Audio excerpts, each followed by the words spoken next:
Elders, what action did you take to help these young children?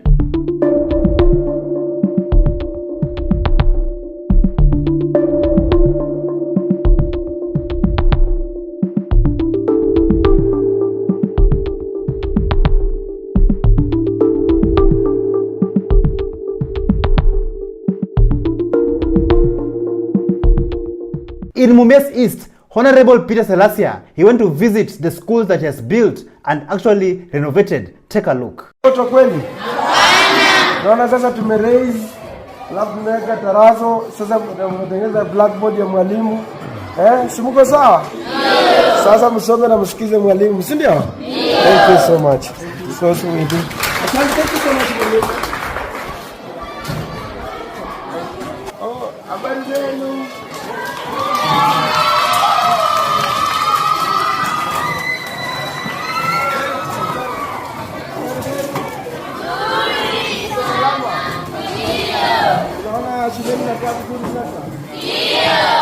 So you're supposed to build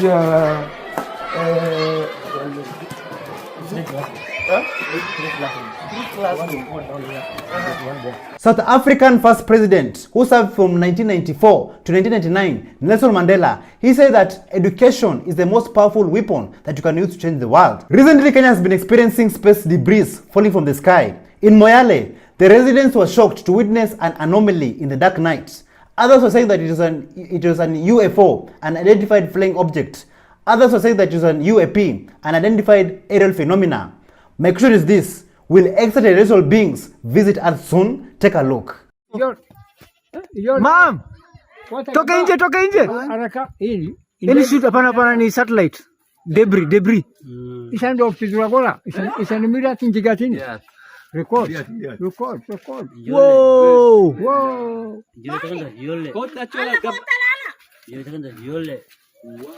Ini UFO ama ni nini? UFO inaenda.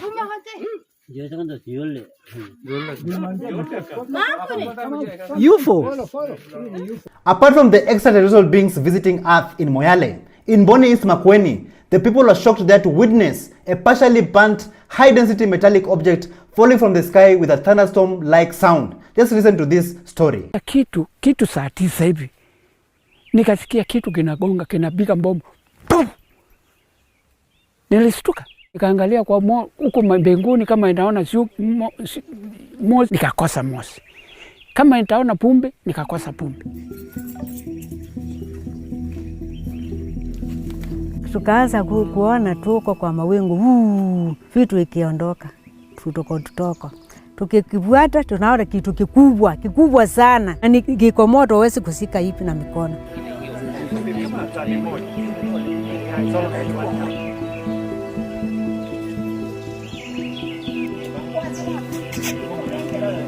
The owner of this home believes that the fall impact of the object a few meters from here is what caused the crack that we've seen in this building and in some of the other buildings in this location and in the vicinity. She says she doesn't feel very safe here in her home at the moment. Now, that correlation is something the BBC was not able to substantiate.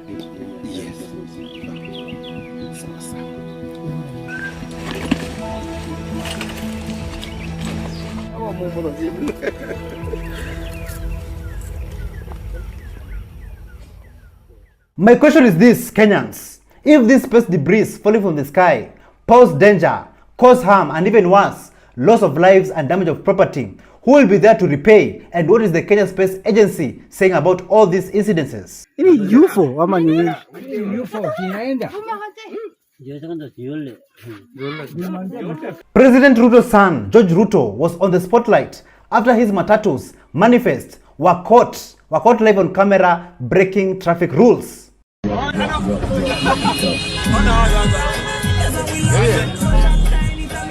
Take a look at some of this video of these matatus misbehaving on the Kenyan roads.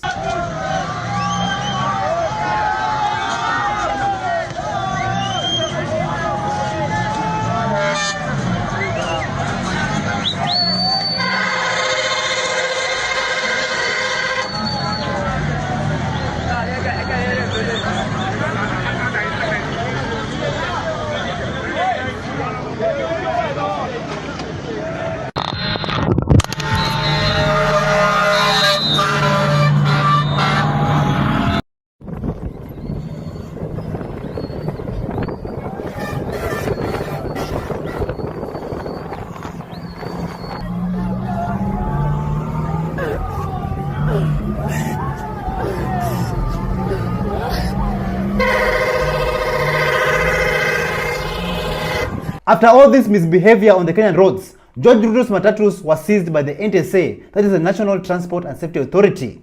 A traffic police officer was also seen telling passengers who already boarded the matatu manifest to come down.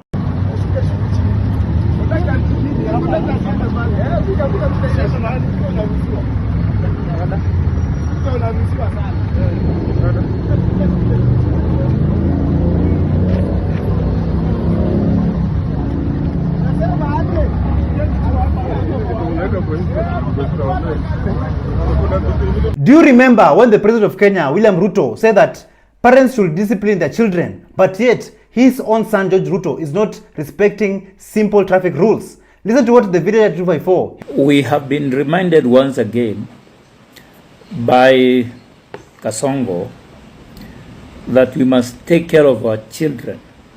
The government will do its part, churches should do their part, and then parents should also do their part and mentor their children. While he's saying that, his son's vehicles manifest. They have been impounded for breaking the rules, being unruly on Kenyan roads. Talk about good mentorship. Okay, that's good mentorship. Very funny. Even one matatu tout by the name of Freddy Psycho, he came out with this full chest and said that any traffic police officer who is trying to stop manifest will lose his or her job. That manifest belongs to the government. Just listen to this nonsense. Itafanya makarao wengi wapewe transfer. Nishamu itafanya Nairobi, alicheka. Wenyewe kama citizen nimewaambia hii ni ya mkubwa. Na mkona gati ya kuweka cruiser mbele yake. Mnexpect nini nyingine? Hii gari kitupa mbao inatafuta do, mtaenda tu home. Huko bali nimetoka Nairobi imewashinda.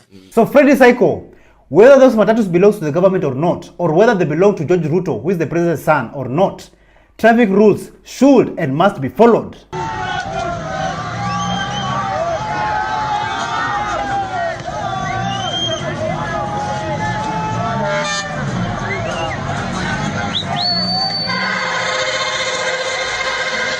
Recently, a female chief in Nairobi decided to unite Kenyans after she recorded herself playing with her forbidden fruit. Like, instead of her respecting the uniform and working for the people, she's busy entertaining Kenyans online.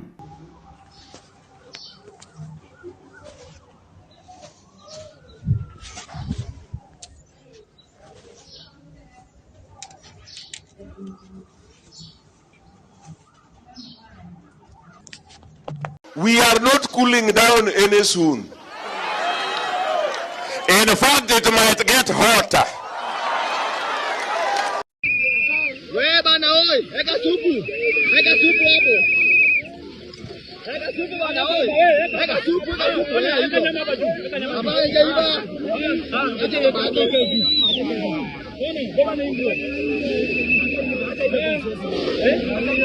Thank you so much for joining us on today's show. I'm your host, Elvis Derry. See you in the next one. Bye-bye.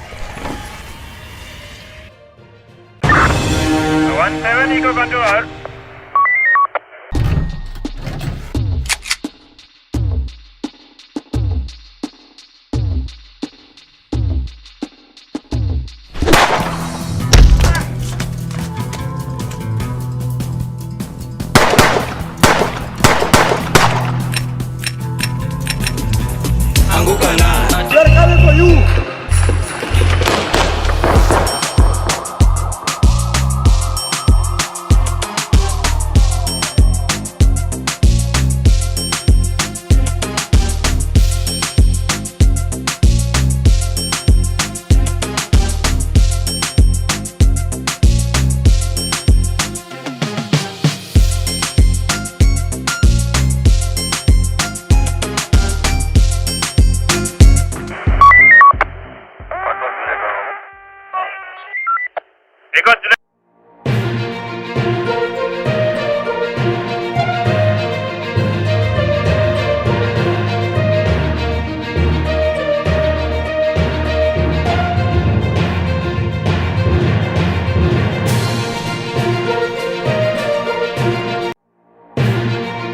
From Bukangesa Omole arrested, the police actually arrested me, to Morara Kebaso owning a police station, You own a police station. Mimi niko na police station. Kasavan Makore's hidden talents?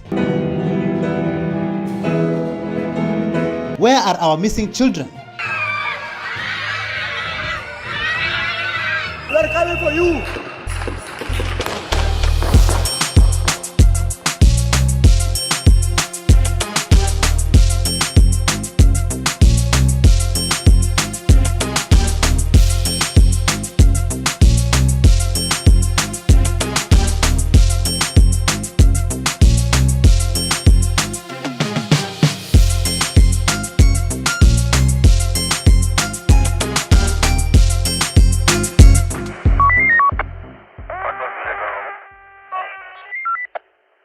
Allah, how are you? Welcome to ShowNewTrend. I'm your host of today and my name is Elvis Derry. Recently, the world has witnessed quite a number of fire cases in Kenyan schools. Some of the children lost their lives while some of them went missing. Our Kenyan brother here has decided to demand for answers. Listen to this. Wakenya, the biggest mistake tutafanya ni history ikikunywa maji kama tumekanyangia hivyo. Manze tupige nduru. Let's demand for answers from left, right and center. Hadi wa producer watoto, whether dead or alive. Man, sisi wote tuko na watoto shuleni bana. Hapana. Guys, pigeni makelele. Post on your status, za WhatsApp, za Facebook, za TikTok. Ask. Ulizeni watoto wako wapi man. Guys, ask for these children. Tupewe watoto wetu.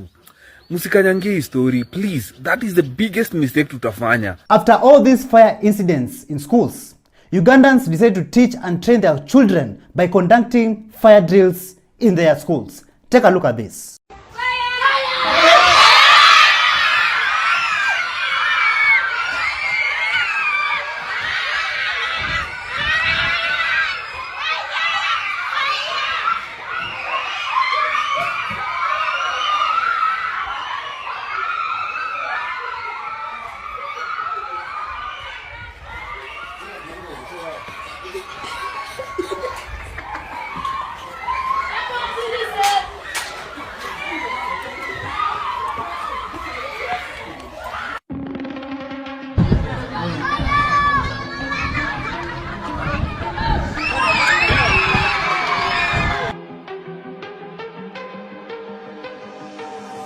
Schools should be a safe haven for our children. Bring back our children, and for those who lost their lives, may their souls rest in eternal peace.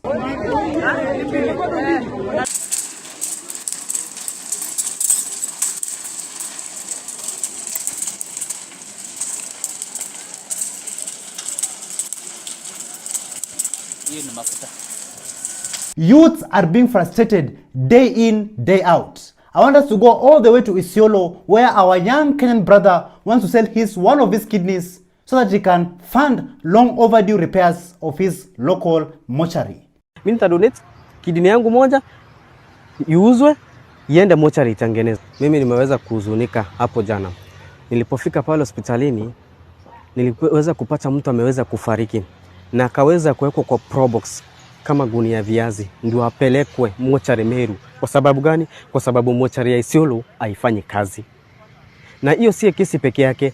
Tumekuwa sana tukivumilia sana. Makesi wengine wanapeleka watoto Meru, wengine wanapeleka mortuary za mbali kwa sababu tuko na mortuary yetu na haifanyi kazi. Na isipokuwa hospitali yetu inasemekana itakuja kuwa level 5. Itakuja kuwa level 5 waje na tunaweza kupata kwa hospitali aina mortuary. Pia nikizungumzia kuna wanafunzi wanasoma hapo KMTC. Au wanafunzi kuna wenye wanataka kusoma mortician. Watakuwa nasoma kuenda kusoma kaunti nyingine mambo ya mortuary. Yetu tuko na mortuary yetu hapa kaunti ya Isiolo na haifanyi kazi. Serikali imejificha sana. Governor ametulia sana. 10.5 million imetengewa mortuary. Na hiyo pesa hakuna mwenye amejitokeza ama contractor yote tumeweza kuona kazi ikifanywa pale. Yeah, so guys, as you can see, this area right here is called the cold room, and this is now where the bodies are kept inside here. After embalming, the bodies are kept here so that they can be preserved, you know, where the families come to see the bodies. So I think let me show you how one fridge looks like inside. There's one empty fridge inside. As you can see, like this is now the fridge inside here. So after embalming, the body is put here so that it can be cold and preserved and well. Moving on to the next video. Gen Zs are injecting left, right and center. I want to show you guys of this video of a young Kenyan brother, a young Kenyan Gen Z who has decided enough is enough. Listen to what he has to say. How can 70 students disappear from a school enye wamelala ndani ya dorm, then Gachagua kona guts za kukuja on live television unaambia wazazi and the school community ati watoe students penye wako? Tuache kupimana manze, watu si wajinga bwana. We can't put a blind eye kwa kila kitu. Si kila kitu ni Githurai. Penye Safaricom mlituanulia stima, watu wakiuliwa Githurai. Hadi video lipostiwa TikTok, mse unasikia gunshots ndo hizi. But wa Kenya ni nani? Blind eye. Kwani mteka blind eye hadi fike lini? Minerals zenyu zinaibiwa, blind eye. Watoto wanauliwa, blind eye. Gen Zs ndo wanakuwa abducted, blind eye. Alafu unataka kuniambia nini? Hata imenibo. Have you ever seen those institutions, organizations or even companies where they just use interns but they don't give people jobs, they don't employ people, neither do they pay people? Let us go all the way to Kijabe Hospital and just listen to this story. Kijabe mmechukua internship kama ndio workers wa hapa. Munawalipa peanuts ya 10,000. Munatoa NHIF and NSSF. Huyo mtoto anabaki na 7,000. After that, munamfanyisha kazi for 12 hours. Kuda kama gui. You want to kill our children? You're not employing people? You're using our kids? We are telling you this. The moment that we are coming to occupy Kijabe, it is soon. Mulininyang'anya title yangu tunaikujia na the community of Kijabe. Wacha hivyo mmetoka from 250 patient to 100. It will be worse. Zero profit. They are getting For those who are running Kijabe Hospital, if you don't watch out, we as a Gen Z will occupy and you will not believe. You will not believe. Kijabe mmechukua internship kama ndio workers wa hapa. Munawalipa peanuts ya 10,000.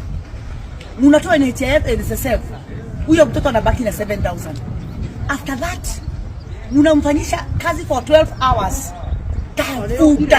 The national chairperson and national organizing secretary of the Communist Party of Kenya, Buka Ngesa Omole, he was unfairly arrested at JKA while heading to Beijing for an important meeting. Just listen to how things unfolded. At about 4:30, I appeared at Jomo Kenyatta International Airport and I was destined to travel to Beijing, China for official party duties, since I'm also the national vice chairperson of the Communist Party of Kenya, and I've been one of the key instrumental people in terms of driving the coalition politics against this illegitimate government. Now, it's also important that even though the police claim that they had a red flag to avoid me from traveling, it's also important to know that the police actually arrested me after the immigration officers had actually cleared me and my passport was stamped that I am ready to travel on Qatar Airways that was having a detour at Doha and then tomorrow to Beijing. Now, I was arrested inside the plane and I was told that the government agency that is looking for me is the DCI headquarters. Dadzia, nimeno tingda olama. Bukangasa omole tashuo, dazai Kenya ne lobi da Feiji chang. Huja ta you, 现在也有。他在飞机里面准备要去中国北京做很重要的事，然后肯尼亚警察逮捕他。肯尼亚人，我叫你们多少次？3次。你觉得这个好不好吗？但是我就说，从我心里来，同志们加油，同志们辛苦了。Nonsense. It's important to note that the police has been on my case harassing me. And today, when we were just at the Central Police Station, another delegation of the security forces are in my house breaking into it. Let us take a short break. We're gonna be right back. 元宵节快乐 元宵节快乐 Yes, 元宵节 is what we are now celebrating. 所以你可以告诉大家元宵节快乐吗？元宵节快乐。我们在哪啊？我们在哪？你说啊？我们在肯尼亚，祝大家元宵节快乐。肯尼亚在哪啊？肯尼亚在非洲东部。好的，欢迎谢谢。大家，我们今天有一个中国的美女，所以我要你祝大家元宵节快乐。祝大家元宵节快乐。I'm Hillary from China. Yeah. 从什么城市来？浙江温州。Yeah. 欢迎。对，然后很高兴在肯尼亚遇到这位会说中文的朋友，然后一起共度元宵节，祝大家元宵快乐。Amazing, thank you. Thank you. 我想吃煎饺。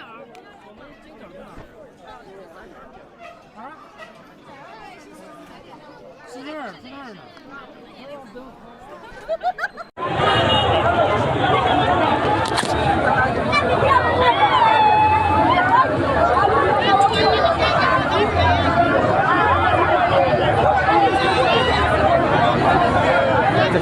This man is awesome. Oh my god. Let's welcome Brusky Albistelli. On the last episode, I pronounced Morara Kebaso's name incorrectly, and some of you decided to correct me on the comments, and this is what some people had to say. Munda said that pronounce Kebaso and not Cabeso. Leave the wrong pronunciations to the foreigners' priests. Nina said that report properly, the name is Kebaso. Mercy W124 said that it is Kebaso and no Cabeso. Chieta. Really? Okay. Morara Kebaso owns a police station. He revealed this while he was in Oga Obina's live. Listen to this. Naitwa Giviru. Okay. I own a police station there. You own a police station? Mimi niko na police station. What do you mean? Acha nikupe story. Unaona Giviru? Yeah. Which is Nyeri town constituency. Yeah. Financial year 2018-2019. Kumejengwa police post hapo. Paka wa leo haina polisi. Na imepigwa rangi za polisi, iko na cell, iko na OB, iko na ofisi ya OCS, na iko mpaka na amari mali ya kuweka bunduki. Sasa nilienda tu nikaingia kwa OB, kwanza nikajikamata, nikajiingiza cell, alafu nikajiambia mabusu toka, nikatoka, kujipia bond, nikajilipia bail, alafu nikajiappoint OCS. Giviru. Giviru. It's called Giviru. Wacha tuone hapa kama I'm getting the name correctly. Ni Giviru. Giviru Police Post Nyeri. Najua leo DIG amekataa hata enda kotini paka akakuwa acting Inspector General. Instead of putting police officers in that station to protect the local community, they're just busy looting. Even this police officer got tired and just see what he went to do in the streets. Unaenda unaibia watu wewe. Wewe ni mwizi. Kwa nini unaibia gari wewe? Wewe ni mwizi. Wewe ni mwizi wewe. Wewe ni mwizi. Kwa nini unaitisha pesa? Unaitisha pesa kwa nini? Unavunja kioo kwa nini? Unanipa gari umbwa wewe. Unavunja kioo cha nini? Unavunja kioo cha nini bro? Msare. Achana Tumia buda. Unavunja kioo cha gari cha nini? Unavunja kioo cha nini? Ndio gari kalipa. Unavunja kioo cha nini? Unavunja kioo cha nini? Unavunja kioo cha nini? Buda. Unavunja kioo cha gari cha nini? Unavunja kioo cha nini? Is the Kenyan education system messed up? I'll show you this video of Big Bad Ogre who decided to inject. Ana vitu watoto wanafundishwa China in case of fire.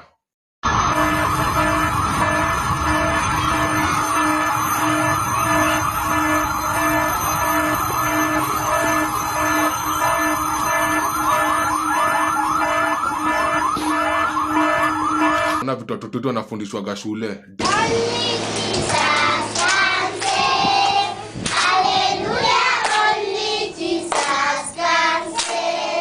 Daily tunafunzwa tu maombi ni kama maombi is the answer. Nisikie, while sisi tuko busy tunaomba, the white man alikuja akachukua resources zote na sasa anatukopesha pesa na zile resources zetu alitumia. It's about time to education, si kujua sijui thorax na abdomen na the longest river in Africa. It's about time to educate vitu zinasaidia, and it's about time to stand for the right things za kufunzwa shule. Sisi upuzi zote tunafunzwa shule bro. Yes, prayers never been the answer. Ukiweka mtu logical na uweke mtu prayerful, mtu logical atawin all day every day. It's about time tuanze kufunzwa logic instead of kufunzwa religion. I said what I said. Not only Kenyans are tired, but even animals are tired too. This donkey was spotted somewhere just ripping off and taking down Ruto's campaign posters. Many politicians who have been in power since Kenya gained independence in 1963, they always come together when trouble knocks at their doorsteps. I want to show you of this church where our brother here decided to inject. Listen to this. Personally, as a prophet of God and as a servant of God, I don't support him. One, because Ruto William killed so many Kenyans in Kondele, killed so many Kenyans in Nairobi. So many Kenyans died. After this death, now Ruto and Raila sit down. Then they say work together. They are working together on top of the graves of Kenyans. They are dancing on top of the graves of Kenyans. If Raila was so serious about his patriotism for the Kenyan people, he shouldn't have joined hand with Ruto, who is a killer, a murderer, a vampire. He wouldn't have done so. And for that reason, I 70% doubt whether he will make it. If he make it, okay. But I, Apostle Michael Band, I don't support. I know many people will say you don't care. You don't care. My heart is not your heart. It is your heart that does not care. Praise the Lord. You can say whatever you want. You have your mouth. I've said my own. Everybody in his office. There's office of the fool. There's office of the wise. There's office of the ignorant. I don't know which your office is. Mine is a prophet. That's what I've said. I am against it. There's no way government, politicians can always be uniting for their own selfish gains. This is not the first time that you're hearing about fire cases in schools. It has happened before and is currently happening now and is still happening. I'll show you of this video of our Kenyan brother who decided to inject and also open and enlighten Kenyans. Listen to what he had to say. What I know is that government knows what is happening in the country now. I'm well convinced. I'm 100% convinced that government know what is happening. What they are trying to do is to shift political temperature kwa kuweka watu wazazi wenye wahusiki na siasa kwa shida. Yesterday it was Hillside Academy. Yesterday it was Hillside Academy. Today, as I am speaking now, Isiolo girls iko on fire.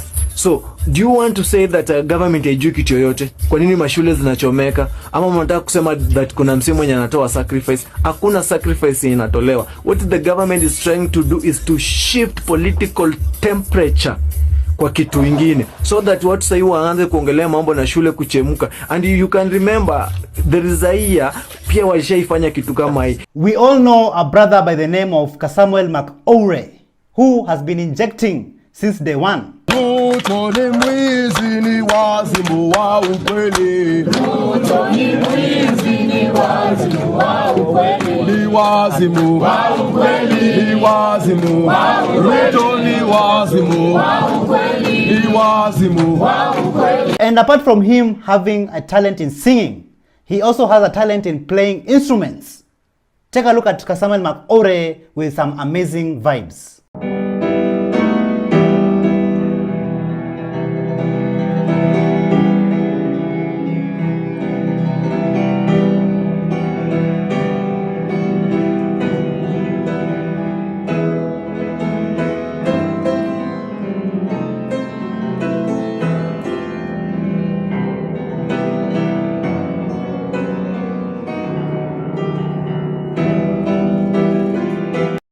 passing across somewhere here and I'm seeing a flat is written.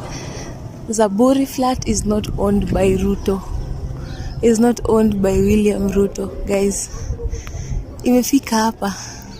Kwani what's up? People are not renting this house. Thank you so much for joining us on today's show. I'm your host, Elvis Derry. See you in the next one. Bye-bye. We're coming for you.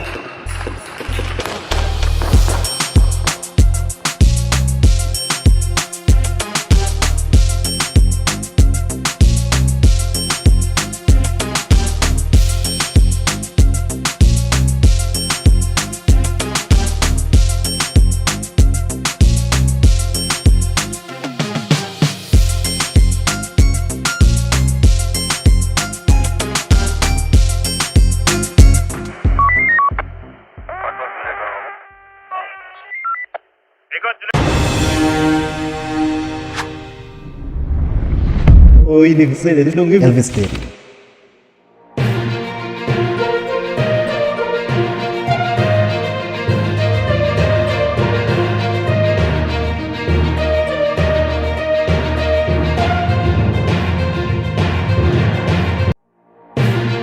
From Morara Kebaso angry. The governors who are stealing from you, they are from your tribe. To Mzungu injecting.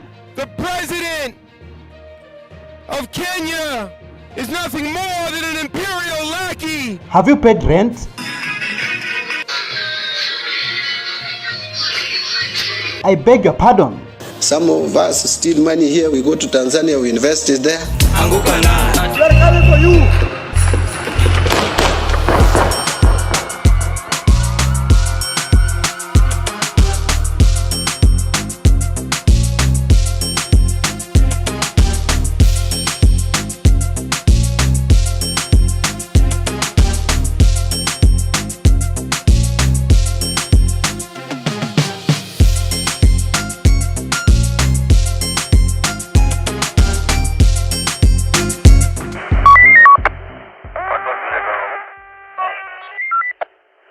Hello, how are you? Welcome back to ShowNewTrend. I'm your host for today and my name is Elvis Derry.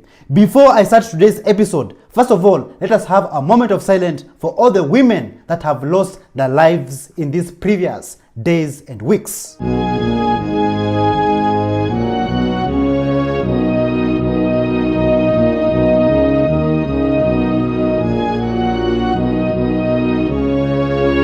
Femicide, the new cancer in town. When will these killings of our women stop? Because we cannot be losing our girls, our beautiful girls every day. Our women are being buried every day. Broken communities and broken families. People are crying out there. When will this murder stop? Just take a look.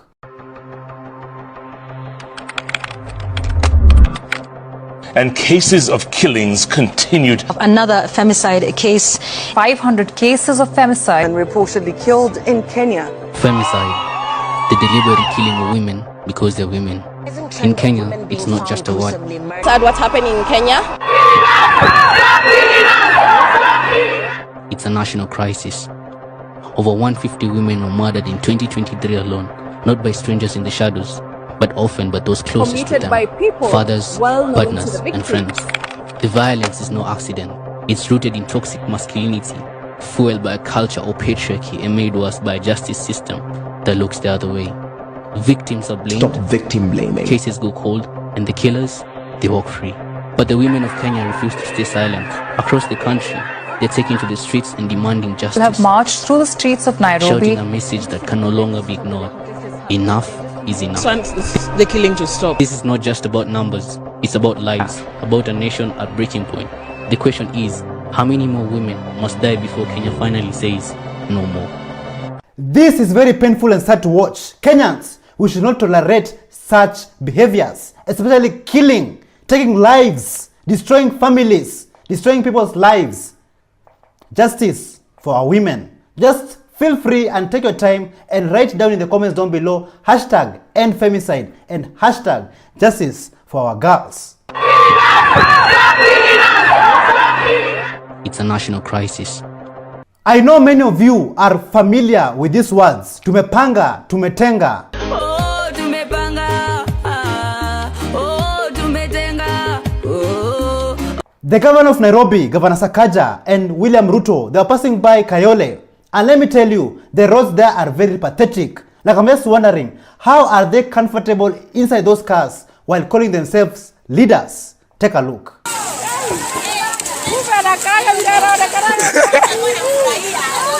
Ruto! Andika Ruto kikuja sowe. Ruto! Yeah.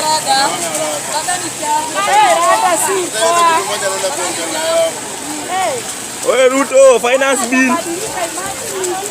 Na kona escort kubwa. Today's question is, will Senator Okiya Omtata run for presidency in the next elections? This was confirmed by his wife, a former nominated senator, Emma Mbura Omtata. She said that her husband will be running for presidency in the coming year 2027. Listen to this. Ama nitumie title, I'm Honorable Emma Mbura Omtata. Yeah, I'm a former senator Mombasa County. So nimekuja hapa sitakaa. Mimi niko na spinal injury, nilipata accident miezi iliyokwisha. Na nimekuaga Khan Hospital for 1 month and 2 weeks. Hata hapa niko na mashini nimevaa, so siwezi simama muda mrefu. Lakini mume wangu ambaye ni senator amenipatia ujumbe wenu nilete hapa, na akasema mumuie radhi, mumsamehe. Angependa kuja kwa na nyinyi leo, lakini kwa sababu ya harakati zake za kutaka kugombea urais 2027 ameshikika kwa mikutano mingi ya watu kutoka nje na Wakatoliki ambao wanamuunga mkono. Leo ana mkutano na watu kadhaa ambao wanamuunga mkono, kwa hivyo wasingeweza kuja. Kenyans, did you know that the national government has already released funds for counties? That means that your governor, your politicians right now, they have monies on their hands. And I just want to see, and we have, I want to see how these people are going to spend this money. Will they be paying the government workers? Will they put that money in development? Or will they put it in their bank accounts? Listen to this. So, incompetent governor ya Bomet County anaitwa Hilary Barchok. Umeona leo national government wamerelease funds ya county sama namna gani? Pesa imetoka. Kagitia chepkondok inyechor saa. Sasa iba kabisa. Secondly, ile watu huko umelipa medical staff. I am told kuna medical staff ambao walikuwa kwa contract tomgelipan saa hii for almost 1 year. Kindly Bwana Barchok, pay those medical staff ama namna gani? Enforcement officers nilisikia mpaka kuna wenye walikupeleka mpaka kotini agi ignore not court orders. Pay the people. Pesa imetoka, usiseme tena hakuna pesa. Kuna wengine ECD ngakile ne ECD teachers. I also received information that wengi hawajalipwa, and also kakile at some point walikuongelesha kakile igure ngosengengishek. Pay them because the money is out now. Kakobwa rabinik matkota ko ngalagin iblembech chwanon mi obisi en county legolenjogin pesa ichatoka. Nyerians are injecting.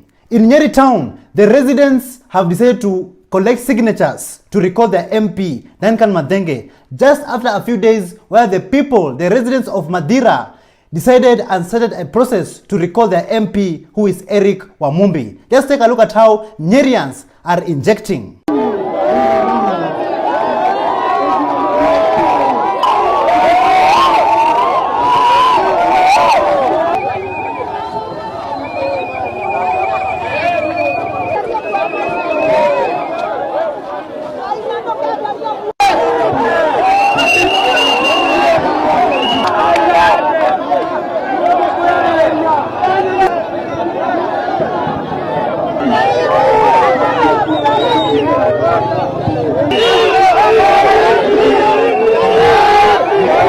Imagine, just imagine, teachers, lecturers are not being paid.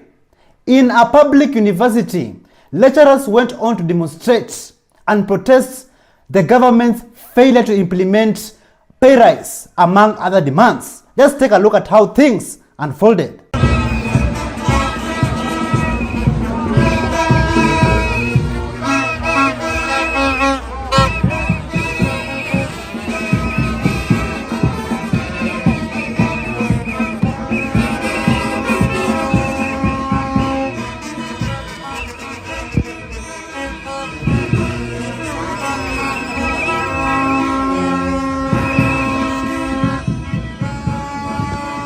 After all these politics, and nonsense that is taking place in this country, are you still a proud Kenyan?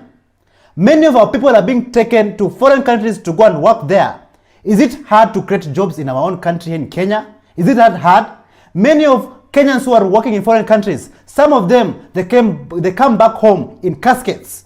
Just take a look at this. There's nothing to be proud of when you're sending your own people to other countries to go and build their economies. Yeah. Don't ever be excited and say, oh, you're opening, it shows you failed to build the employment rate here in Kenya. 100%. Let's not be proud, man. The question is... The pride of Africa. No, it shows you have literally failed in your with the laughing stock of Africa now. Yeah.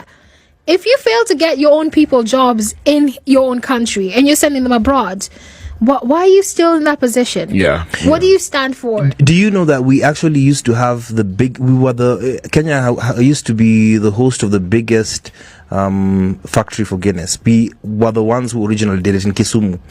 Guinness. We used to produce Guinness for the whole part of Africa. But then we overtaxed those guys until we chased them away, and then they moved to South Africa, Johannesburg. But Guinness was initially being processed in Kenya. Can you imagine that kind of an opportunity?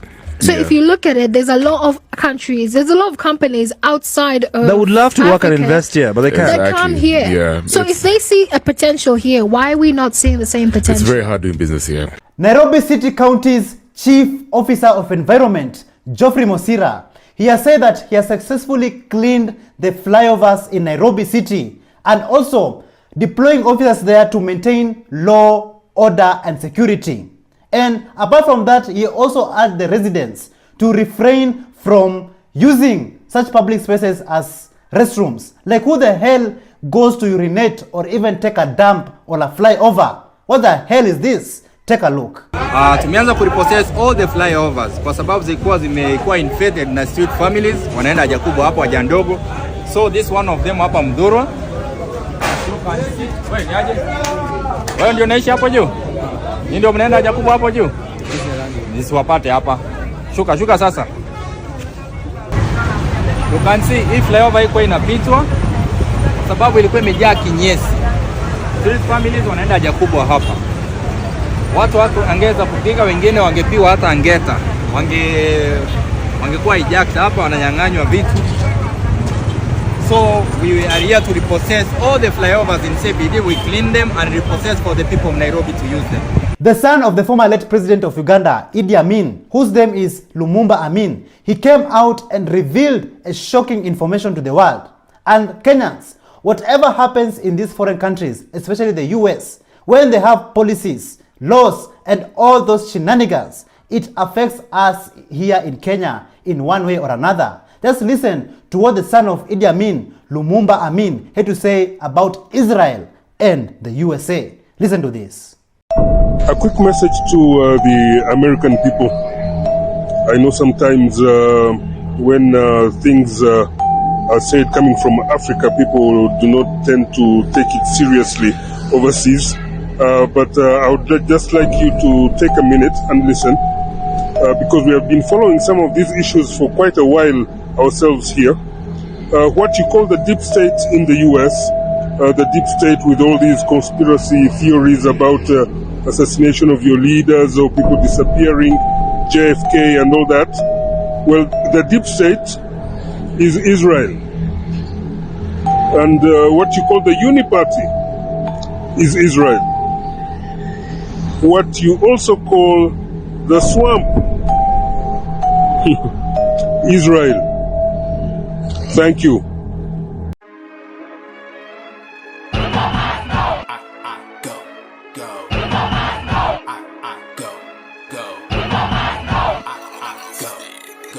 Tumechoka na huyu fala MUSTGO go. Sisi tumechoka uongozi bila mashindikana MUSTGO go.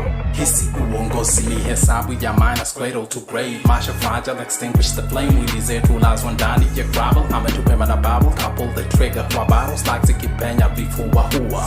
Zema hapa napita speaker ita beat ndani ya drum into the beat letter feature teacher syllabus writer kuna kuficha future travel like the spirit of life unravel stories a jabba to go eagle now can check it over standards ndio tintia ubawa widi siwe bana the apparel chetania mebaka unda suit juu ya saddle straddling cuddle kanu kwa mto bila paro ni Russian roulette sisi kugambo. Thank you so much for joining us on today's show. I'm your host Elvis Derry. See you in the next one. Bye bye.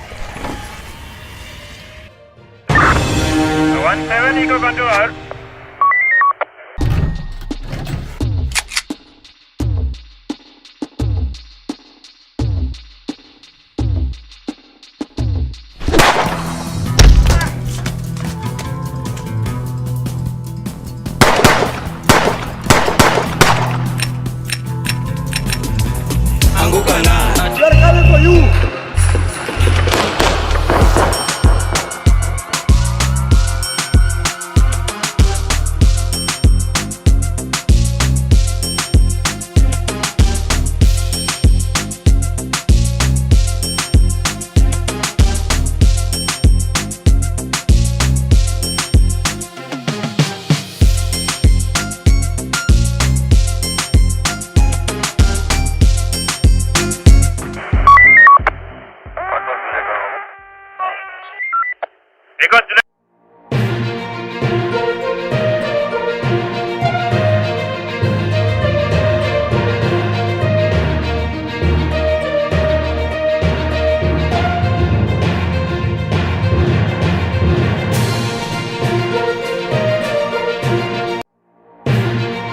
From Marvin Mabonga alias County Sonko visit Bungoma County. Ndio nimefika Bungoma. I'm trying to do my ground mobilization for Friday. To bodaboda riders complain of pathetic roads. Hapa Romima tunateseka kwa sababu ya njia ya Sangalo kwenda mpaka Kakamega. Where is 25 million for Bungoma beautification? So jamaa hizi maua za 25 million Bungoma County. Naonyesha tu ni kwa ndugu yangu hapo kule. Ground mobilization ahead of civic education. Hii mkutano tunaanza saa 8 na tungeomba vijana wote wenye mko Bungoma County na mnaweza fika Lechante Kimilili saa hizi. Anguka na. They're coming for you.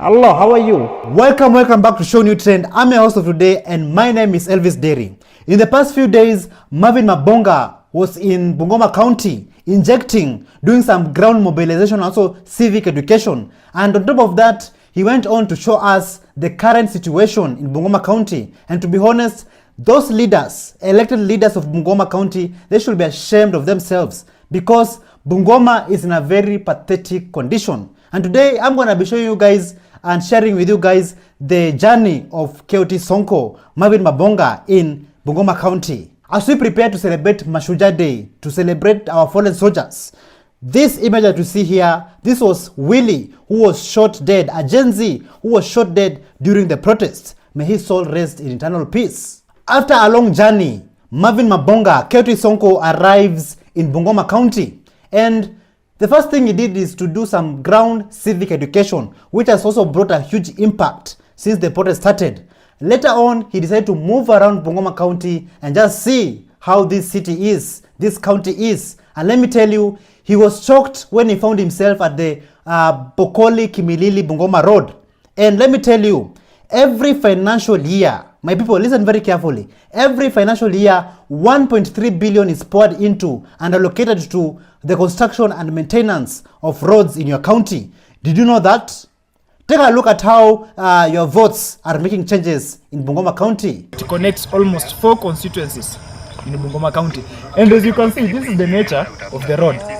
Remember, in Bungoma County, this is a county where the budget allocation for the road and for road construction and maintenance every financial year in 1.3 billion.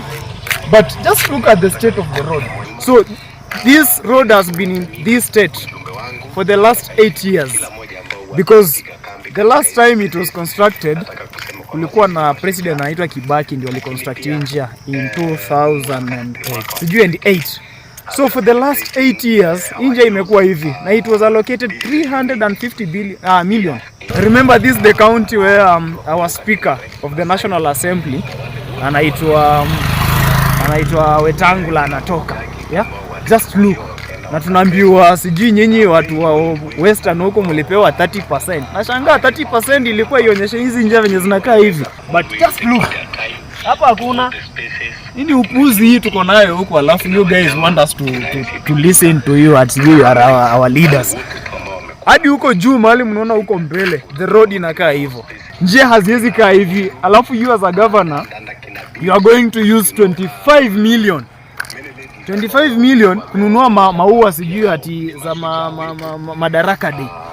Unachukua 110,000 kununua wheelbarrow, a piece of a wheelbarrow, lakini njia zinakaa hivi. Governor Lusaka kindly, it's not even a kind request. I want to demand that this road should be constructed very, very soon. So the people of Bungoma County, it seems like your votes are working for you like expected. Am I right? Let's move on. Did you know that the president of Kenya has an airport? Not just an airport, but an international airport in Bungoma County. And it's called William Ruto International Airport. This facility costed the taxpayers' money 139 million Kenyan shillings. But when we go there, there's nothing. No construction is going on. There's no security, no fence. It's just emptiness. Take a look at this video. Nimefika hapa Matulo, William Ruto Airport, International Airport. And this facility was constructed juzi na the president launched. This facility will cost 139 million, yeah? And so nimekuja hapa, in fact nataka kupanda ndege na I can see kuna offices za KAA. Kuja nionyeshe ofisi zetu za KAA Bungoma. Hizi hapa.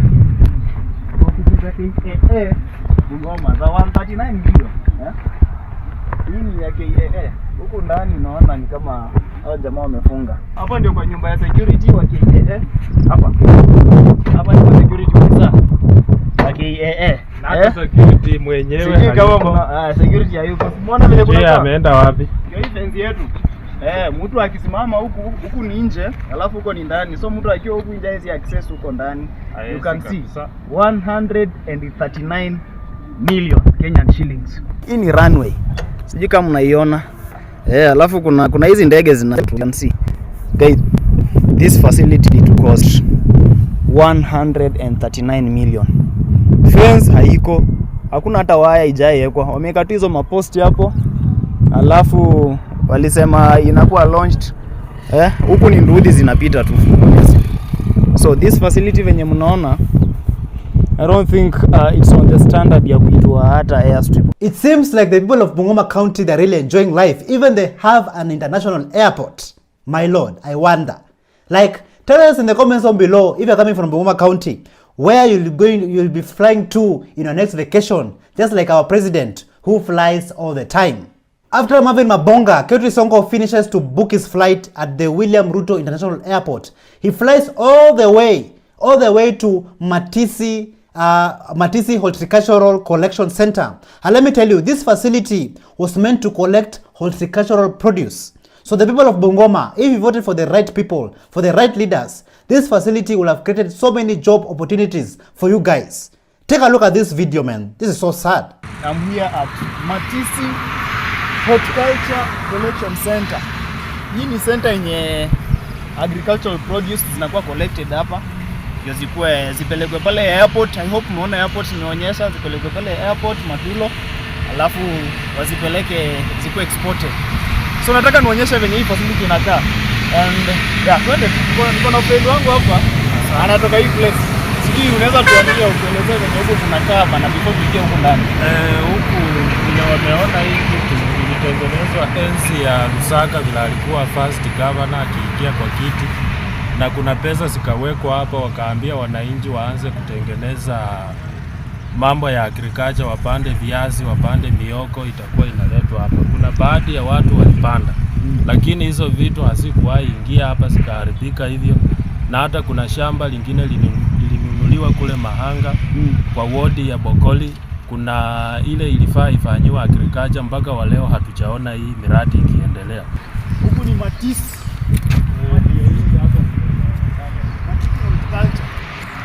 Meka nduma, meka avocado, wana tu ndio tunakaa huku ndani. This facility will cost taxpayers money. Wenye zinakaa. And I'm sure hapa kulikuwa na milango, si ndio? Angalia milango hii. Hapa milango ni kazi imeibiwa zote. Okay. Lakini angalia huko ndani venye kunakaa. So hapa ndio horticultural center ya Bungoma County in Matisi. Mahali tunaleta agricultural produce. Ndio. Jamaa wetu wa Bungoma bwana. Mimi nashangaa huku kwetu tunakaa aje hivi. Kama mnaona project kama hizi wameka hapa millions of money za taxpayers, yeah? Every financial year. Alafu kunakaa hivi. And I'm even surprised that hapa kando ni kwa boma ya MP wa huko anaitwa Dan Wanyama, ni jirani hapa. And this place inakaa, I mean the office ya MP, ya Member of Parliament. So mimi nashangaa si kama vijana wa Bungoma surely kama project kama hizi zetu zenye nafasi tunufaisha zinakaa hivi na county iko Governor Lusaka. Honestly, what are we doing as a county? Because this is ini kazi gani honestly?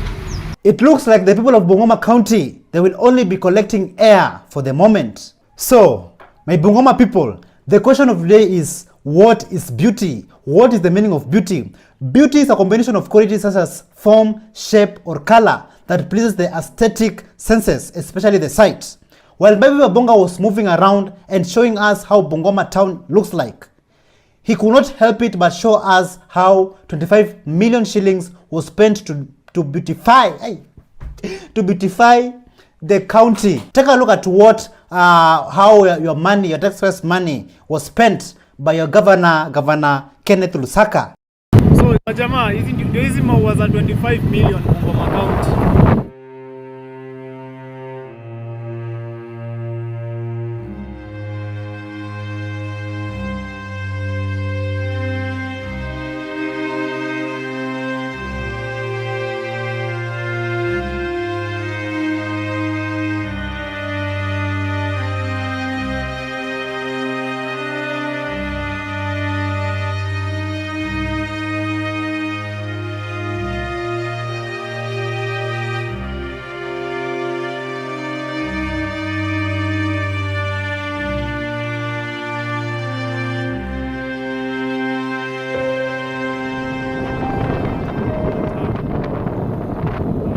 It seems like the 25 million really did a good job, really did wonders in Bungoma town. So if the Bungoma people consider this and see this as beauty, then it is high time to visit an ophthalmologist, a doctor who is specialized and knows all about the eyes. While Ketri Sonko, Marvin Mabonga, was moving around Bungoma County, he suddenly got a headache because of the development disappointments that he was seeing all over.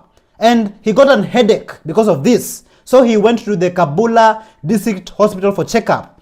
While he was receiving his medical checkup, a Gen Z approached him. And this Gen Z decided to share his story with Ketri Sonko. And this is how things unfolded. Listen to this. Tumefika hapa unaitwa Kabula Talitia District Hospital in Kabula constituency in Bungoma County. Naona hii is a CDF project. Iliambiwa this facility haikuwa na dawa, na so hata saizi hakuna activity inaendelea hapa. Hospitali imefungwa kidogo for some renovation, but then luckily nilipata clinical officer hapa na tumetaka kusikia kutoka kwake tu how the clinical officers huku interior, actually huku ni interior sana from Bungoma town, tuone how they work huku. Mimi ni clinical officer intern. We were expected to report for internship due July, lakini zile pilika za the former CS for help akatupeleka nje ndani. Sasa hii tuko kwa mataa, so tunatafuta tu way out kwa dispensaries, clinics, at least tujisort, sababu comrade huwezi kaa bila kujisort. So hapo hospitali ukienda kuuliza vacancy ni kidogo. Why? Because hakuna infrastructure ya hospitali, madawa hakuna. then instruments kitu ya kufanya hakuna, so tunakaa tu tuko tu mtaani kulima jembe na hizo vitu zingine. So we appeal to you guys that let this go viral, kwamba actually what is happening on ground hakuna kitu, ni sisi wenyewe tuko ground to happen. So if you can communicate to the ministry yenye inahusika, at least utakuwa helped.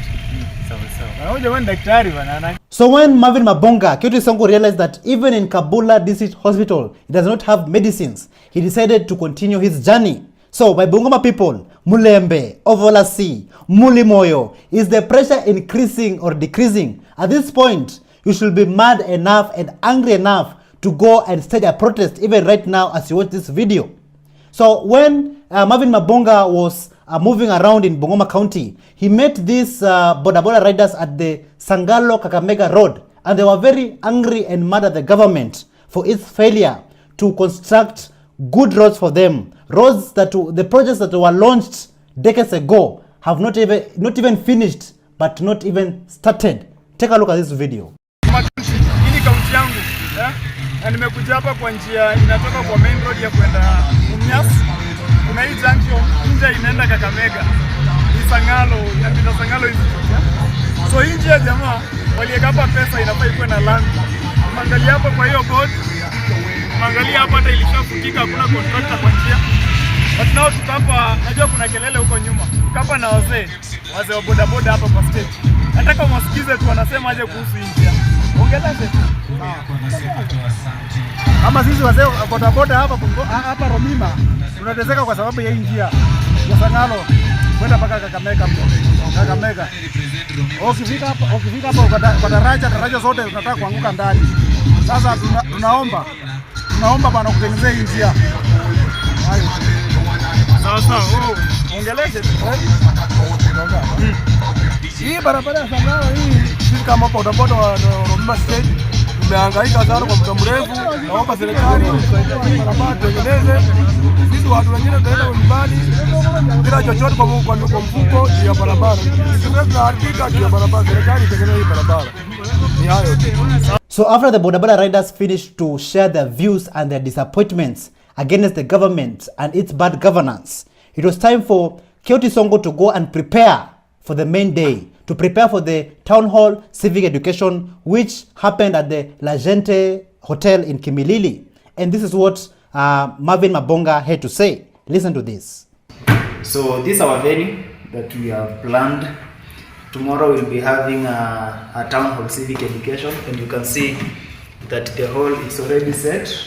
Ni bado tu system iletwe, najua tutaiweka hapo, then we see how we are going to educate ourselves on matters good governance, on matters corruption. We encourage our fellow youth to ensure that they have the national IDs and they take their voting cards. So kama uko Kimilili and the environs, kama unatoka Mount Elgon, kama unatoka Chwele, Bungoma town, this Bungoma county, kuja.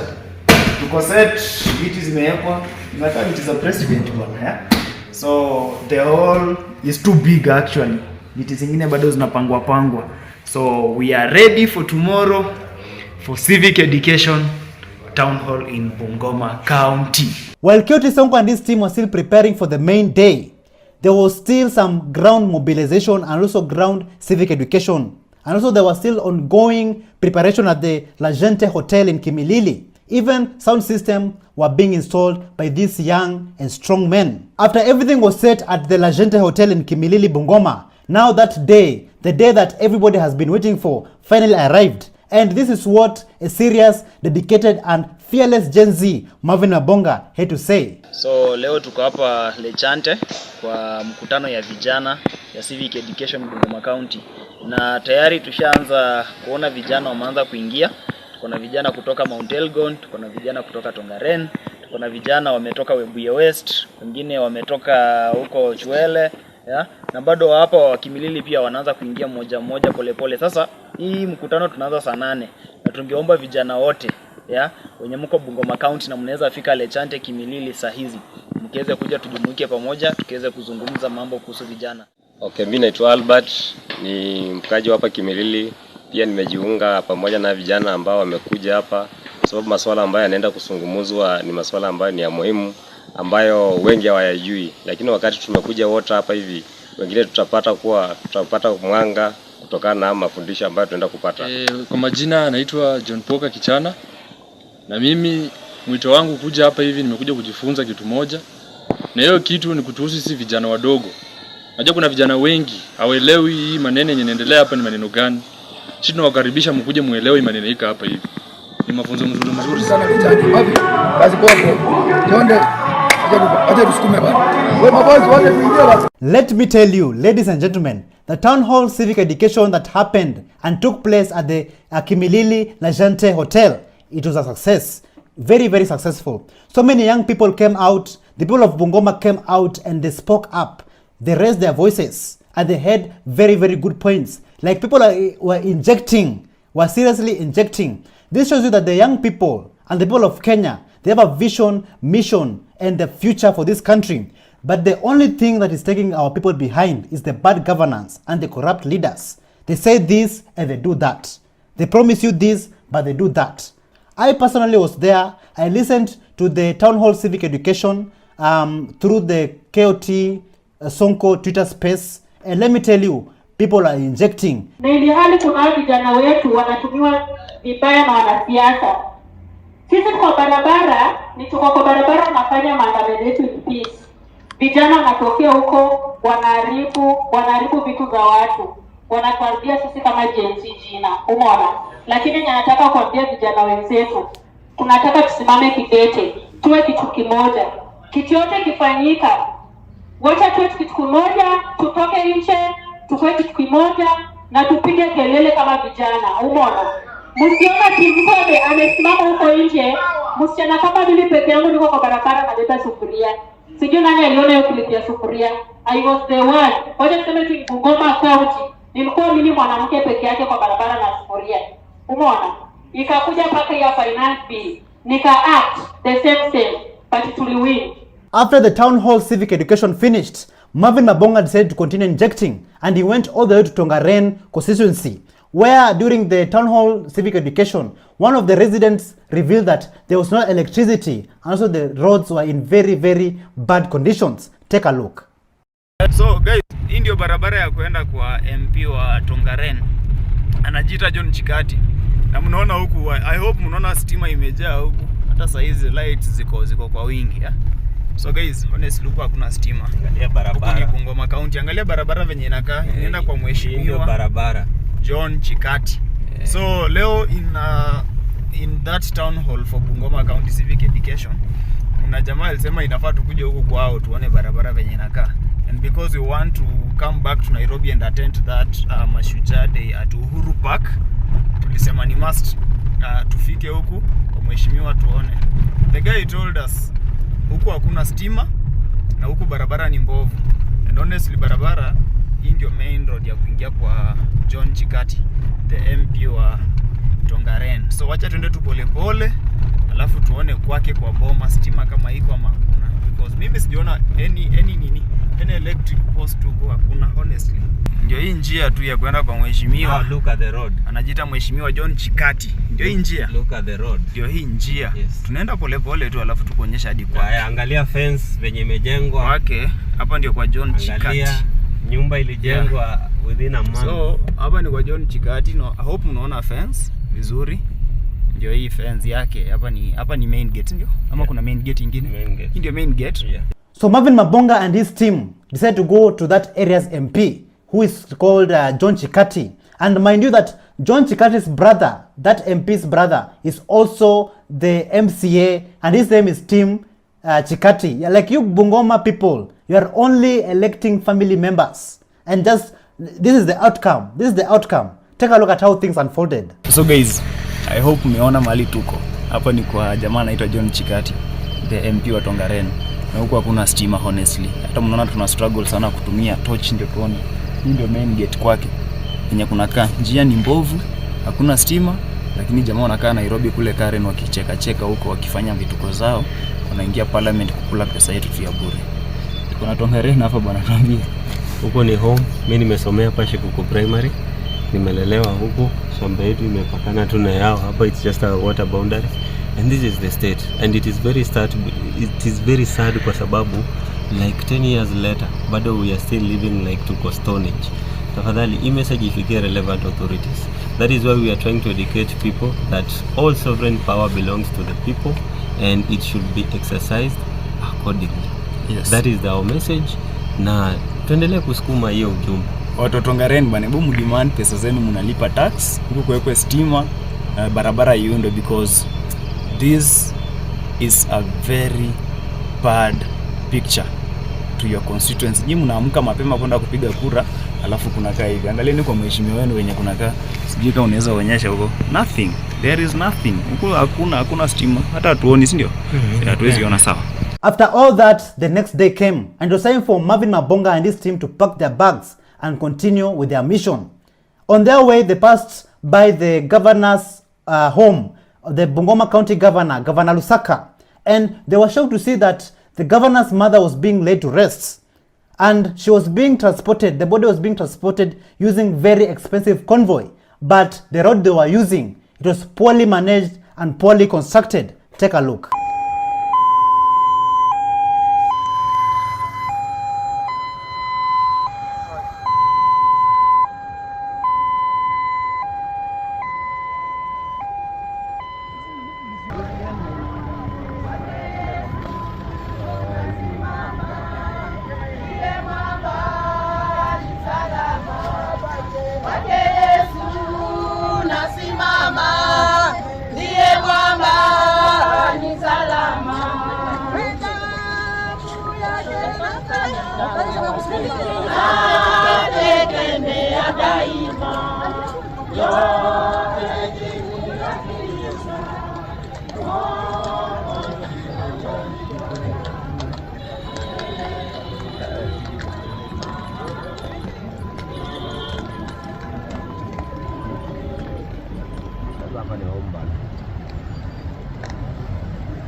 The only question that I want to ask you today is, where are we heading to as a country?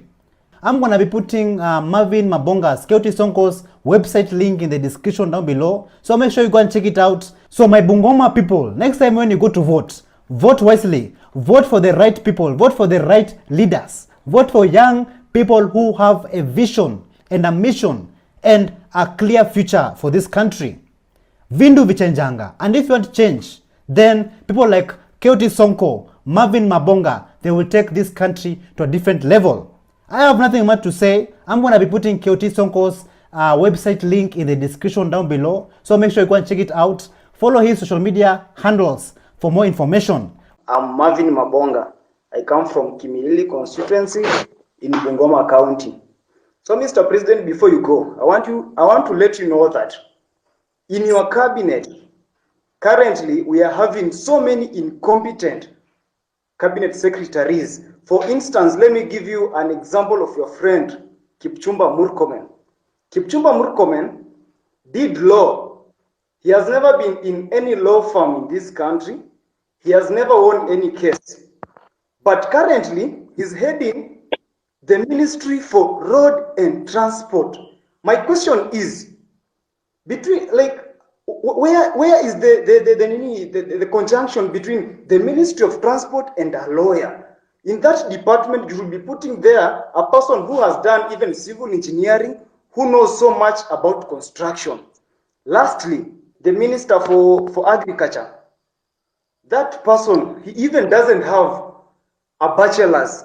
We all know this information. We have the government's website and we Google, we see this information. So Mr. President, if you are going to give us those people who are incompetent, then we are totally doomed. You know, when we elected you as the president, normally they say, you set a thief to catch a thief. But this time round, when we elected you, Mr. President, that you can help us now catch those people who are corrupt in this nation, you're just there laughing with them. Look at Oscar Sudi. He's flaunting with 20 million in a bag in a public forum. I'm even told that there is one of the cabinet minister who was caught in Dubai with 20 million cash, and you actually came through him, so he wasn't taken to a court somewhere or arrested. You know that, Mr. President. Thank you so much for joining us on today's show. I'm your host, Elvis Derry. See you in the next one. Bye-bye.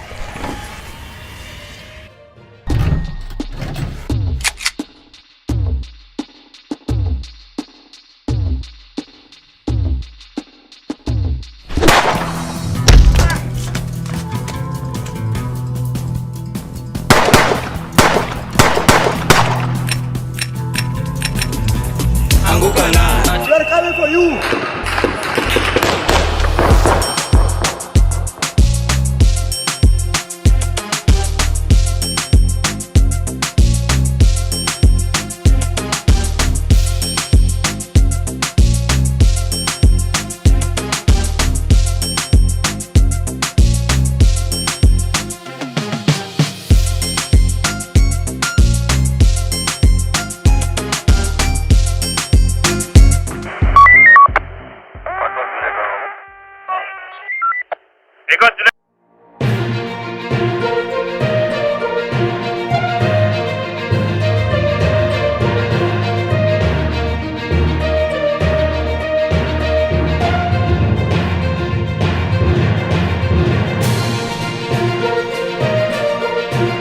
The problem is not the citizens of Kenya.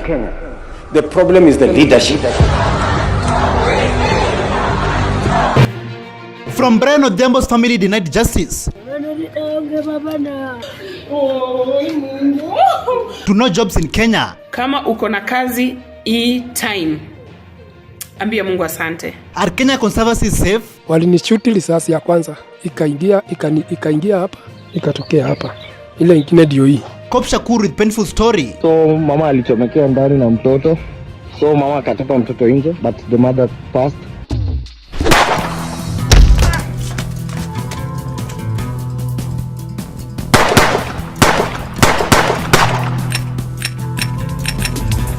Anguka na. We are coming for you.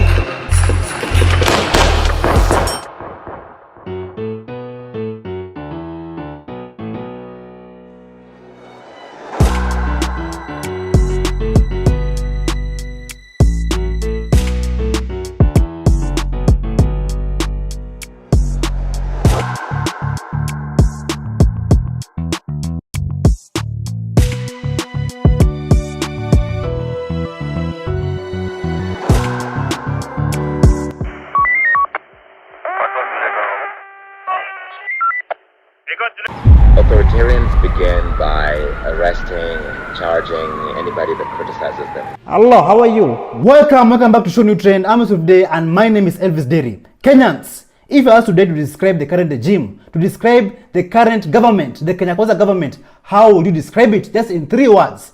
Listen to how Mumias East Member of Parliament Peter Selassie answered this question. In three words, how can you describe the KK government? KK government? Yeah. How can I describe? In 3 words. Hata siwaelewi. Siwaelewi. Ni moja. Ana hawaeleweki. Na hawataki kueleweka. Yani hawaeleweki na hawataki kueleweka. When President William Ruto was in Western Kenya addressing the people, addressing the nation, the people there, the residents there fully backed Peter Selassie by just calling his name whenever the president spoke. And the ground was hostile towards the president, and the comrades injected. Just take a look.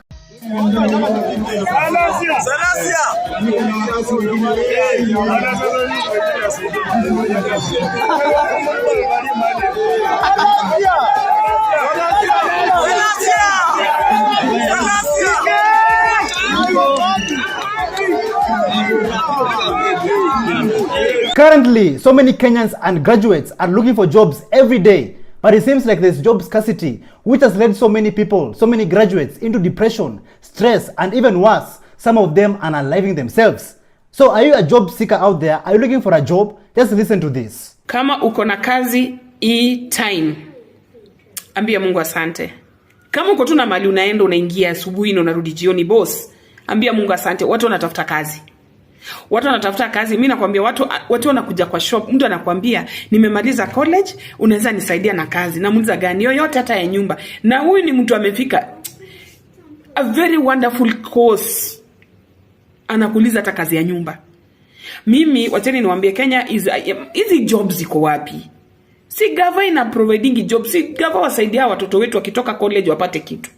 Do you know many of our kids have graduated but they don't have jobs? They are still back to their parents' house to stay with them as they wait for these jobs in quotes. Zitapatikana wapi? Unajua mtafanya watoto wagope kusoma.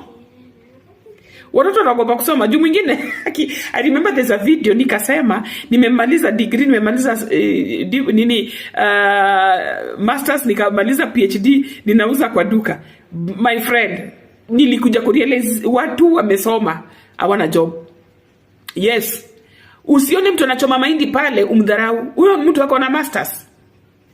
Kuna mtu anasukuma maji na mkokoteni ako na degree. Imagine, alafu waambie mtoto anaingia uni this year. Ati unaona ule anasukuma maji ako na degree. Unaona ule anachoma mahindi ako na masters. Unataka kuambia mtoto nini? What I know about Kenyans is that Kenyans are the most educated, the most learned people, the most intelligent, smart people, and the most hardworking people from Africa. As the saying goes, cut your coat according to your size. But it seems like the government has forced graduates who have master's degrees, diplomas, PhDs, you name it, to go and work jobs, to do jobs that are not their size. Just recently, says Kipchumba Murkomen, he dismissed job seekers who are ready to bring a difference in this country, rudely telling them that we don't give jobs here. Kenyans, do you remember this? Take a look. Zia ni nini? Ndio pendi? Mimi shida yangu ni kazi, mheshimiwa. No, hatupeni kazi hapa. I'm asking you questions ya hapa. So Kenyans, if I may ask, why is the rate of unemployment in Kenya hitting the roof? Why is unemployment in Kenya so high? Let's listen to what Monique Diary had to say about this. Ambie wazazi kama nurses wametosha Kenya, wazazi wache kuwaste pesa yao wakilipia watoto wao nursing na hakuna jobs. Leo nilipost kuna nidika pharmacists in the morning mwenye ako enrolled na Poisons and Pharmacy Board, but majority of the applications zilikuwa kutoka kwa nurses. There are so many madem ni wengi nurses na hawako job. It does not make sense when you get application from more than 50 people. Yeah, the same, like nurses. Yes, kuna adima clinical, whatever, but why? You mean why? I'm not even surprised. Neither am I shocked that the Kenyan people are complaining about job scarcity in Kenya. Kenyans, let me take your affairs back in the year 2017. When President Ruto was campaigning, he promised the people of Kenya that if elected, over 100,000 graduates will get placements of paid internship by government. Let's listen to what he said. Person listening to us this evening who will graduate next year either from a TTI or from a university. And we are talking about 100,000 of them.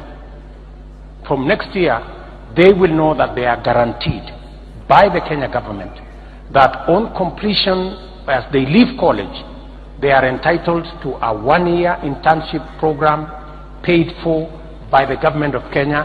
They will have money in their bank. I remember during this time, Kenya had a very different energy, a very different vibe, and people had high hopes.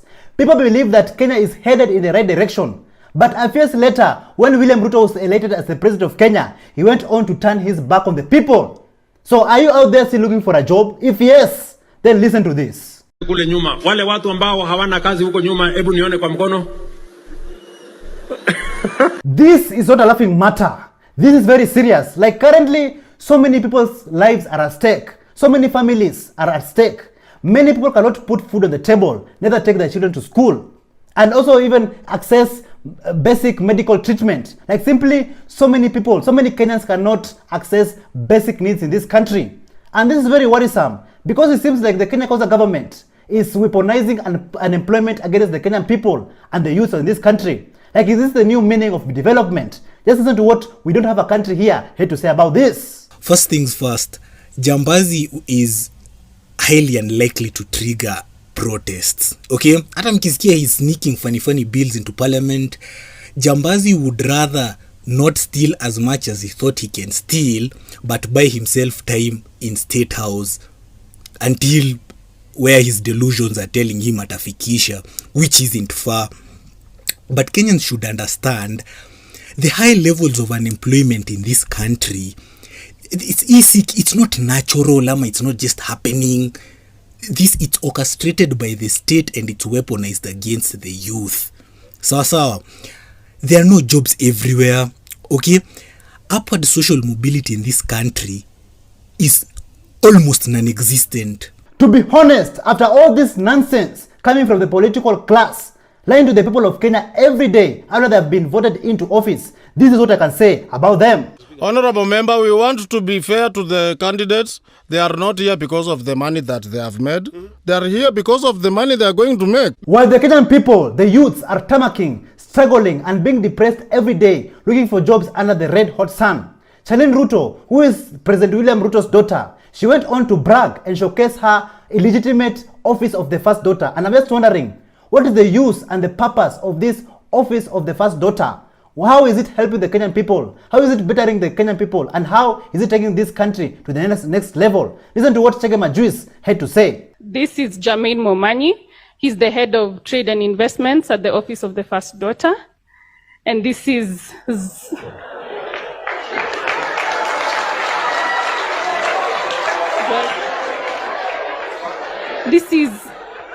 I don't get what's funny.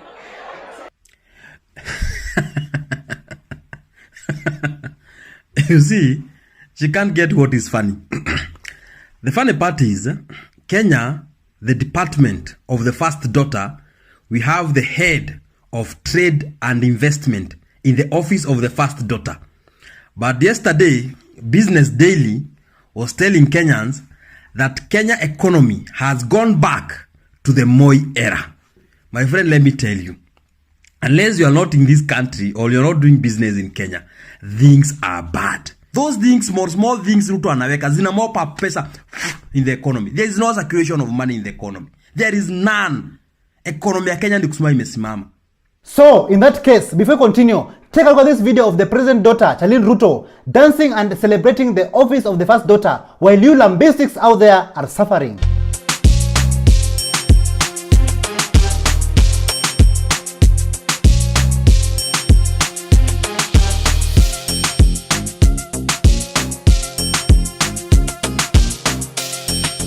In Nakuru County, Kenya Wildlife Services injured and abducted Brian Odhiambo, who is yet to be found. Brian Odhiambo's family were in pain after the Nakuru law courts ruled in favor of the Kenya Wildlife Services, stating that there is no evidence. And I'm just wondering, is this what we call justice? Take a look at some of these things, what happened after the unfair ruling outside Nakuru law courts.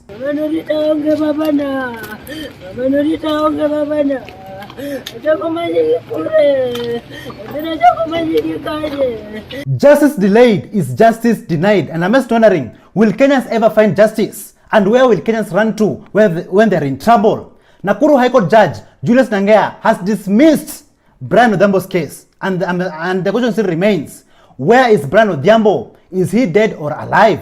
What a sad time to be a Kenyan.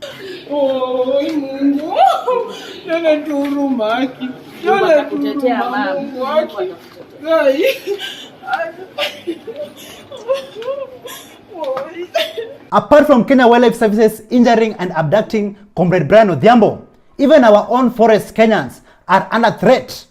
Heinous crimes is taking place under our noses. Just take a look at this disturbing footage. Haya wadau, this is Lily Lake hapa Karura. I'm sure you've seen these signs before, so msiseme siko. Haya, wacha nionyeshe kazi yenye inaendelea hapa hivi. Hizi ni miti zinakatwa fresh. Hizo chainsaw si moja, si mbili, ni kadhaa. Cheki tu mazee Karura vile inakaa.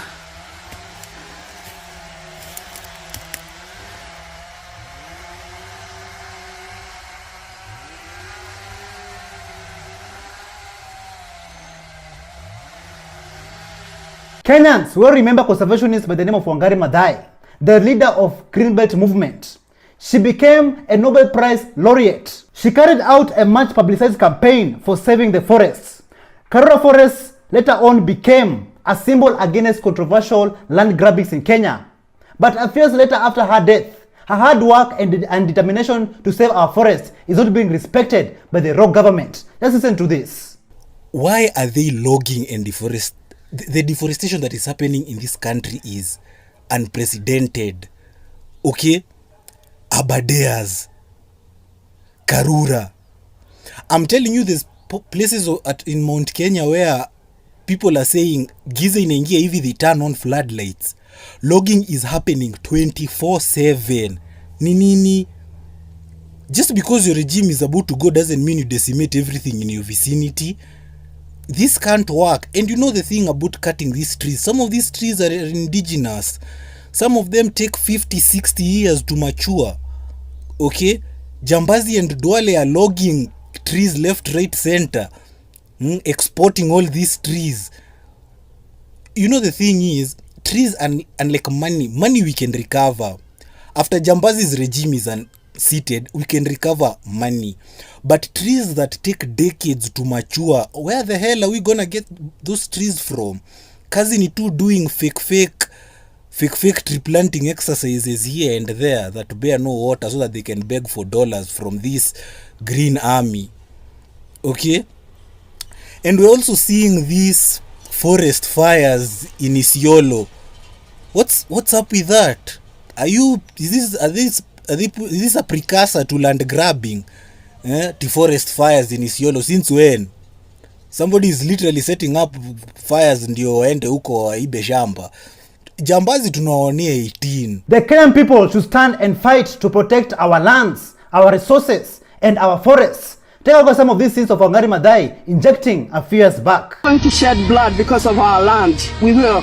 We are used to that. Our forefathers shed blood for our land. We will do so. This is my blood. And it reminds me of the blood they shed trying to protect Karura Forest.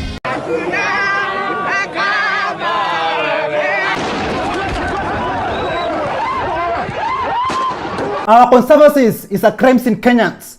In Isiolo, the court ruled that the Northern Rangeland Trust's community conservancies are illegal, citing violation of constitutional rights and also exploitation of our local communities. The court found that the Northern Rangeland Trust restricted access to essential grazing land and water, depriving pastoralists of vital resources. Just listen to this, Kenya. A landmark court ruling was issued today in northern Kenya, supporting local communities who said wildlife conservancies established on their land violated their constitutional rights.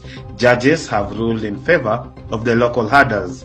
DW's Daniel Plafka has more from the courthouse in Isiolo. This ruling has been more than 3 years in the making and has major implications on how proceeds from the sale of natural resources on community lands might be distributed going forward. The court has ruled that the activities of armed rangers under the management of the Northern Rangelands Trust, which operates Africa's largest soil carbon offset scheme, are illegal and unconstitutional. It's not the first time that community members have sued the organization, but it is the first time that a case of this kind has gone to judgment. This ruling follows a documentary exposing the Northern Rangeland Trust's controversial carbon offsetting project, which critics claim that it lacks environmental benefits, undermining local land rights. Even activists have come forward and accused the Northern Rangeland Trust for human rights abuses, and also forceful displacement of communities. In the name of what, Kenyans? In the name of conservation. So they're committing all these atrocities on our land. In the name of what? In the name of conservation. But just take a look at how people injected, fighting for what rightfully belongs to them.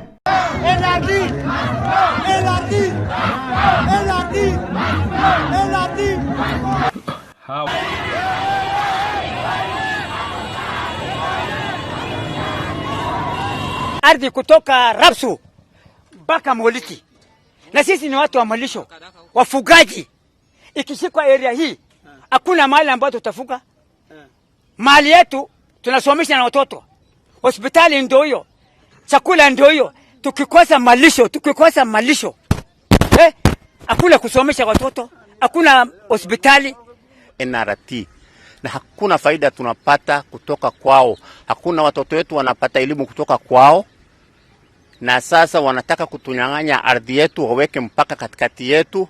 Kwa hivyo sisi kama watu ya kina hatutaki watu wanaitwa NRT. Despite these allegations, the Northern Rangeland Trust continues to receive funding from major international donors.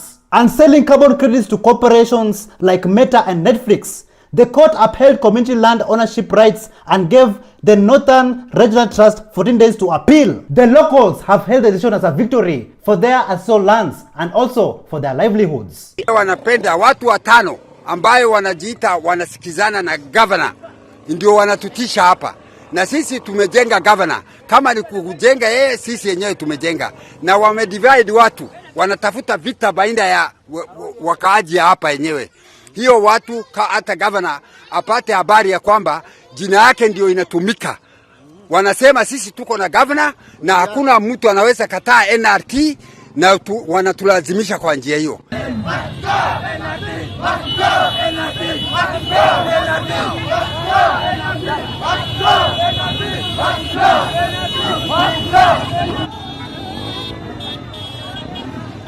Still in our conservancies, crime is becoming more rampant. Some men were tortured and almost killed at Oipajata and Lewa. And I'm just wondering, when will all this injustice stop?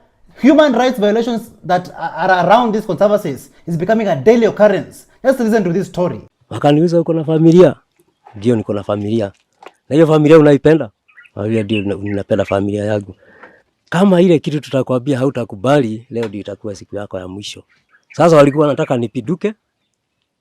Ndio niwaangalishe nini mgogo. Ndio wanipia risasi ati nikutoroka nilikuwa natoroka. So nani anakuambia hii ndio siku yako ya mwisho? Ni Bati Killing na ananiambia mbele yao. Kumulika nikapata ni KPR wa Rupejata. Na nikaona walikuwa watano. Walinishuti risasi ya kwanza, ikaingia hapa, ikatokea hapa. Ile ingine ndio hii. Wakanishuti ya pili. Kunishuti ya pili nikaamuka, sasa wakanigonga ingine ya mguu. KPR wa Rupejata wakasema sio wao walinishuti, ni KWS. Nao KWS wakauliza wao walinishuti wakiwa wapi? Wakasema wao hawakukua kwa kazi, wao ni kuitwa waliitwa. Oh, so sasa Olpejeta wanataka uwekelee KWS. Niwekelee KWS. Sema hata upewa buduki. Mnyama atokea kigafra. Upie ni shida. Kwa hivyo afadhali ukufe, mnyama abaki. Hiyo ndio sheria yao. Mercenaries operating in these conservancies. Some of those people who are killing our people are not KWS soldiers or game rangers. They are told first suspect anyone as a poacher. And don't arrest, shoot. We have to bring dignity to our people.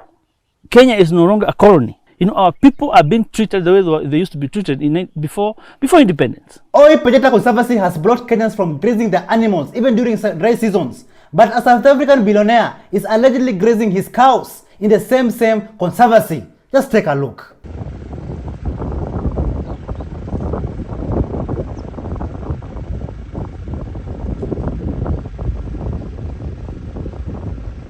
In Bungoma County, a young mother was burned to death and leaving her 9-year-old baby with serious injuries. The attackers were targeting the Nyumba Kumi chairperson who recently moved out from the same house that the mother and the young baby were living in. The perpetrators, they locked the house from outside, poured petrol and set the house on fire. But the mother, before her death, she managed to throw the baby outside the house. Just listen to what Kop Shakur had to say about this. So I'm here in Bungoma. You can see this house. Wakati tunaongelea femicide issues, there was a mother who was burnt. Alichomekea hapa mbele, alichomwa na watu. So this is the house. And it's alleged that the people who wenye walimchomea hapa ndani, they are protected by the police. Naona. So kuna mama alichomewa hapa, alikuwa na mtoto. So walichomea, walikuwa na mtoto ndani, walifungiwa ndani kwa mlango, walifungiwa na nje. Walifungiwa na nje. Walichoma na nini? Petroli. Wakachoma na petroli, so the mother hakuwa able kupita. Hakuwa able kutoka. So mama alichomekea ndani na mtoto. So mama akatoka mtoto nje, but the mother passed, but mtoto sasa yako ICU. This is the husband. Yeah, bro. Unaweza sema chenye ili happen? Nilikuwa naenda nyumbani. Kushughulika mambo na ujenzi. Wote nilipata tu mkuja huko haraka. Ndio kufika huko napata. Ongea nguvu kidogo. ilikuwa nipige huko haraka, nilipigwa tu simu kuja. Kakuja nikaona nyumba ni moshi yote. Eyewitnesses identified the suspect, who is also well connected with the police, and yet the criminal remains free. Like Kenyans, where are we heading to as a country? Walichoma na nini? Petroli. Wakachoma na petroli, so the mother hakuwa able kupita. Hakuwa able kutoka. So mama alichomekea ndani na mtoto. So mama akatoka mtoto nje, but the mother passed. While crime is becoming more rampant in the Republic of Kenya, President William Ruto is going around just lying to the people of Kenya. Do you remember when he said that the Grammys will be held in Kenya after paying 500 million Kenya shillings? Let me help you, Dennis. Actually, the money for Grammys we already paid. We are not about to pay. We already paid 500 million shillings towards that, and I'm sure the gentleman from Grammys can confirm that that is the direction we are going. It is quite clear that Kenyans got played, you got played, and the Grammys were not held in Kenya, but were held in the US, in California. Take a look at this video of how Wizkid injected at the Grammys.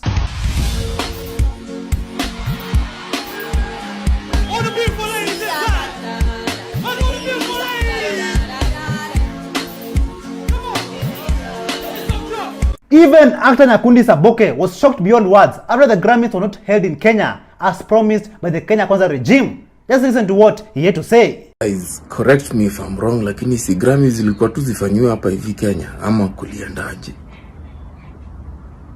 Juu niko hapa nangoja kina Kendrick washuke, watu tunaona tu ni kina Mlamwa.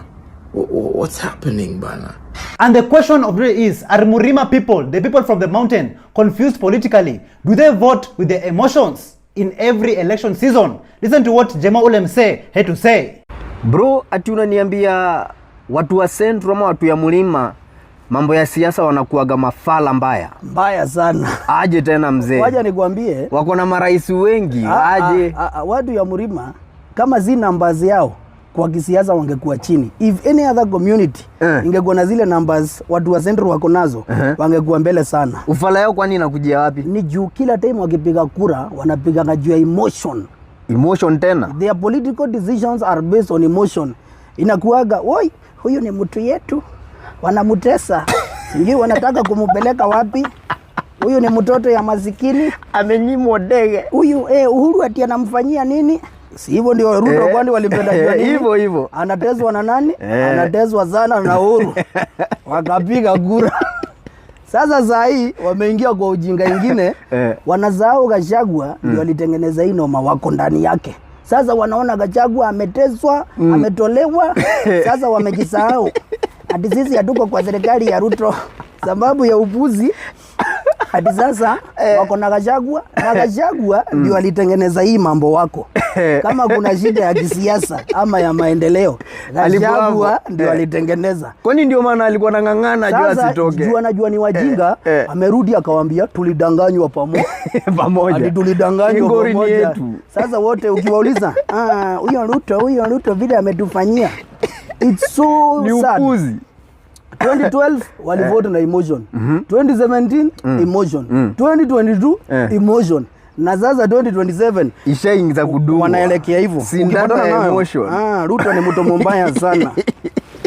Hiyo ujinga itafanya watu wa Central tubaki nyuma kisiasa, because all our decisions are based on emotions and not on issues. Ni ufala. Gonjwa, jali and everything else.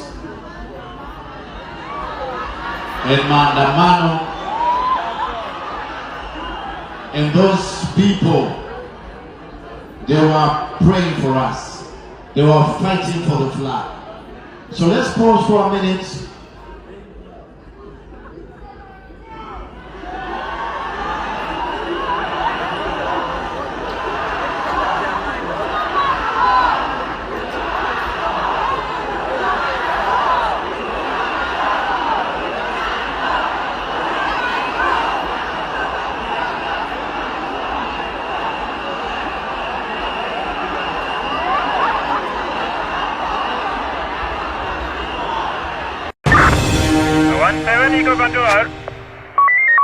Thank you so much for joining us on today's show. I'm your host, Elvis Derry. See you in the next one. Bye-bye. authoritarians begin by arresting and charging anybody that criticizes them.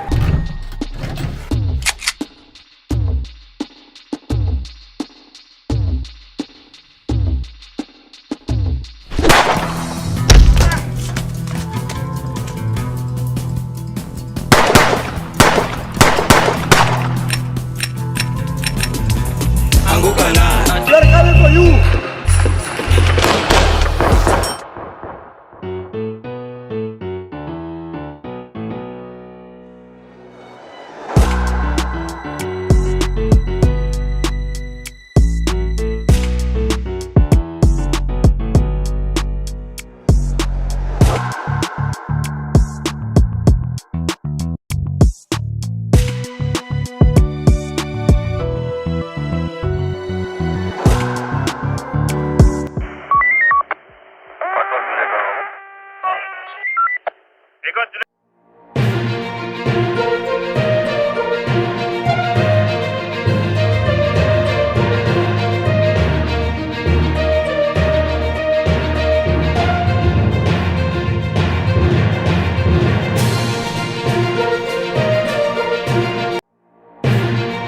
From Kibet Bull comeback. Kwa majina naitwa Gideon Kibet, kwa Twitter najulikana kama Yoko or Kibet Bull. To Billy Mwangi's ex account hacked. I'm not in Twitter. Yangu ilikuwa hacked na simu walichukua. Who is working with the goons?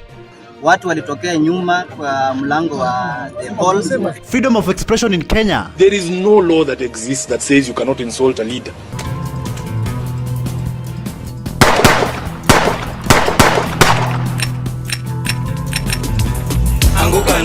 They're coming for you.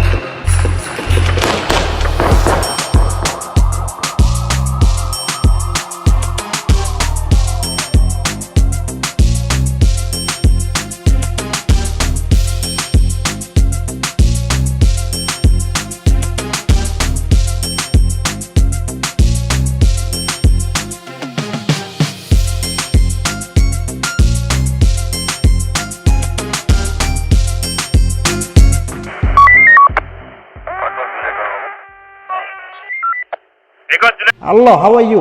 Welcome back to ShowNewTrend. I'm Yusuf today and my name is Elvis Deri. Kibet Bull, a comrade who has been very vocal on social media, challenging the government and fighting for better governance in this country. He was abducted and later on released. After his release, he came out and thanked all those Kenyans who stood by him and pushed for his release. Let's listen to what Kibet Bull had to say. Kwa majina naitwa Gideon Kibet, kwa Twitter najulikana kama Yoko or Kibet Bull. So nilikuwa nataka ni confirmie Kenyans kuwa niko safe na nimefika nyumbani salama. So na niliweza kudropiwa at first, sikuwa nikijua ni wapi. So kidogo nikaenda mbele nikapata ni Luanda. Hapo Luanda nikatafuta mahali pa kukaa for safety mpaka ifika asubuhi ili nisafiri nyumbani. Pengine ulidropiwa saa ngapi? Hivi ilikuwa saa 9 to saa 10. Wakenya wengi? Hiyo tweet ilikuwa yangu. Ilikuwa nikitaka ni confirm kuwa to Kenyans that I'm safe. Pengine hali yako iko aje? No, sina majeraha yoyote kwa mwili. Maybe uchofu tu. Kwanza nataka nishukuru kila mtu wa Twitter mwenye alipush hashtag or anything. I will fanya to anything to make sure all the abducted guys walitolewa. Asante sana. Nawashukuru Kenyans. Ronnie tumeongea na yeye ako Nairobi na ako salama sana. Wako na marafiki. Abduction is real. I can confirm that. Then mimi naaji tu serikali kukuwe na freedom of speech.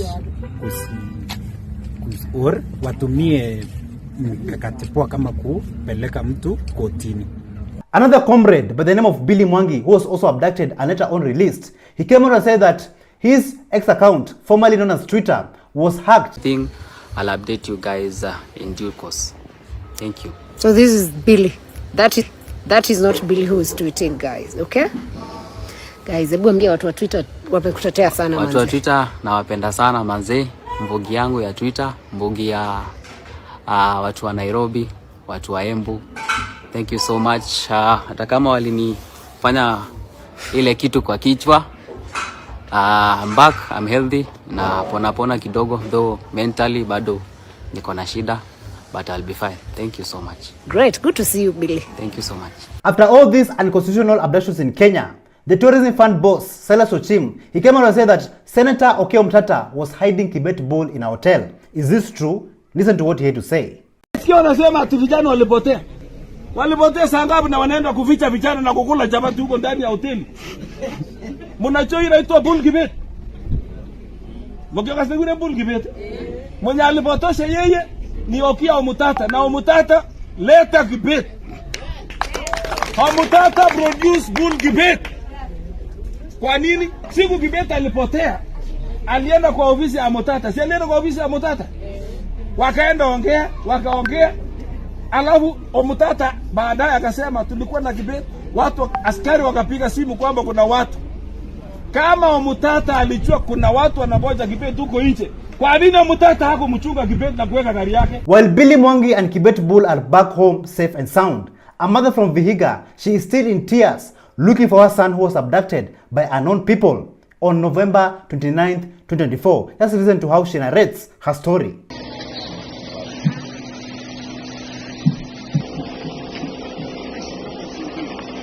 Mimi majina yangu ni Mary John Osita. Mtoto wangu alichukuliwa tarehe 23 Novemba. Na alijakiwa na watu wenye waeleweki ni watu gani. Sasa nimetafuta kwa mapolisi yote. Nimeenda Luanda, nimeenda Mbale. Hawaniambii penye mtoto wangu wako. Nimelia sipati majibu ya mtoto wangu. Sasa nataka serikali nisaidie. Walipeleka wapi mtoto wangu? Mimi mtoto wangu bado sijamuona. Na nimelia bado nalia. Nataka serikali nisaidie. Kama alifanya makosa, wamfungulie mashtaka, wampeleke kotini. Wamfunge badala ya kumtesa. Nataka mtoto wangu. Anaitwa Jojo Kwaro. Jina ingine Kapedo. Na alipotea 23 November. Walichukua saa 10 ya jioni. Sasa sijui walimpeleka wapi. Walimchukulia wapi? Walimchukulia Mwibona kwa stage ya pikipiki. Nimeenda police station ya Luanda, wananiambia hawajui chochote. Wananituma Mbale. Nimeenda DCI ya Mbale, wananituma Luanda wananituma DCI ya Mbale. Sasa sijui walipeleka wapi mtoto wangu. Na bado mimi nalia. What a sad state to live in. Justice Andrew Mamuye, he swore to jail the Inspector General of Police, Douglas Kanja, and DCI Amin over failures to attend court cases against abductions in Kenya. Just take a look at this. So I'm going to do something I do not do ordinarily. I will place the question of contempt to one side. Because I firmly believe all of us in this room, our first priority is to secure the 7th petitioner applicant. I've heard Mr. Nyamodi. I've heard you, Mr. Nyamodi. Certainly there needs to be investigations. But this is not a matter for 14 days. What I'd want to hear from Council is a proposal, not from Mr. Nyamodi, from the rest. I'll begin with Senior Counsel.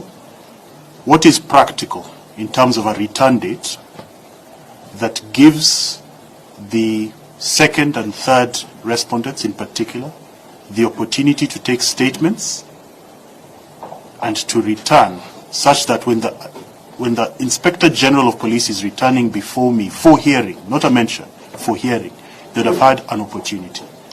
And so that I make it clear, so that when you are giving your responses, there can be no doubt, if the Inspector General of Police misses on that third hearing date, I will go with option 1.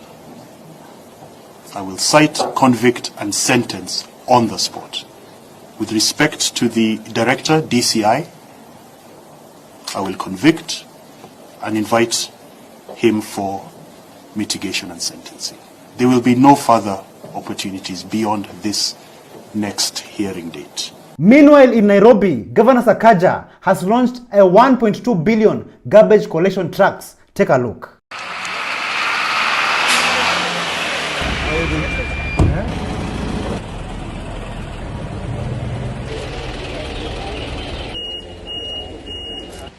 Wangapi walikuwa Green Army mbeleni na sasa hizi ni madereva?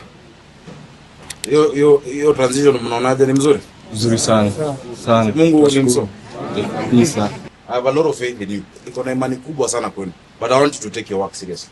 Please take your work seriously.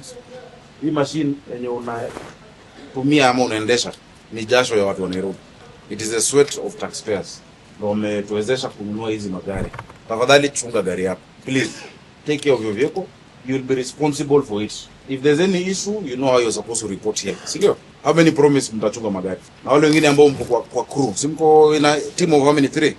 Mchungane. Na madereva mfunze wengine pia kazi. Because I'm going to buy more and more of this. Tanua zingine hata 50. Ndio. Because we want to clean our city. Nairobi lazima ing'are. Na hii ni mwaka ya usafi.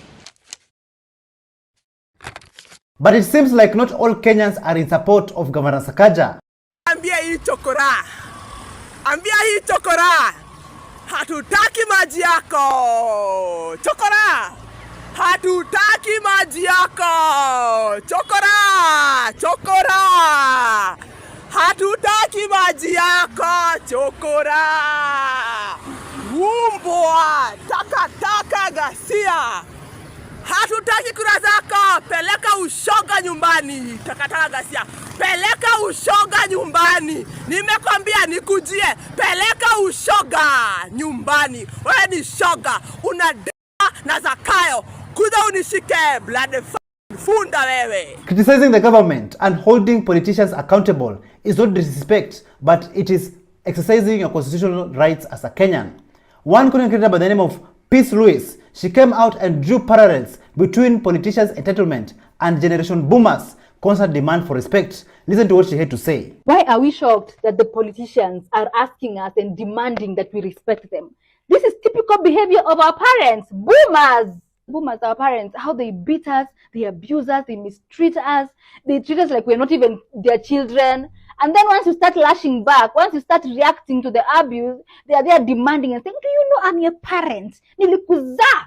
You should be respecting me. I'm your parent. I give birth to you. I am educating you. You have a roof over your head because of me. Boomers are what is wrong with this country. So Kenyans, if you ask yourselves, what is the meaning of freedom of expression? This is the power or right to express one's opinion without censorship, restraint, or legal penalty. So if you ask yourselves, why are Jesus being abducted but not arrested? They are being abducted because there is no law they can be charged under. Listen to what a Kenyan member of the Senate, Edwin Sifuna, had to say about this. The reason why they are abducting these young people is because there is no law that exists that says you cannot insult a leader. There is no law that says that you cannot insult the president. In fact, our High Court has already said that the freedom of expression extends to insults. The freedom of expression does not mean I have to be nice to you. It doesn't mean that I am forced to say things that you want to hear. Freedom of expression means I have to speak the way I see things. And instead of them addressing, why are Kenyans so angry? How did we get here? Because after the president was elected in 2022, by all accounts, William Ruto was one of the most popular politicians in the country. What did he do in the intervening period to lead to a place where he's being insulted left, right, and center? Instead of addressing those questions, the cause, they are addressing the symptoms. In that case, fellow Gen Zs, continue exercising your freedom of expression in your own country. Instead of the government creating job opportunities in Kenya, they are busy selling our own people in foreign countries. And some of them are living in very inhumane conditions. Like Rose, who her boss liked to beat her, but thankfully she was rescued. Let's take a look at how her life was in the Gulf.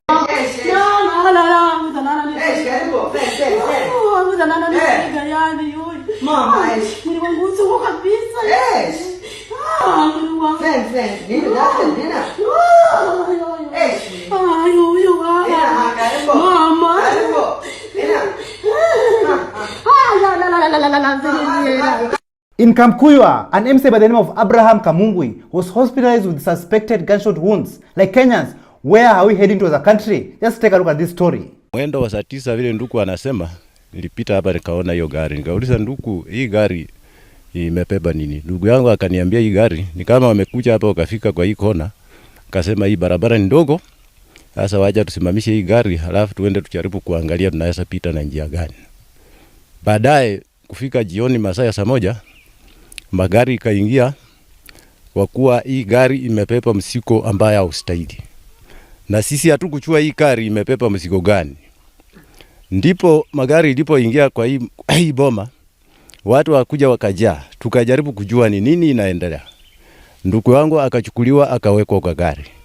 Akakaa hapo kwa Land Rover karibu masaa 3-4. Kufikia mwendo wa saa 3 usiku, tukaona watu wakiingia kwa hii boma. Tukaanza kujiuliza ni nani hawa? Tukajulikana kuwa ni Obama amekuja kuona hii gari yake. Walipoingia hapa muda usio mrefu, tukaanza kusikia mlio wa marisasi. Hatukuchua nini inaendelea, na kila mtu tukapaki na mshangao. Ndivyo tunavyosikia hii asubuhi hii kuwa yule alipigwa risasi ni MCA Obama. In that commotion, the MCA got injured with a sharp object, which is yet to be confirmed because the investigation have started. Otherwise, he was brought to Bungoma where he received the treatment and later referred to Eldoret for further management. Kenyans, do you think that it is high time for government bloggers to be banned from using social media? Because what all they do is just post nonsense. They post garbage. This is what this young Gen Z had to say.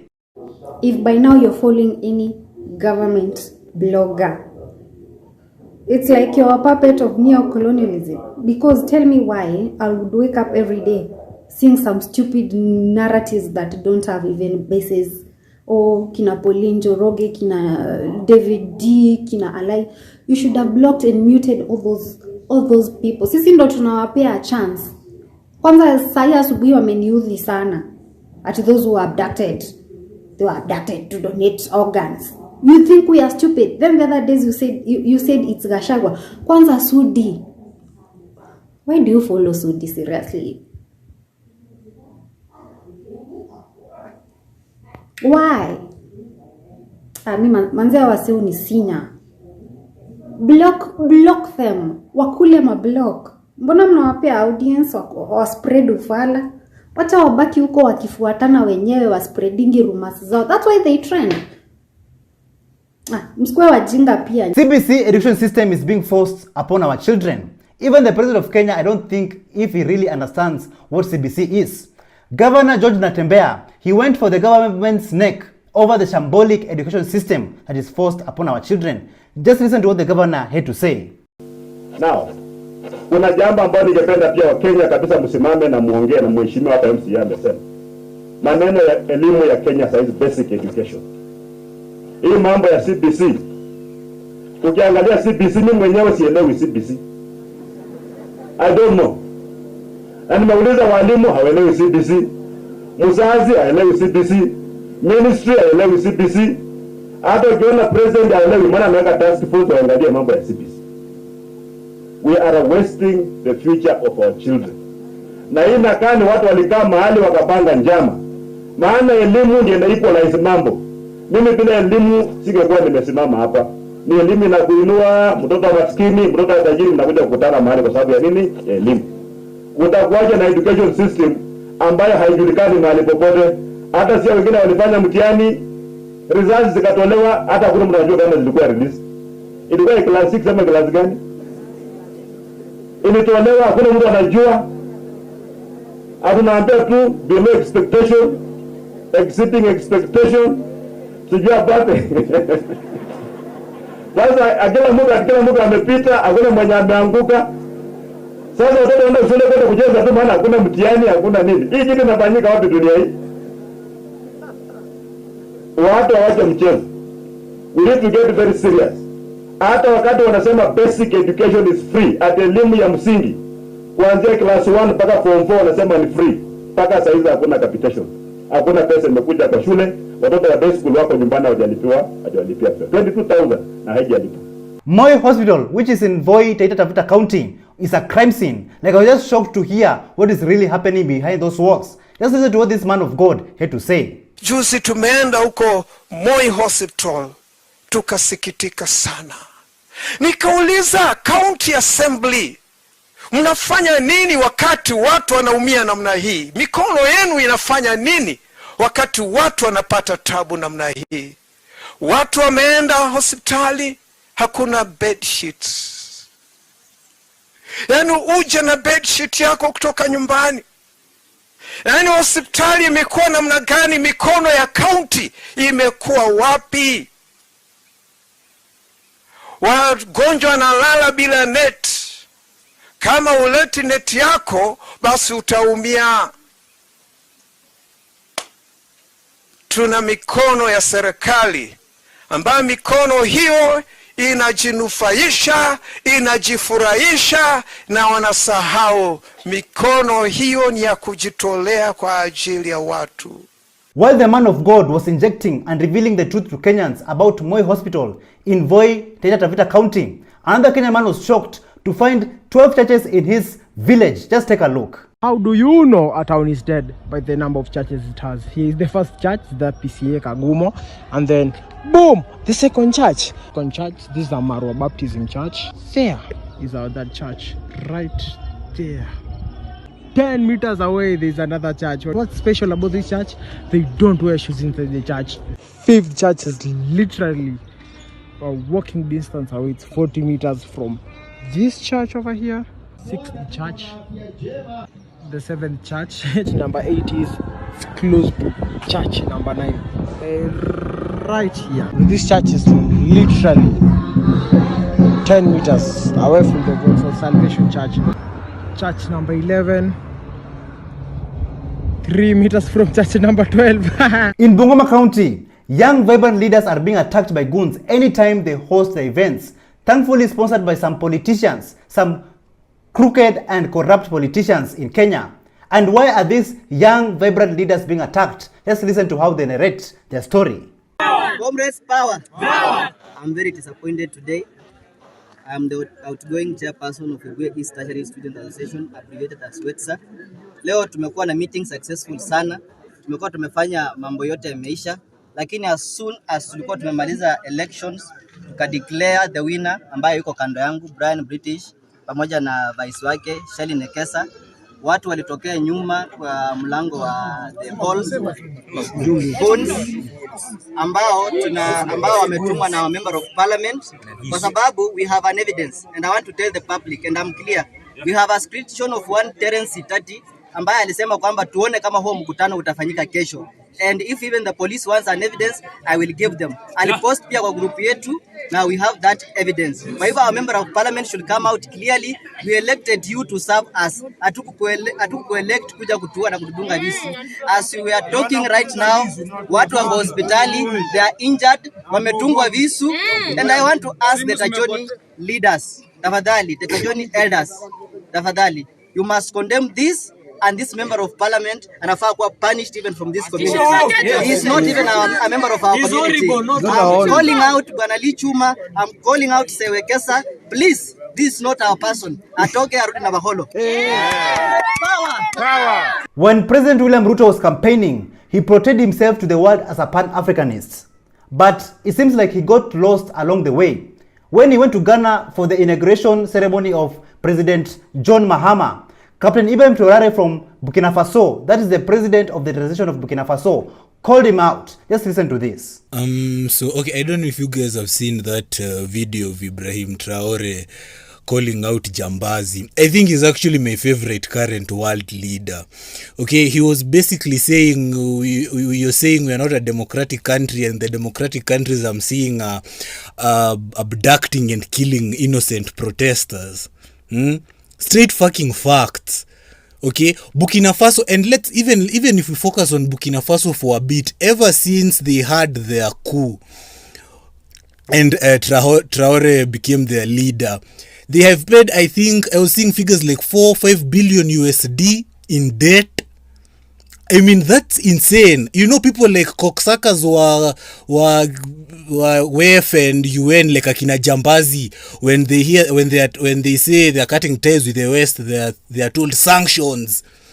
They panic. Guy, dollars, guy, those green papers we won't give big. Hey, it's gonna be tough. Jambazi has completely...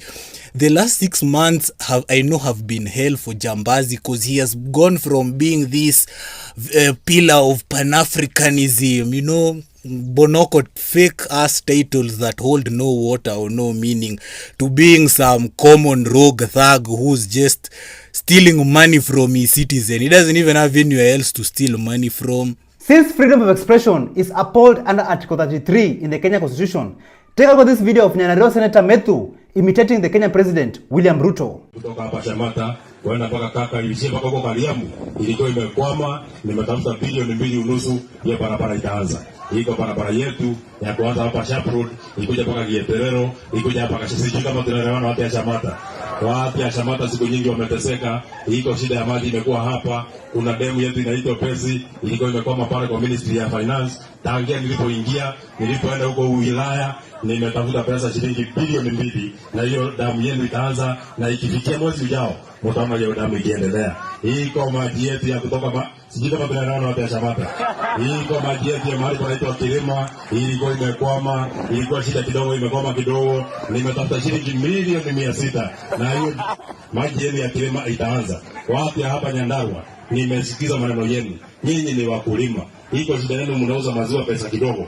Nimeongea na gavana Badilisha huyu, wakiwa na Senator Medho huyu. Iko kura zinakuja ndani ya wiki 2. Iko kura 30 nitakuwa nimeleta hapa Nyandarua. Sisi kama tunaelewana na watu wa Nyandarua. Watu ya hapa Shamata, siku nyingi mimi najua mmekuwa mkiteseka kwa sababu ya nyumba. Mmekuwa mkiishi nje, na kuanzia mwaka ujao nimetafuta pesa ya affordable housing. Nyinyi wote mtakuwa mnalala ndani, hamtakuwa mnalala msituni kama wanyama. Sisi kama tunaelewana na watu wa Shamata. Shamata oye. Kenyans, if elections were held today, who do you think will win? Tom Ojeda was live on Citizen TV and he claimed that William Ruto will win the elections if it was held today by 100%. Listen to what he had to say. If elections were held today, Trevor, President Ruto would get a second term. And both of them know that even as they speak, and he says that President Ruto should not run, President Ruto is the foremost candidate and will win a second term in this country. He is the leader to beat, is the kind to beat. While Tom Ojeda was making unusual claims on live TV, in Kajiado North, the ground was speaking a different language. Take a look. Hapana, wacheni hiyo.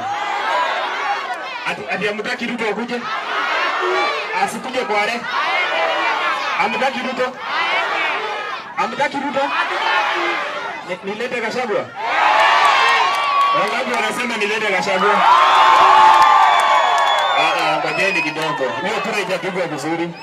Wangapi wanasema nilete Ruto? Hebu wainue mkono tu. Ati amtaki? Hebu fanya hivi kama hutaki. Amtaki kabisa?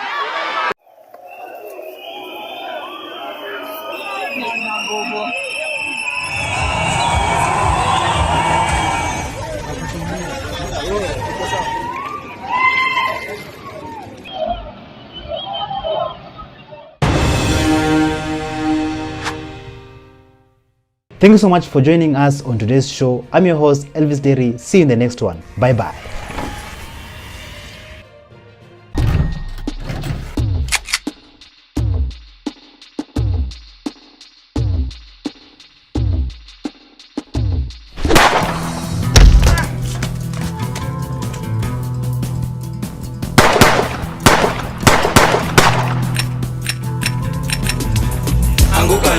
They're coming for you.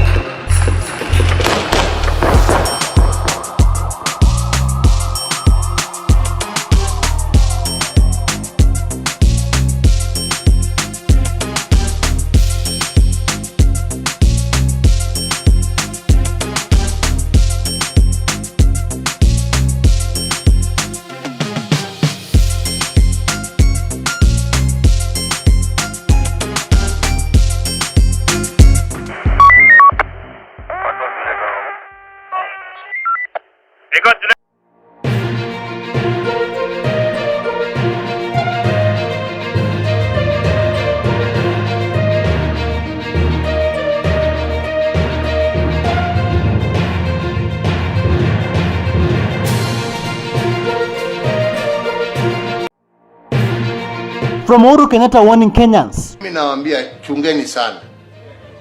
Hakuna kitu hatari kama mdomo tamu. To Kirinyagan's revenge. Are we safe in Kenya? Ruto, let me tell you, you don't know who you are joking with. Who will you vote for? 2027 tunachagua mlevi. Mlevi. Anguka na. We are coming for you.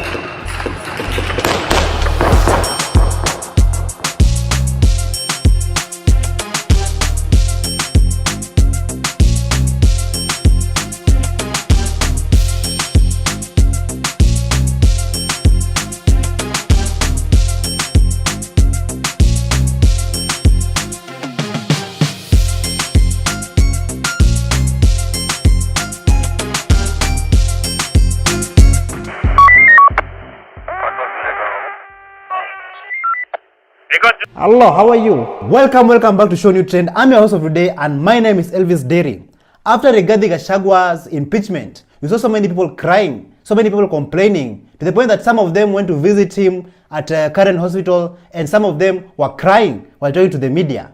And listen to what this Kenyan Gen Z had to say about people complaining after the former deputy president's impeachment. Listen to this. Impeachment like this, mumelia mumejaza Kenya machozi na vitisho havina msingi. Oh, sisi tumeshaona, we have learned. Hata hiyo kiti usitupe tena, tumekuona. Si nyinyi ndio mlikuwa mnaonea watu 18? Nyinyi ndio mlikuwa mmetuimbia hapa hatupangwingwi di hatupangwingwi, si uchawi ni maombi. Yani Ruto anacheka na wauliza ati amfanyi nini? Mnasema hatupangwingwi. Anacheka na uliza mungelijua vile nimewapanga. Impeachment moja hivi sijui chest pain mshalaza hospitali. Mtuulize sisi wenye tumekuwa tukifuata babu. Unajua kabisa seriously sasa hivi unaenda kupiga kura anashinda. Mnakosa kushinda, mnaenda kotini. Mnakosa kushinda, mnaenda street, mnakosa kushinda. Mnangoja another 5 years. Nyinyi moja tu hivi. Moja tu, one betrayal. Mmejaza Kenya na machozi. Sasa hatupumui ni nyinyi sasa. Wakati mlituambia hapa nyinyi ndio mnajua kurauka. Tokera tene. Tokera mwokirire tene kwikatia. Mulirauka kufanya nini?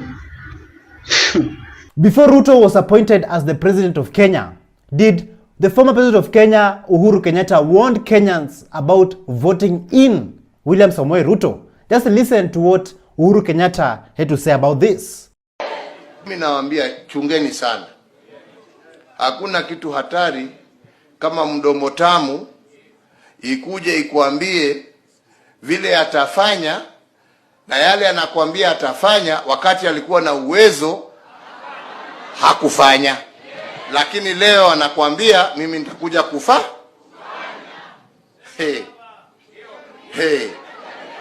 Tunaelewana? Tunaelewana? Na ndipo nasema wenzangu wa Bungoma. Wenzangu wa Bungoma. Msicheze na moto. Si mmecheza na moto na mumeumia. Si mmecheza na moto na mumeumia. Mnataka kurudi kwa moto ama mnataka kuokoka? Mnataka kuokoka? Njia ya kuokoka ni baba. Nawaambia. Uzee sio ugo. Uzee sio nini? In Mombasa County, things were boiling. Things were boiling nicely. The residents of Mombasa County came out to call out Raila Odinga after he has disappointed Kenyans for some years. Even to the point that he went on to accept Adani Group to take over the JKA airport in Kenya. Just listen to what this Mombasa resident had to say about Raila Odinga. Na mlaumu Raila na mlaumu sana. Yeye ndo ameleta hii chochocho hapa. Angeacha ile nyumba ikaungua ikateketea peke yao. Amechukua mawaziri, amewajaza pale. Yeye ndo amechochea. Na kule AU nataka anguke. aanguke, ataanguka, atatoka. Manake ndo amechochea hii. Watoto wameuliwa wakati wa maandamano. Rex Masai alikuwa wa kwanza. Hawajapata haki yao. Hawajapata haki yao kabisa. Wameuliwa. Kwa nini wabunge wanajadili mambo mengine ya ujinga, wasijadili mambo kama ya kina NHIF, ya uwanja wa ndege? Waona hiyo hapo, mimi kwangu nimekataa, nimekasirika hivi. Mimi pia naenda hospitali, nasikia homa kweli kweli, naenda hospitali. Abductions has been a daily normal activity in Kenya. TL Elder was threatened. He was told that he's going to be abducted and his mother will actually cry in his funeral. But a fearless TL Elder, a fearless Kenyan, he came out and told the president that, I don't fear you, we are fearless. Just listen to what TL Elder had to say. I am very angry today. Ruto sent 5 DCI goons led by Mr. Odhiambo to my mother's house in our village of Kwenmwanduka, Teri, in Sagala. 5 goons, and they told my mother that if I show my face in Matuga, I am going to be abducted and I am going to be killed. She will build tents on her compound to bury me. Ruto, let me tell you, you don't know who you are joking with. I am Wabili Mwagodi. Am I scared? I am scared. But am I afraid of death threatening me with a good time? You think I want to suffer in your country, in your Kenya? I will see you in Matuga tomorrow, 12 p.m. Ruto must go. Usitisha mimi. Wewe nani? Who are you? Ruto. You are a murderer. You are a thief. Shenzi wewe. Kirinyagans have done it again. They sent cows to their member of parliament by the name of Mary Maingi, who she voted yes in the impeachment of Rigathi Gachagua. So the people of Kirinyaga County, they decided to send cows to this MP's farm and to eat the crops and destroy the farm. Just take a look at this.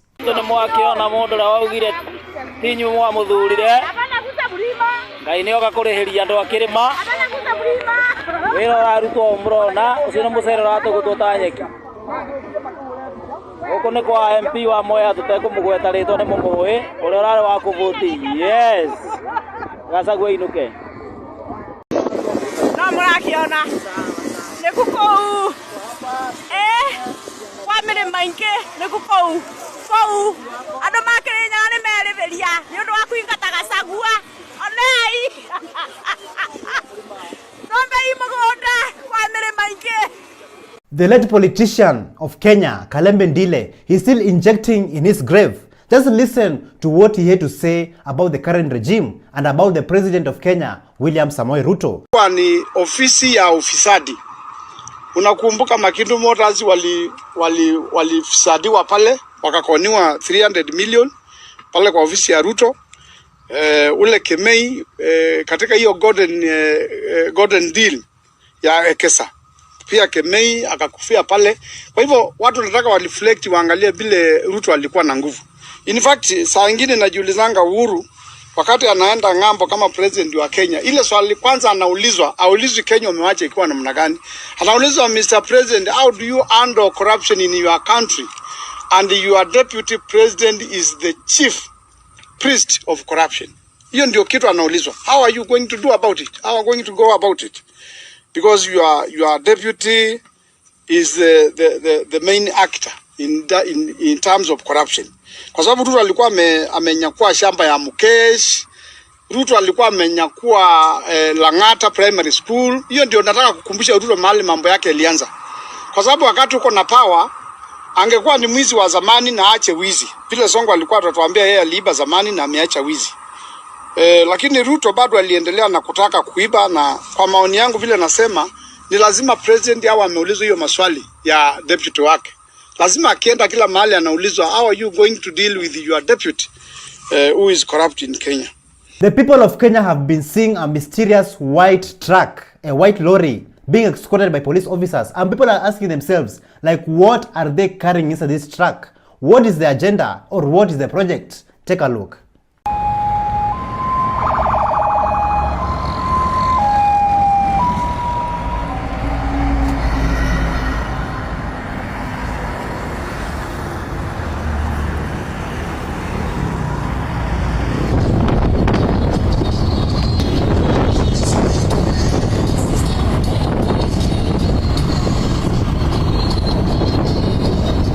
So tell me in the comments down below what you think is being carried inside this truck.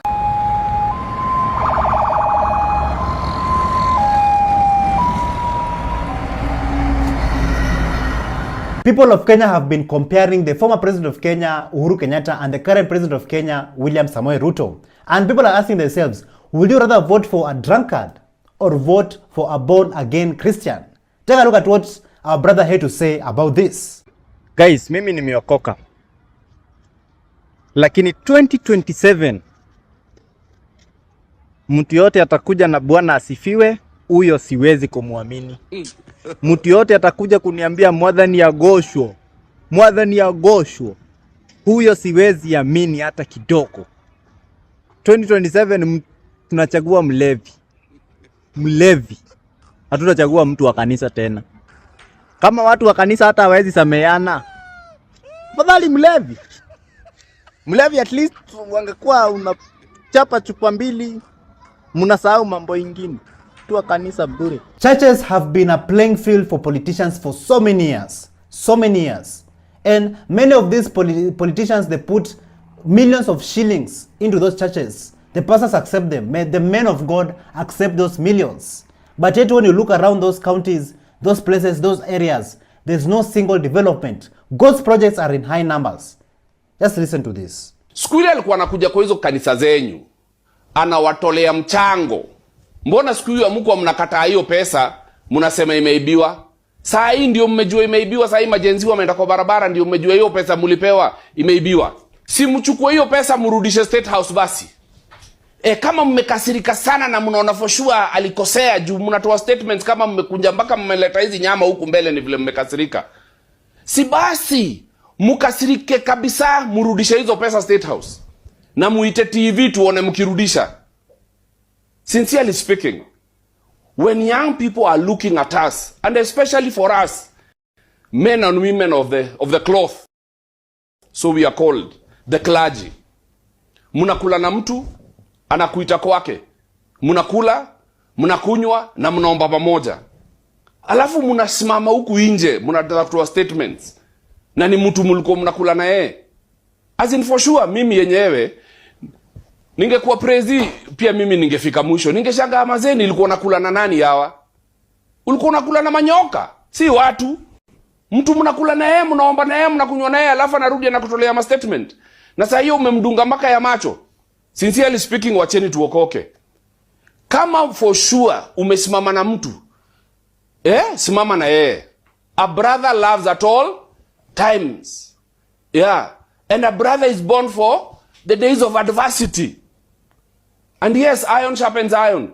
So you challenge each other behind the scenes. But usikuje kuanika mtu mmekula na yeye, mmekunywa na yeye na mkaomba na yeye mbele za Mungu na mtu aseme nimemuita nyoka. In fact, tuache maneno turudi kwa neno. Na ndasoma leo lugha zote mbili, ya Kizungu na Kiswahili. How easy is it for the citizens, for the people of Kenya, for the locals, for the mwananchi to recall their member of parliament, their MP or their senator? How easy is it? Senator Kajwang proposes amendment of law to make it easier for the citizens. But will this really work under this corrupt regime? Listen to this. A president or a deputy, it takes only 45 senators to remove it. And yet we, the members of parliament, we have written laws that make it impossible for us to be removed from office. It is my intention to bring an amendment, and it is not a constitutional amendment. It is a simple statutory amendment to the Elections Act. If today you want to recall your member of parliament, you cannot recall him until he is convicted by a court of law.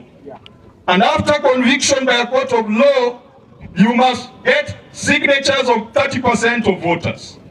And after getting signatures of 30% of voters, there must be a referendum on the recall, which 50% of elected voters must participate. The threshold is higher than amending the constitution. The threshold for recalling a member of parliament or a senator is higher than changing the constitution of Kenya. That threshold is inconsistent with the constitution. It violates Article 99 of the Constitution of Kenya.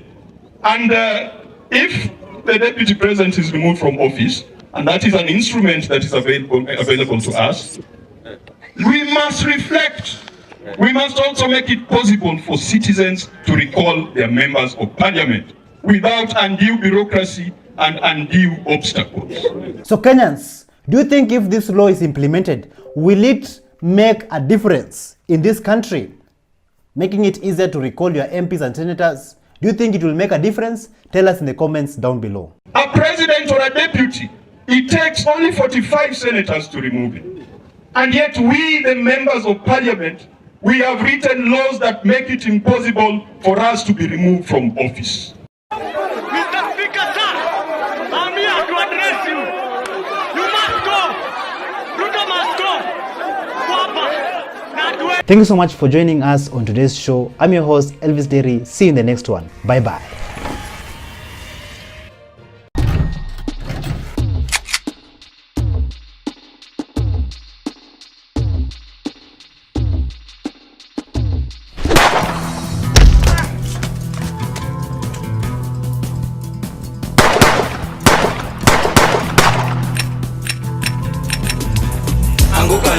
We are coming for you.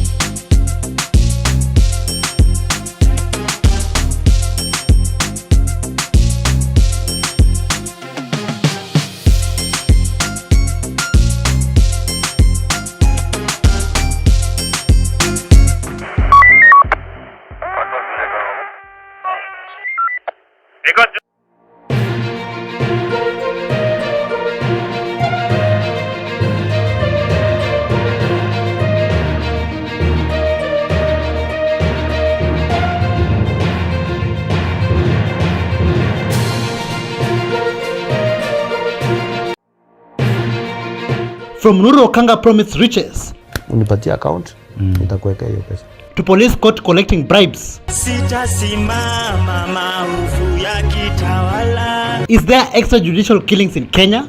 there will be no extrajudicial killings in the government of Kenya. Gen Z evangelism in Nairobi City. In the name of Jesus, we here to call you all the amazing names, oh God, that you are in the name of Jesus. We are coming for you.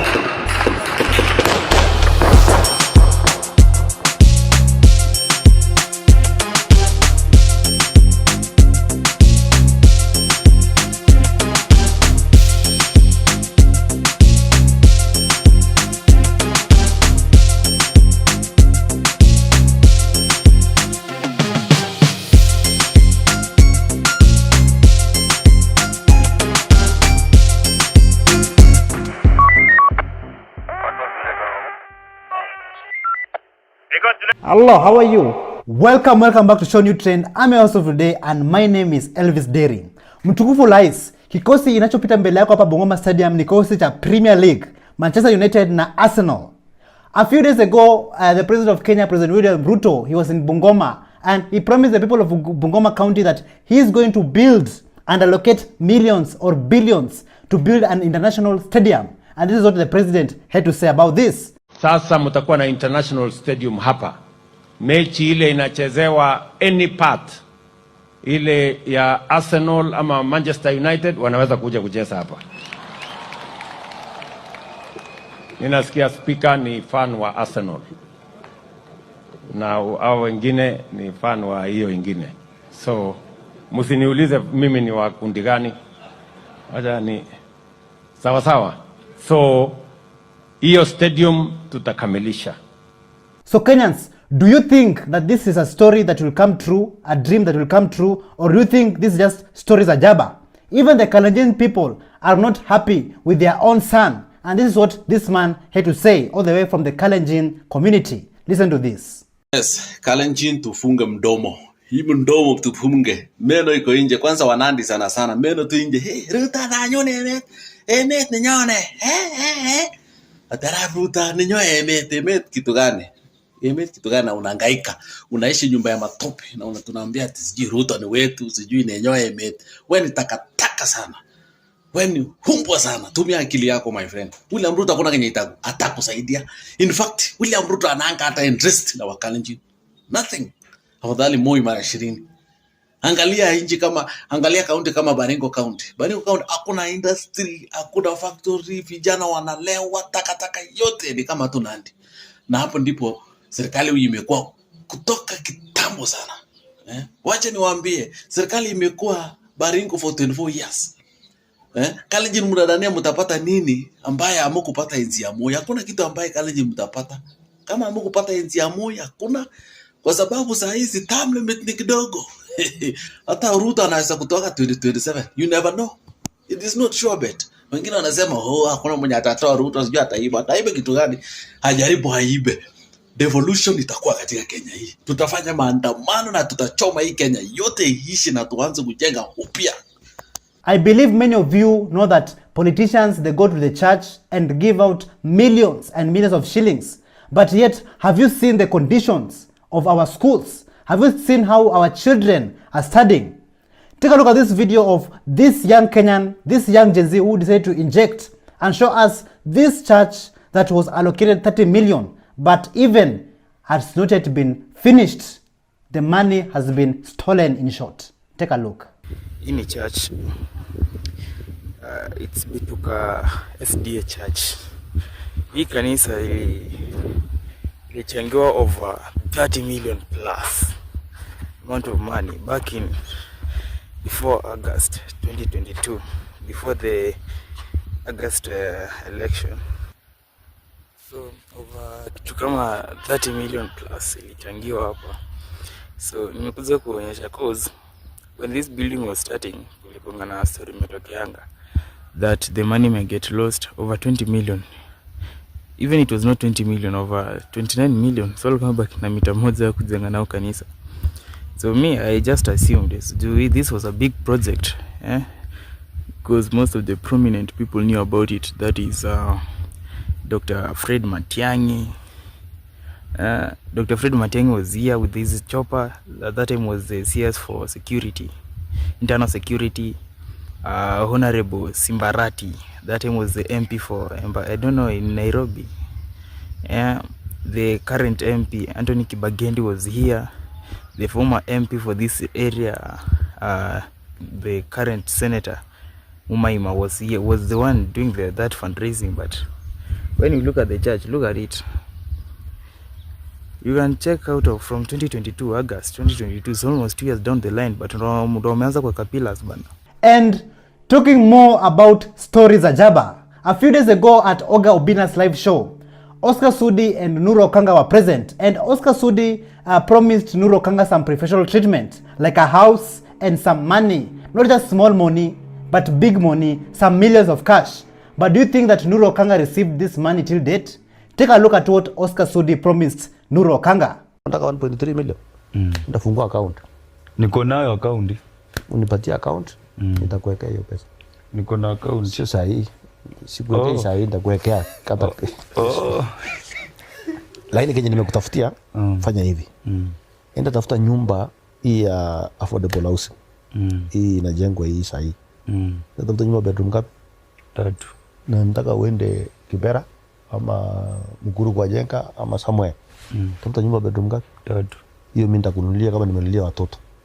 Na uanze sasa maisha uendelee. Sasa hizi zijaisha. Wow. Now we are talking.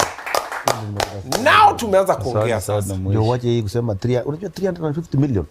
Now we are talking. Unanunuliwa nyumba 3 bedroom. Self contained. Unanunuliwa toto. Ujaze kila kitu hiyo. Zinakuanga wapi?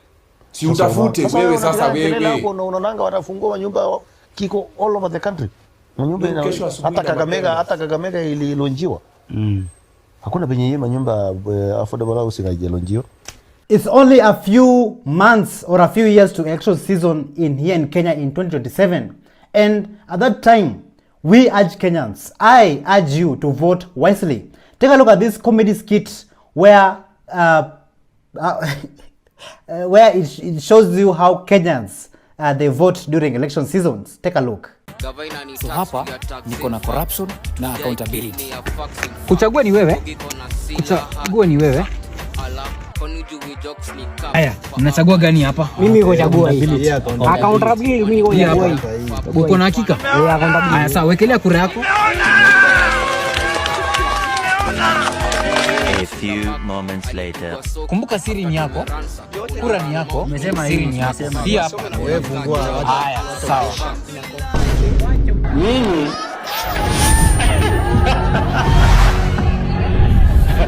na nilikuwa nimewawarn. Let us take a short break. We're gonna be right back. And we are still right at Paje, Zanzibar, Tanzania, East Africa, and right at Hanoi, Hanoi restaurant, cafe restaurant. And we're going to be trying out some famous Vietnamese soup here. You know, are you ready to try the soup? My first time when I'm try this soup. This is the question, or? I said, like, are you ready to try out the soup? Yeah. I'm ready. Okay. I want to try this. Try. Yeah. Yeah. Like it's so delicious, and also like they've put like different spices, like which it makes it even more unique, you know.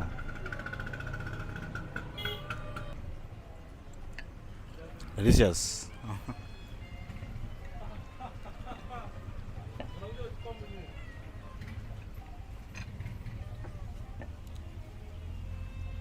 So, are you enjoying your Vietnamese soup? Thank you so much. I don't understand. No, it's okay. No worries. Hakuna matata. Pole.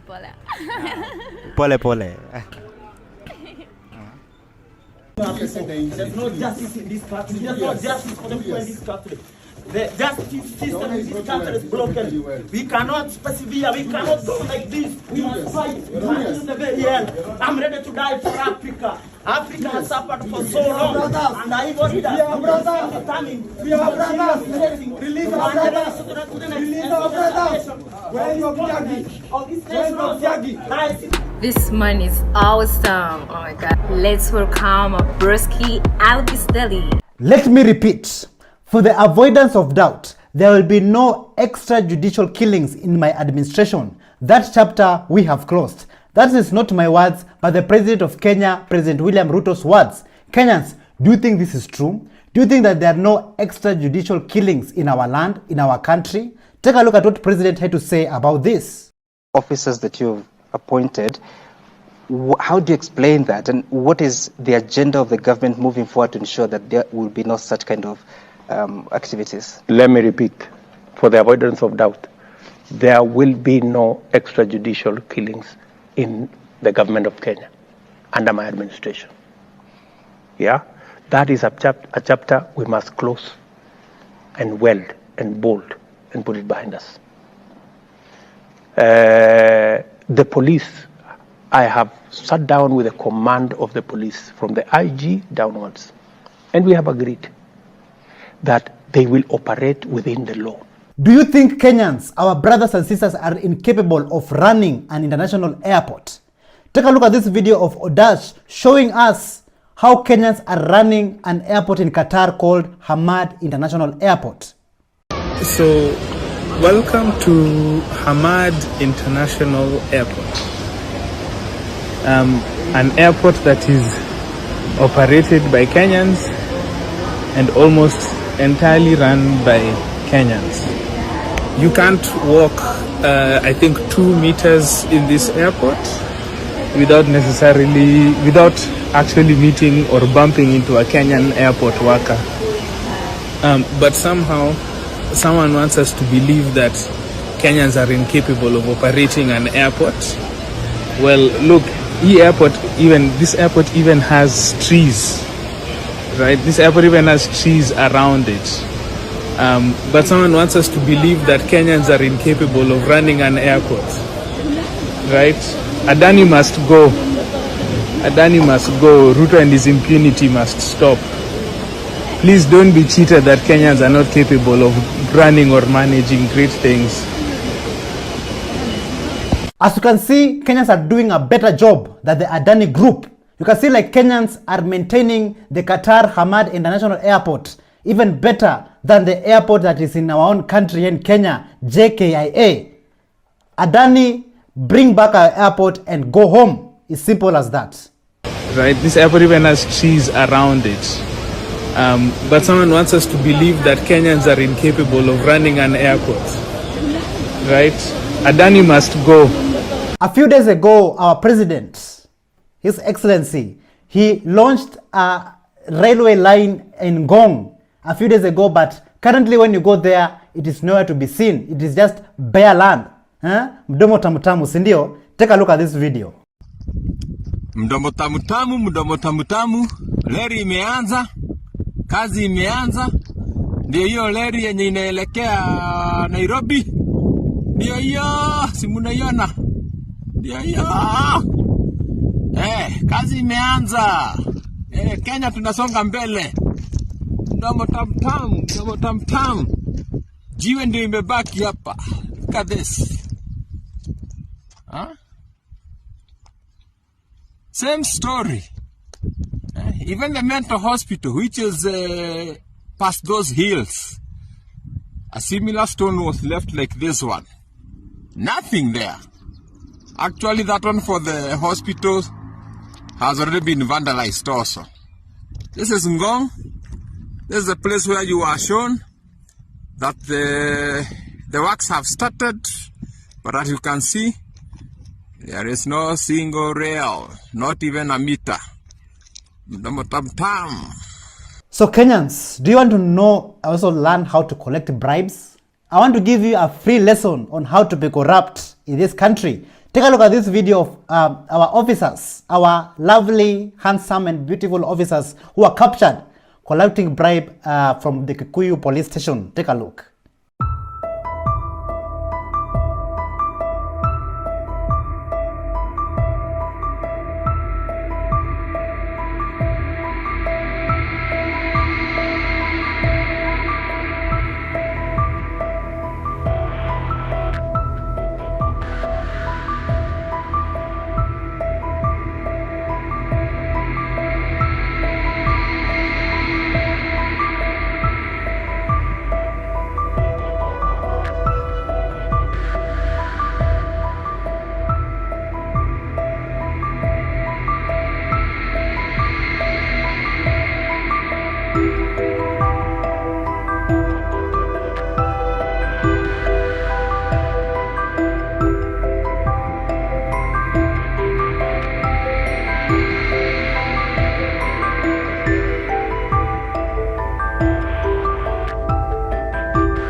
If you're a Gen Z out there, you deserve respect. You deserve to be saluted because the Gen Zs have brought a significant change in this country. The political landscape, the political arena, the political playing field has changed because of the pressure and the injection from the Gen Z. And also, like, the Gen Zs are also very spiritual. And I want to show you guys of this video of this Gen Z's evangelism in Nairobi CBD. Take a look.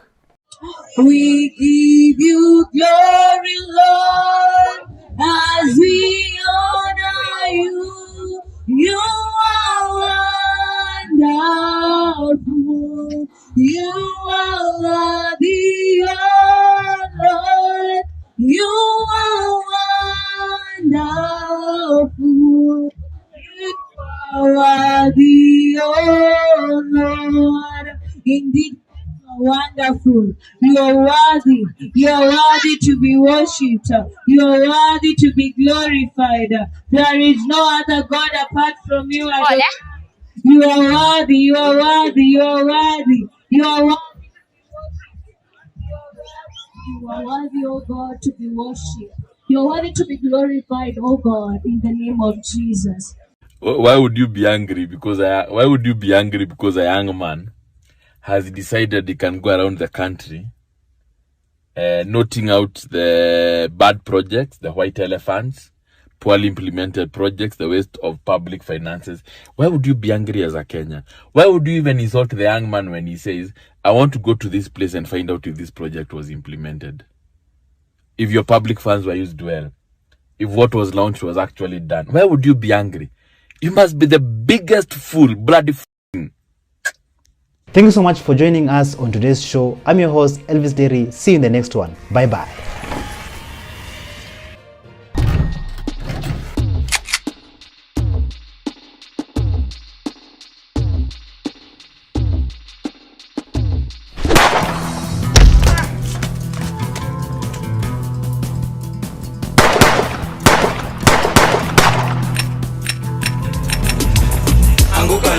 We are coming for you.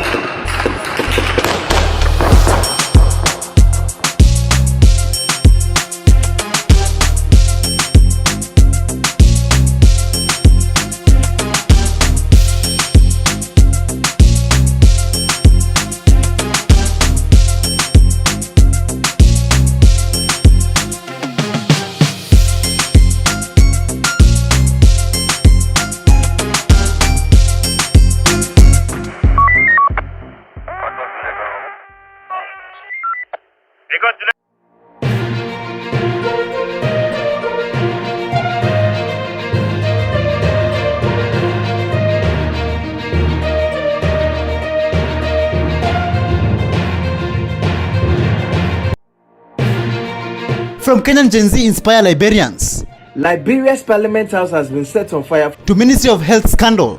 You must be stupid to sign something you don't know. Is this the country you want? Sex workers protests. I'm a sex worker activist. Na sisi ma sex worker. Parliament, we are coming. We are coming for you. We are coming for you.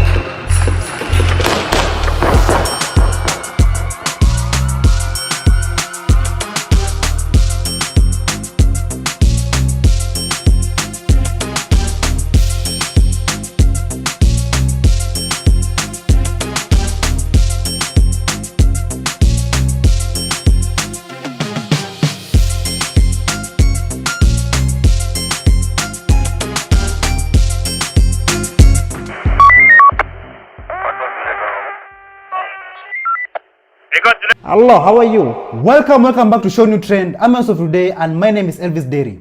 We all know that Kenyans are feared all over the world when it comes to online war. And recently, the Kenyan online army, they decided to go and send greetings to African presidents. And just listen to what Dr. Mumbi Seraki had to say about this incident. This is for entertainment purposes only. So now Kenya's online army has managed to locate the numbers of every African president and wanasalimiwa wakiambiwa why they should not select Baba to be the next African Union. Wow, Kenyans imagine it too much. Oh my God. And there's this MP who came out and did an interview, I think Caleb or Misi or something like that, yeah? One of Baba's diehards, and he was saying that Rao has never ever been this unpopular in all his handshakes, in all his betrayals. I think joining Nabi was the ultimate betrayal, and it will be hard for him to come back from that one.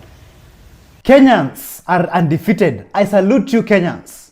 Like, Kenyans have inspired the Gen Zs all over the world, from Nigeria to Bangladesh, and now Liberia. They decided to occupy and even going ahead to burn the parliament building. Just take a look.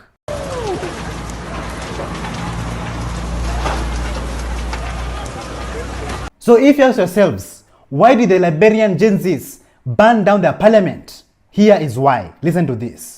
Liberia's Parliament House has been set on fire following a protest that has been going on for 2 days. Apparently, this is the second time the Parliament building has caught fire in 1 week. This protest started on Tuesday, 17th December by opposition against efforts to remove Parliament Speaker, who is currently facing corruption allegations. It appears that the Speaker is a member of the opposition. Protesters are also demanding the resignation of the President. Authorities are yet to confirm the cause of the fire, but local reports indicate that suspects were arrested near the building when the fire broke out. So far, no connection has been made yet between the protest and the fire. Let me know your thoughts on this. Viva comrades, viva! Viva Kenyans, viva! Viva Gen Z, viva! Like, you guys are just the best.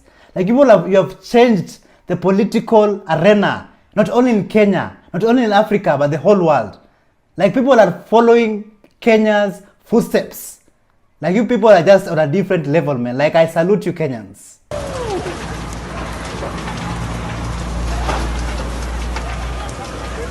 Instead of the government creating job opportunities for our people, they're busy looting and also busy focusing on shenanigans, nonsense like vaccinating the cows so that the cows can stop fatting. Can you imagine that? Our people from Turkana are being exported to Italy daily and left there to live under inhumane conditions in the streets, tamacking and looking for jobs. Like, what a sad state to live in. Just take a look at this story. So mimi nilikuwa shughuli zangu nikapatana na hawa wasichana wamekaa hapa kuchunguza vizuri, kumbe ni wale wanaitwa Kamarajong, ni Turkana tribe. Hawa wanaletangwa Nairobi, mostly huwa wanadozi nje, yani kulala nje, wanakuanga mtaa Isili, huwa wanafanyia wa Somali kazi.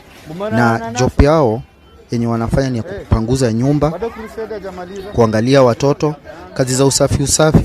Kulingana na vile nimefanya uchunguzi nikasikia kuna mtu mwenye huwa anawaleta, anakula ile yenye anakula, anawaleta, then wakifika hapa ni kuhaso tu sasa kungangana na maisha yao, wajue venye watasurvive. Na hivyo ndio iko kwa hii street ya Isili. Jione. Niambie nitakufanyia. Nafanyanga hizo. Na kuadvertise.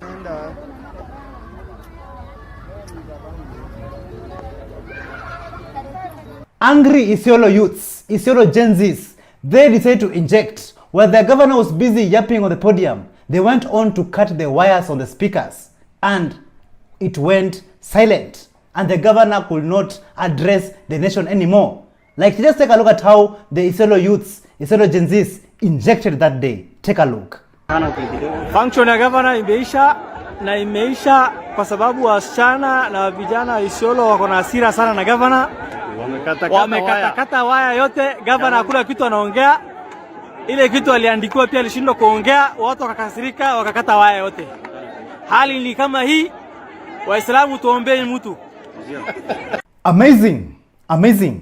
Isiolo youths, Isiolo Gen Zs, keep on injecting. Continue injecting without intimidation. Nobody should stop you or make you think otherwise, that you should not fight for better and good governance in Isiolo. I salute you, my comrades and Gen Zs. Keep on injecting. And I have a question for you Kenyans.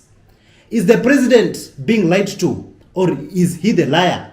Or even worse, is he the one who is controlling or in charge of this country? Let's listen to what Honorable Babu Owino had to say about this. Hapa nchini kuna shida kubwa sana. Kwanza niliona ya kwamba rais alikuwa anasema ya kwamba inflation rate iko at around 2.8%. Kitu ya kwanza, inflation is the rate at which prices of goods and services increase with time.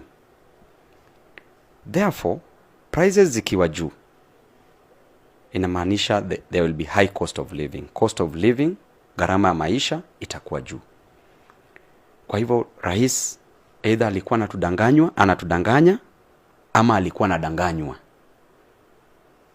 Kwa vile sasa inatuonyesha kwamba rais hayuko in charge of this country because ajui chenye anasema. Anatudanganya wazi. So Kenyans, give us your honest opinion in the comments down below. Do you think that the president of Kenya is actually running this country, managing this country? Or do you think that the people who are surrounding him are the ones who are lying to him? Or do you think that the president is the master manipulator, the master liar? Just give us your opinion, your honest opinion in the comments down below. Hapa nchini kuna shida kubwa sana. Kwanza niliona ya kwamba rais alikuwa anasema ya kwamba inflation rate iko at around 2.8%.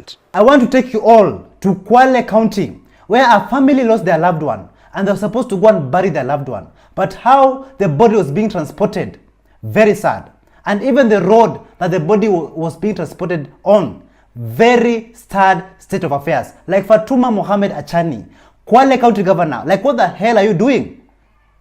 Ladies and gentlemen, just take a look at this.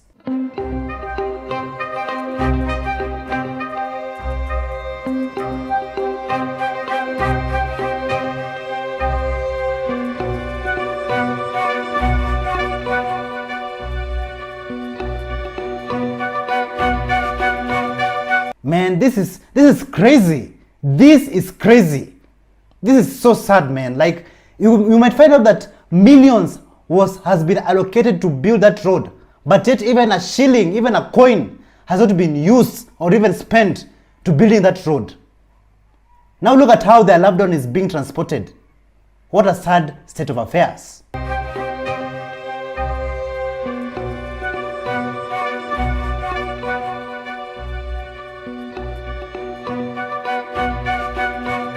And that's not all Kenyans. Even in Nairobi County, Nairobi City, the capital city of Kenya, when you go to Ruai, Sir Henry Road was allocated 137 million shillings. But all that money was misused. And the governor of Nairobi, Governor Sakaja, has not said anything about it. K.O.T. Sonko went there in Ruai to go and show people what corruption really looks like. And just take a look at what he had to say. So good afternoon, guys. Today I'm here at Ruai on Dramval Sir Henry Road. So this road was commissioned by the government of Nairobi, by the governor, Johnson Sakaja, and it was allocated 137 million. So leo morning I saw someone posted on social media that this road it is in a very bad state, and so nimejaribu kufika hapa, and so I've actually found that the road is badly constructed. In fact, the contract was given to a person called this company naitwa Altan and Appliances Limited, yeah. But now they were here some 5 months ago, and then they left. So you can see how the road in a car. You straight here, very significant. And so this road, 137 million. The contractor currently is not on the side. Inafana venye iko hivi, and then you say Sakaja is working in Nairobi. He's making Nairobi works. Is this how Nairobi works? Kenyans, so do you see where the mutu wetu mentality is taking us in this country? Taking us to nowhere. Let us all be flexible. Be a people where you can vote for any tribe. It doesn't matter which tribe they come from, as long as they're doing the right work. Because at the end of the day, if you still support your people, your own person from your tribe, and even they're not even helping you in your own counties, in your own constituencies, it is the people who will suffer. The Kenyan people will suffer. It is you and me who is going to suffer in this country. Let us stop all this tribal mindset, this mutu wetu mentality that the person who should take this seat is supposed to be on our tribe. Even if they are bad or good, even if they are going to help us or not, they are supposed to be from our tribe. Let us stop all that nonsense, Kenyans. Let us save this country. Let us come together as one people. Vote wisely.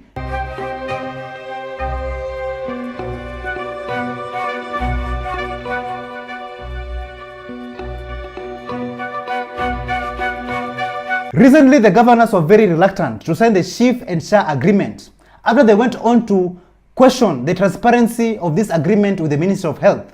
And do you know what the president said? Kasongo said that you must be stupid to sign a deal or an agreement that you don't know. And do you know why the governors were very reluctant? Just listen to what Kelly had to say. Niaje wase, you must be stupid to sign something you don't know. Nezo si wadzangu. That's President Ruto dismissing governors when they questioned the transparency of the Shah agreement with the Ministry of Health. And why are the governors uneasy about this deal? 3 reasons. They don't know who the supplier is, yet they're being asked to sign on to leasing medical equipment. They don't know when these equipments will actually be delivered, even after payments begin. And 3, and most importantly, they don't know the total cost of the equipments they are leasing. And instead of answers, all they get is a payment schedule showing 60 to 80% of Shah funds will allegedly go directly to mysterious suppliers. So what does this actually mean to ordinary Kenyans? For example, an MRI scan, Shah covers 11,000. Vendor anapewa ngapi? 9,900, leaving the county hospital with just 1,100 Kenya shillings. In some instances, supplier anachukua even more than what SHA covers. For example, the PC ligament or AC ligament repair, SHA covers 280,000, but the supplier atapewa 340,000. That's almost more than 60,000. And for life-saving procedures like thoracic aortic repair, the vendor or supplier pockets the entire 1.12 million Kenya shillings covered by SHA, leaving the county hospital with how much? Zero sufuri nakwambia. Imagine, nothing. So with hospitals left broke, they are forced to raise their services. Ndio waweze kusurvive. Na nani anaumia, if you might guess, or might ask yourself? Ordinary Kenyans, already crushed by overtaxation and inflation. So I say, we fought before and won. Tumeangusha Adani, tukaangusha finance bill, sembuse hii sijui shift angasha. Let's demand a return to the working and proven NHIF system before billions disappear into thin air. Cause manze, onge honesty, onge transparency, onge accountability with this government. Yo, Kenyans, even the sex workers are not safe in this country. They're not safe under Kasongo. The sex workers, they went to protest and demand for their rights because they're also being discriminated in their field. Just listen to one of the sex workers, what he had to say. Okay, the name I go by Ismail, but I'm well known by Benita. I'm a sex worker activist. Na sisi ma sex worker, I will include myself. Tumekuwa tukiuliwa. Wanawake wanauliwa huku nje. Tukienda kwa police station anasema huyo ni malaya. Malaya ndiye anafaa kuuliwa. That is the question. Being a sex worker, it's a death sentence in Kenya. Mama yangu saizi akikuja akuwe ni sex worker, anafaa kuuliwa. That is the question that we have been posing. Na leo tuko kwa streets kwa sababu sisi sex workers ndio tunauliwa. Ukipatikana usiku na maskari wanakushika, unaenda unaitishwa 2,000. Instead of them protecting you, wanakuitisha 2,000 ati kwa sababu uko kwa street. Uko kwa street kwa sababu unataka kulisha familia yako. They are all singles lady. Haya, unapata ukienda kwa police station, ukiwa wewe ni sex workers, hauwezi pata rights yako anywhere in Kenya. Na I'm here to emphasize with all women, mama mboga, mama uji wote, tukujeni to condemn this. Si kwa sababu mimi ndio sex workers, nikimbia kwa barabara nikisema ninauliwa. Hapana, sisi wote tunauliwa kama wanawake. Na hiyo ndio nimesimama hapa nikicondemn this. Nikisema sisi sex workers ndio tunakuwa discriminated na wanaume hao wenyewe ndio wanakuja kutuua. Unapata dira imekupigia simu, unaibiwa paka simu yako, unaibiwa paka pesa. Na uko kwa street, ukienda kwa nini wanakuambia sasa jueni sex workers tutaenda tukuwekea changa. Tukuwekee changa, tukuseme wewe ulikuwa unauza changa. Siku anauza changa, nilikuwa kwa street. Mbona mnanitisha 2,000? Where is the justice in Kenya? That is the question. Someone wants to speak. Sawa, tumaliza. Leta hii ya uja hapa. Unataka kuongea? Mimi sinaongea Kizungu. Yo, Kenyans, I have a lot of questions to ask, but I think I'll save my questions for another day. But I personally believe that each and every Kenyans, they deserve to be treated equally and fairly, including the sex workers. Tumekuwa tukiuliwa. Wanawake wanauliwa huku nje. Tukienda kwa police station anasema huyo ni malaya. Malaya ndiye anafaa kuuliwa. That is the question. Being a sex worker, it's a death sentence in Kenya. I personally think that the parliament should be dissolved. Listen to what this young Gen Z had to say, teaching Kenyans and teaching the people on step by step on how to dissolve the parliament. So Kenyans, Gen Zs, comrades, listen, open your ears and your eyes and watch this video. Githurai wanamaliza watu in the middle of the night, wanakujadi kwa mlango yako sindo, walizima internet, X information haikuwa na circulate, but we know what's happening sindo, waligiuza home ya defenseless Kenyans war zone sindo. So bro, leo wacha ni kuintroduce to ki Molotov cocktail sindo, kitu ilishindia Spanish War 1936, kitu yenye Ukraine wanatumia sai kuangusha matank. Hii kitu ni very simple sindo, ina consist mambo matatu: casing, wick na combustible liquid. For casing, as long as chupa unatumia iko strong enough to stay intact ukishikilia and iko fragile enough to break immediately ukirusha, then you're good. So sana chupa za pombe, si ndio? For hiyo combustible liquid, pombe itaban tu vizuri, si ndio? But lazima ikuwe proof high kidogo. Unaweza tumia kivodka hivi, but it's better ukitumia something stronger. Hiyo wick ni ya kuwasha. Unaweza tumia cloth yote ya kawaida. Unaikata tu as long as it's not synthetic. So unaweka liquid yako karibu 3/4 ya chupa. Half moja ya wick unaeka ndani na shika hiyo liquid. Unaweza funga cloth ingine kwa neck kama weke tape. Just extra safety. Hii end ya wick haifai kwa more than 5 centimeters, ndo. Then utai wet na hiyo liquid kidogo, uiwash and immediately unaacha ifly. Kitu important, chupa kuvunjika ndio inafanya moto ianze. Si hiyo moto kutoka hapa iende all the way hadi kwa hiyo liquid. Initial damage ya kimolotov si mob, lakini hiyo kitu haizimi, ndio maana inaangusha hadi matank, si ndio? All in all, to lose focus. Huyu jamaa lazima aende and ataandika hizo bill kwa kutest seli yake, si ndio? Kenyans, I want to leave you guys with this one question. Do you trust your president? Do you trust that the president is working for this country? Do you trust that the president is taking this country to the next level? Do you? The InfoTrack survey says that only 1% of Kenyans trust their president. Just listen to what Dr. Mumbi Seraki had to say about this. This is for entertainment purposes only. So can you imagine? A recent survey that has just been completed has shown only 1% of Kenyans trust Nabi. First of all, who is that 1%? Who is that? Is that his family? Is that Charlene? Is that Evangelist for State House? Hey, they had said 100%, 1% still. But yo, this guy is getting sleepless nights. Because now, internationally, they know this is like a vote of no confidence. I don't think there's any president who has tried to stay in power when only 1% of his population trust him. And by the way, I was hearing he hates with a passion his latest nickname, Kasongo. They tried to even reverse psychology with guys by saying Kasongo delivers, and Kenyans went ham. But 1%. Say no to police state. Say no to police state. Say no to police state. Say no to police state. Stop it. We are not afraid. They are being used. This government will fall. This system will fall. Colonialism will end. Colonialism must end. We will not allow ourselves to be They are all the fathers of God. We are powerful. We are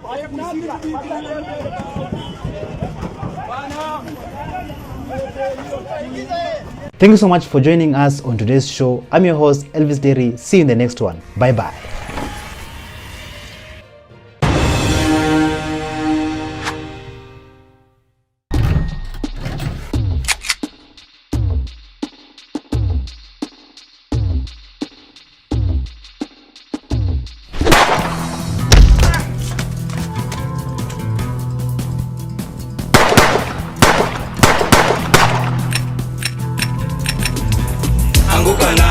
Parliament, we are coming.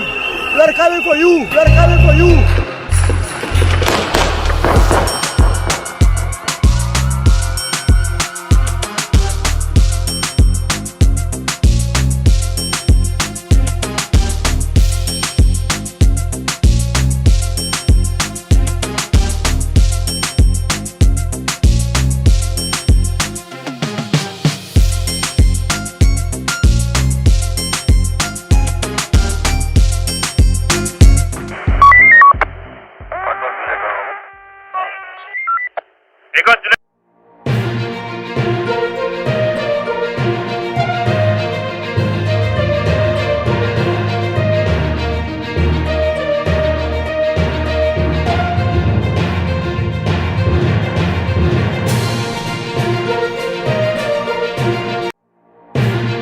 From Morara Kebaso angry. The governors who are stealing from you, they are from your tribe. To Mzungu injecting.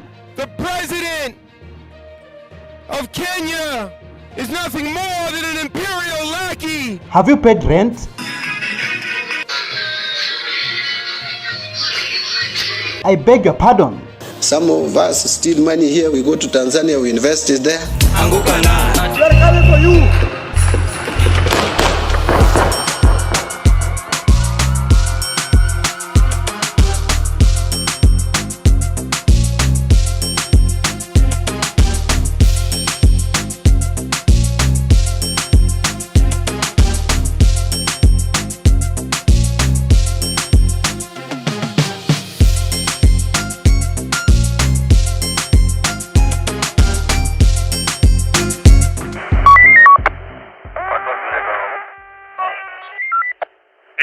Hello, how are you?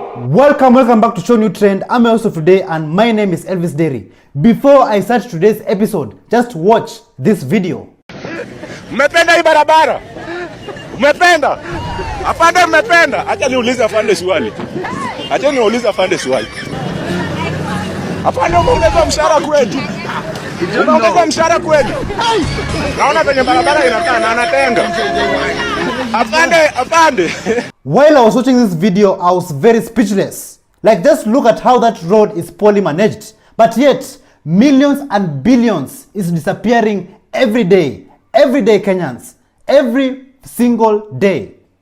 In Embakasi East, the residents decided to inject. William Ruto went to visit them and talk to them, but the residents couldn't want to hear anything from him. Just see and hear how the residents were injecting. Viva comrades, viva! Take a look. Anahinga yuko hapa na tumekubaliana vijana 18,000 saizi, lakini tutaongeza vijana mpaka wafike vijana 1000. Ruto wangu!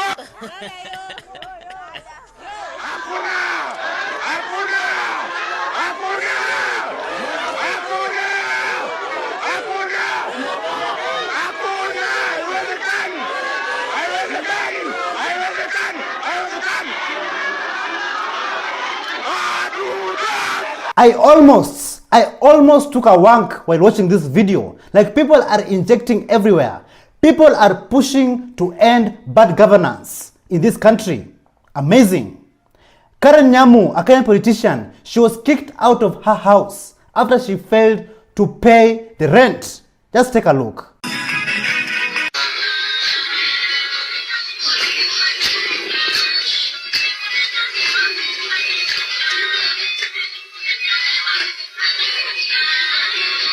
These are the same politicians who will be flaunting on us online how they're living lavish lives, how they're living very expensive lives. But even if you go to their constituencies, they're not doing anything for the people. But yet, they cannot afford to pay their rent.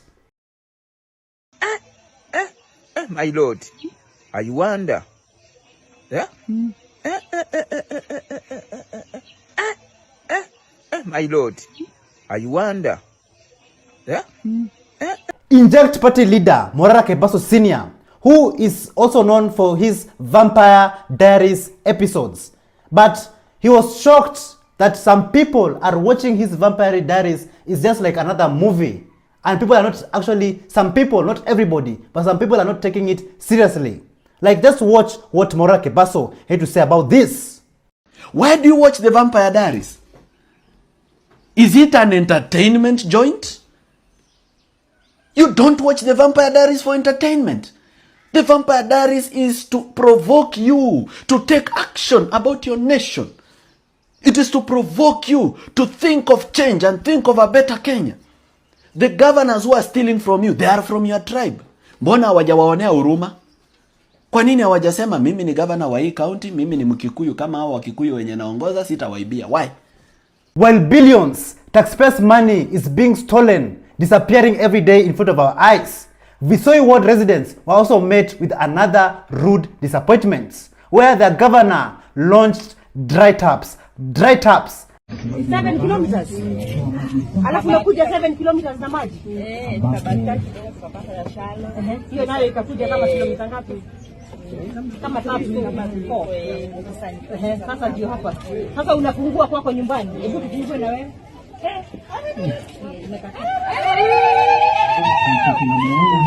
Ewe Mungu usituache sisi peke yetu, watu maskini hatuna nguvu. Mungu simama na sisi. Ladies and gentlemen, as you can see, Visoi Ward residents have been scammed. Ewe Mungu usituache sisi peke yetu, watu maskini hatuna nguvu. Mungu simama na sisi. So Kenyans, I have a very specific question for you. Do you think that if funds were properly managed in Kenya, that Kenya would eliminate the need of external borrowing? The Treasury CS, John Buddy, said that 2 billion shillings is being lost every day to daily theft, to daily public funds theft. Just take a look. Some of us steal money here, we go to Tanzania, we invest it there. because when we invest it in Kenya, it will be more visible. You also bring money from Tanzania, some of it by road, na magari. Mnapitia, mnakuja hapa Kenya, you start constructing buildings around here. That is what we do. So, if we are stealing 2 billion per day, assuming we reduce the theft, we don't want to stop it, we just say, okay, if you have been stealing 1,000, please steal only 500 shillings. If you have been stealing 100,000, steal 50,000. If there could be that, I don't know whether to call it conscious decision, but if there could be such a decision, ridiculous as it sounds, we would be saving 1 billion shilling per day, which would accumulate to 365 billion shillings. That is more than the external borrowing. So is your pressure increasing or decreasing? If your pressure is not increasing, that means that you are definitely cooperating with the criminals. Listen to what this man from Bunge la Wananchi had to say. Wewe Mheshimiwa Ruto, wewe Mheshimiwa Ruto, nilikupigia kura mimi. Mimi nilikupigia kura mimi, nikiongea kutoka hapa Bunge la Wananchi, mimi binafsi nikajitolea muhanga mimi kupigia kampeni wewe, mimi binafsi nikijua na nikiamini mambo yako na akili zako na misimamo yako na polisi zako. Lakini leo mwisho wa kuisha umetusaliti, unatuletea takataka impeachment zenye haziko kwa agenda yako. Wewe President Ruto, wewe ningetaka kuambia Gachagua mahali popote alipo asiwe na wasiwasi. Hii tunajua yote ni siasa, ni siasa. Ruto, wewe tunakujua sahii umefanya safari 66 plus kuendelea huko juu. Umenunua Boeing 6. Umepeleka tenda kwa Adani ya kuprint pesa ya Kenya. Umepeleka tenda kwa Adani ya kununua airport zetu. Umepeleka tenda zote za SHA huko kwa Adani. Wewe ni mwizi, ghasia, takataka hii.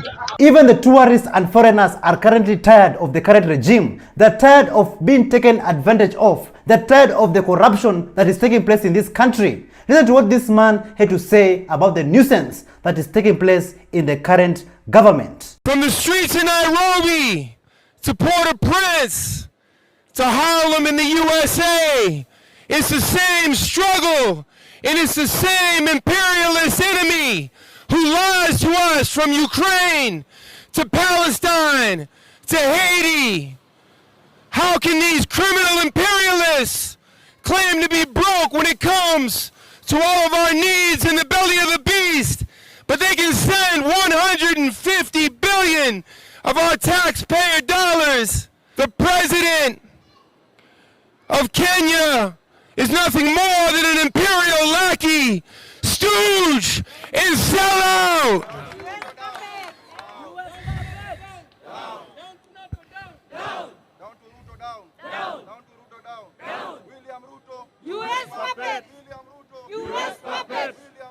U.S. puppet.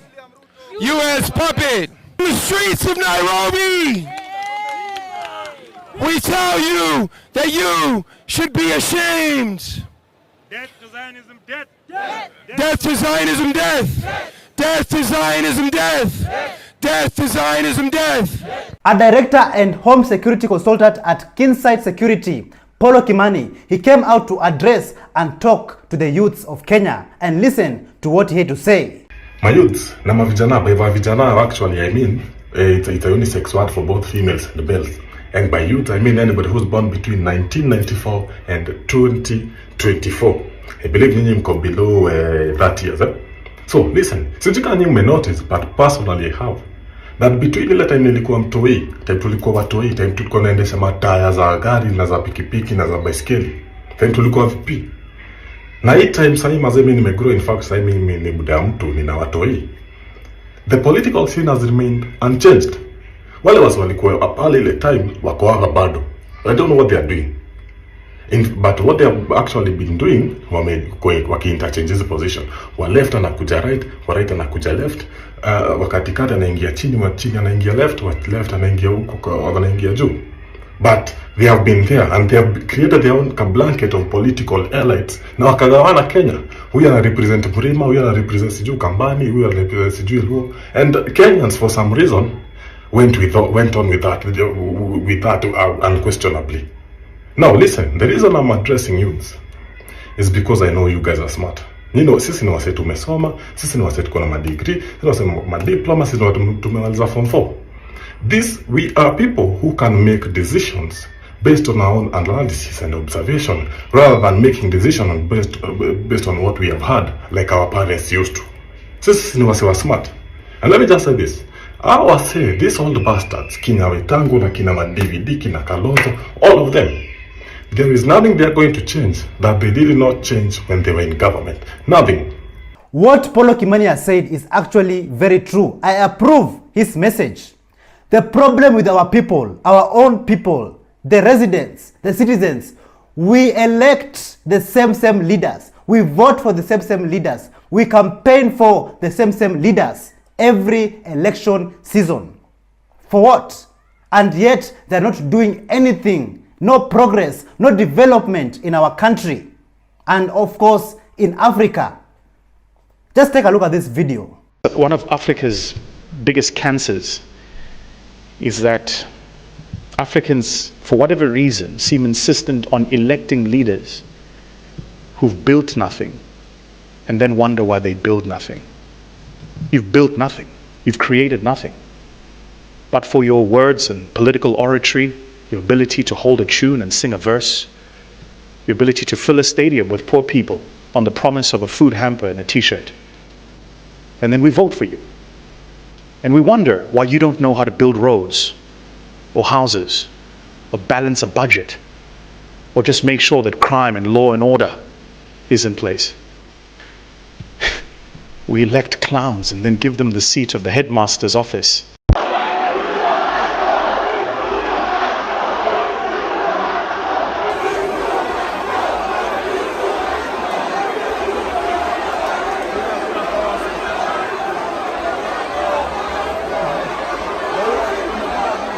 Thank you so much for joining us on today's show. I'm your host, Elvis Derry. See you in the next one. Bye-bye.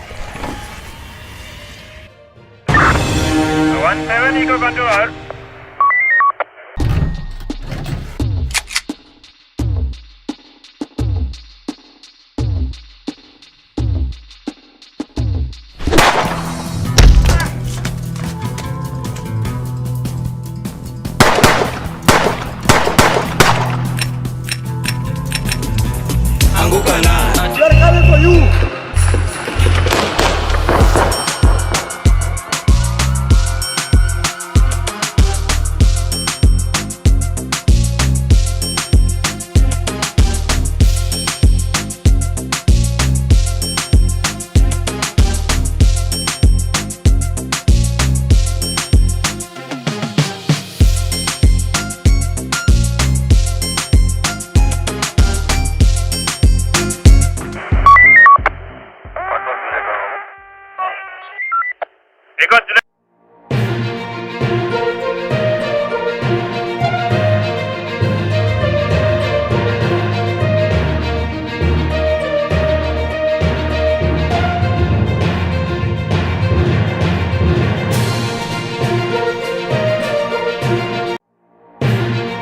From our brother Henry joining university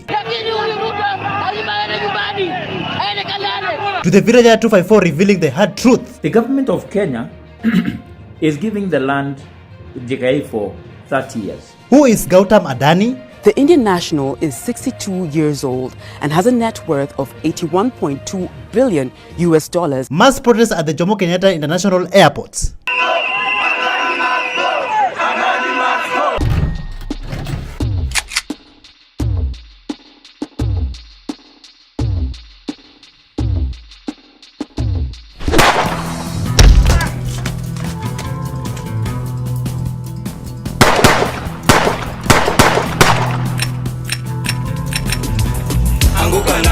They're coming for you.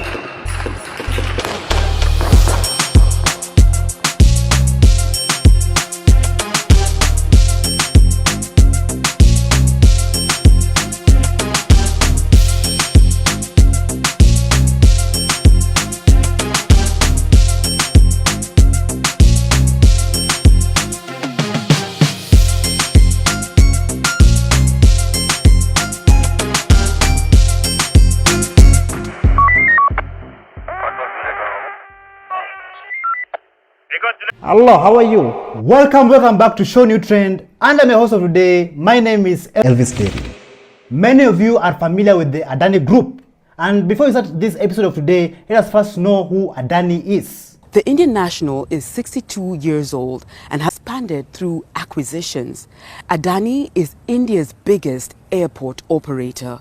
He also controls India's largest port called Mundra Port in Adani's home state of Gujarat. He also owns Abbott Point, a coal mining project in Australia said to be one of the largest globally. In 2022, Adani became India's second largest cement producer after acquiring a Swiss cement manufacturer in India. Before the protest started, Henry the whistleblower took to the streets to protest against the Adani Group and against them taking over the Jomo Kenyatta International Airport. Take a look. Ameuza airport. Ameuza nani? Ameuza Muhindi. Yaani Muhindi mgani? Sijui kwa Muhindi, lakini huyu Ruto lazima aende nyumbani. Aende kalale. Mmoja hajauza airport, mwingine hajauza airport. Nani? Huyu hajauza airport. Kwani yeye anakwenda kuuza airport hapa? Yeye ni nani? Hatutaki. So sasa tunaelekea airport. Tunaelekea airport pale. Sawa. Sasa tunaelekea airport. Arudie airport hapa.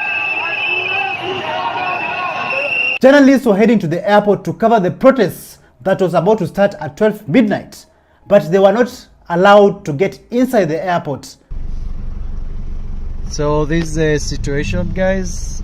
We have been stopped at the JKIA. We can't go access to do our work to report on that. What's your name, sir?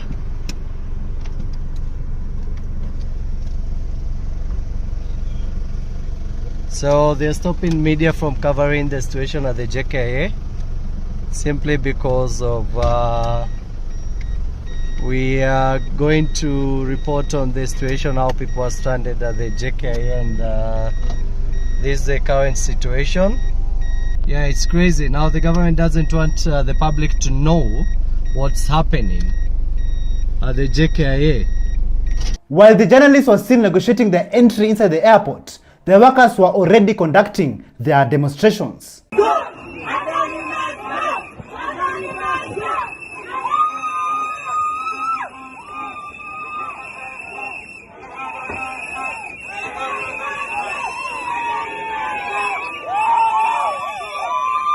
So the government decided to deploy National Youth Service to take over, but which they failed miserably.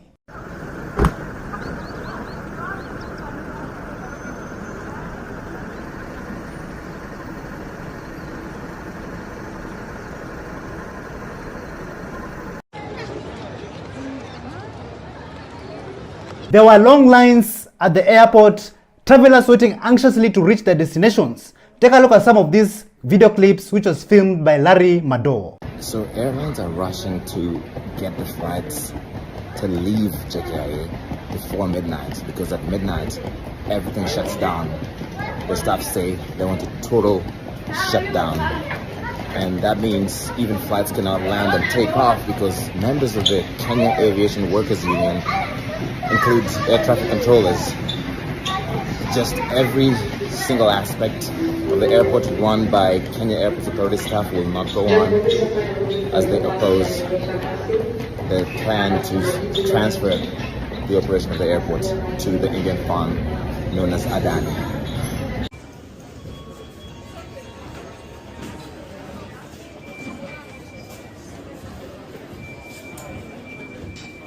This is insane.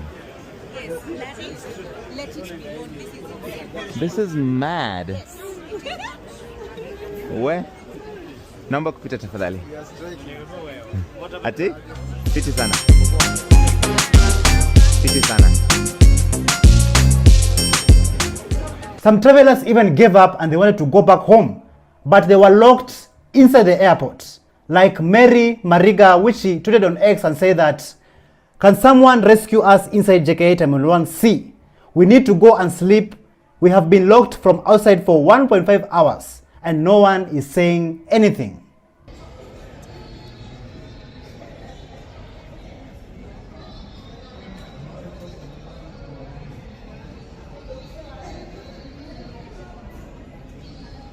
Even Embakasi East constituency member of parliament Babu Owino was not happy with the Adani group, and this is what he had to say.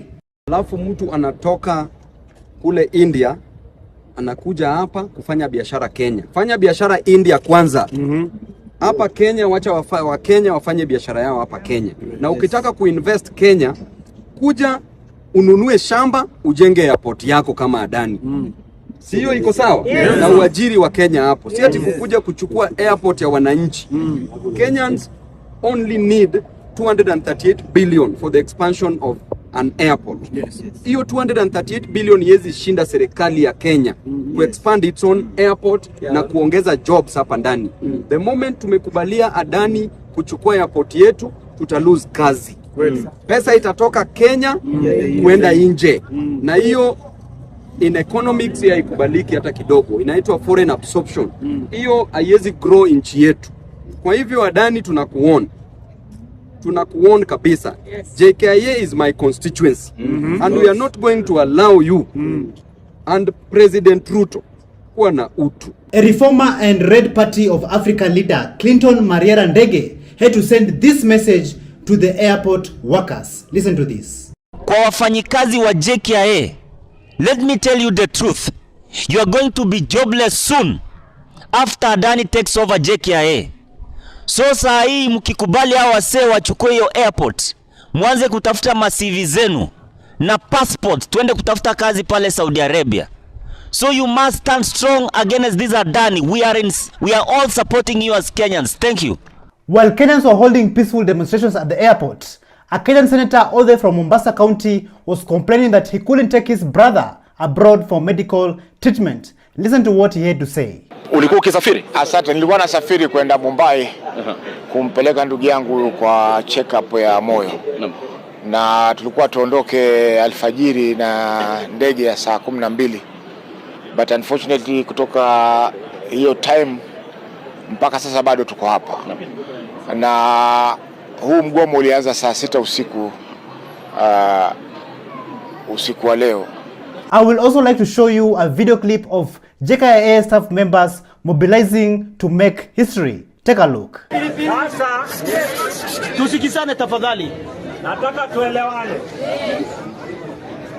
Ninyi ambao munaenda nyumbani sasa, hakikisha kesho asubuhi ninyi nyote mko hapa. Yes. Asubuhi na mapema. Lazima wakati historia itaandikwa miaka mingine.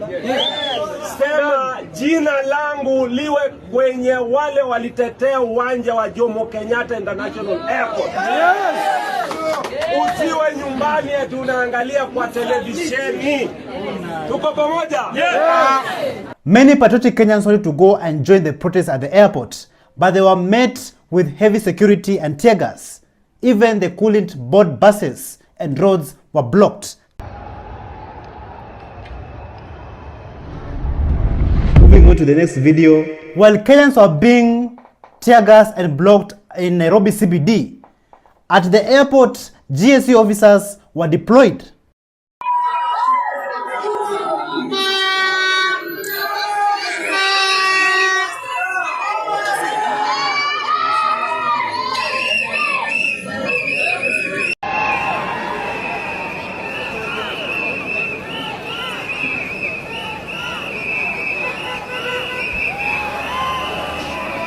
Our Kenyan hero, Henry, who protested against the Adani group taking over the airport. Later on, he met with Eric Omondi.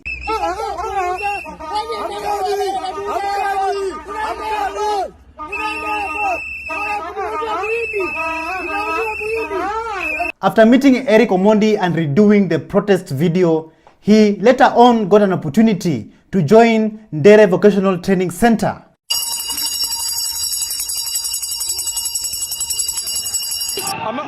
Ameuza airport. Ameuza nani? Ameuza muhindi. Yaani muhindi gani? Sijui kwa muhindi, lakini huyu Ruto lazima aende nyumbani. Aende kalale. Moja hajauza airport, mwingine hajauza airport. Nani?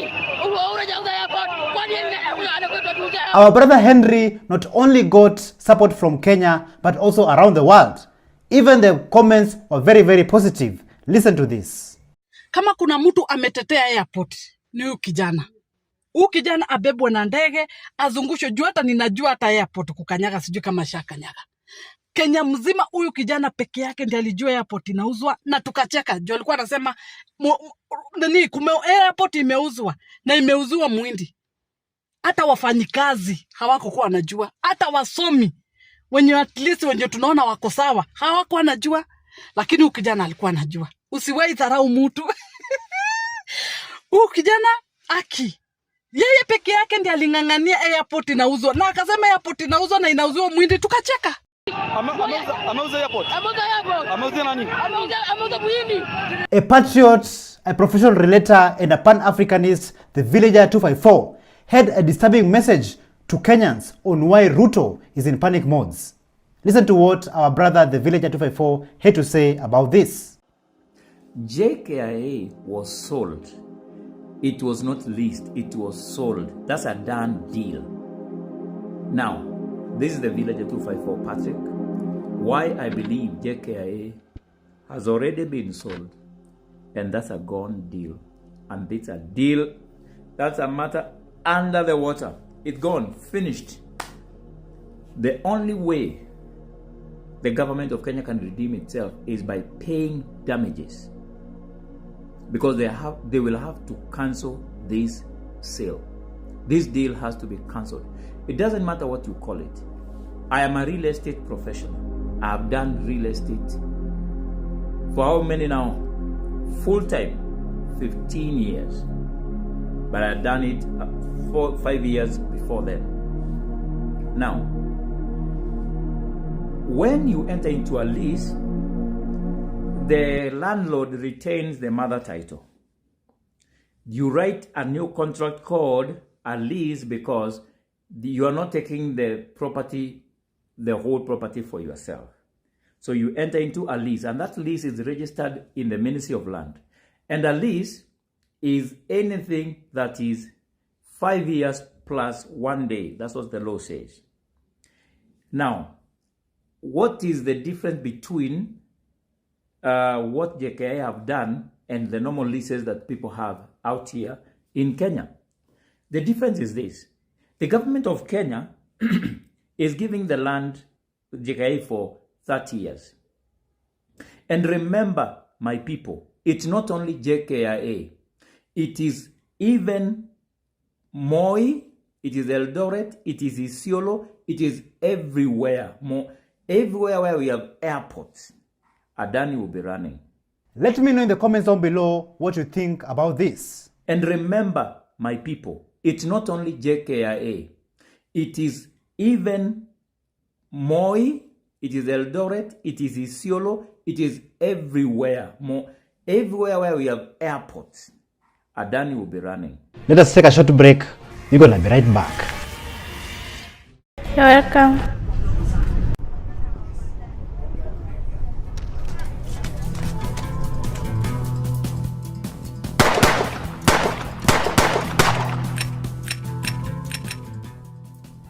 What's up, people? Finally, I've arrived in Nairobi, Kenya, man. And today I'm going to be showing you guys how this amazing city looks like.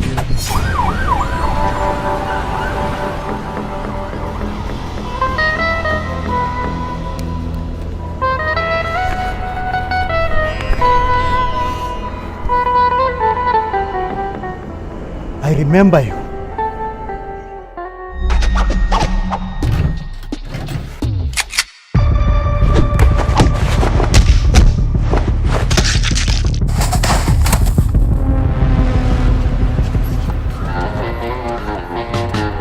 So guys, before you finish, continue showing you this video.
nini? Sakaya afanye nini? Ati Ruto must go. Ruto must go. Mwizi. Ruto must go. Mwizi. Mwizi. Mwizi. This man is awesome. Oh my god. Let's welcome Broski Albistelli. Peaceful demonstrations are not only happening in Nairobi, but also around Kenya. Let's go all the way to Eldoret City and see how the airport, the Moi Airport staff members demonstrated. Take a look. Bado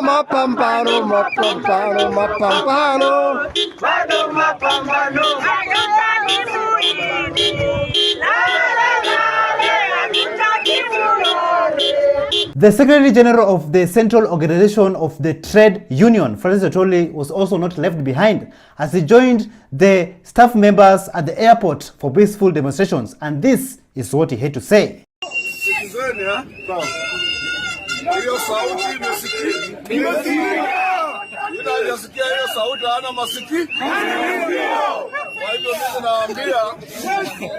Mngoje, tunaenda kwa mkutano na msimame hivyo.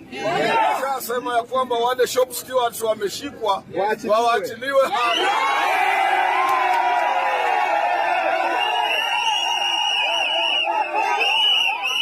While peaceful protests are going on at the airport, some Adani Group members had to hide themselves like cockroaches. Meanwhile, some Kenyan delegations went all the way to India to rubber stamp the Adani deal. And this is what Dr. Mumbi Saraki had to say about this. This is for entertainment purposes only, so now family. How has the JKIA Adani deal received crazy uproar and backlash in India? Can you imagine? In India, family. Paka, the opposition leaders came out and they were like, yo, this is a bad deal for our country because it could even affect Indian-Kenyan relations. Of course, these guys are seeing these things trending globally. Adani has been trending globally because of Kenya. And they said that this would also put the lives of Indians living in Kenya at risk. It would put the businesses of Indians living in Kenya at risk because Kenyans obviously don't want it. It looks like somebody's listening to us. And the reason this is happening is because the Kenya delegation recently landed in India to quickly rubber stamp Adani. You know, the way they're trying to do everything chini ya maji. But where? Can you imagine? Indians themselves are protesting against the Adani Group. Who are we as Kenyans to accept Adani? Take a look at this of how Indians protested against the Adani Group. The money of the people that has been forcefully invested into the Adani Group, and now that the stocks are falling, now that there is a huge crisis, the money of the people is at stake. Apurva continues to be with... The allegations of fraud levelled against the Adani Group caused deepening political unrest on Monday. Some of India's opposition party members were detained by police during protests, with the event stalling Parliament for a third consecutive day. Communist Party of India member John Brittas is calling for a joint Parliament committee. I mean, we want a JPC or a Supreme Court monitored inquiry into the scandal that is Adani. Adani itself is a big scandal, and the government has to come clean on this. And this is a symbol of crony capitalism that is in demonstration now.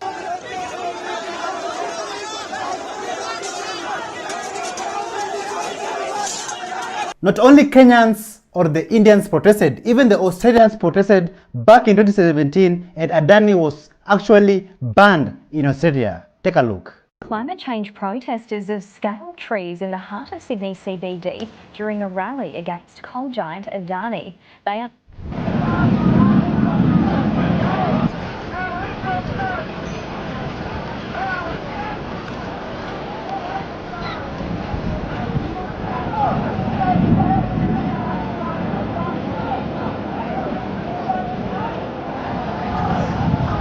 Tuesday week, October 17th, kicking off at 6:30 at the Golf and Diggers.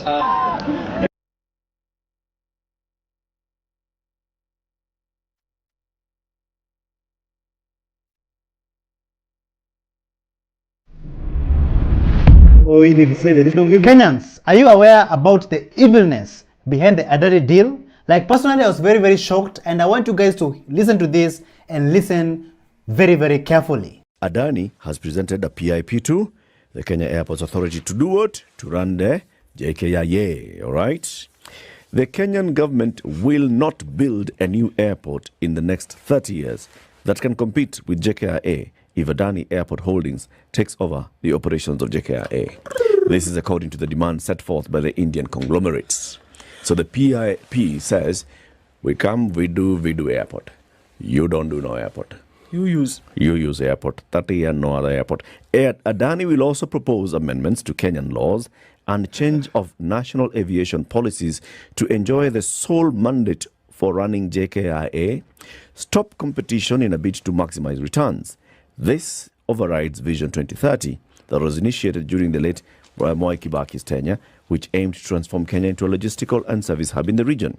Under these proposals, the 38 airports in Kenya will not be upgraded. Even our Kenyan Gen Z sister was not left behind, and this is what she had to say about the Adani deal. The rumor has it that when Adani takes over Jomo Kenyatta International Airport, all the licenses and permits will be renamed Adani Airport Holdings Limited, and JKIA will not be called Jomo Kenyatta International Airport again, but the name will be changed to Adani Holding International Airport, and Adani will operate in Kenya for 10 years tax-free. A popular Kenyan TikToker by the name of Wazimu Mwenzenyu, also known as Ellen, revealed that the Kenyan government is full of brokers, and this is what Ellen had to say about this. Adani JKIA deal. I think the last cabinet had brokers inside, because how would Adani want to spend 1.8 billion to upgrade and expand JKIA, while Qatar Airways in Rwanda wants to build a very good airport at the amount of 1.3 billion? Secondly, I did not see any committee that sat with the then Transport CS Kipchumba Murkomen to engage in any discussion, because he was the Transport Cabinet Secretary at that time. 1.8 billion is enough to build a new functional airport. So Adani would have come and built their own airport. They could have leased land to them. But now there is a broker in between Adani, the Cabinet Secretary, and then Kipchumba Murkomen, and Nabi. I really want to know who the broker is. What shocked me more is this, that deal between JKIA and Adani will be compensated if there are interruptions from courts or parliament or protests. I have come here this morning to tell you that our parliament, our government, our cabinet is run by brokers. What wakomboka? Many Kenyans are puzzled on how Samuel Makore managed to enter inside the airport and take part in peaceful demonstrations against the Adani group. This is what Samuel Makore had to say. Lazima kuwake. No, for sure, we are here to occupy the airport. Occupation watu wanafikiria ngani kupiga kelele. Hapana, occupation ni kuhakikisha kwamba whatever is meant to happen is not happening. Whatever is meant to happen is not happening. Hao watu wamekaa hapa kuanzia 4 a.m. They were supposed to fly out to different destinations. Wanachanga maandamano itaanza saa ngapi? Maandamano itaanza saa zile hao sio nikasirika mbaya sana. Like karibu hiyo things are boiling nicely. So class, is the pressure increasing or decreasing? Take a look at some of these scenes at the airport in Nairobi of peaceful demonstrations.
As you can see, things are boiling very, very nicely at the airport. And take a moment and pause this video and just read on why Kenyans should reject Adani. We are not cooling down any soon. In fact, it might get hotter. Jikoni itakuwa hot. Ruto lies and all the time, and that is his nature. Nataka niwaambie hivi watu wa Kitengela, hii serikali yetu ya Kenya itabidi tusimame tuitetee, sawa sawa? Itabidi kila Mkenya atokee atetee taifa ya Kenya, na atubembelezi na atuombi ruhusa. Kenya ni home, Kenya ni home. Wametuzoea, kazi yao ni wizi bila kazi. Kazi yao si ni wizi bila kazi. Thank you so much for joining us on today's show. I'm your host, Elvis Derry. See you in the next one. Bye-bye.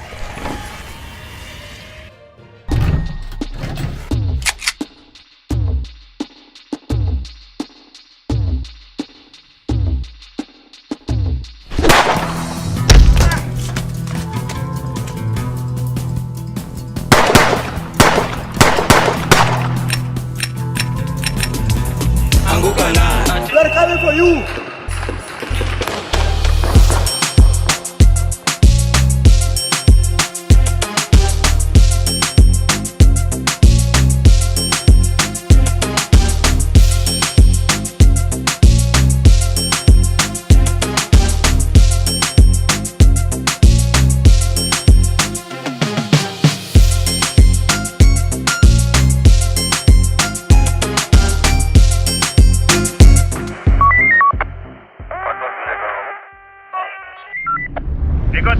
Oh, you didn't say that. Don't give Elvis Derry.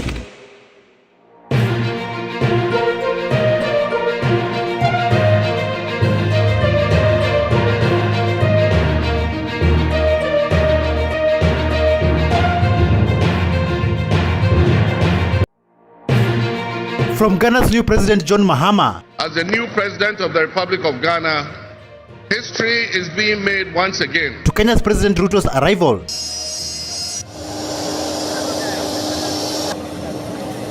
Will there be change in Ghana? Do in the name of the Almighty God swear. So help me God. Nana Akufo-Addo injected.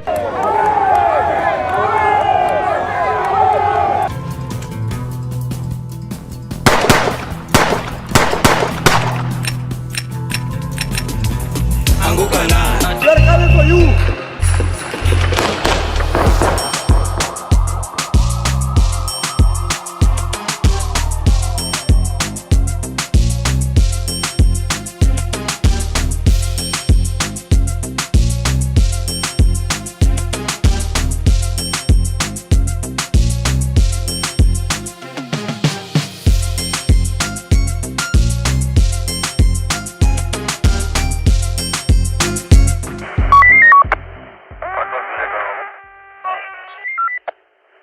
Hello, how are you? 87 Ghanaians. Medinde, Elvis Derry, Akwaba, ShowNewTrend.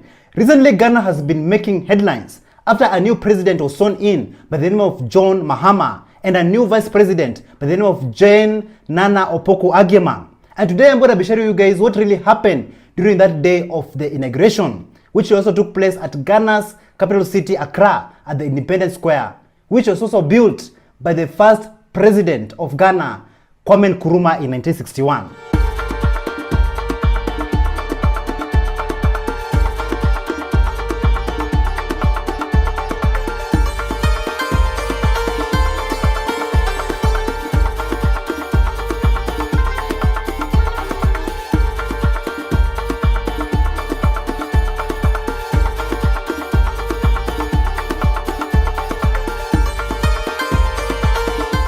Before the inauguration ceremony, President-elect John Mahama went to tour in Jubilee House, even meeting the former president of Ghana, Nana Akufo-Addo.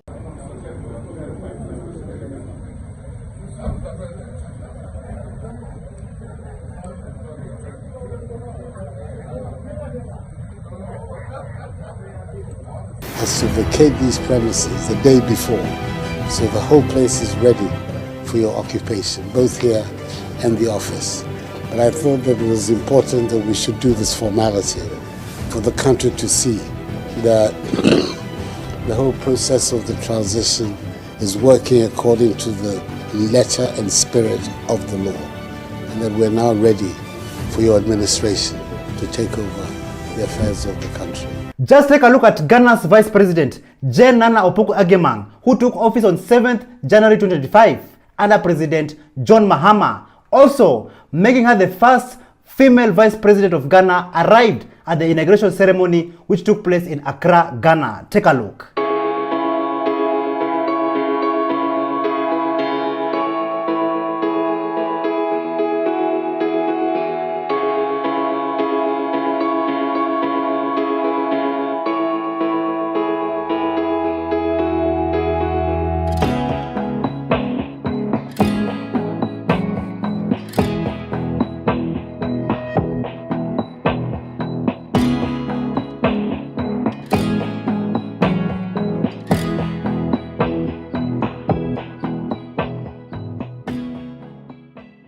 After all the guests arrived at Ghana's Independence Square, it was now time to swear in the new president-elect and the new vice president-elect. Just take a look at some of these scenes on how things went down. Do in the name of the Almighty God swear that I will bear true faith and allegiance. That I will bear true faith and allegiance to the Republic of Ghana. To the Republic of Ghana. As by law established. As by law established. That I will uphold. That I will uphold. The sovereignty and integrity of Ghana. The sovereignty and integrity of Ghana. And that I will preserve. And that I will preserve. Protect. Protect.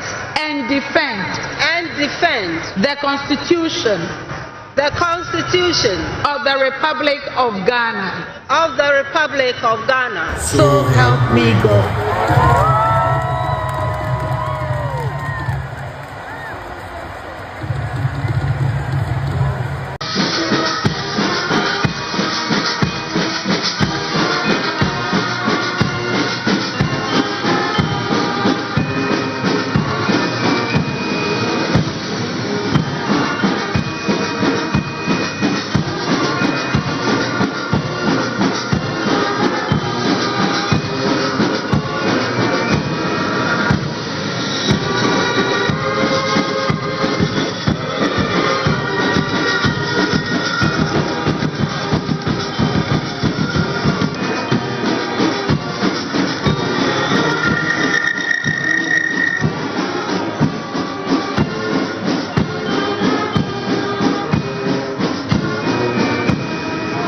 As the new president of the Republic of Ghana, history is being made once again.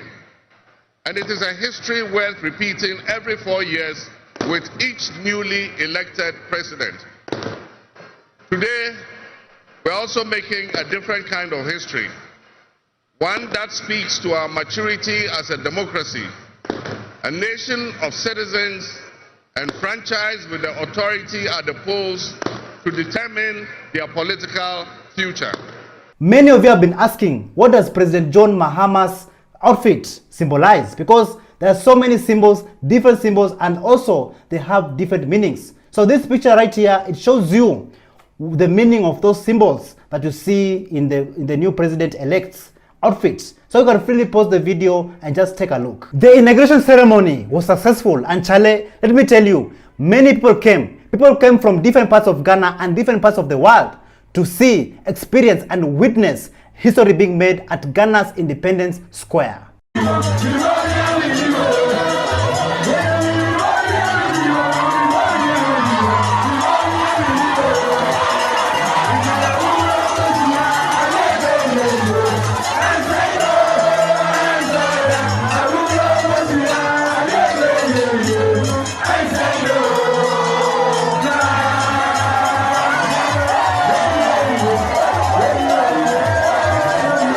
Many prominent leaders were also there. They attended the inauguration ceremony in Ghana.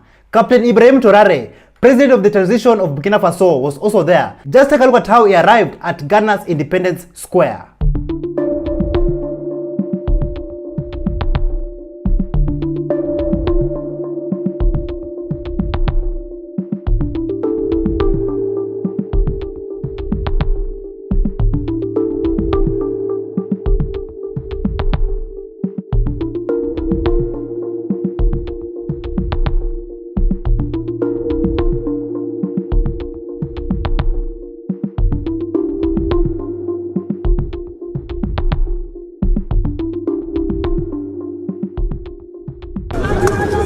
Thank you so much.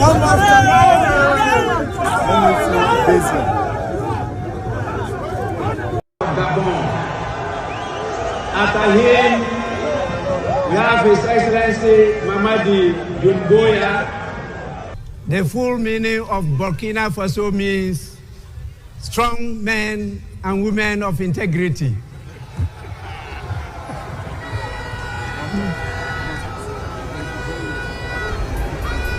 Burkina Faso's 36-year-old president, Ibrahim Traoré, he saw the show at the inauguration ceremony in Ghana, where he managed to pull the crowd and he was the supporters' favorite. Take a look.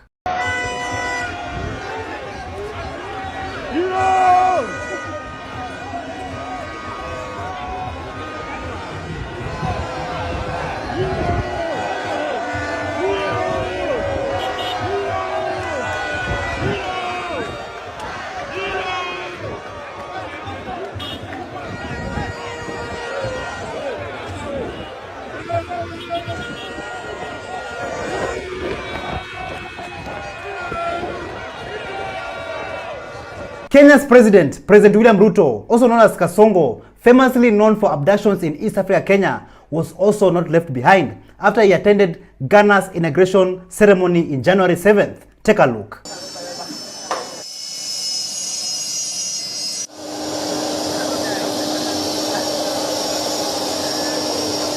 We have His Excellency William Samoei Ruto, the rural boy, who is the President of the Republic of Kenya. During the inauguration ceremony, President William Ruto was injected by Captain Ibrahim Traoré after Ibrahim Traoré urged the Kenyan president to immediately stop abducting young Gen Zs who are fighting for better governance in Kenya. We've seen more terrible scenes where people kill their demonstrators, but they call themselves Democrats and we're called Persians. If that's democracy, I repeat, we don't want this democracy. Before delving into the powerful speech recently delivered by Burkina Faso's revolutionary leader, Captain Ibrahim Traoré, it's equally critical to focus on another nation grappling with escalating political strife and societal unrest. Kenya, East Africa's economic powerhouse, finds itself in the throes of a dark chapter, marked by the unexplained disappearances of dozens of its citizens. Since June 2024, at least 82 Kenyans have vanished, with 6 cases reported in just the past 2 weeks. It seems like during the inauguration ceremony, nobody was noticing the Kenyan president. Even one Ghanaian TikToker, he went on to compare President Ibrahim Traoré with other African presidents, including Kenyan President William Ruto. Just listen to what this Ghanaian TikToker had to say. Difference between politicians and leaders. Politicians are liars while leaders tell the truth to their people. The example of that is that the Kenyan President William Ruto want to give the Kenyan airport to the Indian private company Adani, while you have competent Kenyans without no jobs, they can run those ones. That's why he is a liar, because he is not telling the Kenyan people the truth. And he is in fact very corrupt. If you go to Ghana, Nana Akufo-Addo, this man used $58 million just to build a foundation of a church. Humans, we can pray anywhere. God does not say that you need a church, in order to worship me. But this man did that while thousands of Ghanaians are suffering. If you go to Nigeria, we have Boko Haram, more than 160,000 people lost their lives. This man is not interested in that. Bola Ahmed Tinubu. This is how you know that they are politicians, greedy. They are not there for the people. This man, on the other hand, Captain Ibrahim Traoré, this man, before he will become the leader of Burkina Faso, 80% of the country were controlled by, or the territories were controlled by the terrorists in Burkina Faso. Now, they control 80% because he is a leader. He is willing to sacrifice his life for the people. These ones are playing with our lives. Difference number 2 is that politicians beg people to vote for them or to get them into office. They want their vote. They will have to beg people. On the other hand, leaders are begged by the people to go to the office to lead the people. And one example is that the next election, you will see whether Bola Ahmed Tinubu himself or his party, Nana Akufo-Addo, this man as well, William Ruto, they will be going all over Kenya to beg the people to vote for them. But Captain Ibrahim Traoré, if you go to Burkina Faso today, people of Burkina Faso are begging him to stay in power, to lead the country. This is how you know that who is doing good and who is not, and who is there for the interest of the people and who is not. So these ones are not for the interest of the people. This one is a leader. It is quite clear that the president of the transition of Burkina Faso, Captain Ibrahim Traoré, he was the most supported leader during Ghana's inauguration ceremony. This makes him the best leader in Africa. Just listen to this. Well, did you see the rousing welcome Burkina Faso's Captain Ibrahim Traoré received during President John Mahama's inauguration on January 7th? The Burkina Faso leader, stood out as he arrived in full camouflage. The only leader allowed to carry a gun at the ceremony. Well, while most dignitaries wore suits or traditional attires, Traoré's appearance drew attention and admiration from the crowd. A very interesting moment. What do you think? While Captain Ibrahim Traoré was getting some love and support from the people, the former president of Ghana, President Nana Akufo-Addo, was a different case. Let's take a look at how he was welcomed at the swearing-in ceremony.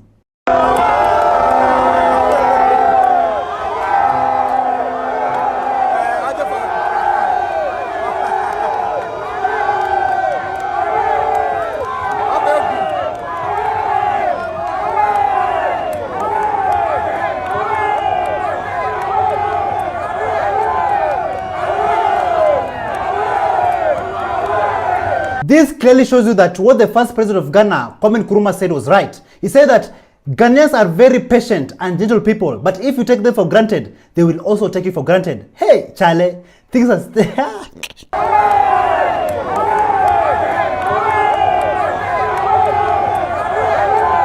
Just listen to what President-elect John Mahama had to say after he met Captain Ibrahim Traoré in Ghana. You can also see how popular Mr. President is in Ghana. When he was introduced at the Black Star Square, he got the biggest applause. Thank you, my brother. Thank you very much. Yes.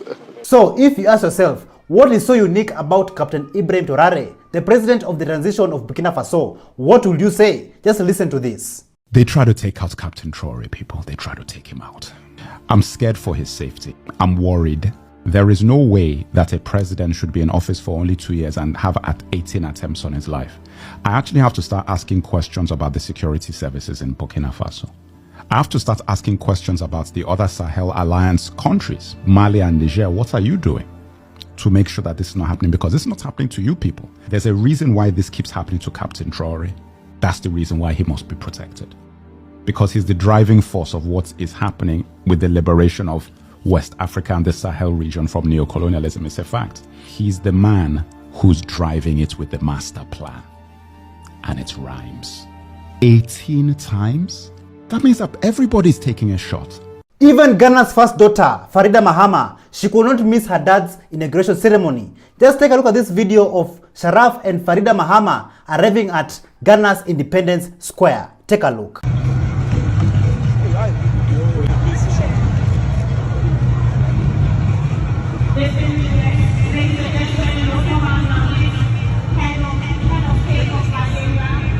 Head of State of Guinea-Bissau, His Excellency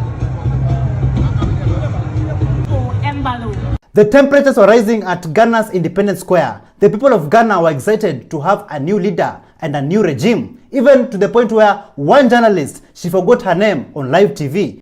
Independence Square for the presidential inauguration and swearing in of the president-elect, His Excellency John Dramani Mahama, and the Vice President-elect, Jane Nana Agyemang. Thank you for watching. My name is Nanajwa.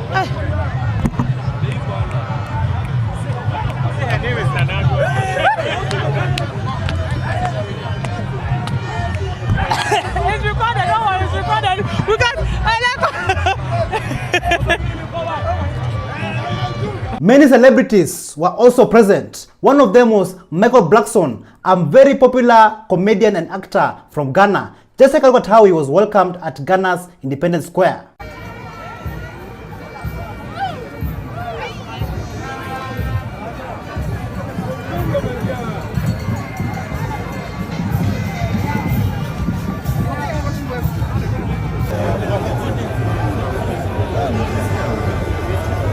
I shall submit myself to the laws of the Republic of Ghana to the laws of the Republic of Ghana and suffer the penalty for it. The penalty for it.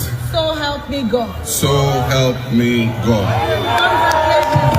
Many leaders and presidents attended the inauguration ceremony in Ghana, like Botswana's president Duma Gideon Boko, Rwanda's president Paul Kagame, and Nigeria's president Bola Ahmed Tinubu. Nigerians, do you remember this? No matter how long you protest, we are going to remove subsidy. No matter how long you protest, we are going to remove subsidy.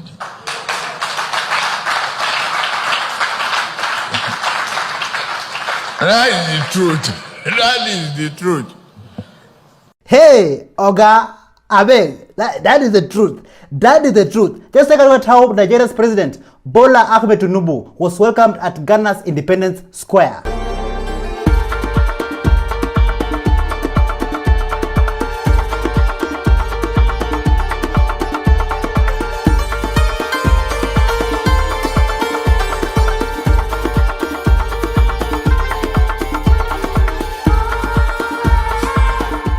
At the inauguration ceremony, things were boiling, things were getting hot, and how hot were things getting? Just take a look at this video.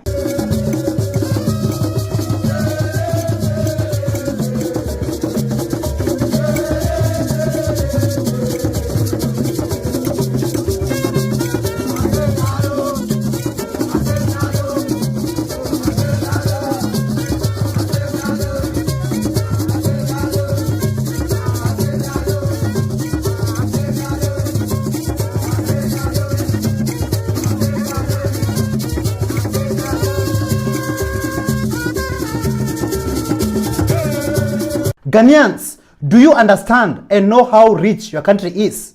Like, Ghana is so rich to the point where you can actually just pick gold from the ground. Like this young man that you see here. What years? I saw.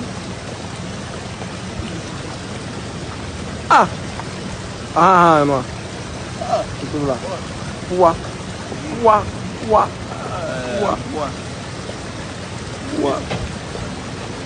Video.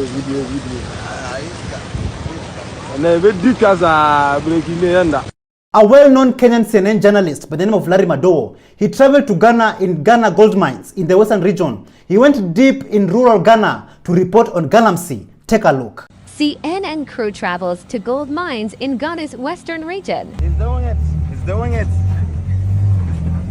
Oh! That's crazy. Look at that. Oh! What you gonna do? You don't trust them?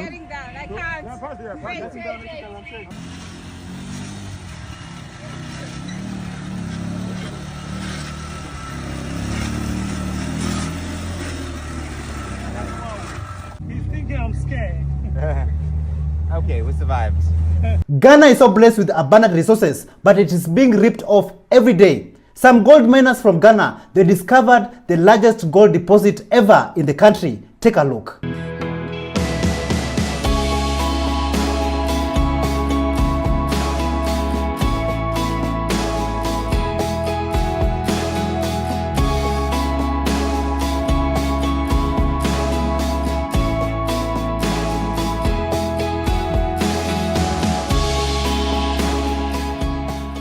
So, Ghanaians, do you think the new government led by President John Mahama and Vice President Jen Nana Opoku Ageman, do you think that they will bring significant change in the country in terms of development, schools, roads, hospitals, and the cost of living of Ghanaian people? Do you think that they will bring change in the country? Just tell us your honest opinion in the comments down below.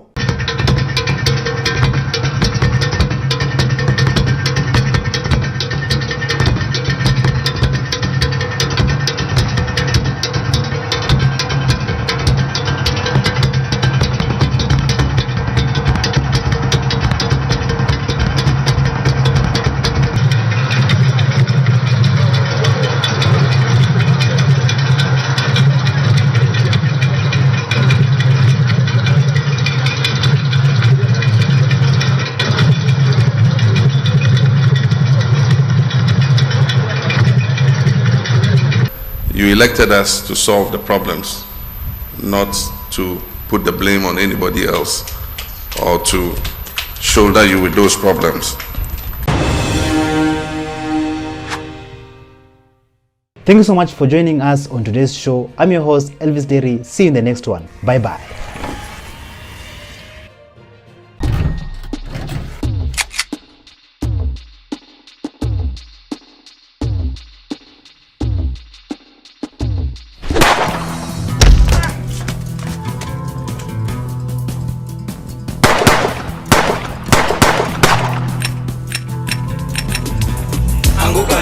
They're coming for you.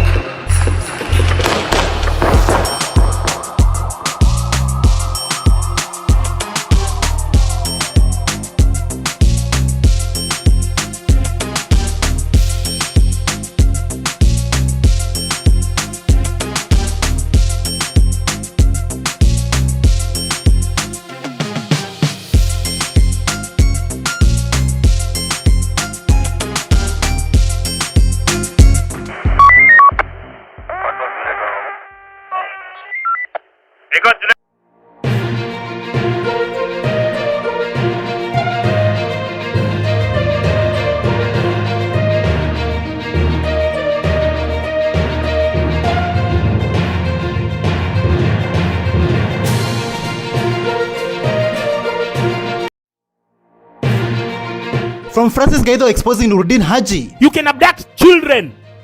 You can abduct our children. You can abduct us. Because who the f do you think you are? To Nuru Okanga versus Osa Sudi. Msenge sana wewe. Wewe ndio senge. Usitukane rais wewe. Wewe ndio senge bwana. Was Senator Okiya Omtata bribed? I was offered. How much? 10 million. They paid a deposit of 7 million to people. Message to Kenyans. Every time you've been told God chose a president, later, you cried.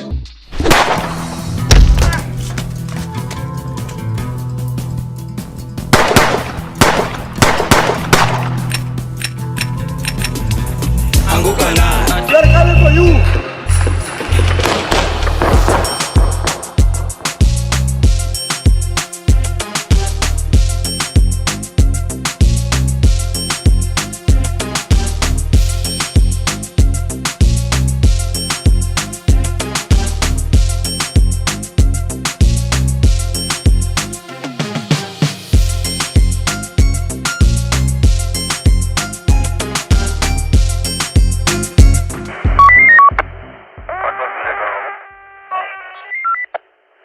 Hello, how are you?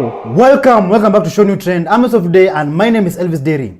Before we start today's episode, Kenyans, do you remember these words? All sovereign powers belongs to the people of Kenya and shall be, underline the wording shall, mandatory, be exercised only in accordance with this constitution. The people may, optional, may, optional. That is it, Your Honor. In simple terms, Kenyans, the people may, the Kenyan people may exercise their sovereign power either directly or through the democratically elected leaders. And this statement, it is protected and supported under Article 33 of the Kenyan Constitution, freedom of expression. And even what I'm doing right now with the media, I am protected under Article 34 of the Kenyan Constitution, freedom of media. And also you as the viewer watching this video right now, you are supported and protected under Article 35 of the Kenyan Constitution, freedom and to access of information. So Kenyans, in that case, when the Gen Zs occupy the Kenyan Parliament and other government offices in Nairobi and other counties in Kenya, do you think that the President of Kenya, William Ruto, should have resigned with immediate effect? Do you think that in that moment he should have stepped down from power? Listen to what Robert Alai had to say. Sasa zile umevamia parliament. Yeah. In fact, in a good country, yes, rais anafaa kuwa resign. Oh. Okay. In a good country. Yes. So Mheshimiwa Ruto, so he should have gone. He should have gone immediately. Yeah, walipovamia bunge. Because unajua state house inaweza kuwa hata kwa nyumba yako. Yeah. Inaweza kuwa hata juu ya mti. State house can be anywhere. Okay. But parliament is the symbol of authority in a civilian government. Yes. So vile parliament ilivamiwa. Yes. Ilitingisa nguvu ya serikali. Okay. So comrades, before we continue, just take a look at this rare footage of how the Gen Zs injected exercising their constitutional rights by occupying the Kenyan parliament buildings. Take a look. Let's go.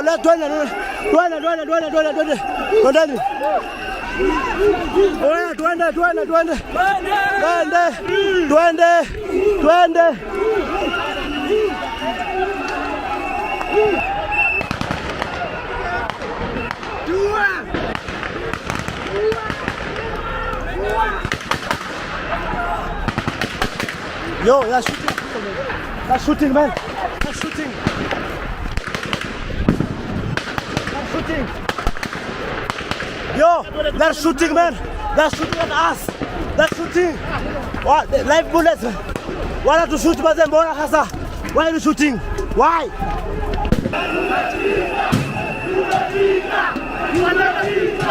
Yeah, Nani.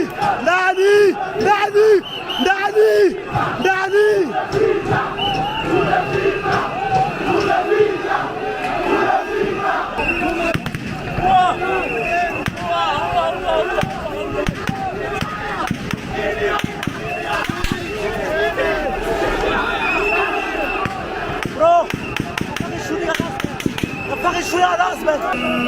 It's a bullet. Headshot shot. Nadi kona damu chini. Nadi chini kona damu. Hapo. Nipiga. Headshots. The camera, headshots. Headshots. They've killed somebody, guys. These are headshots right here. Muonyesha blood. Damu ndio hiyo hapo. Amazing. I salute all the Gen Zs out there. I salute parents to Gen Zs. I salute you. Like the Gen Zs occupy that day. The Gen Zs are fearless that day. The Gen Zs, they never backed down. They never gave up. And they continued fighting despite the challenges that faced them. And for those who lost their lives during that day, may their souls rest in eternal peace. And we will never stop talking about it. We will never stop being vocal about it. And we will keep on fighting till justice is served.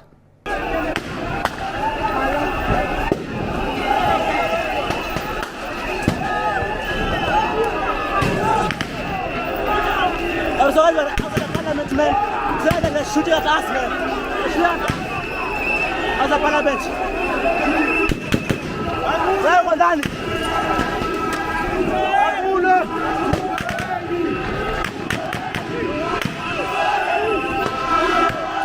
So like you can hear like this man are actually shooting like live bullets, man. Shooting live bullets.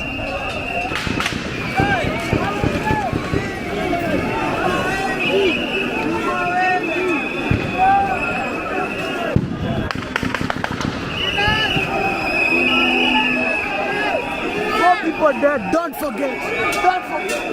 Dear Kenyans, did you know that the Gen Zs have the power to decide on who is going to be the next president in this country?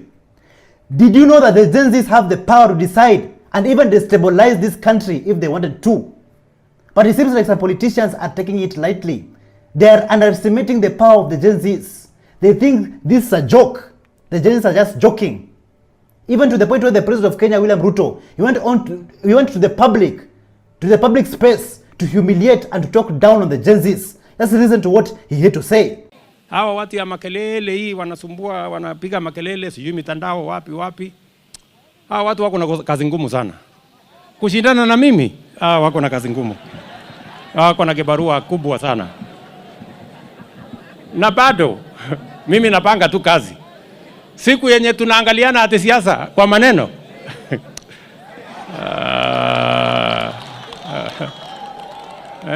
Sasa mimi nawaulize watu wa Kakamega. Hawa watu wanajua vile hii mpango ya miwa inapangwa? Wanajua? Hata wanajua Mumia ziko wapi? Mumesikia wakiongea mambo ya barabara? Mumesikia wakiongea mambo ya stima? Mumesikia wakiongea chochote? Si mambo yao ni kuchora tu kwa internet na kuzunguka na fitina.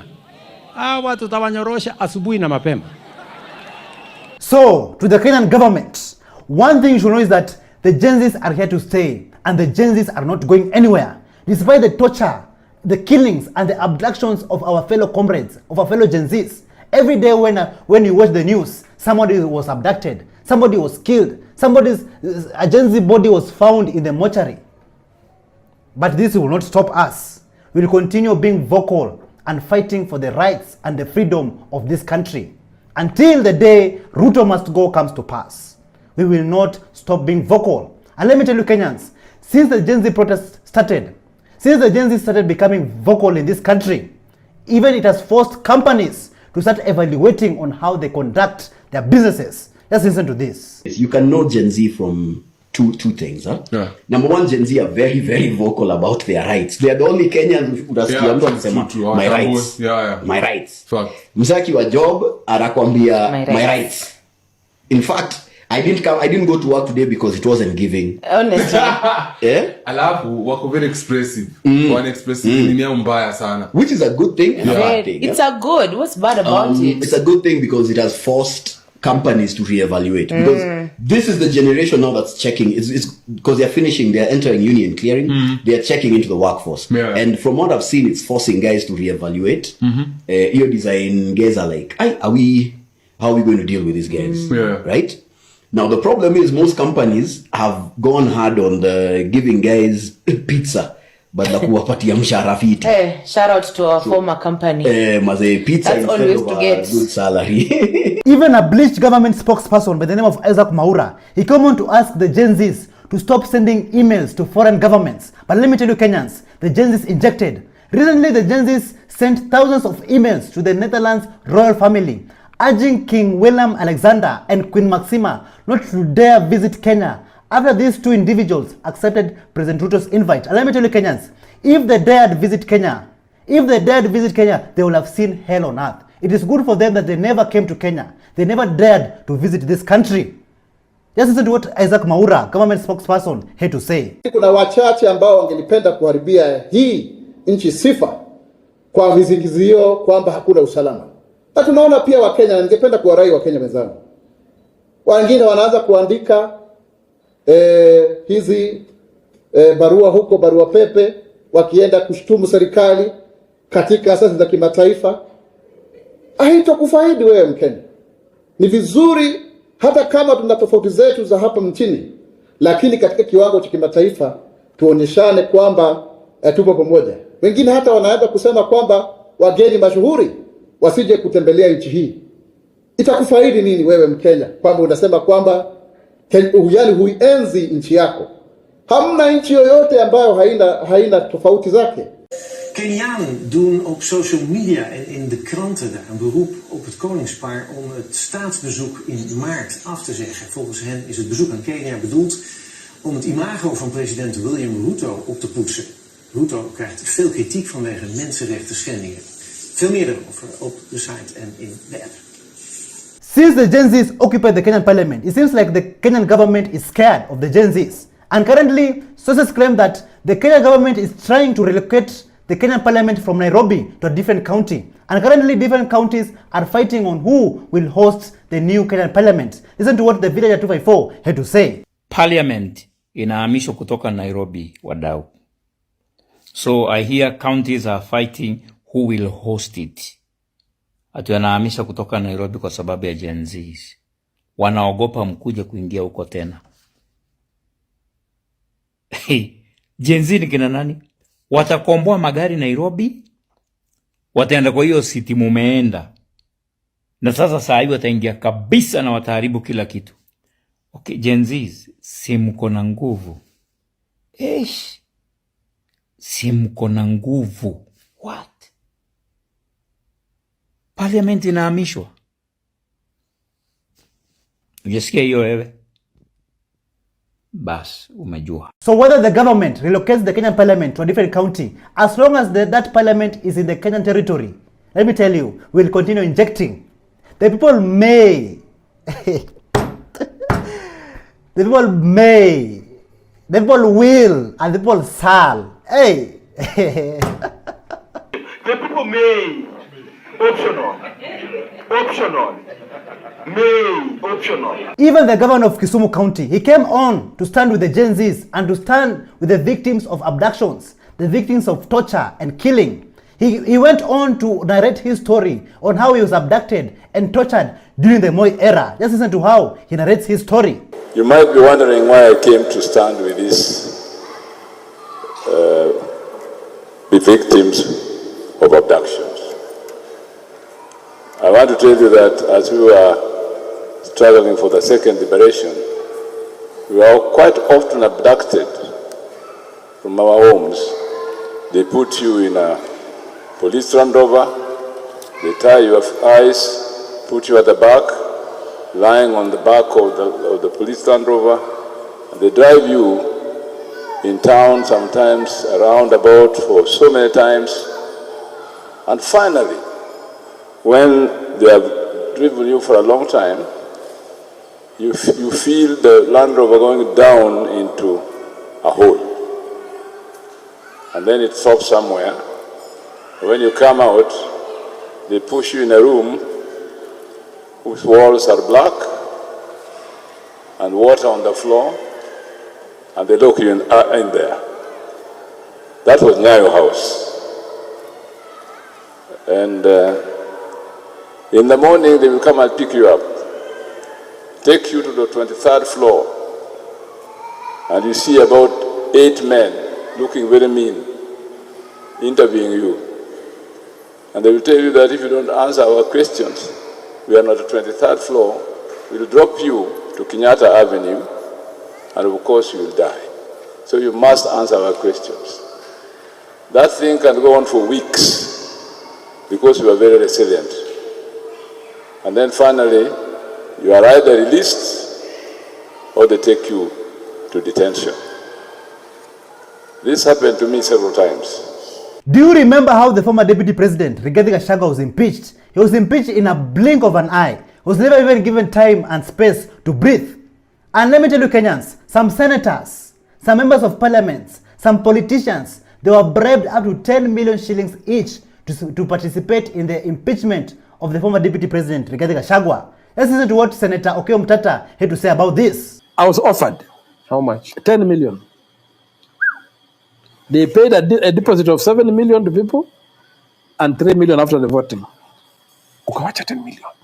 Niliwacha hiyo 10 million. Okay, ile 7. Sio 10 ni 7 plus 3. No, si 7 ni depo. Yeah, hiyo sasa ilikuwa uchukue depo na wende. And me I say this thing, one thing I said is that an innocent man, even the devil, gave him his due.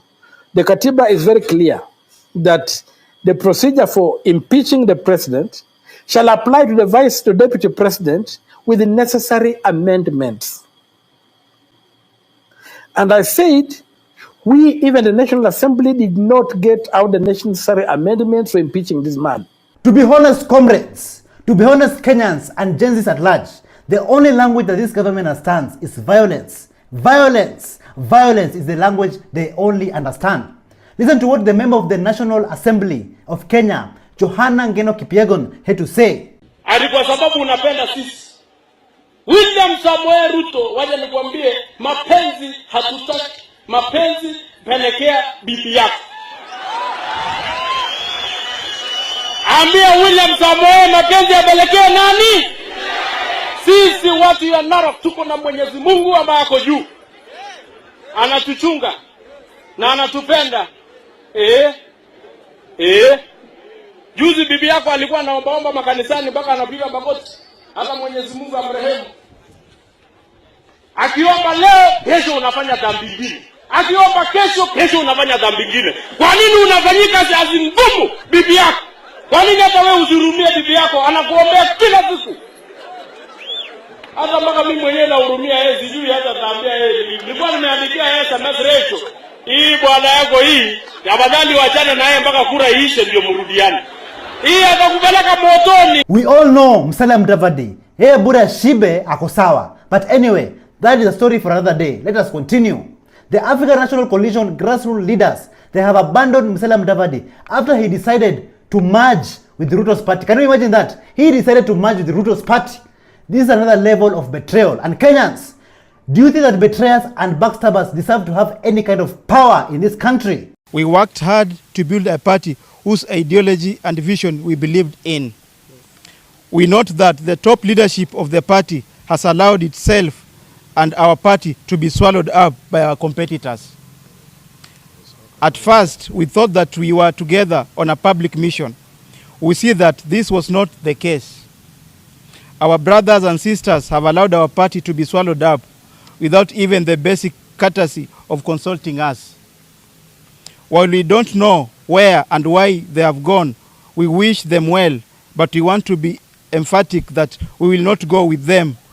We refuse to be part of this journey to the unknown. Thika Town constituency, parliamentary aspirant by the name of Francis Gaido, he came out to reveal some hidden truths about a Kenyan politician by the name of Nuruddin Haji. And let me tell you Kenyans, I was shocked beyond words with what Francis Gaido had to say. Let's listen to this. You can abduct children. You can abduct our children. You can abduct us.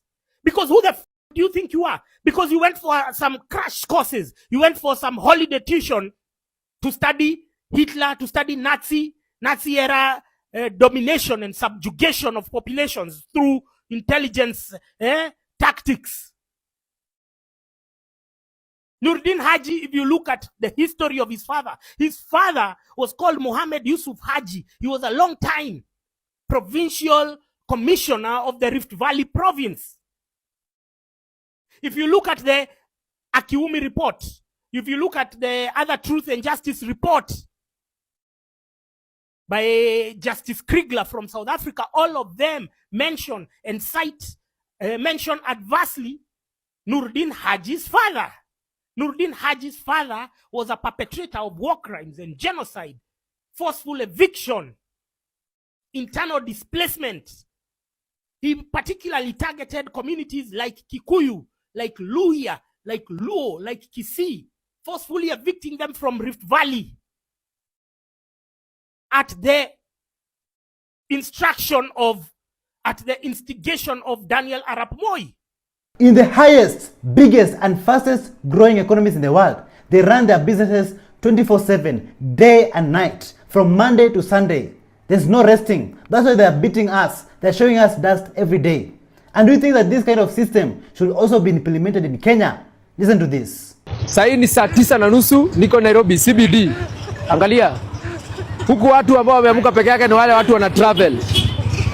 Wana biashara wamelala. Na hii ni capital city. Jeffrey Musiri ulinyima permit. Watu wa Nairobi kama mtaki kufanya biashara mpea wale watu wenye kwa jobless. Muwape hizo mabiashara zenyu. Saa 9 na bado mtu amelala kwa nyumba. Muamke mwache mchezo. Watu wa Nairobi nyinyi. Living in Kenya, you seriously need to have a PhD in self-control, anger management, and toughness. Even in the most expensive neighborhoods in Nairobi, Kilimani, the residents there are suffering and crying every day to the government because of the poor state of the roads. And yet, what is the government doing? And I'm also wondering, what is the county government of Nairobi and the Kenyan Urban Roads Authority doing to fix this issue? Take a look. This is Kilimani, and you heard me right. Yes, this is Kilimani, and this is the sad state of roads in Kilimani right now, and it's even getting more and more worse every day. It's very unfortunate that a real estate neighborhood like Kilimani will have this kind of infrastructure.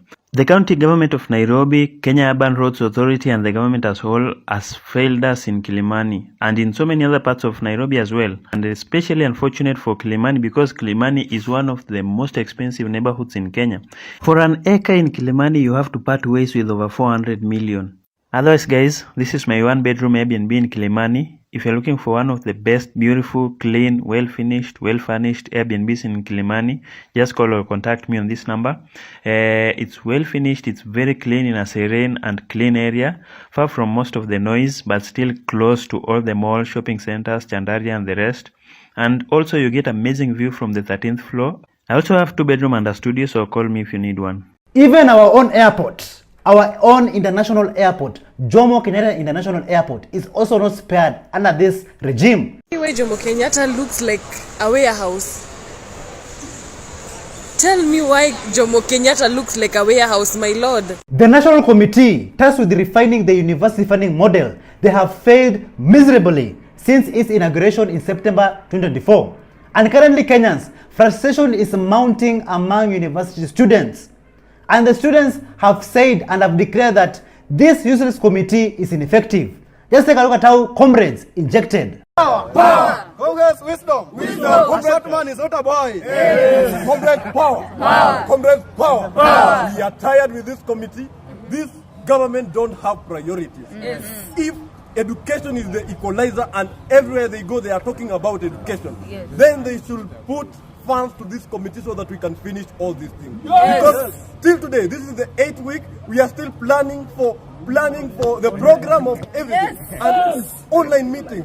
This committee is incompetent and is not showing any seriousness. Congress power. Power. At Bunge la Mwananchi, I believe it's in Jacaranda grounds, Nuru Okanga has endorsed Raila's pointman or motion hour, declaring that he will be vying for current MCA ward seat.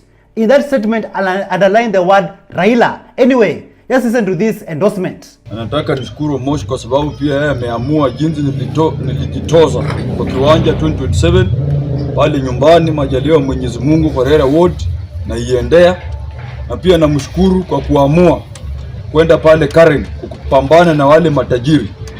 Mimi nataka niambie wana Karen ya kwamba uongozi si pesa na si masomo. Uongozi ni hekima. Ukipewa hekima utaongoza watu kwa njia mzuri. Ukiangalia katika Biblia, Suleimani alipoulizwa na Mungu, ungependa nikupee nini? Suleimani alisema, akajibu kwa unyenyekevu akasema, I need wisdom. Wisdom ni hekima. So sisi kama bunge la mwananchi ama sisi kama vijana Kenya mzima, licha ya kukosa masomo, licha ya kukosa nini, lakini tunaamini ya kwamba Mungu ametupea hekima na ametupea akili na maarifa, ya kwamba tukipewa nafasi kwa serikali ambayo inakuja 2027, sisi tutaenda kudeliver. After the endorsement speech, Nuru Okanga, Kennedy Songasonga and Omosh 1 Hour, they were allegedly abducted and dumped inside the bush. Let's listen to how they narrate their story. Tulikuwa pale Kenyatta tukienda kutetea wa Kenya, tukiangalia mambo ya SHA na SHI kama inafanya kazi. Na from nowhere tulipoenda pale, attention ikawa juu, tukachukuliwa tukaweka kwa masubaru. Mimi sikuwa najua niko kwa Subaru gani. Pia tuka hapa na Songasonga, tuka hapa na Omoshi, na tuko na huzuni kwa sababu kama tunaweza tokea kwenda kuangalia venye maisha ya Wakenya inaendelea, tunafika Kenyatta tunapelekwa mbio. Sasa hata hapa mimi sijui niko wapi. Na mimi nataka nishukuru watu wa media kwa sababu wale watu wa media tulikuwa na wao, kumbe walikuwa wamefocus. Na tulikuwa na mmoja wetu alikuwa pale na gari, walikuwa pia wamefocus na walikuwa chonjo. So venye ile gari ilikuwa inaenda, walikuwa wanajaribu kutufuata na ikashindikana. Na tumetupwa na tukapiga simu kwa sababu simu zetu pia zilichukuliwa, lakini wakaangalia wakaona hawa vijana pia walikuwa wanakuja kuangalia mambo nayo. Ya Umoshi ndio wameenda nayo, but yangu imewashinda kwa sababu yangu ni ya mkopo. Later on, Nuru Okanga was live addressing his followers, but instead of him ignoring and not arguing with a fool, he decided to go head on with Oscar Sudi, exchanging words on live. Let's listen to this conversation. Mwanamke, kila siku natokeanga mimi ni mwanamke. Msenge sana wewe. Wewe ndio senge. Usitukane rais wewe. Wewe ndio senge bwana. Tumeona marais wangapi? Rais ni mama yako. Tumeona marais wangapi? Rais ni mama yako. Tumeona marais wangapi? Wewe tafuta pesa usindie familia. Na kuuliza tumeona marais wangapi? Hata Moi alikuwa rais, Kenyatta alikuwa rais, Kibaki amekuwa rais, Uhuru amekuwa rais. Kwani huyu wenu wa Sogoi ndio gold ametoka juu akaanguka chini? Mamina zenu nyinyi. Kama ni rais kwendeni huko. Patie rais Huyu wa Sogoi ndiye amekuwa rais wa kwanza Kenya. Ama Kenya imepata uhuru jana, Ruto akaingia kuwa rais. Sasa ndiye rais. Tumeona rais wengi bwana, acheni ujinga mnatusumbua nayo hapa. Acheni ujinga. Utandike mama yako. Mimi ni bibi yako, utatandika. Mimi nitakutandika vibaya sana. Utandike nani? Bila alishenzi wewe. Mimi si bibi yako. Nitakutandika. Kenyans are giving the government sleepless nights every day. The people decided to shut down Mumias West Member of Parliament Johnson Manya in Ruto's presence after he decided to call for Ruto's re-election. Let's take a look at this video of how Kenyans rejected and injected. Watu ambao wanasema Ruto 2027 mkono juu. Mimi sipigangi siasa, mimi napiga kura. Na Mbuyu anarudi bunge 2027. It is quite clear that Kenyans are not boarding and there will be no re-election that will be taking place in the year 2027. And this is the only message I can leave you with. Listen to this. This is what I urge Kenyans. Kenyans, I want you to know one thing. This one thing you must know. God will not choose your president for you. God has never chosen a president for Kenya. Every time you've been told God chose a president, later you cried. It is these very unscrupulous leaders, useless leaders, wicked leaders who pay prophets. They buy prophets to prophesy they are from God, yet they are not from God. If they were from God, why do you cry after they assume office? God will not choose your president for you. Rise up and choose your president. You are first a Kenyan. The politicians have made you believe that you are first a Luo before you are a Kenyan. You are first a Kalenjin before you are a Kenyan. You are first a Kikuyu before you are a Kenyan. Kenyans can change it. You are first a Kenyan before you are a Luo. You are first a Kenyan before you are a Kikuyu. You are first a Kenyan before you are a Kalenjin. You are first a Kenyan before you are a Kamba. Please don't see yourself with your tribe. Identify with your country and help heaven take these evil politicians from the leadership of this nation. May God bless Kenya. May God bless Kenyans. Let us all not be threatened that politics is a dirty game. It is upon you and I to make the right decision in the coming election in the year 2027. Anyway, take a look at some of these Gen Z skits. I'm a Gen Z in corporate. Of course, my work day is from 9 to 5. At 5, laptop closed. I'm a Gen Z working in corporate. Of course, I can't take any job that requires me to work in the office for 5 whole days. Kwani what's remote working? I'm a Gen Z working in corporate. By now, you need to know that I'm going to take mental health days. Probably 3 or so in 1 month. I'm a Gen Z working in corporate. Of course, after every international trip from the management, I'm going to expect the gifts. So you better bring those chocolates. Kijana, do you know why I pulled you over? Miss G is how... What's happening? Oh, these other policemen are so boring. Gosh. Tumestopisha matatu hapa nyuma. Guess what? Ebu wait. 12 people kwa 5-seater. Sherehe iko wapi? Okay, anyway, mtanisho sherehe iko wapi? So, as I was saying, yesterday matatu. So this matatu guy is speeding. Like, I mean, this guy is taking off. And then so he's like, let me give you some moolah, then you guys let me go. Yeah, imagine he said that. Guess what this guy removes from his pocket? 100 shillings. Like, hata ningetaka kuchanga mzinga. 100 bob. Are you serious? Do I have a gun? Yeah. Jokes. Oh no, kita. Anyway, I just wanted to tell someone about my day. It's been quite boring. So, yeah. Mnataka nisahau, najua mnaenda sherehe, mnisonge. Na by the way, Ruto ako karibu kukufa. Unajua kenye namaanisha? Alikuwa anapeangwa damu na akaambiwa na daktari zimebakia 3 months. Hakuna damu ingine ataekwa juu mwili imekataa. Kama si pesa angekuwa alienda kitambo sana. That's why unaona ana ruin maisha yetu. Watoto wake amewaweka kwa business, ameweka mtoto wake akona hizi ma forward. Yani anaweka familia yake kwa mali yote. Ndio maana anatutesa. But namuombea akuwe salama na Thank you so much for joining us on today's show. I'm your host, Elvis Derry. See you in the next one. Bye-bye.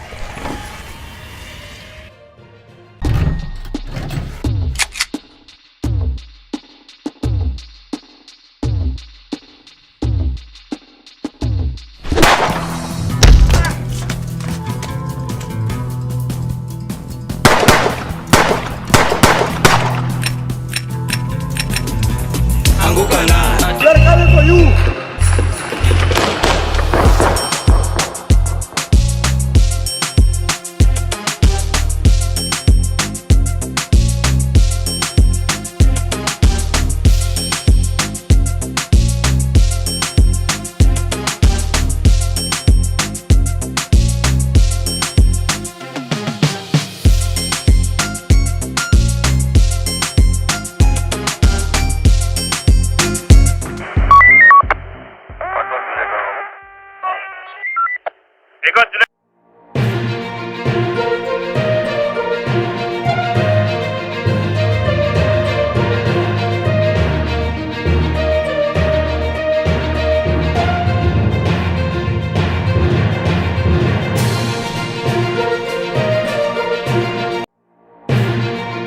From Kenyan churches under threat. Waafisa wa polisi wanakuja kuangalia watu wakihubiri. To Gen Z say no to Kindiki. Supervise vijana wakiabductiwa, wengine wakiuriwa. Is the deputy president post irrelevant? Now with the impeachment of Rigathi Gachagua, the post of deputy president has been watered down. 10-year-old Clinton with a golden voice. Walikuwa wanaenda kutetea haki yao, lakini wako ukatuma na mapolisi wapiga marisasi. Anguka na. We are coming for you.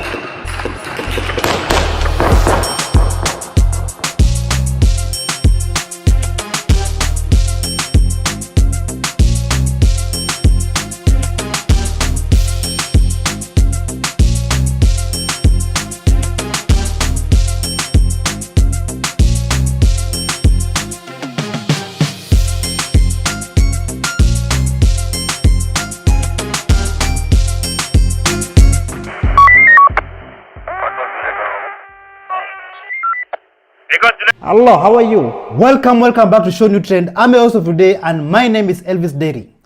In Kiambu County, in Kenya, preachers and church goers are being harassed. Like even in church, there's no peace. Preachers and church goers are being asked like, what did you talk about? What did you preach about? Even to the point that even police officers are going to monitor churches and what they're talking about, even preaching. Just listen to some of the preachers from Kiambu County had to say about this. Hata wanakuja wanaketi kule nyuma watu ambao tuwajui na tukawaambia waweze kusema majina yao hawasemi. Baadaye wanatoka nje na kuanza kuuliza washirika hao watu ambao walikuwa wamekuja huku mlikuwa mmewaita kwa nini? Yaani tunasema kama sasa chief anapatikana akichukua nafasi kutaka kujua kanisa ilisomwa nini.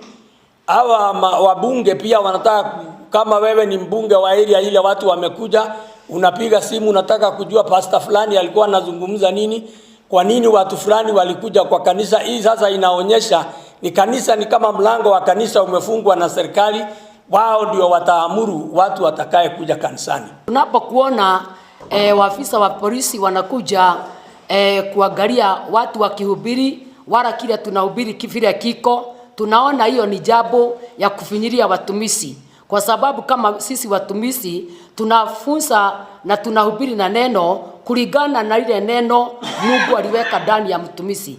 Hatuwekagi kuhubiri kenye kimeandikwa mahali. Tumesema tunajuta sababu tunajiuliza ni kwa nini hatukufikiria ati baada ya kufanya vile tulifanya kutakuwa na mambo ya kutufuata nyuma kuona kama tulitenda dhambi.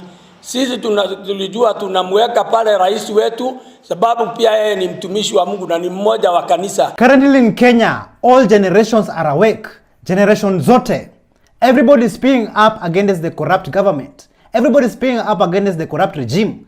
Take a look at this video of a 10-year-old Kenyan Gen Alpha called Clinton who raised his voice and spoke up. Just listen to this. Nataka kusema wewe Ruto mwenye uko State House, ulifanya Wakenya sana vibaya, ukawapiga marisasi huko bunge. Walikuwa wanaenda kutetea haki yao, lakini wako ukatuma na mapolisi wapiga marisasi. Ruto utaanguka pamoja na Kindiki. Leo umeenda ukasherehekea mpaka nikakuona mnasherehekea huko Kwale. Kwambia utashukishwa kwa hiyo kiti. Right on time. At the state that murdered him. Anytime the state comes out to kill another young people, we will raise Rex Masai's flag higher. This Jacaranda ground sits just next to Kayole here. Kayole is the crime scene where the state, every time the states want to kill a young man, they come here in Kayole. And speaking of all generations, take a look at this video of elders from the South Rift who are questioning the current government, the current regime about their leadership. And many of them are speaking in pain. Just listen to this.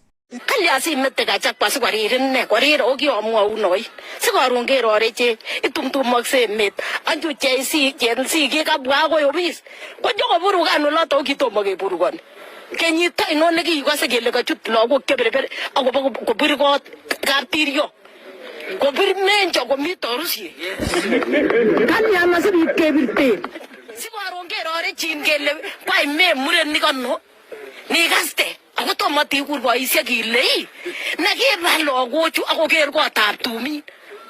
Akot kandoik chon kakichek ilian mami nekiwo tumen bichu. Ng'o nemakiyatita. Kole nekikobwa lagok akonyokoitita koker tumin. Kilionet kiyoe ne? So Kenyans, let us just be honest. In the coming elections in 2027, do you prefer voting for somebody who talks about God all the time, somebody who praises the Lord all the time, or do you prefer voting for a drunkard? Take a look at what this Gen Z had to say about it.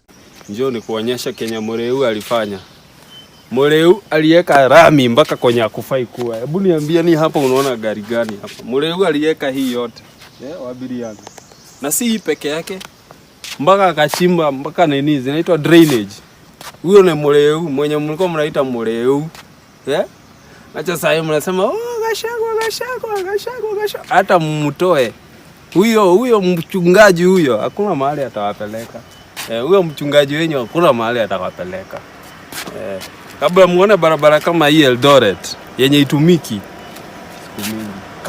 So the question is, will you choose a drunkard or a church goer? Tell us in the comments down below and also tell us why. Huyo mchungaji wenyewe hakuna mahali atawapeleka. Kabla muone barabara kama hii Eldoret yenye itumiki. Did you know that in Kenya we have the highest number of young people? That is the Gen Zs and the millennials. And did you know that if they decide to vote today, they can remove all the corrupt politicians, they can remove everybody in the government and put new leaders, new faces, new names. Just listen to this. Now, with the impeachment of Rigathi Gachagua, the post of deputy president has been watered down, has been diluted, has become useless and irrelevant politically. There is no group of voters who intend to vote as a bloc who should negotiate for the post of deputy president. Gen Zs are 18.3 million, millennials are 12.1 million. So if they decide to vote as a bloc, they can easily have their own presidential candidate. But they should not negotiate for a deputy president post, because if we have a deputy president who is Gen Z, they will be a deputy president for 2 hours and then they will be impeached and they will put whoever they want. Mount Kenya should also not negotiate, ever in their lives negotiate for the post of deputy president.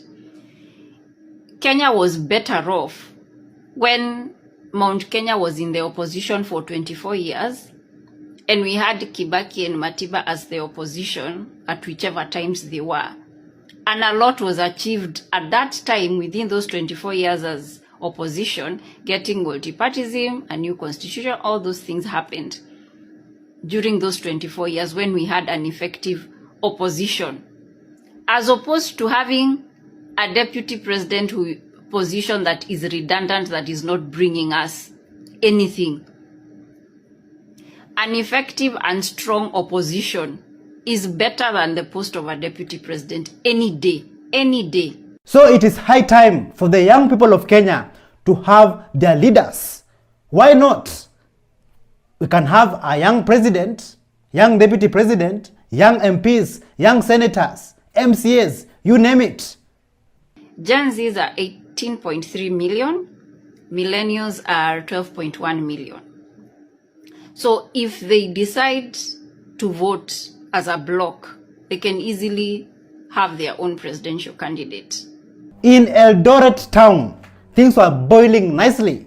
Take a look at this video of these comrades who decided to inject, and they injected without fear of contradiction. Just listen to this. Thank you. I'm clarifying something. It was a comment, so it's like 1 minute, okay? Thank you. Number one, you see these comrades are very angry and they told you very early in the morning. So these people, they need facilitation and refreshments such that they get energy to inject and reject what they don't deserve. The second thing is leadership. You see student leadership in UDA, they are taking puppets and then they brand them the leadership of comrades from all campuses only to users. We will not allow that one. Then on the other thing, you've had several comrades who are here are from Moi University. And Moi University, we have not learned for now like 2 months. And these people, I want them to use the same speed they use in impeaching the Deputy President Rigathi Gachagua to solve the issues of Moi University. We will not allow that one. We will not allow that one. Then on the last thing, the new funding model, Mr. Professor. You say you are in the presidential advisory team. The president on the new funding model, can you tell these comrades that a student studying education who is going to earn 35 to 40,000 is going to have a whooping loan of up to $500,000, earning 30,000 and a loan of $500,000? Are you going to pay the fees? Are you even going to survive? Are you going to build a home for your family? Are you going to change your life? Bwana, it is time to reject this thing. We are not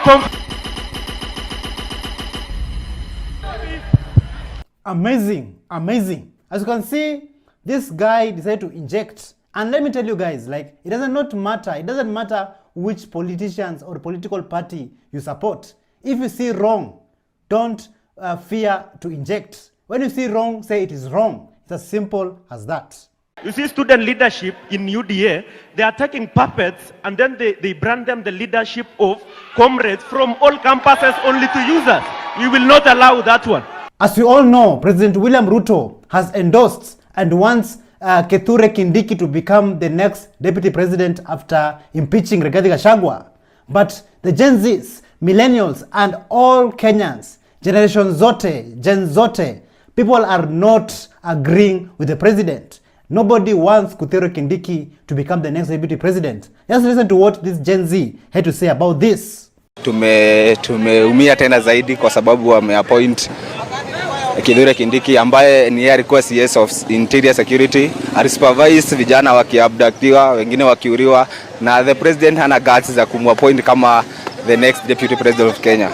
Hatujafurahia, though we respect his decision kama kiongozi wa nchi. Sisi kama vijana wa Nakuru hatujafurahia na vijana wa nchi. In fact, the president sasa amedhihirisha kwamba he is the one-term president. As you all know, Kithure Kindiki was in charge when Gen Zs and millennials and Kenyans were being abducted and being killed. So why should he become the deputy president? Kithure Kindiki ambaye ni yeye alikuwa CS of Interior Security, supervise vijana wakiabductiwa, wengine wakiuriwa, na the president hana guts za kumappoint kama the next deputy president of Kenya. I am shook. So I've just learned people developed an app overnight. Imagine. App here. Do you know to do what? To give updates. Kwenye makara wako, kwenye tiagas ziko, kwenye watu nalipuliwa zaidi. Kama ukitoki, like unaingia hapo, unalogi, unaongea na wase, unawaambia the safe areas, the safe place, kwenye mtapitia. Kama saizi, the app has said tusipitie kwa lami. Ndio lami, tunapitia huku ndani. Even inside the Naivas, 5-8. The unity is crazy. Like the creativity pia. Mulifikiria kutengeneza app and it's working over. Wow. This is so nice. This is so nice. This is the revolution, guys. A revolution aided by technology. I'm so happy to be a Gen Z. Thank you so much for joining us on today's show. I'm your host, Elvis Derry. See you in the next one. Bye-bye.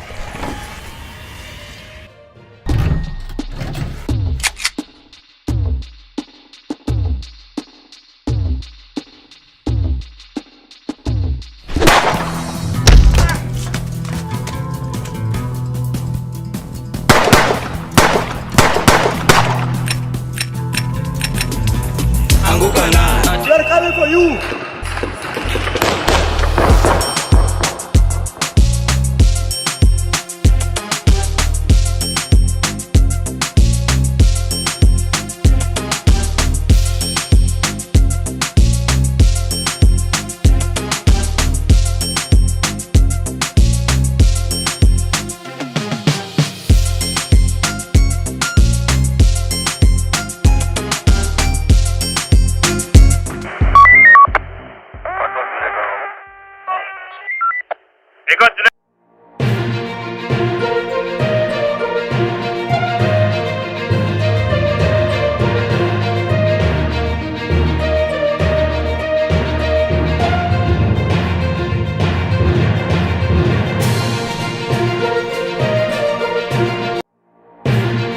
From Raila Odinga faulting Ruto's government. The issue of abductions of innocent people. This is a primitive thing. To churches siding with the government. Let us make sure that we respect our leaders. Are abductions fake? Some of the cases of abductions that have come out, and I've realized that some of them are just total propaganda. Why Uhuru Kenyatta quit social media? Hata Twitter mnaona na hiyo, mimi niliondoka huko. Ngaona hii kitu ni bure, ni matusi tu. Anguka na. We are coming for you.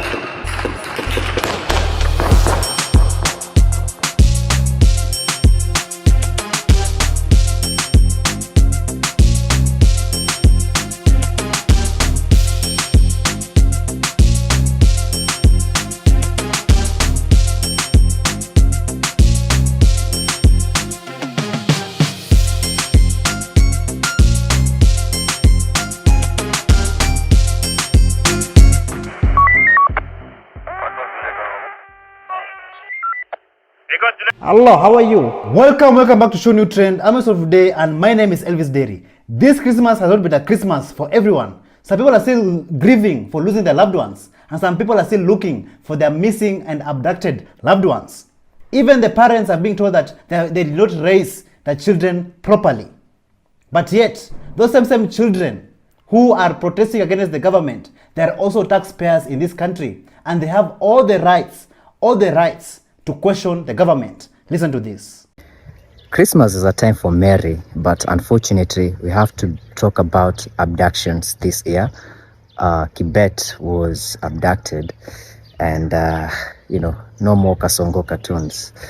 It's really unfortunate because it seems this man will stop at nothing. He is in church lecturing our parents, telling them that they did not bring us appropriately. He's forgetting that we are adults who pay taxes in this country. We are citizens and therefore deserve good representations. This is the Moi blood that believes that we are children. That's why he's saying we need to be guided. We need to toe the line. He cannot believe that we have, we have recruited our parents even in bowing off his commissioners when they come to read his speeches. First of all, why is the president's speech being read as if we are in 1970s, like in the counties? Is it necessary? People have TVs, people have phones, they can watch the president if they want to, and if they don't want to, forget about him. Anyway, back to the abductions. That is the topic of the day. It's serious, and many of us feel helpless. People are saying we should arm ourselves, we should fight these abductors because the police have said they're not the ones abducting people, so it is criminals. And people like Mother Karua have been on record saying that people have been recruited from other countries, neighboring countries, to come and do these criminal activities because it would be very hard to bring them to books. It seems like some churches have decided to choose sides. Instead of the church leaders coming out and calling out the government on its wrongdoing, they have decided to defend the government, and to the point where they are telling the government to abduct and jail those young people who are fighting for good governance in this country, and also criticizing the president. Just listen to these fools who call themselves men of God. We need to respect our leaders. As young people, we are always reminded that respect and discipline and obedience is what gives us success in life. Before we go to the social media with things that we cannot get facts of, please let us restrain ourselves. Let us make sure that we respect our leaders.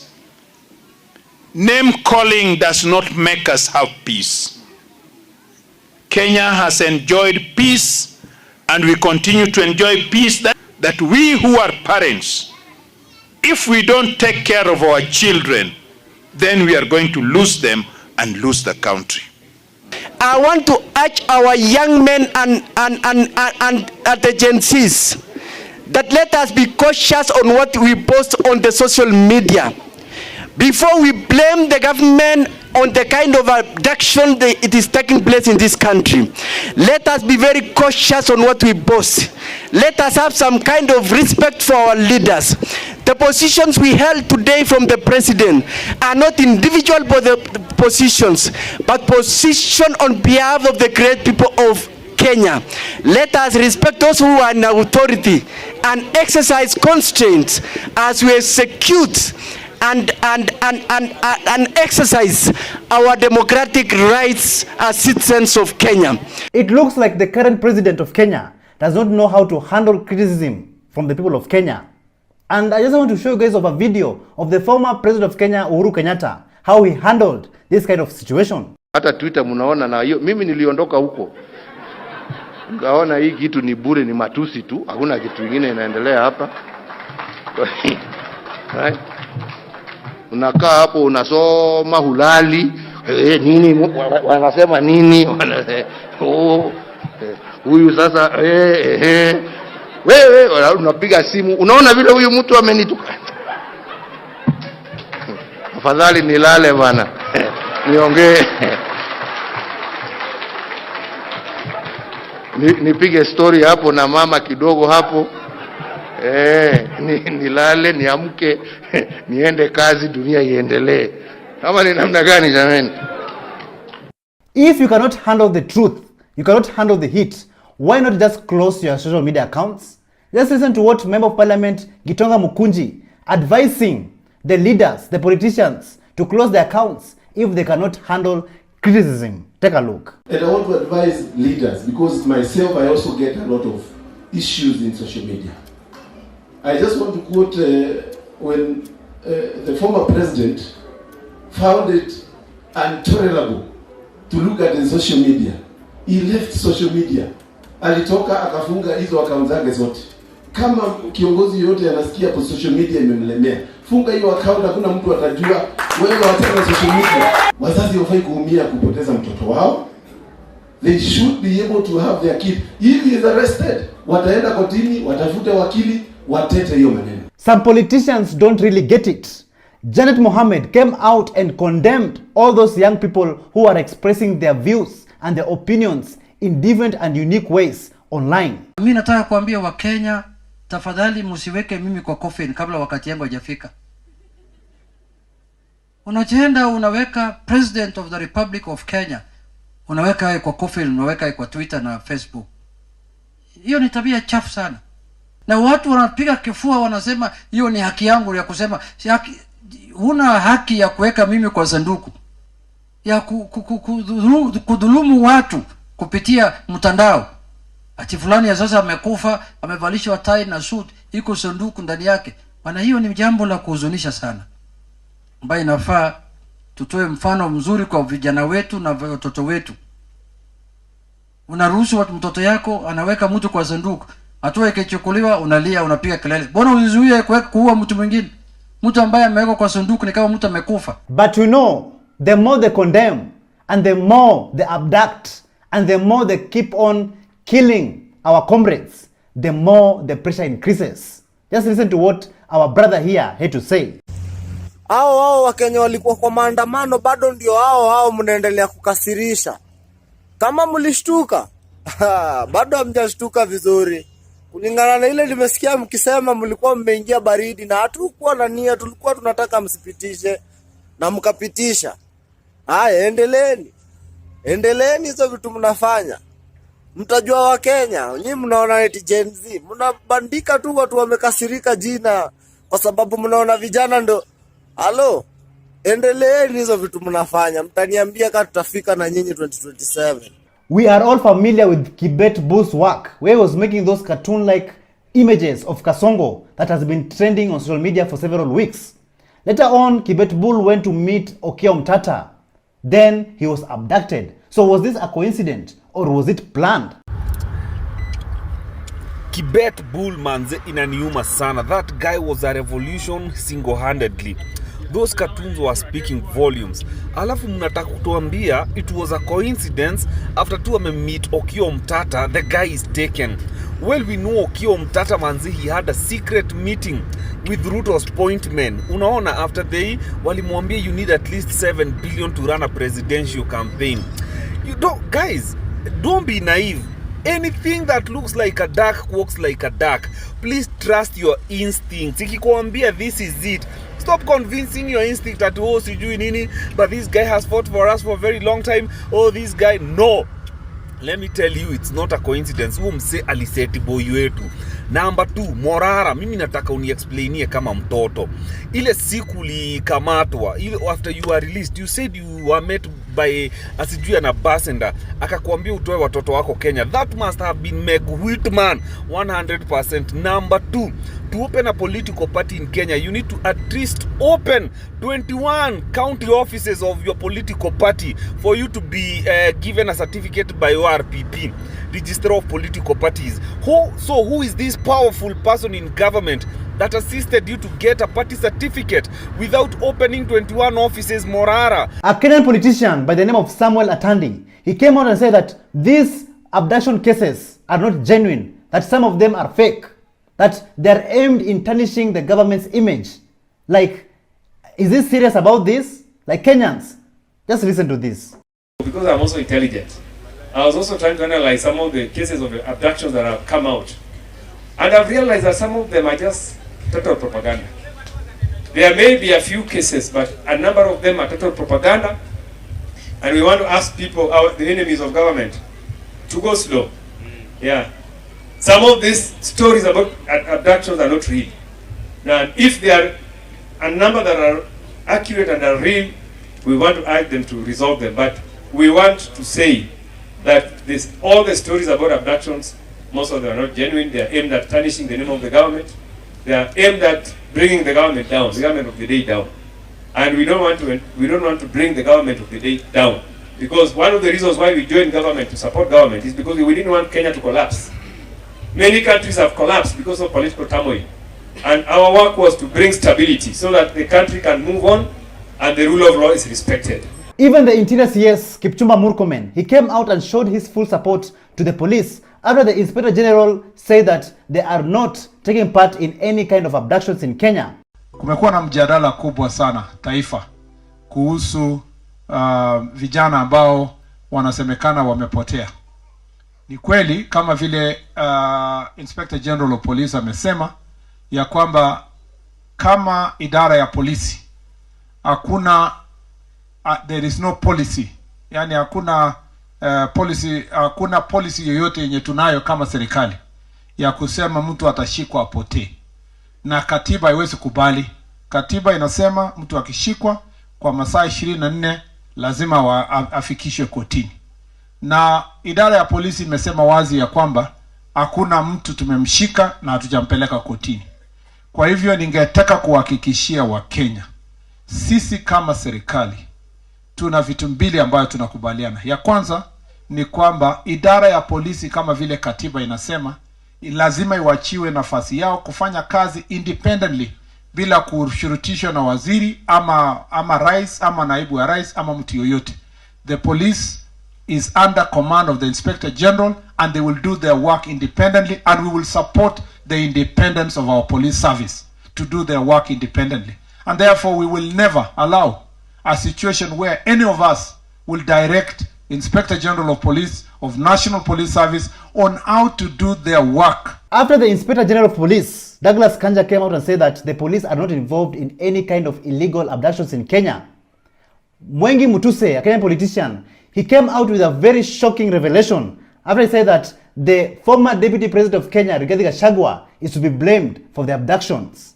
Kulingana na habari tulizo nazo ni kwamba mpangaji akisaidiwa na wandani wake wa siasa na wengine ambao wana vibaraka wake katika serikali na wengine ambao walikuwa serikalini mbeleni, wale wanahusika katika haya mambo wanaongozwa, the highest responsibility lies with Rigathi Gachagua. Kwa hivyo sitasema ingine, nishasema kwamba ni Rigathi Gachagua, na Rigathi Gachagua atueleze mambo yake katika haya maneno ya abductions ni yapi, ndio nao Wakenya wajue ukweli. In the middle of all this chaos, abduction chaos and protests, some Kasongo brigades came out and said that all these abduction cases are fake and that the people of Kenya, the Kenyans, the Gen Zs and the activists are lying. Like I'm just wondering, like which country do these people live in? Wale culprits wawekwe ndani na washtakiwe. What we are witnessing is a systematic intention and deliberate move to destabilize the country and to polarize the communities in the Republic of Kenya. I want to take this moment and condemn and to call upon every leader. As much as we have political difference, we have political scores to settle, it is not the right way to polarize the country and to cause mayhem among the communities, including the fake and falsehood where we are being informed and we are causing Kenyans to believe there are abductions caused to the children of Kenya. DIG was here, and I have no doubt in the capacity of the police service of Kenya to conduct investigation and to bring order on those particular issues. But nonetheless, to say we will not accept, and this is a replication of exactly what happened during the GNC uprising, the people who took over the GNC demonstration and put our nation into shame. Are trying to plot against this government, especially people who have been impeached, people who are at home. The best thing you're supposed to do once you have been impeached, you go and watch. I really don't understand these people. Like I cannot believe my ears. Like I'm just wondering, which country do they come from? They don't see what is happening in this country called Kenya in East Africa. They don't see. But on the other side, Raila Amolo Odinga, the former Prime Minister of Kenya, he came out and criticized the President of Kenya over these abductions that has been taking place. And just listen to what Raila had to say. The issue of abductions of innocent people, this is a primitive thing. And it is something that is very strange. You cannot live in a country where people disappear or people are abducted for no other reason and kept incommunicado for a long time. That shows that there is no government. The government must take this matter seriously. And this thing must end completely. People have been abducted. Families have been left in pain. Many parents have been crying. Our child was abducted the other day, and by some people who were uniformed, and you've never seen this child up to now. These kind of things are very strange. So I want to urge the government to ensure that this matter ends completely this year. We want a safe and secure country. We want a safe and secure country. Gone were those days when they used to arrest you and take you to Nyayo House. But at least then you're being taken to Nyayo House, which is a government institution. These days you're being taken to unknown places. We don't know, we don't want this kind of primitive things to happen in our country. It's primitive and it's unacceptable.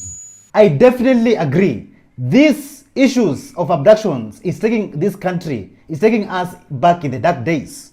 Some young Kenyans, they went to go and look for their abducted comrade, but yet there was a car that was trailing them and following them in Peponi Road. Just take a look. Hello guys, look at this vehicle. Imetufuata all the way from that location yenye tumeenda kuangalia comrades wetu. The number plate is KCQ 840G. Lexus. Ametufuata tukaingia petrol station alafu akatoka. Nata haendi speed. KCQ. Acha nitumie hii pia. Bede unajua tunaweza mfuata hivi, uone tu vile ako aimless. Bede tumfuate mpaka mwisho wa dunia. Uko na mafuta? Niko na. Since the protest started, the young Gen Zs, the Kenyans, have been called so many different names by some politicians in the government. But young, brave and wise Kenyan, he came out and asked very tough questions to the current Kenyan government regime. Just listen to this. Wewe, sasa leo ulikuwa naambia watu ni mapepo chafu na ni mashaitani na ni demons. Nani alikuwa abduct wewe? Kuna mtu alikushika? Sasa ulikuwa unaji-express how you feel about the Kenyan public. Who arrested you? Who abducted you? Now, why are you abducting us? For expressing ourselves? Huh? So, comrades, let's head over to Jacaranda grounds, where Nuru Okanga opened his heart and shared his views and opinions on the current happenings including the abductions that is taking place in this country. Just listen to this speech. Raila Odinga, mdozi wake William Samoei Ruto, ambaye anamsaidia kampeni ya AU, ndiye anapoteza watu. Anakuanga na Ruto daily State House pale. Hiyo sio maneno Raila Odinga kuja kwa public media kutuambia. Aende State House, aambie Ruto kwa nini watu wanapotea. Aende huko. Sisi kama wananchi, Mr. Speaker, enough is enough. Hata mimi nilipigiwa nikaambiwa next ni wewe. I'm ready. I'm ready. Mimi kama Mluya niko na watoto wawili. Nikikufa watoto wataniita. Sina hasara. Mimi sina hasara kwa maisha saa hii, ni kukula na kukufa. Mluya ukishazaa mambo ni mawili, kukula na kukufa.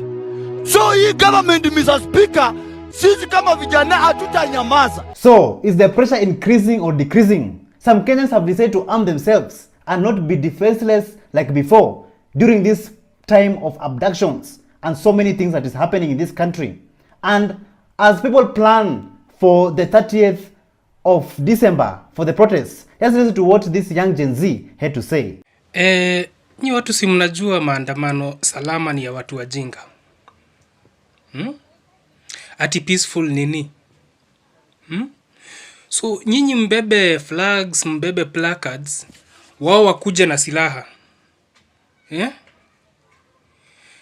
Na mnafikiria mtasikizwa at all? No. Tafadhali beba tool. Beba tool. E30th beba tool. Juu mtu anakuja na marungu, akona rubber bullets, akona shower spicy. Wewe uko tu hapo na kaplacard Ebu beba tool na ikiwezekana mpaka pepper spray. And in that case, I would like to show you what really took place during the 30th of December protests of ending abductions in Kenya. And let me tell you, the people came out, the Kenyans came out, the Gen Zs and everyone else came out to support. And this is how the streets look like. Take a look.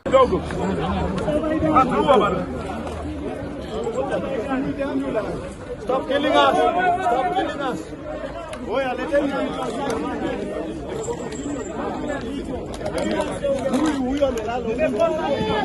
Munatuua. Wanatuua. Unatuweka kwa gari yako badala ya kusaidia jamaa anaumia. Wewe jamaa tole hapo. Saidia hiyo mtu. Wewe hebu toe mmoja jamaa kwa mweka kwa nini? Peaceful. Aluta continua. Victory is certain.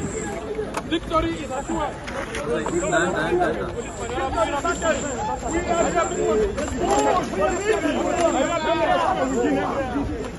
Aduta continua.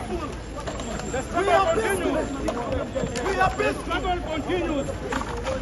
The struggle continues. We are peaceful. The struggle continues. Release our people. Kenya ni home. Kenya ni home. We shall overcome. Tuko katika mikono ya mabeberu. This is the colonial system. Hivi ndio mkoloni alitaka mkwe mnafanya. Unadhulumu Mkenya mwenzako kwa sababu anatetea haki yake. What are you doing? Anakuja naenda wapi? Anakuja naenda wapi?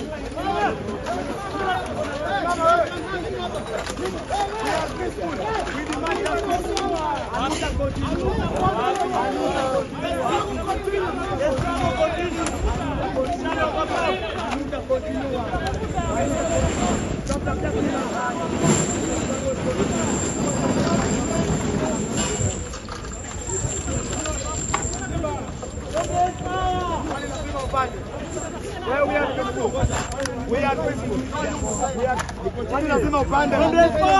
Lazima upande. People power. We are peaceful. People power. We are the people. That's the constitution. Aduta continua. The struggle continues to victory. Yes, Ruto, your days are numbered. We are coming for you. You are a coward. You are still half nowhere a coward. Ruto, you are a coward. You have nowhere to hide. Ruto, you are a coward. You have nowhere to hide. Ruto, you are a coward. Ruto, you are a coward. Ako wapi? Billy Mwangi. Ako wapi? Peter Muteti. Ako wapi? Peter Muteti. Ako wapi? Bernard Kabuli. Ako wapi? Bernard Kabuli. Ako wapi? Kevin Muthoni. Ako wapi? Kevin Muthoni. Ako wapi? Justus Mutumwa. Ako wapi? Justus Mutumwa. Ako wapi? Martin Zioka. Ako wapi? Martin Zioka. Ako wapi? Paul Katiba tukaelewa, tumesoma katiba tukaelewa, kufanya maandamano ni haki yetu, kufanya maandamano ni haki yetu. Tumesoma katiba tukaelewa, tumesoma katiba tukaelewa, kufanya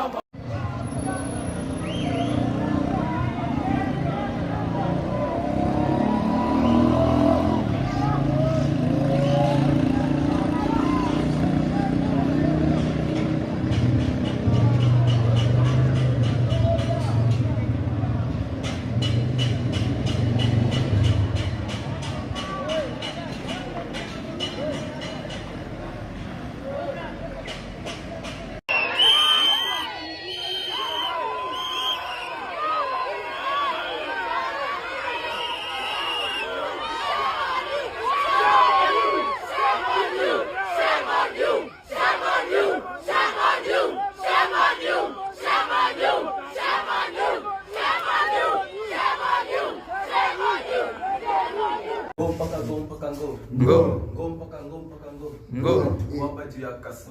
Ngo. Alishinda juu alipeana ho. Ngo. Kamkata kiwizball kibo. Ngo. Pia kuja kipeane kibo.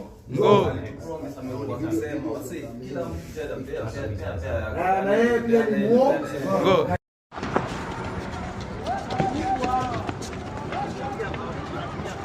Huku mawe hakuna, huku mawe bana.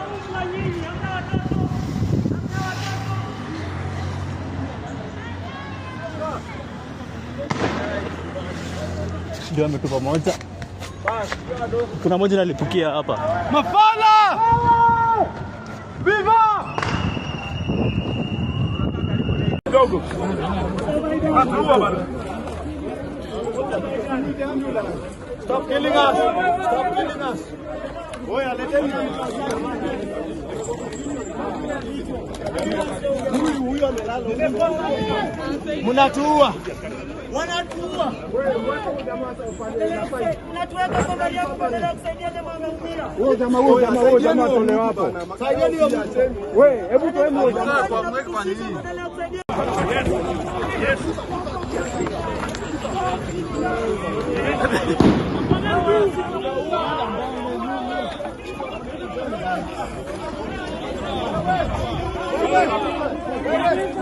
Wacha kunarua bwana. Wewe wacha wewe. Wacha wewe. Mnatuua Nokia. Mnatuua Nokia. Mnatuua Nokia. Mnatuua Nokia. Mnatuua na seneta. Mnatuua na seneta. Mnatuua na seneta. Mnatuua. Mnatuua na seneta. Mnatuua. Mnatuua na seneta. Stop killing us. Stop killing us. Stop killing us. Stop killing us. Mnatuua Nokia. Wanatuua Nokia. Wanatuua Nokia. Mnatuua. Ni mimi nimesema Ruto ni takataka. Ni mimi nimesema president wa Kenya ni takataka. Bado nitasema Ruto ni president ambaye hajielewa, hana akili. Ruto hauna akili, wewe ni takataka. Wewe ni president takataka, umbwa. Thank you so much for joining us on today's show. I'm your host Elvis Derry. See you in the next one. Bye bye. 17 iko control.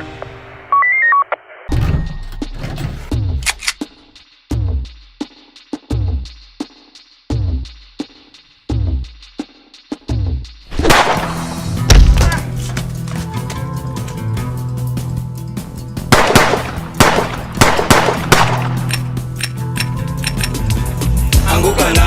They are coming for you.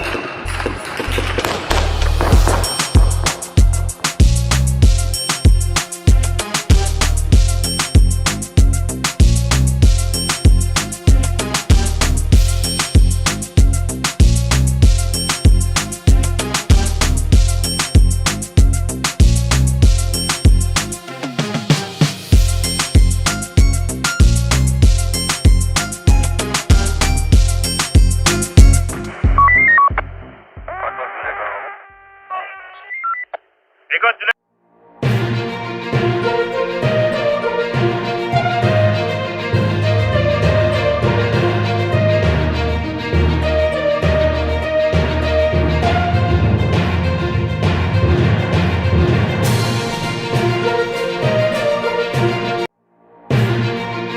Misili family abduction and murder. Mauaji ya kikatili na ya kinyama ya wasichana, wanawake watatu na wasichana wawili imetuletea utungu. To Kenyans fighting for justice.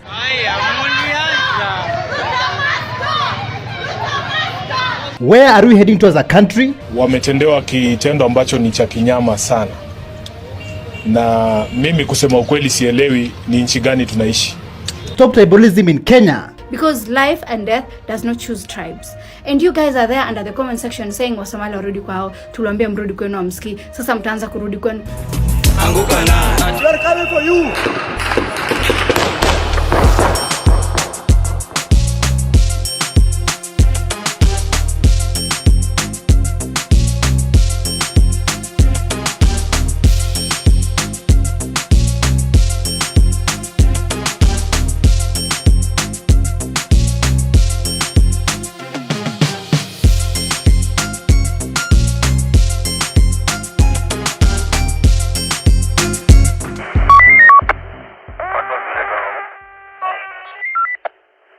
Allah, how are you? Assalamu alaikum. Gamo fran kusodo wo ShowNewTrend.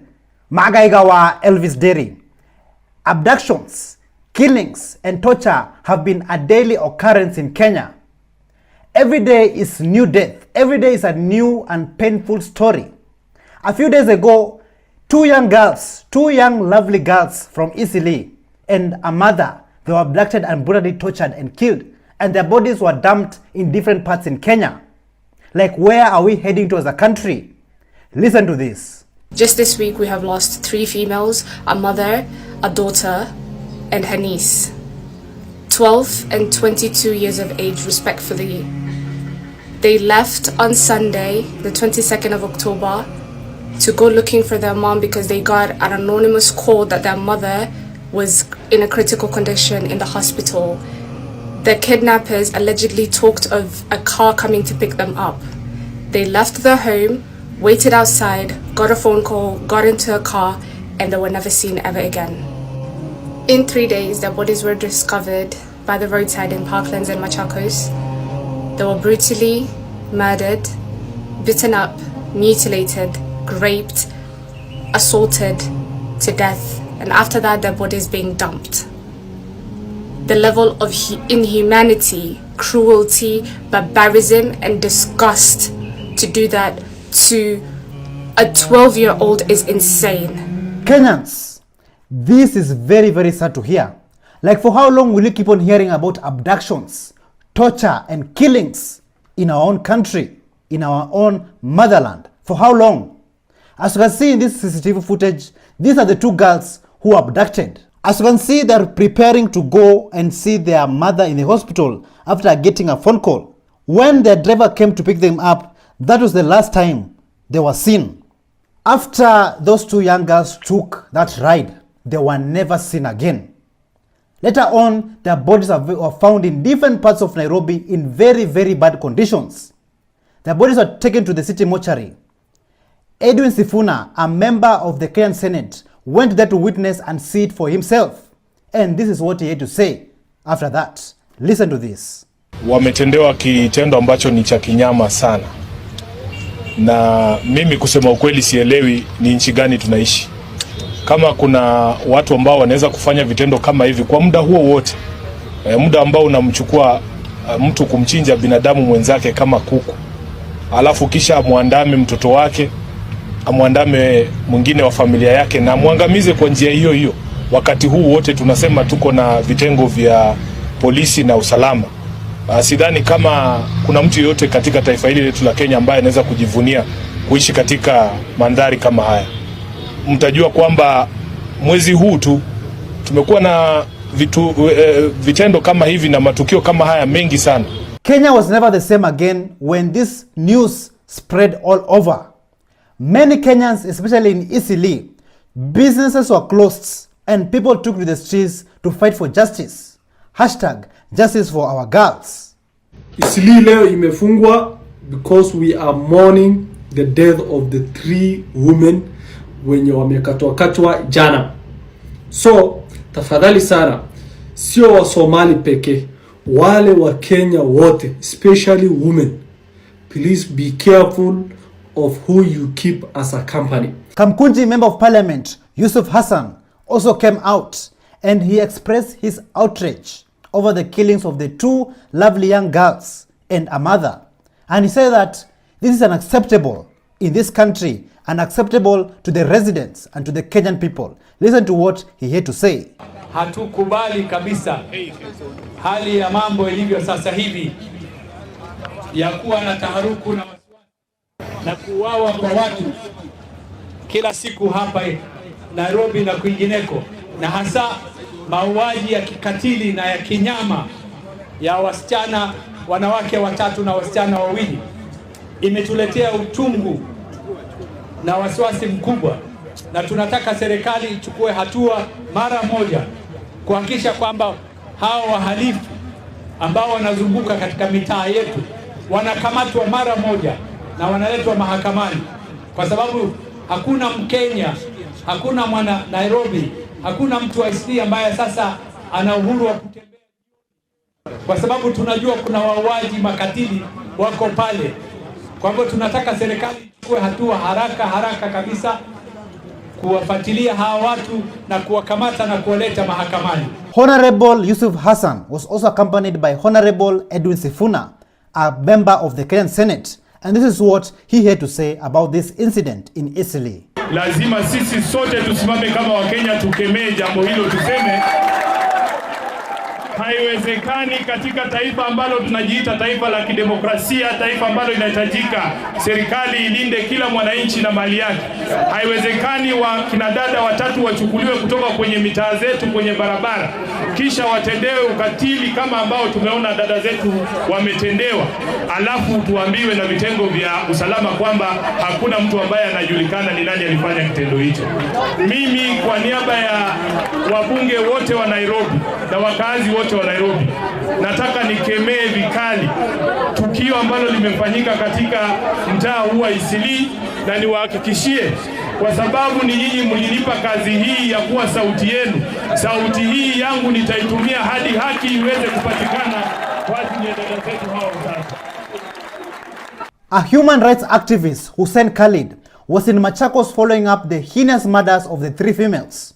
Later on, together with his team, they brought the mother's body from Machakos to Nairobi City Mortuary, also confirming that the autopsies will be done on Friday.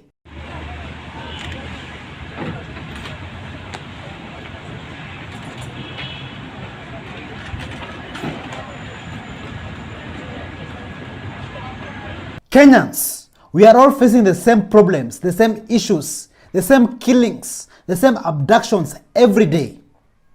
But yet, some people who decide to have that tribal mindset. Like, I don't believe that in this day and age and era that there's still some tribalism in people's minds. Those should be something of the past. But yet, some people choose to live that kind of life.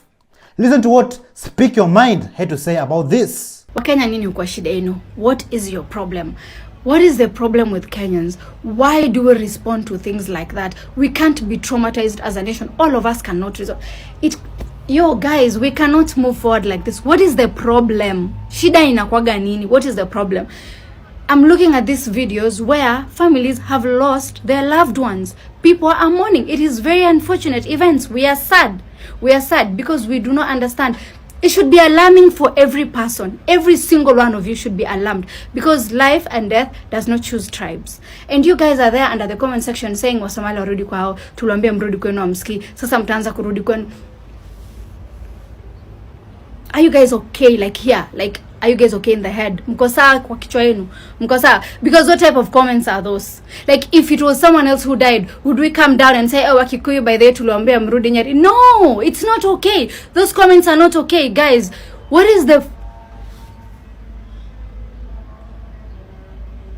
I thought recently we had become one. I thought you guys are removing someone from their seat because they are tribalist. I thought you guys decided this nation is tribeless. Ama, those applies to other tribes and not us. Because Miss Elewi, why are you guys talking shit under videos where people have lost their loved ones? What is the effing problem?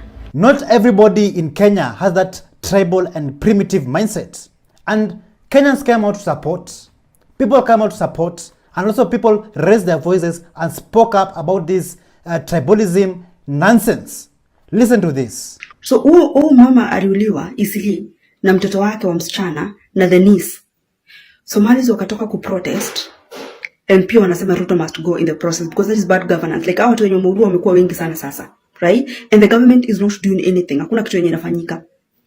But nikienda kwa hizo videos comment section zote zimejaa sasa wa Kenya wakisema ati Somalis must go. Sijui mnasema Ruto aende wapi? Ruto hakuna mahali anaenda, nyinyi ndio mnaenda. Like mnachukia wasee na mnawabuli because of actually doing something. Because femicide zika happen, nyinyi huwa mna victim blame wanawake wenu. But wao, one of their women ama their women wakiuliwa, wanatokelezea watu wanaanza kuprotest. Like shida iko wapi if they are speaking for their women? Ama shida iko wapi if they are trying to do something about femicide in Kenya? Even if we pay attention, zenye their women are getting killed. Like honestly, shida iko wapi exactly? So negative comments will not solve our issues in this country. Degrading your own brother, your own sister, your fellow Kenyan, your fellow African, it will not solve anything, but it will just create boundaries and make things worse for our communities. Yo, my Kenyans, my fellow Kenyans, I never thought you guys hated us this much. Sijai dhani mlikuwa mnatuchukia hivi vyote until now. Damn. Jamani, someone lost their wife, their daughter, their child, a family. And you're there commenting ati, si tuliwaambia mrudi kwenu, mtaanza kurudi kwenu. What with all those comments? People are sad. You commenting that. Does it even make sense? Like yo, unajaribu kusoma those comments under the videos and you just get pissed all of a sudden. I don't know. Because of the hate and how people are talking shit about the Muslim people and how they are starting to hate. It's just like someone maybe ameona hizo videos and then they just go into the comment section and all you can read is shit and you know the hate against the Muslim people. By the way, unajua kile kimewafanyikia can also happen to you or someone that you know or a relative of you. Like this should have been an alarm to you and alert that you should take care of yourself too. And currently, no one is safe in this situation, whether it be Kenyans or Somalis. It can happen to anyone. It's a sad situation we are in. We are supposed to be humans in this kind of situation. We were created from the same creator. Sympathy shouldn't be something that you can't feel for your fellow humans. Let's be one, please. Let's be humans. Let's act like humans. Let's take care of each other. Let's not hate on each other. Please. Many, we don't deserve this Kenyans. Our fellow Kenyans. Yeah. I'm still very shocked that some people have that primitive, that backward mentality of tribalism. So, what have we been fighting for all this time? Are we fighting for equality? Are we fighting for freedom? Are we fighting to be together as one people, as one nation, as one country? Listen to what our two brothers had to say about what is happening. Do you guys remember Farah Maalim akisema angeua 5,000 Gen Zs? Our brothers and sisters from Isli, tumesikia kitu kimefanyika. Kwa hiyo mama ameuawa akiwa na watoto wawili, wakatupwa, tumesikia kitu kimefanyika. But you guys, do you remember on 25th venye tulienda streets majenzi wakauawa? Mimi naweza kuambia in Kenya hapa, Kenya mzima, nobody is safe. Hadi ma MCS, ma senators, mke yote from nini hapa Kenya mzima anachukuliwa, anatekwa, kuna abductions, watu wanauawa. Does it mean ni watu waisli peke yao?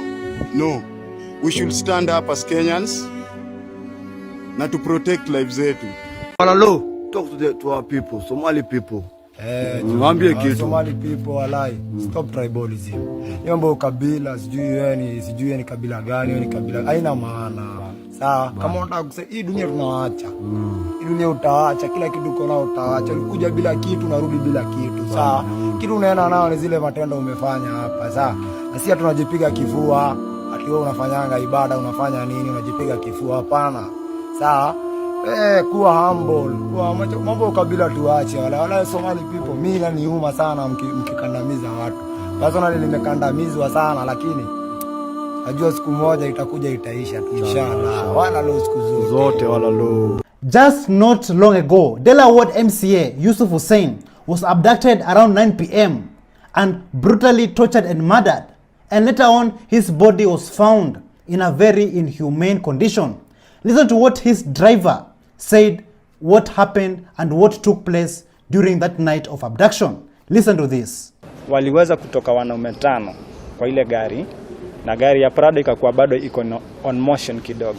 Walitoka 5, 4 wakakuja kwa passenger seat, na mmoja akakuja mbele ya side ya kwangu kwa dereva akanishikia gun. Wengine vile walitoka walikuwa wanainua to the west, they had some guns to the west. Sasa vile walikuja hivi walimchukua ule jamaa nilikuwa nimebeba haraka wakamuingiza kwa ile Prado yao, na mmoja akarudi tena akaniambia leta kila kitu yako yote. Wakachukua simu yangu, aenda na earphones na charger, wakachukua wakatoka nazo. Ule mmoja bado amenishikia gun to my side. Ndio sasa baadaye after huyu amechukua kila kitu yangu kwa gari, waliingia tena kwa gari wakatoka. Waliingia tena wote kwa gari wakatoka na customer.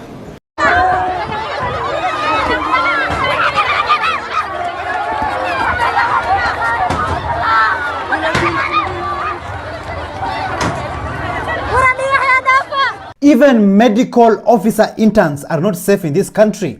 Like Dr. Desri Mora, she was working under very barbaric working conditions, which pushed her to unalive herself. Just listen to her story. A medical officer intern just committed suicide yesterday. But let me give you a picture of what happened for her to reach that level. So this intern was the only intern in her department. She was doing 36-hour back-to-back shifts with a very toxic superior who was on her neck. And on top of that, she wasn't being paid. I don't think the government wants to pay medical officer interns anytime soon. Rent pending, utilities pending, bills pending, unable to pay, been working for months.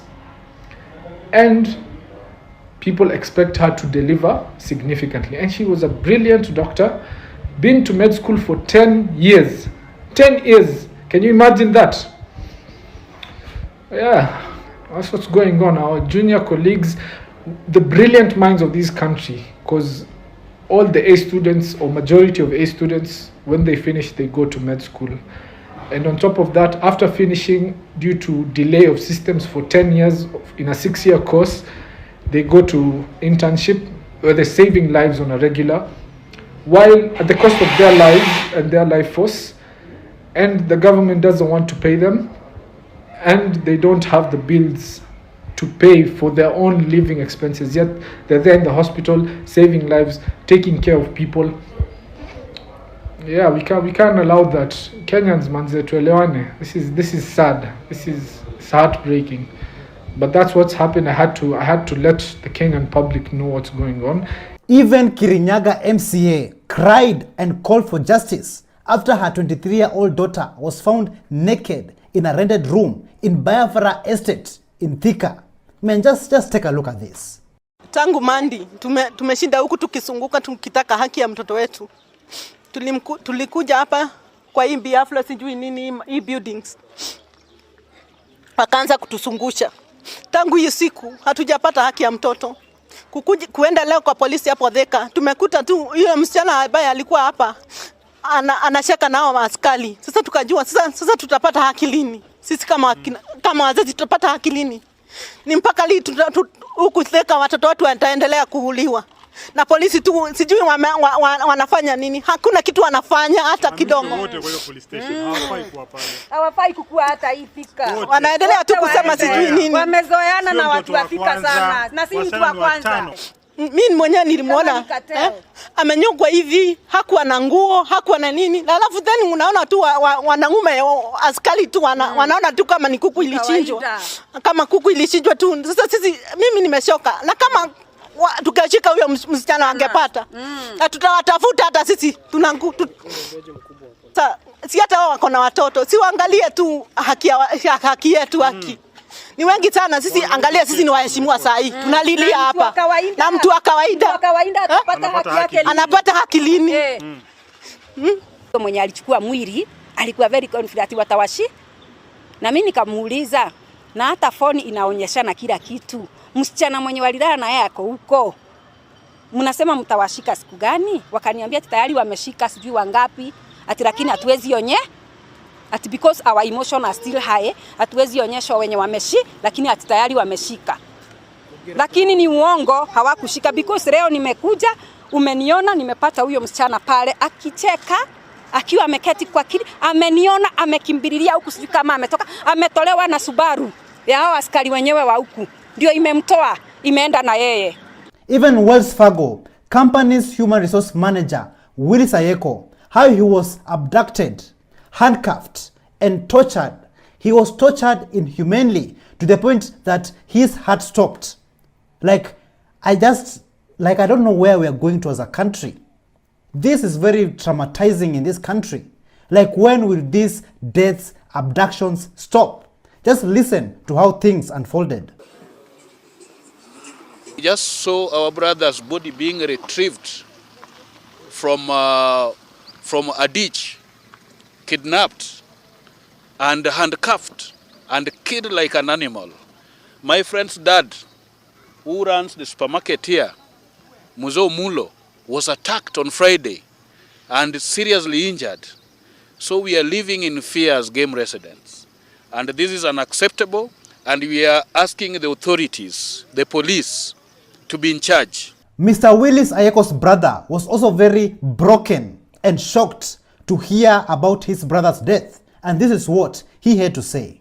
We wanted to see the last place where the vehicle stopped, because that is where I thought he was stopped last. And it came true, because it was around that place that they had stopped. They dragged him, we found a naked man. With his clothes, he was not naked, but he was cut. The breasts are not there, the eyes are bombed out, the ears are cut, the nose is cut, the mouth is cut. Why? Why die such a painful death? Was that robbery? I don't think. I have stayed in this earth. Willis is not, biologically he's my father's son. But mentally, I mentored him. I took him to school. Therefore, with authority, I can say that was not normal robbery.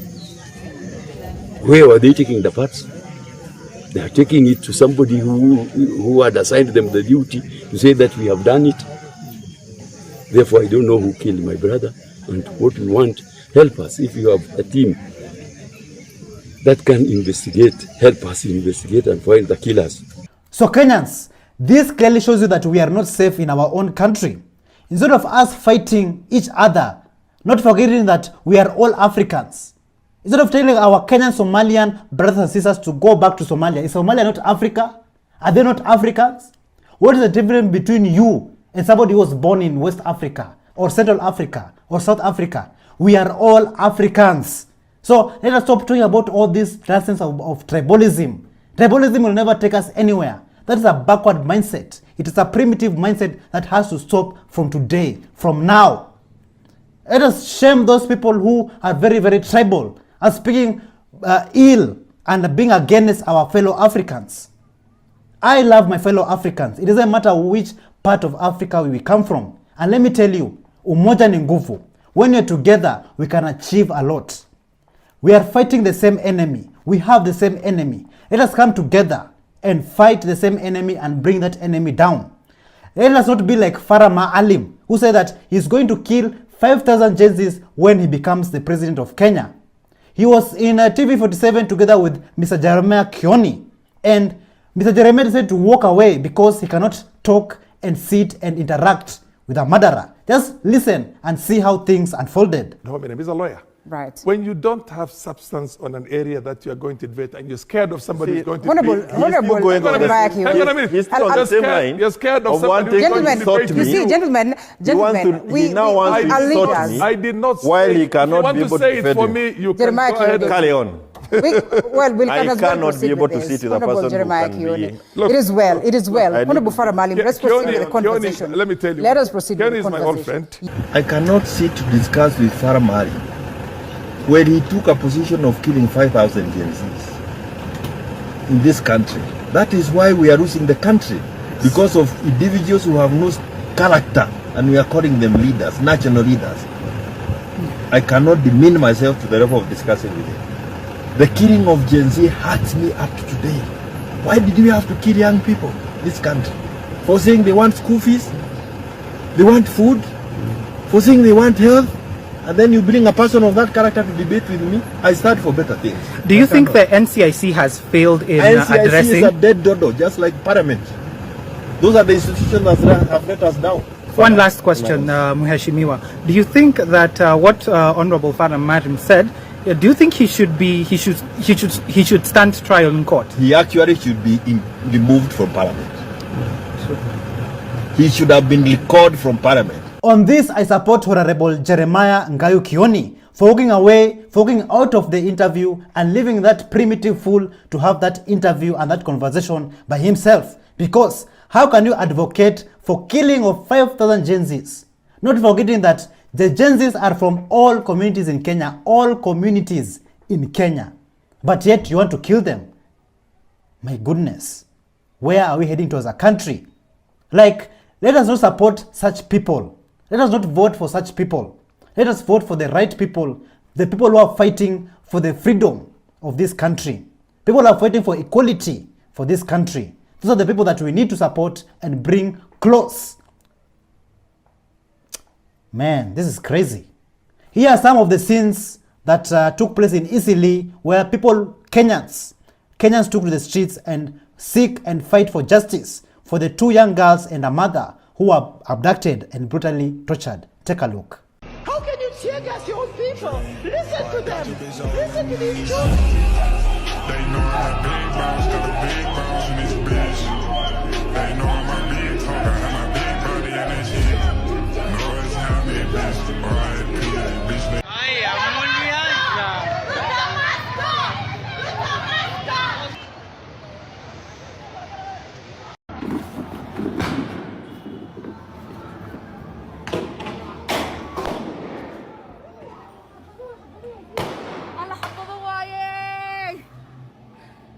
alla baayo ba ikran se fadhiisana dhilay alla xabad waay wallahi xabad waay tiagas ma haya sijui mambo iko vipi hapa. Ni Eastleigh, Garissa Lodge, kuna demonstration. Amegongwa kichwa bana. Enda hospitali bana.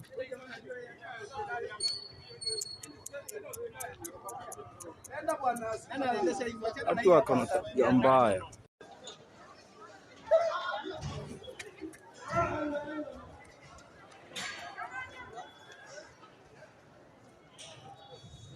What the fuck? What the fuck? Oh my God.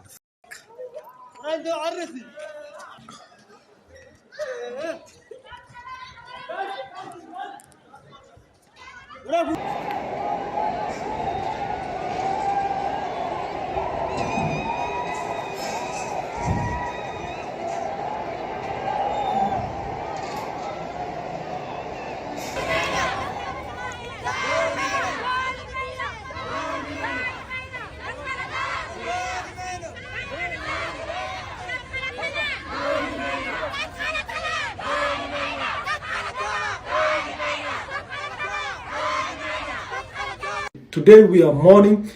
Tunasema Mungu apeleke hawa wasichana jana. There is nothing else we can say.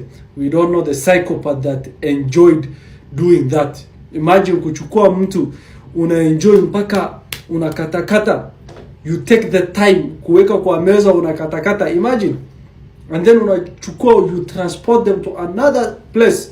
that is very difficult for a normal person. No matter what tribe, no matter what ethnicity, no matter how they look like, no matter their color, and all of that, try to be human. With that being said, please stay safe, be your brothers and sisters keepers, let's be respectful, and till next time. So Kenyans, my fellow Kenyans, my dear Kenyans, let us stop tribalism. Let us stop this self-hate that we have among ourselves. Let us come together as one people. We are all Africans. It doesn't matter which part of Africa you go to. Even you yourself, when you travel to other parts of Africa or different countries, you want the people there to treat you nice. You want the people there to respect you, right? So let us respect each other in our own country. Remember, these borders that are in Africa, those are borders that were set there and put there by the colonizers. Let us not have that colonial mindset, that slavery mindset. We are one people, one Kenya, one Africa, one nation. That is who we are. So let us advocate and speak the language of peace, love, and unity among our communities. Isili, man. Isili is just amazing, man. Like, I really love this place, man. It's amazing.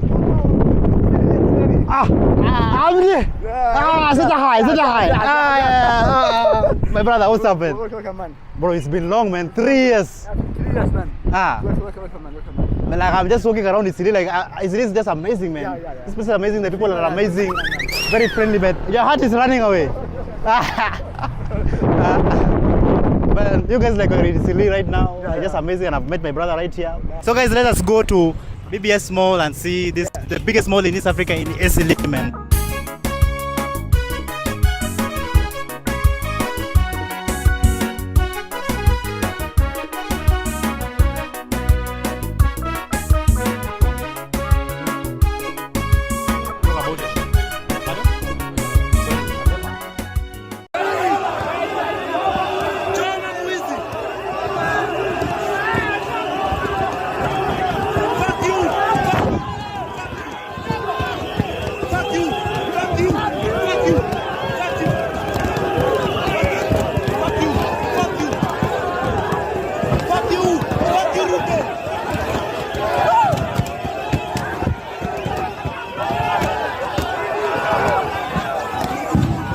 Thank you so much for joining us on today's show. I'm your host, Elvis Derry. See you in the next one. Bye-bye.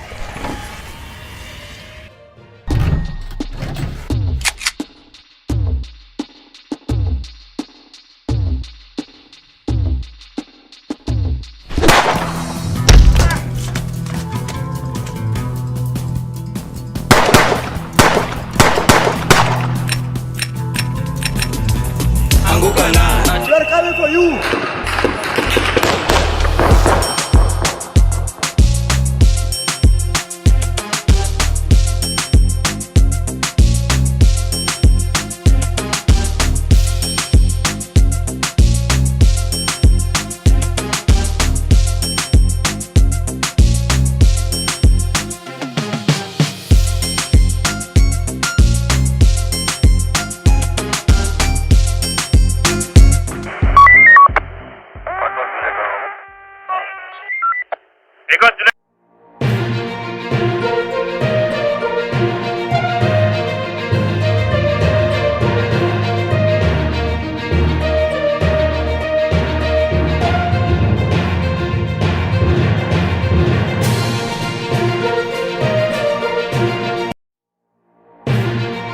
From former IEBC chair Wafula Chebukati passing away, Wafula Chebukati has been officially declared as being no more family. to President Ruto's lies detected, Wanasema hiyo barabara yote ni barabara ya World Bank. is poverty increasing in Kenya? 40% of Kenyans are now at the level of absolute poverty. Governor Irungu Kangata acquires mobile dialysis truck.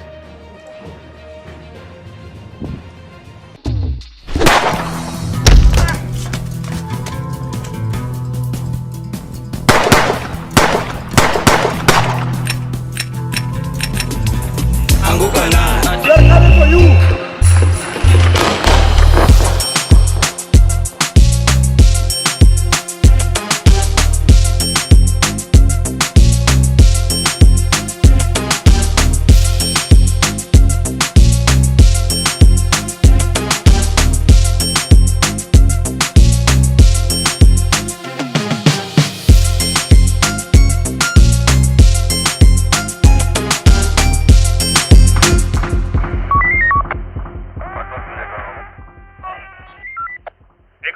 Hello, how are you?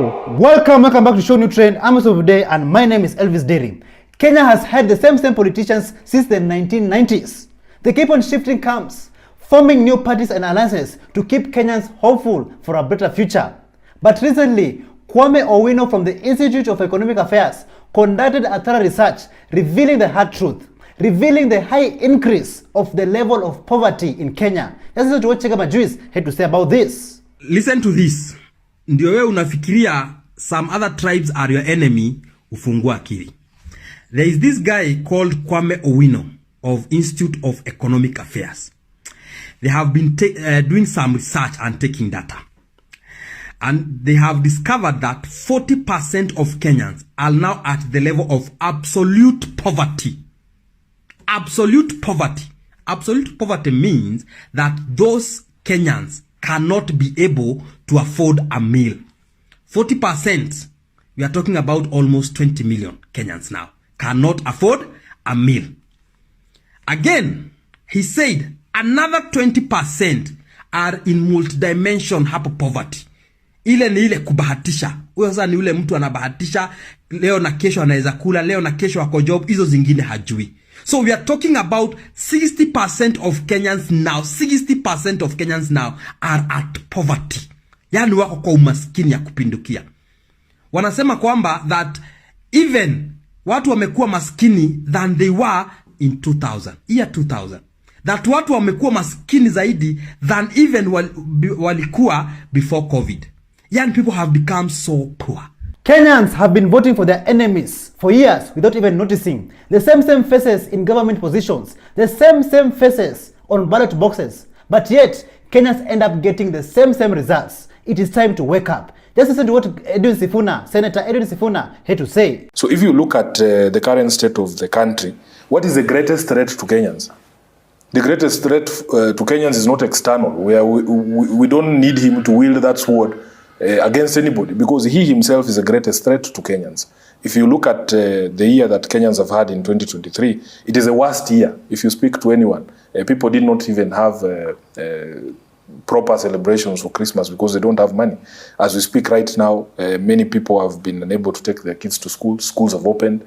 There is basically no money. If you look at the level of taxation, we don't have anything that he can use that sword to protect.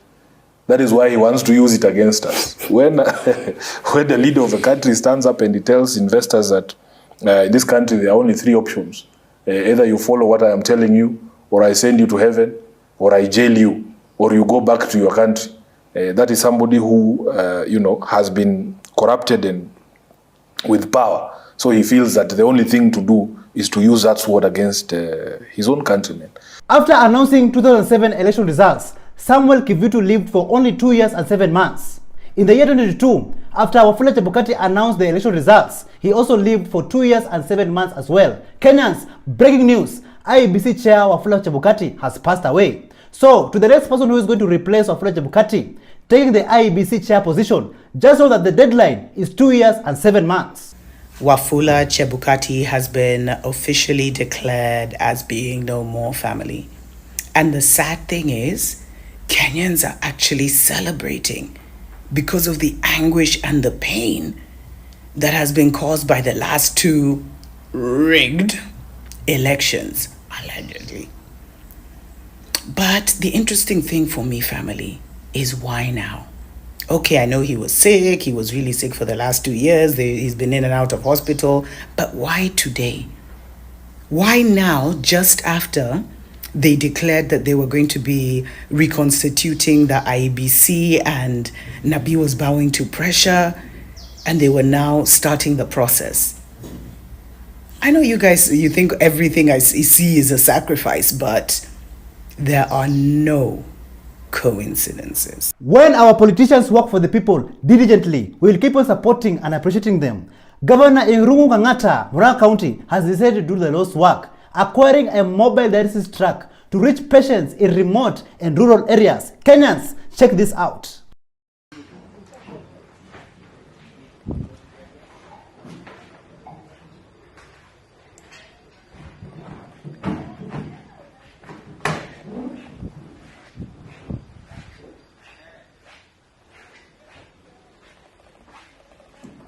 Governor Irungu Kang'ata says that Kenya has a unique opportunity to transform the society through technology. The investments that need to be done to achieve this is not actually very expensive. Let's listen to this. Yes, I think from where I see it, Kenya has a unique opportunity through which to transform the society generally and public sector generally through technology. I also think the investments that needs to be done to achieve that are not expensive as it sounds. It only requires goodwill. It only requires strategic thinking. I know Kenya has the know-how to do so. It has the right attitude to do so. And I pray in the next 10, 15 years, I think Kenya ought to be at that place where our technologies be able to make Kenya a better place for our children, for our future, and we prosper together holistically in a more logical and in a more tech-savvy society. Thank you. Another politician that deserves a round of applause is Member of Parliament Githunguri constituency, Gathoni wa Muchomba. Kenyans, let's take a look at this development. Mangetu Chita Chronicles. Hapa mahali niko munaona ni kitchen, si ati niko kwa hoteli. Niko mahali naitwa Ikinu, hapa ni Githunguri constituency, Kiambu County. Hapa is a central kitchen ambayo nasikia ilijengwa na mjumbe hapa anaitwa Gathoni wa Muchomba. This place they built a central kitchen ambayo inapikia chakula all schools ambayo iko kwa hii constituency. I'm told they are feeding over 22,000 kids. They have a program inaitwa chakula moto moto na madhe. Lazima madhe ni huyo wa Muchomba. You see, they have mpaka hii saa nimeambiwa na Yesa nika top up hii ndio wasasi wana top up 20 bob inaitwa tap to eat. So mtoto mwenye ako shule anatembea na kitu kama iangalia maajabu.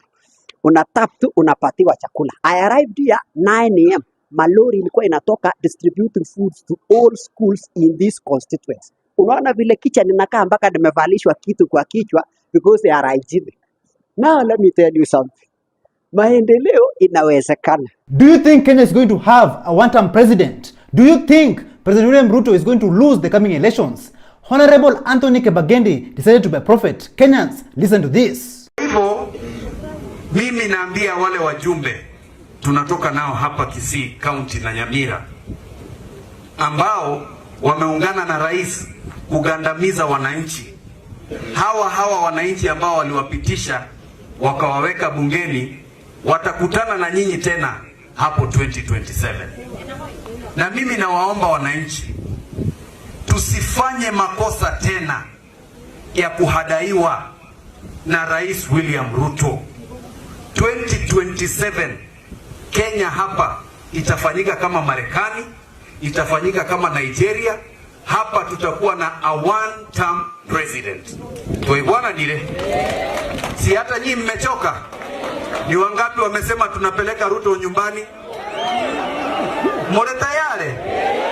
Laki asante sana wacha. Senator Edwin Sifuna has recently attacked Honorable Oscar Sudi, saying that how can President William Ruto hang out with a class 2 dropout, in the process degrading Oscar Sudi to the world. Let's listen to this. There is very little that Ruto can do in the intervening period to save his presidency, and he knows it. That is why his allies are speaking the way that he does. That is why he is insulting the public and telling them off every turn he gets. Told us that he has a PhD and nobody should lecture him on anything. I've never seen a PhD who hangs out with class 2 dropouts, because what you do then is that you reduce the average intelligence to at least class 8. If you are just surrounded by, they say birds of a feather flock together. How are you a PhD hanging out with Sudi?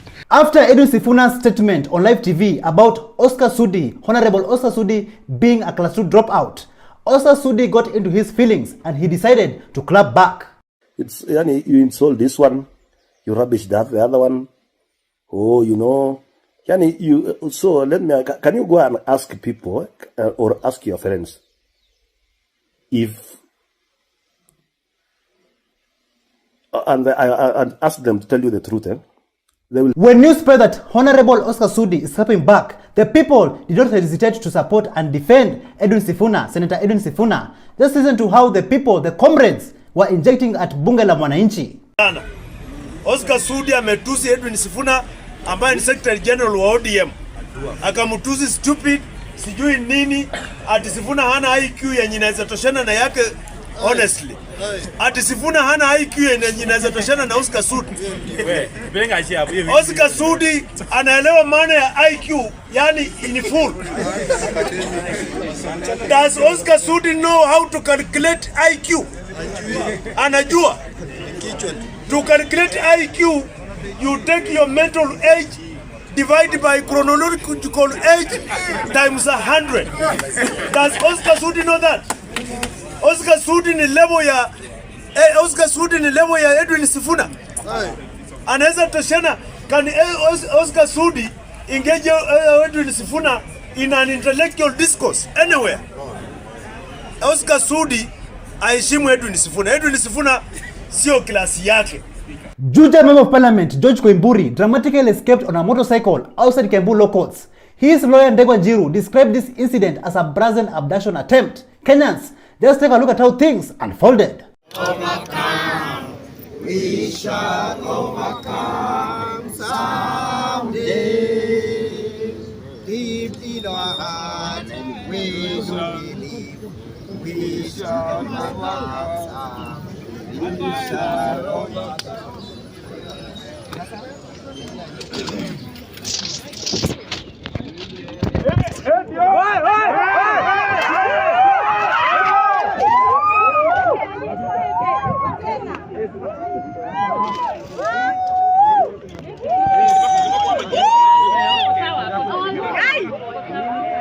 Kenyans, do you remember this? Ndio barabara itoke Mandera, ikuje Ramo, ikuje Gari, ikuje Elwak, ikuje Kobo, ikuje pale Kotulo, ikuje Tarbaj, ipitie hapa Wajia, iende Samatar, iteremuke Modogashe, ifike Isiolo, iende Nairobi, watu wa Northern Kenya wakae kama Wakenya wengine. Did you know it was just a prank by President William Ruto? The Kenya Kwanza government is taking credit on World Bank funded projects. Listen to this. World Bank is trending at number 3, and World Bank is trending at number 3, reason being Wakenya wanasema kwamba Rais Daktari William Samoei Arap Ruto anapoongelea kuhusiana na barabara ambayo itoke wapi? Isiolo. Iende wapi? Iende Burji. Itoke Burji iende wapi? Iende Koasi wapi? Iteremke wapi? Huko kote. Wanasema Samatar. Hiyo barabara yote ni barabara ya World Bank. Okay. World Bank walianza kuitolea hela in 2020. Ndio. Na hiyo barabara tayari imetengewa pesa na World Bank. Okay. So sio barabara ambayo rais anapaswa kuiongelea sana kana kwamba ni yeye ambaye anaishughulikia. Okay. Wameweka paka mapicha kutoka katika mitandao ya World Bank kabisa wa Kenya pale from Washington DC September tarehe ngapi? Tarehe 8 2020.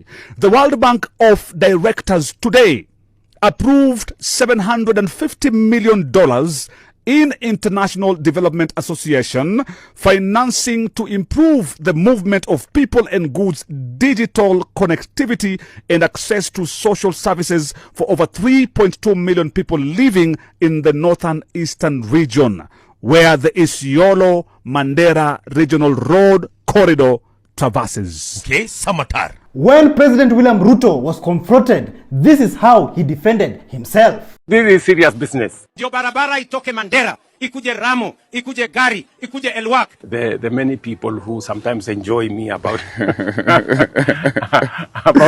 about this is serious business. I fairly know many places. I would tell you the roads in northern Kenya, the way I would tell you the roads in central Kenya, I would tell you the roads in western Kenya, in many parts of Kenya. And it's because it's my job, you know. This is the job I applied for, to think about the country, to know what to do, where, and to make sure that no part of Kenya is left behind. We are approaching election seasons, Kenyans. Let's not make the same mistakes that we did in previous elections. Vote wisely. Listen to what Michael Joseph said. Kenyans have peculiar habits, you know. Here you have an election, time to register, and then on the last day, there's long lines to register. And then the government announces an extension, and everybody goes home. And wait till the other last day. Come on. Talking more about elections, Cyprian Nyakundi posted an opinion poll on his X page. The candidates were William Ruto, Raila Odinga, and a mosquito. And the mosquito won by 70% of the votes. This clearly shows that Kenyans prefer a mosquito to be the president rather than these corrupt individuals in government. Lakini Kenyans nyinyi watu mnakuanga wa maajabu sana. Yani Kenyans mnakuanga tu watu wa maajabu. So pale X kuna msee unajua Cyprian Nyakundi aliweka poll katikati ya Ruto, katikati ya Raila na mosquito. You understand? Katikati ya Raila, Ruto na mosquito. Mwenye saa 2027 tunaweza pigia kura. And guess nani amewin? Mosquito imewin kura against Raila Odinga and William Ruto. Aki Kenyans nyinyi. What? No. Kenyans lazima mchunguze. Hii breed ya Kenyans ni ngumu kuelewa. Hii ID is more than just a card. It's the key to opportunities. Ni ufunguo to freedom, the change we have been waiting for. So bila ID yako msee, unajua nini itafanyika? You will be financially excluded. What do I mean by that? You will have no access to M-Pesa. You will have no access to M-Kopa phones. Like we the youths are very familiar with that. Hutaweza kufungua bank account yako, hutaweza kupata loan, hutaweza kununua shamba wala kuuza shamba. So, kwa nini hauna ID kama kijana? 2027, without your ID, you will not be able to vote. What are you doing without your ID? I will urge all of us to hold each other accountable. Uliza mzae, uliza madhe, uliza beshte yako kama kona ID. Identity yetu, Kenya ni yetu.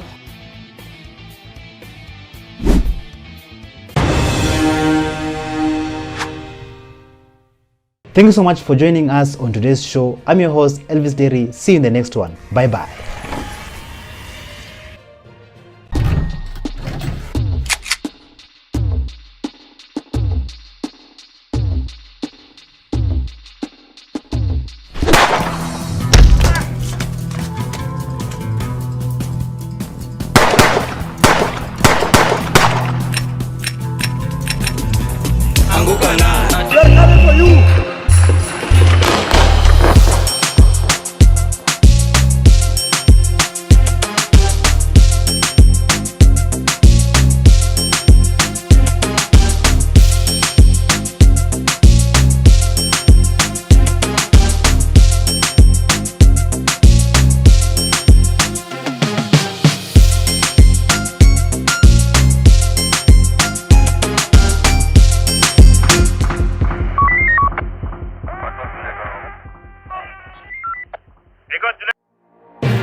From Moses Kuria facing angry crowd.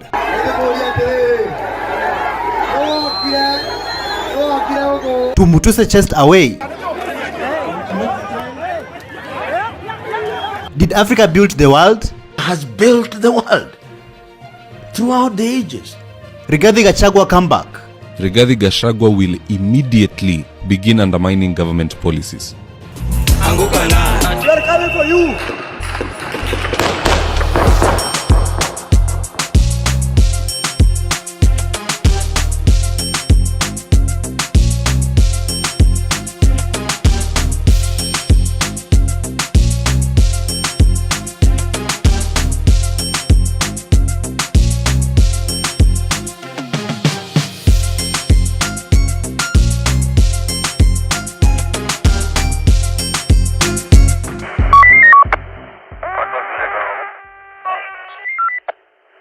Hello, how are you? Welcome back to ShowNewTrend. I'm your host of today and my name is Elvis Derry. The struggle is real. It has always been real and it is still real. Julius Kamau, a patriotic comrade and a Kenyan citizen who has always been there since day one, fighting for a better governance of this country and a better future and the rights of the people. But yet, what does he get in return? He gets humiliated and treated as if he's the criminal. Take a look at this video of brave Julius Kamau. To express ourselves is a God-given right and a constitutional right. Kenyans, we must come out and fight for our right to express ourselves. Thomas Sankara said, may my eyes never see, may my feet never take me into a society where half of the people are held in silence. Kenyans, we must refuse to be held in silence by either the police or the government or the rulers in power. We must not be afraid of politicians. Politicians are liars and thieves, and they have stolen our freedom, they have stolen our land, they have stolen our minds, they have stolen our futures. Why people are giving their opinions there? Why am I being denied my right to speak? I've seen other people there give their opinions. If they are right, but you are refusing to listen to me because my speech is so radical. Because this country needs a revolution that will save this nation. Yes, we have the duty to save this nation. People are dying everywhere. My people, we are dying. My God, we are living in a society that gives us nothing but death. I refuse to die. Yes, I refuse to die. I will not die. But I shall live and declare the works of our Lord. For the Lord God has sent his command. Today I say, do not touch my innocence. Do not harm my prophet. I'm ready to die for my people. I am ready to die for the truth.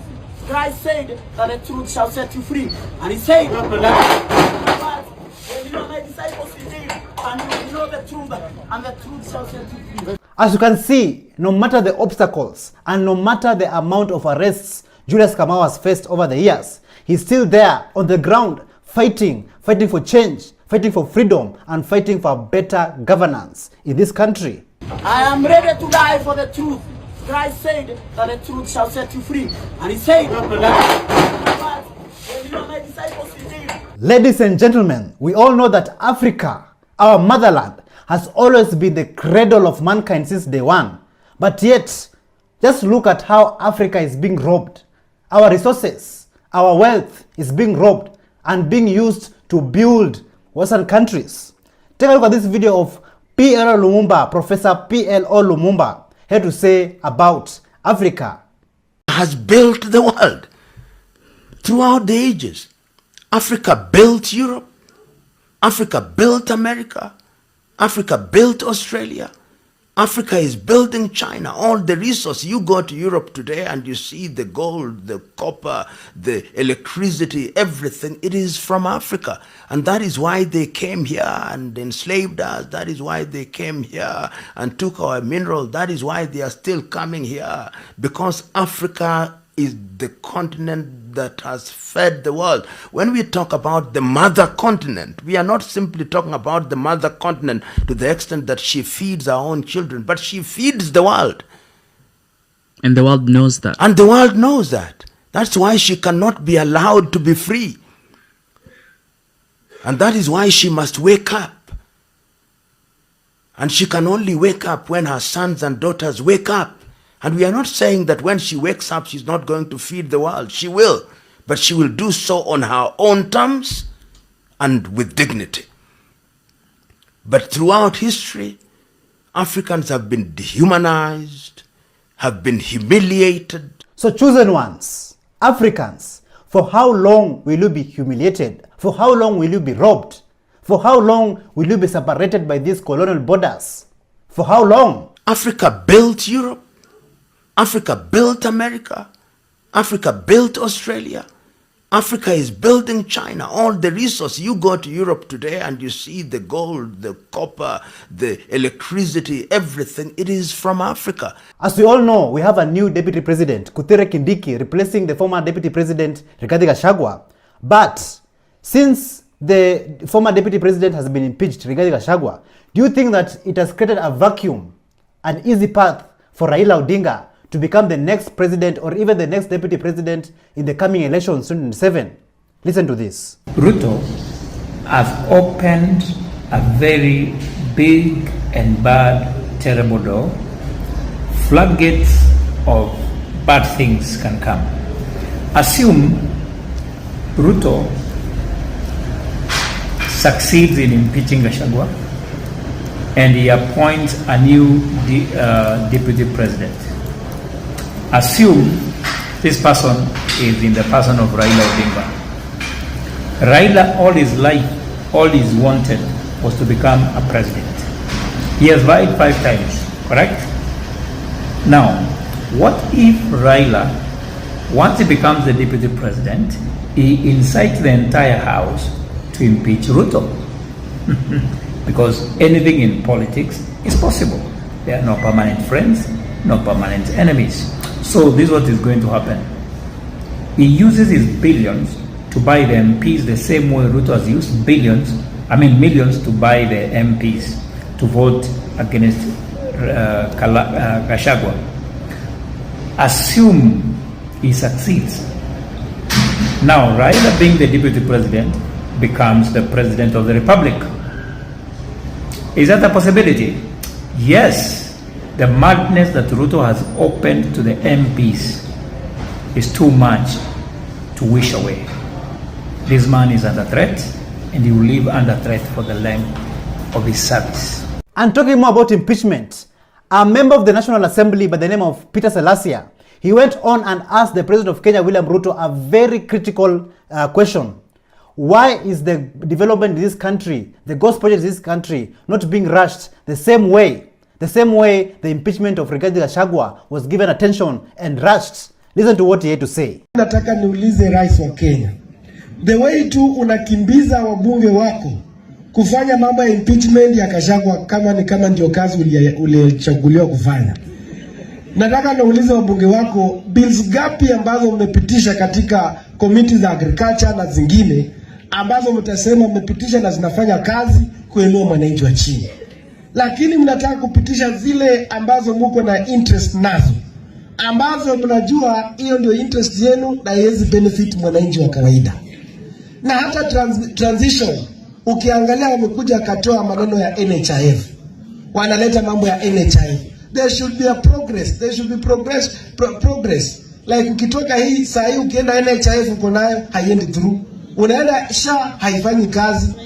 Na watu wanataka kutibiwa, mko pale. Mkatoa UPA ya wanafunzi wetu, watoto wetu walikuwa wanatibiwa. Amukuleta alternative nyingine. Mnasema mnatuongoza, mnatupeleka wapi nyinyi watu nauliza. So, do you think this question deserves an Oscar? Tell us in the comments down below. Nataka nauliza wabunge wako, bills gapi ambazo mmepitisha katika committee za agriculture na zingine ambazo mtasema mmepitisha na zinafanya kazi kuinua mwananchi wa chini? During the previous presidential campaigns, you saw William Ruto going from church to church and portraying himself as a saint and a savior to Kenya and Africa, even to the point that he's also advocating for Pan-Africanism. But yet, here in Kenya, people have died. Many people have died and are still dying. People are being abducted under his presidency, under his administration. Listen to what our African brothers had to say about this.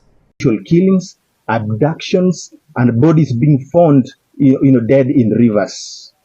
But to our surprise, this was only not just a mock to the people of Kenya, but a mock to God, because they held that Bible high.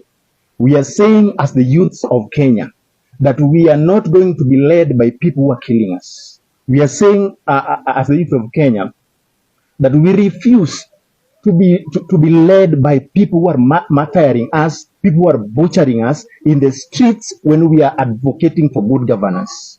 And seemingly, it seems that the president, Mr. Ruto, is not getting us clearly. And therefore, I have an urgent appeal to the First Lady, Mama Rachel, that tonight we believe that you are a very prayerful lady. Tonight, help us communicate to the president, maybe through love, because what kind of force, what kind of chains cannot be broken by the power of love? Look straight into the eyes of Mr. Ruto and tell Ruto that the bloods of the children who are martyred in the streets for no apparent reasons are wailing and crying in the streets. For the blood of the Gen Z youths who are martyred, who are butchered by the police on 25th, are wailing and crying in the street. And I want to say, even to the youths of Africa, from the northern bonds of Algeria to the southern tips of Azania, South Africa, from the eastern horn of Somalia, Kenya, Ethiopia, across Central Africa to the western plain of Guinea-Bissau, that we must rise up. So Kenyans, are you aware that a member of parliament by the name of Mwengi Mutuse, he was just away at Kalembe Ndile's wife burial after he had a quarrel with an MCA? So Kenyans, things might be getting hotter, but compose yourselves and watch this video. What is good?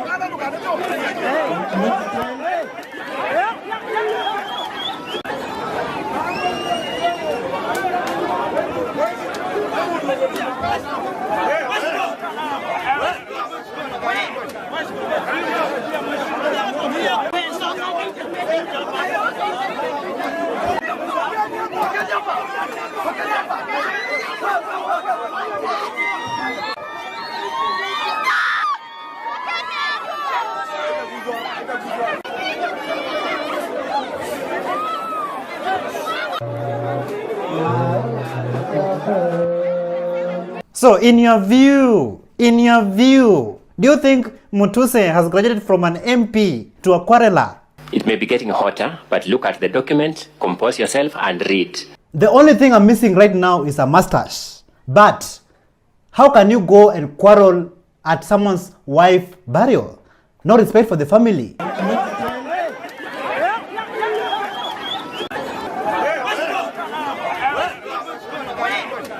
Apart from Mutuse being chased away from Kalembe Ndile's wife burial, take a look at this video of Moses Kuria being chased out of stage from Tony Young's event. Take a look.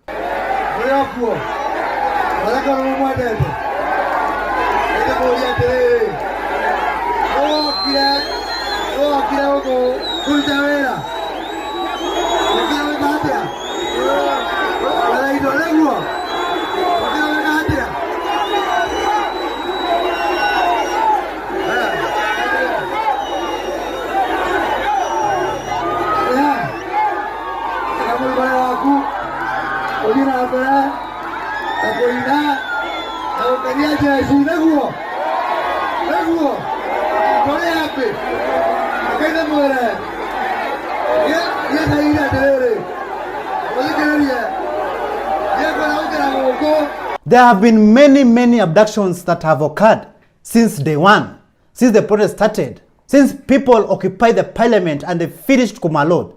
But why are people being abducted by this corrupt regime? Take a look at this video of somebody being abducted.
I have watched this video in disbelief. Like, how can somebody be abducted, but yet people are there just standing and watching? Kenyans, learn to take actions.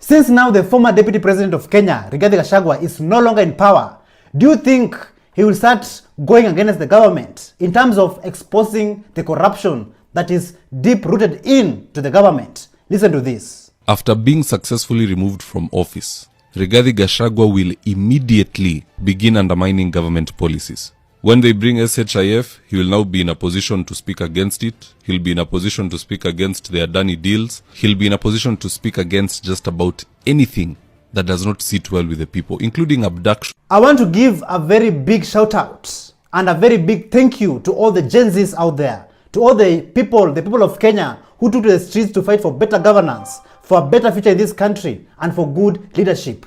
And the former Minister of Justice, Eugene Wamalwa, came out during Mashujaa Day to congratulate and appreciate the Gen Zs. Take a look. Gen Z, we salute you. And as a nation, we owe you a debt of gratitude. Sababu ninyi mmeonyesha ni mashujaa na nyinyi mmeonyesha ni wazalendo.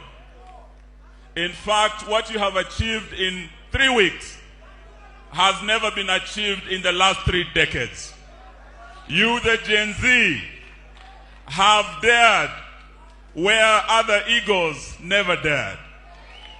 And today, as we celebrate this hero called Rex, we want you to know, you too are our heroes. You are soared like young eagles above the boundaries of our parochial tribal politics. You have said you want a Kenya that is tribeless. You, as the young eagles, have soared above the boundaries of our regional politics. You have soared above the boundaries of our corrupt parochial politics. So we celebrate you here today. So this man deploys a military, watu wako na makombora, against people whose only weapon is a hashtag. A couple of people get killed, and then he goes on national television to say he has no blood on his hands. This is some diabolical shit. Alafu utapata delinquents 2027 wakimkampenia tena. Yo. Thank you so much for joining us on today's show. I'm your host, Elvis Derry. See you in the next one. Bye-bye.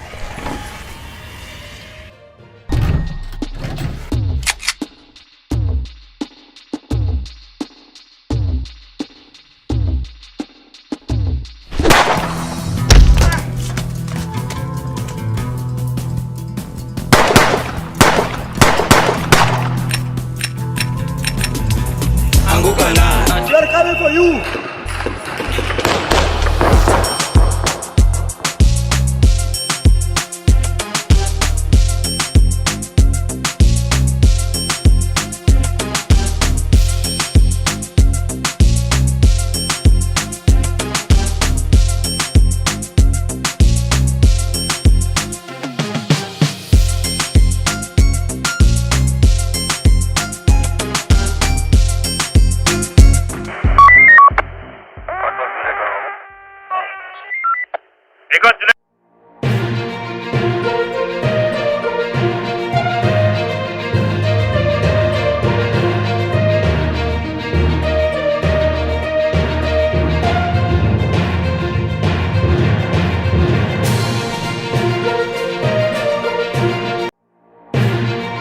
From Kenyans not being paid, Standard Group Media, pay my money, to Gen Zs being called names, tuliitwa hadi dangerous criminals, tukaitwa thugs. Are Kenyans tired?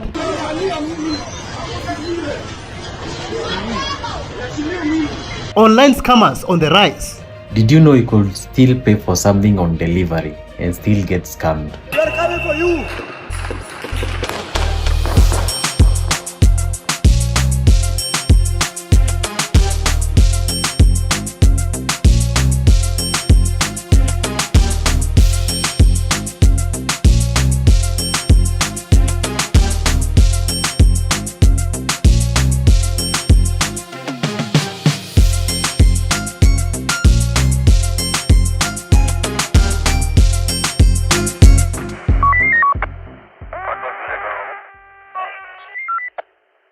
Hello, how are you? Welcome back Gen Zs and Kenyans at large to ShowNewTrend, and I'm your host of today. My name is Elvis Derry. We all know that corruption has been normalized in our motherland, in our country, Kenya, under our supreme leader, not Kim Jong-un, no, but under President William Ruto. Take a look at this police officer who is bluntly and openly taking bribes without shame.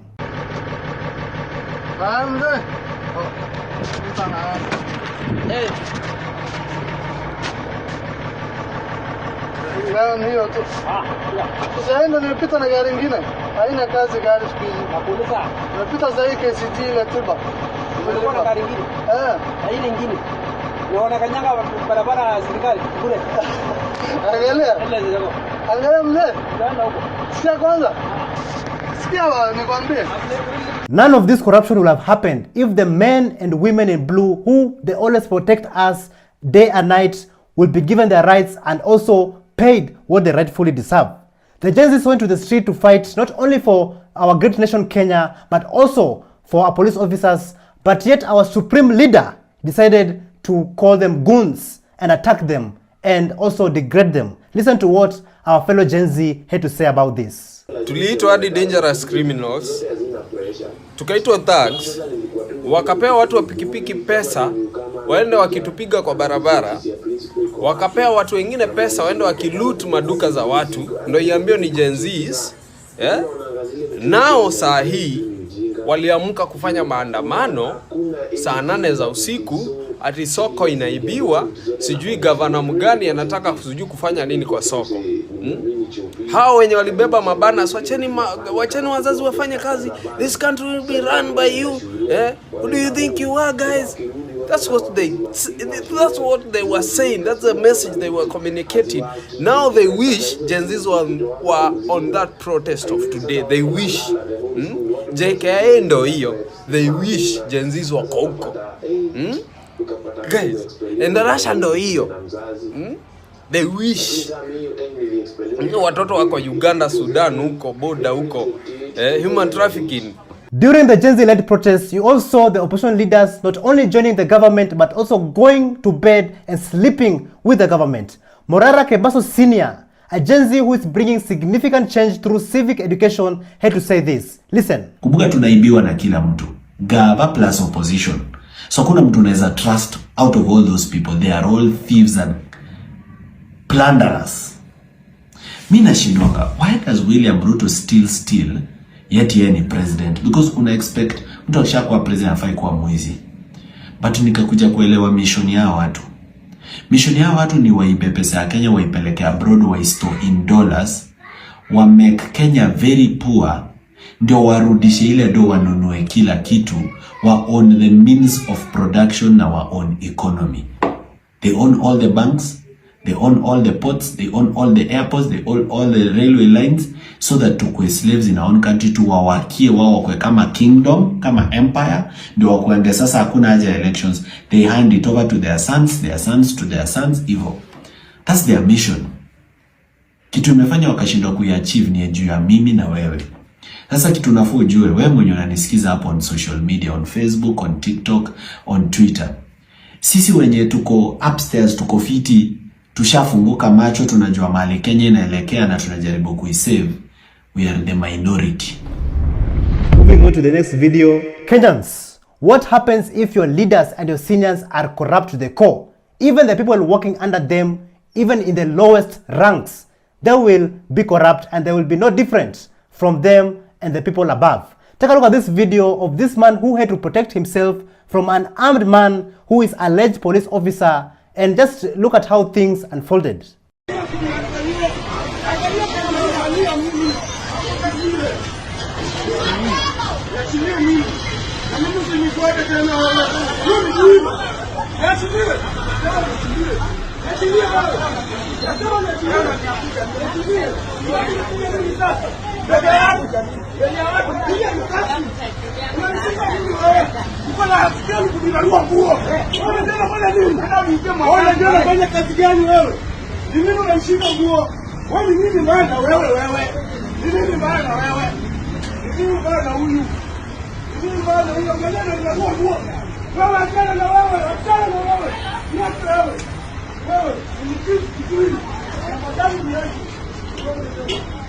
The silence of the Gen Z does not mean that the war is over.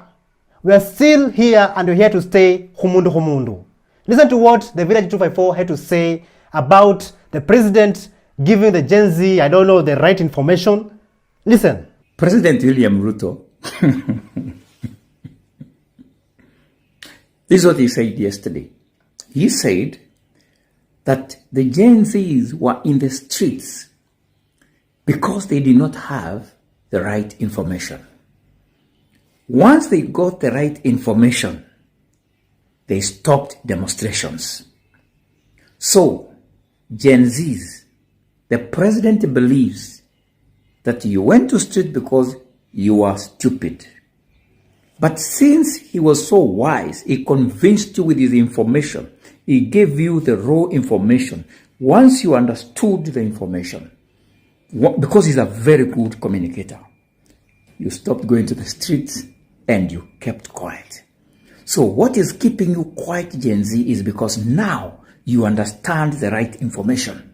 And therefore, misinformation finished. You're now fine. And that's why you are so civil. No demonstrations. Congratulations, Gen Zs.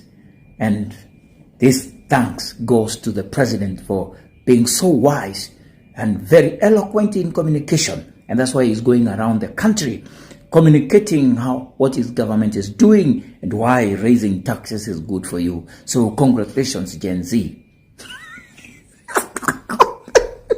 Dear Mr. President, I, Elvis Derry, the Gen Z Minister of Information, I can proudly say that we are a generation who are well-informed and highly educated, and we know exactly what is happening in this country. I want to give a big shout out to all the men and women who are on the ground amplifying civic education and teaching Kenyans on why we need good governance and why this country has to change. So, the Gen Z are never stupid and never will be stupid. Remember, these are the same people who forced you also to reject the Finance Bill 2024. So congratulations, Gen Z. Let us take a short break. We're gonna be right back.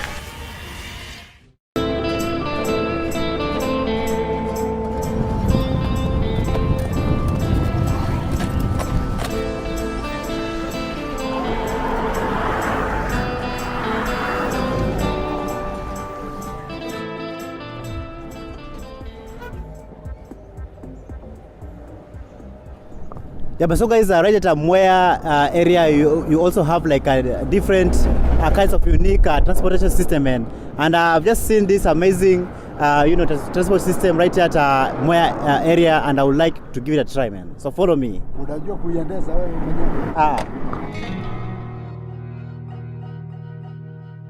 Hello, Mwea area, how are you? I'm saying hi to you. Yes. So you live around Mwea area? Yes, I live in Mwea, around Mwea area. It's my place. Yes. And I can see like Mwea area is well known for rice. There's plenty of rice in this area. Yes, as per now we are harvesting. We are harvesting rice, and everybody is busy.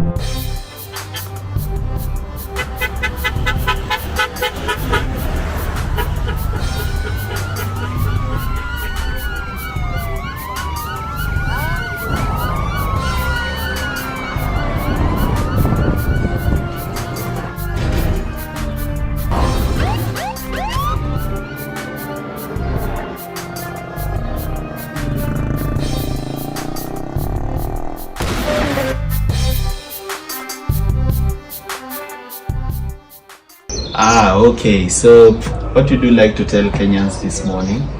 Okay, this morning I'd like to tell you to work hard, pray more, and fight for Kenya, fight for a better Kenya. Kenya ni home. Kenya ni home. Kenya ni home. Kenya ni home. Kenya ni nyumbani. This man is awesome. Oh my god. Let's welcome Broski Elvis Derry. By now, I know many of you are familiar with these words. Tumepanga, tumetenga, tutafanya. All Kenyans all over the world are familiar with those words. And I want to show you of this video of a Kenyan Gen Z who is enlightening us on how propaganda is being used in Kenyan politics. Najua tunajiuliza mbona politicians wanapenda kusema uongo sana, na it's very sad because mbona mtu mkubwa udanganye na uwezi pigwa. So nikakumbuka kwa Eastern government walisemanga ati propaganda can be used to ascend to power. So inaweza tumika kuinfluence watu, either ikuwe right information ama wrong, watu wanaitumia to ascend into power. But saizi imeenda overboard, watu wanadanganya sana mpaka watu wamekasirika. Kwa hiyo mtaona watu wa Eastern government mkuje mniambie history, labda nimesahau ama nini. But watu wakubwa waache uongo. Uwezi pigwa. Hakuna mtu anakupiga. We just held you accountable. The same propaganda in politics has not only been used in this government but also in previous governments, and it has made many generations not to think big about themselves but to think less. Listen to this. Hi Kenyans, I want you to think beyond unga. I want you to think beyond bei ya sukari. In as much as bei ya unga, bei ya sukari imeshuka, I want you to think beyond that. Kwa sababu huku nje hakuna kazi, you understand? Mtoto wako anakuja na kupea civil education, telling you about the government, how it's harassing and killing young men, young people, and you are saying, oh, unga bora imeshuka.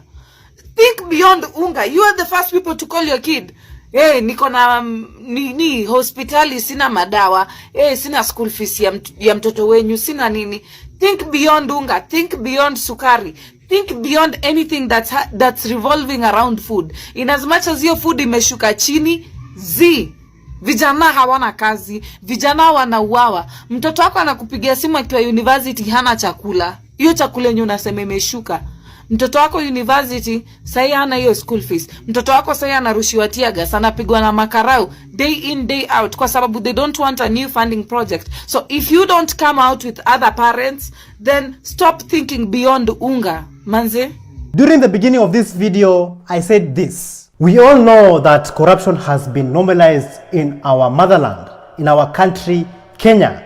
So if your leaders are corrupt, even the people will be corrupt. Take a look at this video on how online scammers are advancing day by day, thanks to being taught by the corrupt leaders of Kenya. Listen to this. Guys, did you know you could still pay for something on delivery and still get scammed? Now skizeni hapa vile ina happen, huh? For you to understand this, assume kuna wewe, the buyer, is this scammer who is selling stuff online, and there is this real seller. So what happens is, the scammer an advertise product where the buyer unaipenda, for instance furniture, and you order from this scammer. So what the scammer tells you is that you're going to pay for this stuff on delivery. So si utakuwa sure ikifika ndo unalipa. So you go ahead, order. Then this scammer, what he does is contacts a real seller and gives this real seller an order and tells them deliver to this location. Hii location ni wewe yenye ni ile location wewe umepatia huyo scammer. So the product is delivered to you na wewe utacontact ule scammer. Unamwambia mzigo umefika, how can I make this payment? Anakupatia details za payment na unalipa.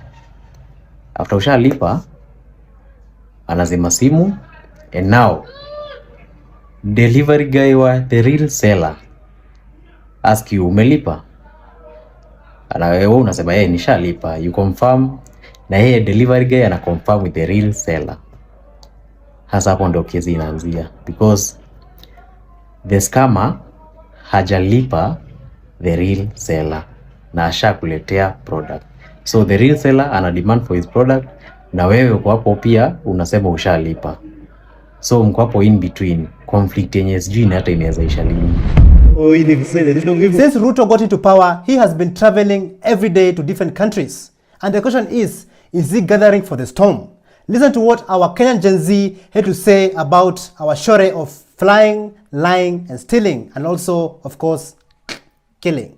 Listen to this. Ruto is not traveling abroad because he likes flying. Our shore for flying, lying, stealing, and killing. No. He's traveling because he is gathering for the storm that is about to be the kind of dictatorship that we are going to experience under this guy. He is locking in. So, Ruto received an achievement award that was given to him as the most accountable, transparent, and there was a third thing, president. Like, they called him everything that we know he's not, and they know he's not. Why Ruto is being given all of these things is to manufacture the kind of consent that is needed for him to run a dictatorship. So Kenyans, he's been traveling to countries like Germany. He's been with the Israelis. And can you see the things that he's given back? The other time that he traveled, when he came back and he told us the 15 things that he was given, do you know, like, almost 10 of those 15 things were arms? They were arms. They were given a truck. That is not for the army, it's for the police.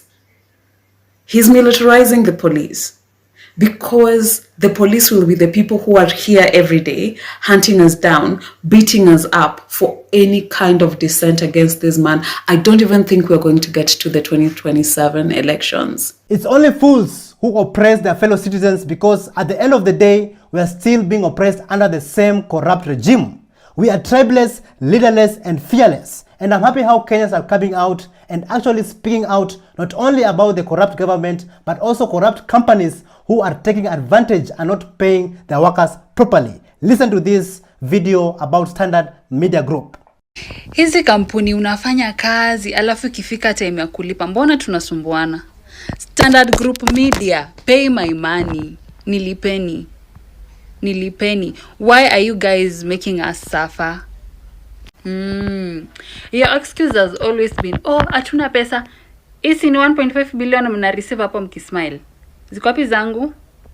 Mtaanza kusema pesa kidogo tunasumbuana, ni kidogo but ni zangu, I worked for that. Mnyonge lakini haki yake mpe. I want my money.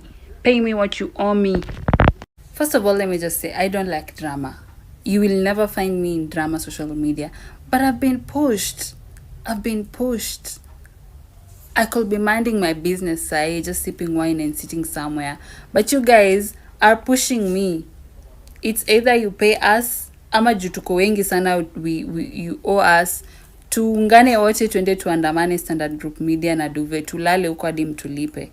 We will occupy that standard. Pay us our money, Standard. So to the Standard Media Group, if you're watching this video, we are the Gen Zs, we are going to occupy that place if you don't pay our sister and not pay the people who are working there. And let me tell you, you will not believe. You will not believe. Standard Group Media, pay my money. Nilipeni. Why are you guys making us suffer? Your excuse has always been, hatuna pesa. Isi ni 1.5 billion mna receive hapo mkismile. Ziko wapi zangu? We are not cooling down any soon. In fact, it might get hotter. I am telling you, and I'm not kidding you guys. I just feel Mandamano is calling me by my three names. Literally. Like, tell me why Mr. Must Go must keep on lying. You're even lying at utatupeleka Germany. And even Germany inajitoa kwa hiyo story. Come on. I just feel Mandamano is literally calling me and you by our third name. Things are boiling. Things are really boiling. I'm just so done with that guy. Thank you so much for joining us on today's show. I'm your host, Elvis Derry. See you in the next one. Bye-bye.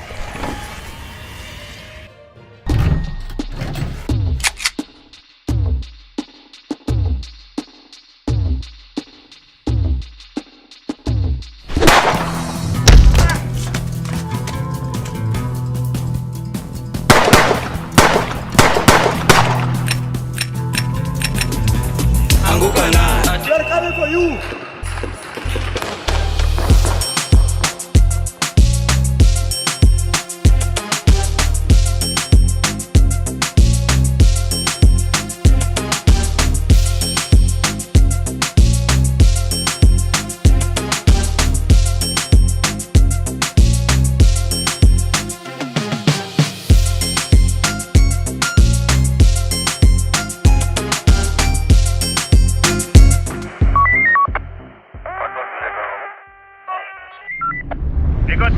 Oh, you need to say that. Don't give Elvis Derry.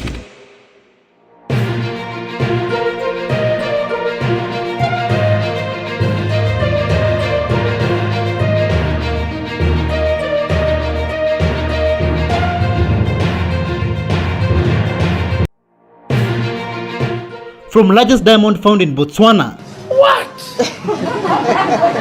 To President Ruto clapping back. This road was promised, has not been built. That road is ongoing. Is the justice system broken? What's happening in Nairobi Lang'ata? Kwenda kujipendua hivi, napata dereva mkono yake iko kwa bagi yangu. Anguka na. We are coming for you.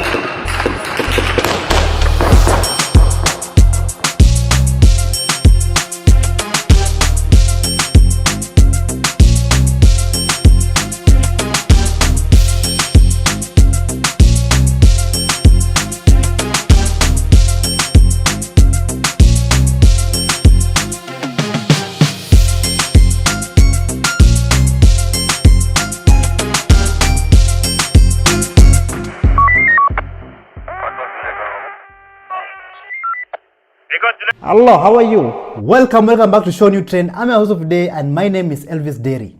After Mwaura Kebaso went to Isiolo County to reveal to us ghost projects, the level 5 hospital about the mortuary, and also the Isiolo County government headquarters that was allocated millions, but yet there was nothing to show about it. Even the stadium in Isiolo, Mwaura Kebaso went to reveal to us these ghost projects, but the Isiolo County government officials decided to clap back. And this is what they say to say. Take a look. There is no money that is lost in this stadium. Ukiangalia vile tumeenda around, this construction should actually have costed over 500 million.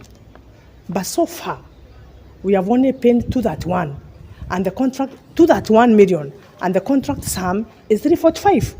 The enemy of this government has been going around circulating the wrong information concerning the stadium.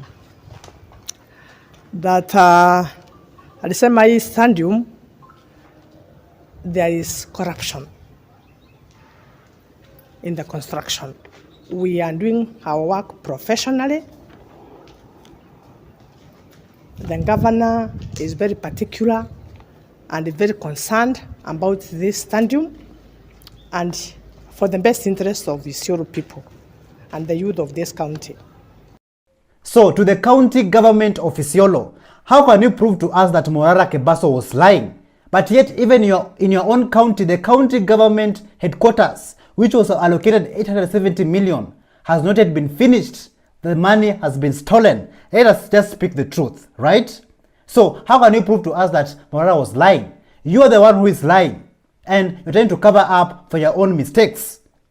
We Kenyans, when you go there to Isiolo, when we see what we see there, when we see the ghost projects, it's quite different from what you are saying. You should be ashamed of yourself. The enemy of this government has been going around circulating the wrong information concerning the stadium.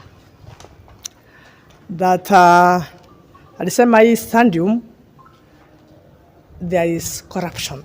Not only the officials of the Isiolo County government decided to lie to us and cover up for their mistakes and clapping back to Mwaura Kebaso, even the President of Kenya, President Ruto, decided to clap back, and this is what he had to say. So that conversation as to this road was promised, has not been built. That road is ongoing, but slowly that road is going on well. That conversation about issues, development in our country is a very, very positive conversation. It is the conversation that I always wanted Kenya to have.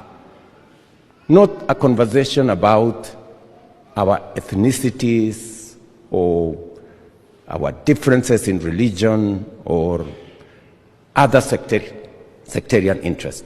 I am very proud that we are having, as a country, the right conversation. The Kenyan people are already frustrated by the level of corruption that is going on in this country, in all the counties in Kenya. Even Prophetess Ayo decided to come and prophesize to the Kenyans, and this is what she had to say about the state funerals that is coming in this country. Listen to this.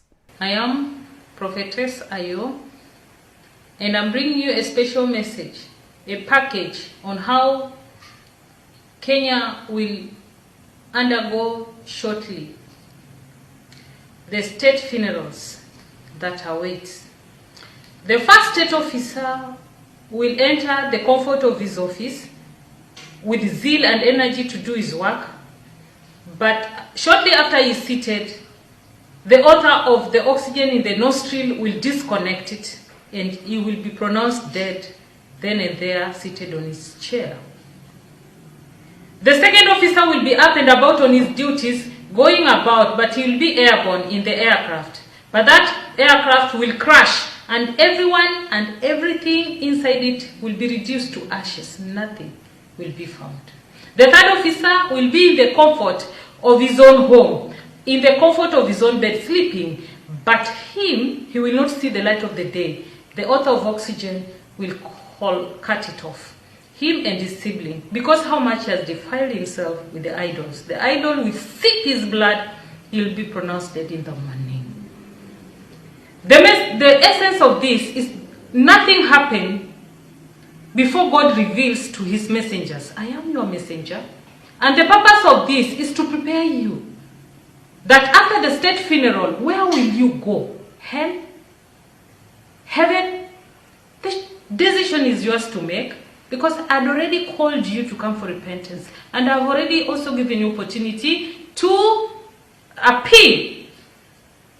The world is prepared and Kenyans be prepared. So Kenyans, what happens when your leaders are corrupt? When there's too much corruption in this country?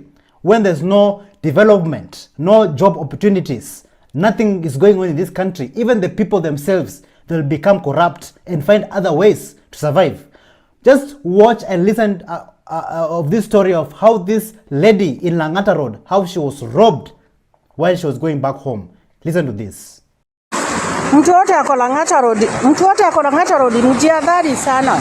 Kuna Nissan iko na dereva na kondakta wake na iko na mademu wawili. Mmepanda hiyo gari hapo mbele, nikakaa hapo mbele. Huyo kondakta anafungua mlango, ananiambia angalia hiyo mlango yako inafunguka. Akaniambia tufunge hiyo mlango. Hebu chukua simu yako unimulikie.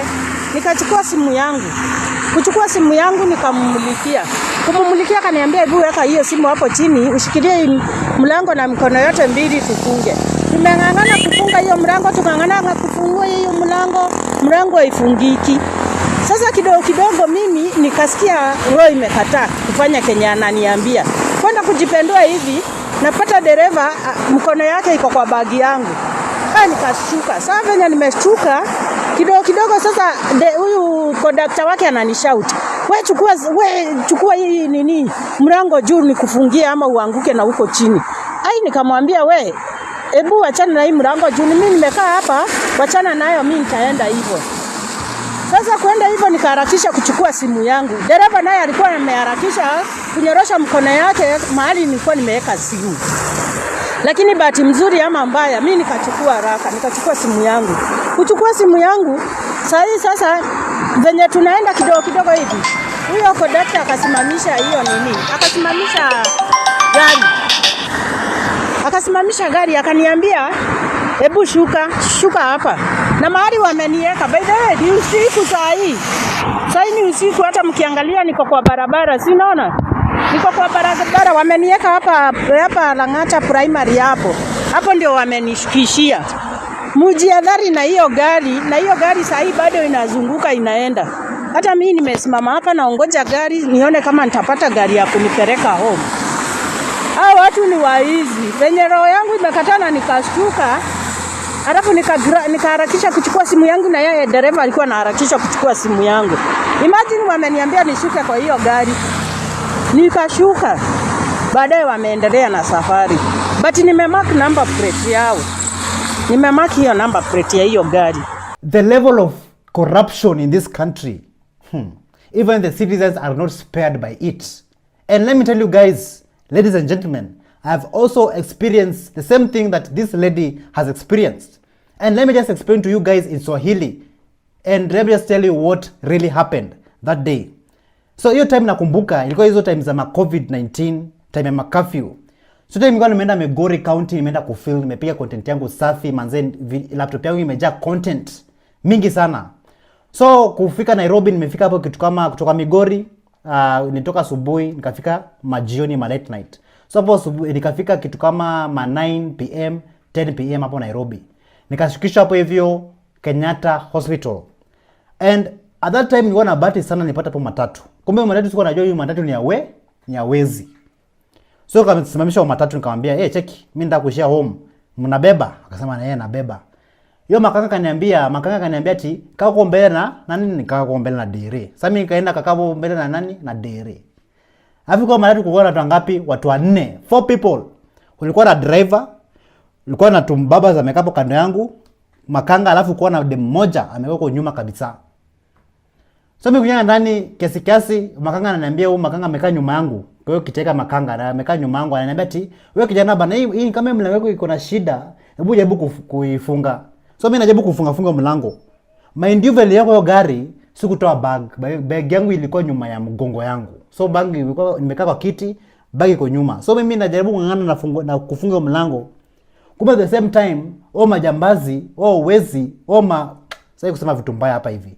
Ng'ombe wanafungua bag yangu, wanatoa laptop yangu, MacBook Pro.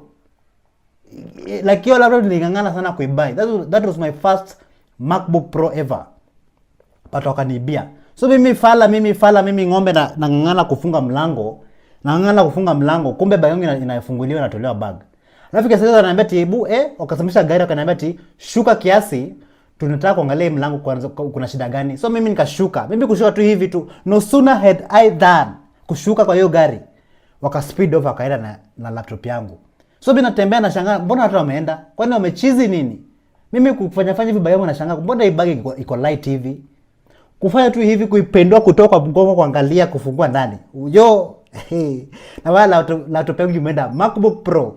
My first MacBook Pro niling'ang'ana na suti yangu, jasho yangu, machozi yangu, damu yangu kubai. Ndio imeenda na majambazi wa Nairobi. Like I was so disappointed. Kama ningepata mawe hapo karibu, wallahi ningetupa mawe kwa hiyo gari na ipasue hizo vioo. So nawaambia, like the level of thievery, tagari, uwizi yenye imejaa Nairobi, thanks to kufundishwa na our corrupt politicians, imejaa sana. Kenyans, where are we heading to as a country? This is so sad. Watu ni waizi. Venye roho yangu imekatana nikashtuka. Alafu nikaharakisha kuchukua simu yangu, na yeye dereva alikuwa anaharakisha kuchukua simu yangu. Imagine wameniambia nishuke kwa hiyo gari. A few days ago, Senator Onyonka went to JKUAT University and he decided to inject, and just opening the people's eyes and showing the Kenyans and the students that how rich this country is and the potential we have as a country. Listen to what Senator Onyonka had to say about this. Kenya has enough money to provide free health, free education, free water. When President Kibaki took over, his revenue in this country, which he collected, was 710 billion shillings his second year. By his third year, when he was going to his second term, by the time he was having the coalition government, he was at 1.3 trillion. That is revenue he collected. Uhuru Kenyatta came, he picked from where Kibaki left, he pushed the money to about 2.7, 2.5 trillion, then he got out. But what Uhuru did, he made sure we've borrowed 7 trillion shillings in 10 years. And that is where our money is going to pay the debts. My argument is very simple. We have enough money. You don't have to tax anybody. Change what we are doing, because we are doing it badly. We are doing it.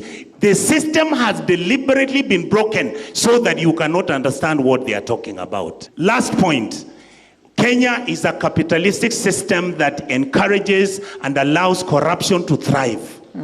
Our universities, which used to be the echelons of excellence and intellectual capacity, has becoming the trading markets where degrees are sold, where food can be provided for, where the people who are lecturing are the ones who supply food and equipment and stuff to the university. I mean, these things, you know them. Senator, excuse me.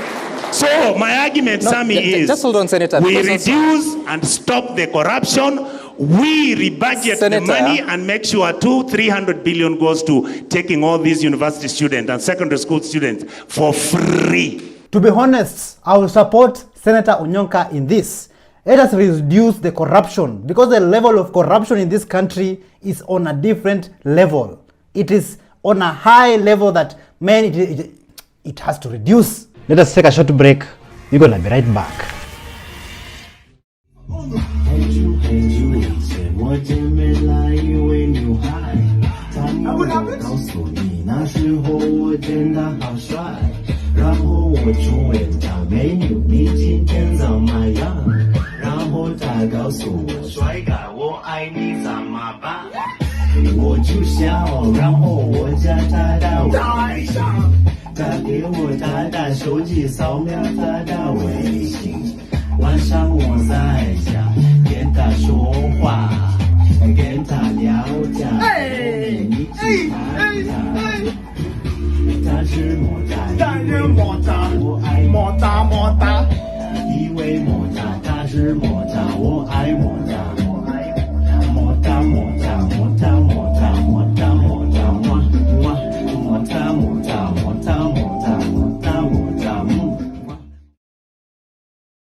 So imagine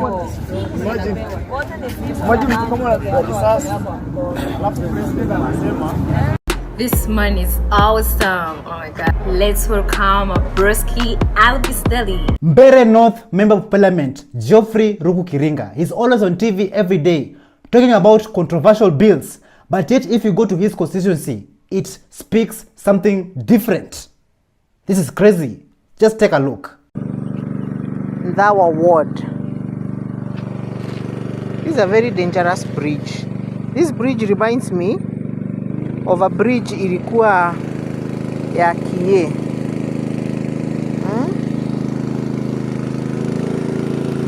The bridge is so narrow na imekulika yote. Like if you look at, this is me who just passed through here. I have a small vehicle, but mguu ya gari yangu ilikuwa hapa. And then, I mean, we are just waiting for something to happen ndio tuchanuke. How rich is Kenya and how rich is Africa as a whole? Take a look at this video all the way from Botswana, where the president of Botswana, Mogwitsi Masisi, showing off the second largest diamond in the world. Take a look. What?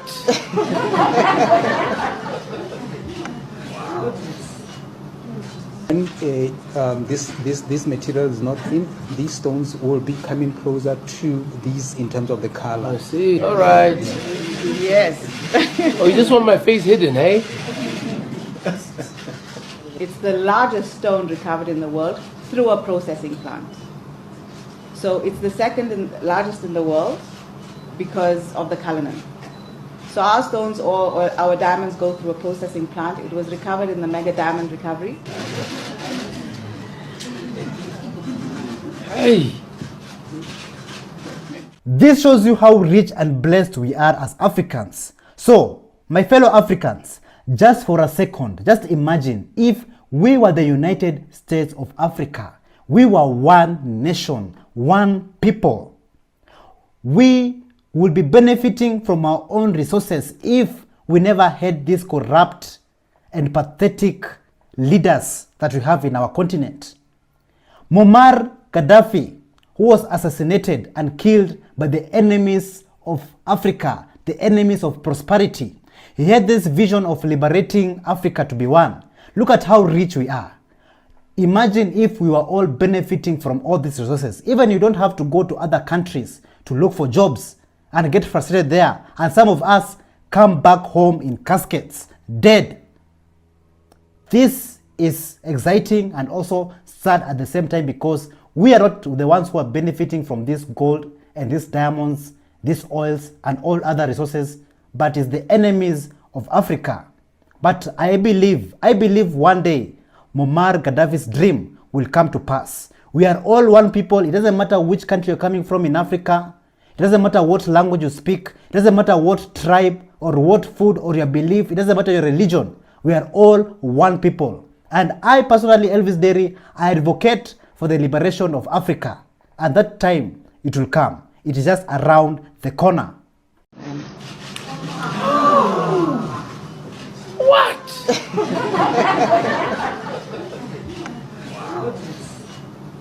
Kenyans have not only been occupying, but they have also been rejecting since day one. Take a look at this video of this man who went to work, but in a construction site, but he wore a UDA. That is President Ruto's party. He went with this shirt, but the people there were not amused, and they asked him to remove that shirt. Take a look. Unakuja aje huku na t-shirt ya UDA? Toa hiyo kitu bana. Hiyo kitu toa man. Hapana man, hapana hiyo kitu toa. Man toa hiyo kitu man. Ama mtoke huku. Hapana. Ya man toa hiyo kitu. Toa hiyo kitu tukachowe man. Asio hata nayo ni utoe tuchome hii tunachoma leo man. Ai hatukuwa ati tuanze nini hapa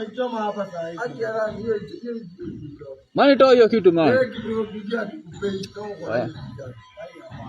Hata tufai kuwa tunaogeuka kumeraba ile gate bio sana man. Hapana.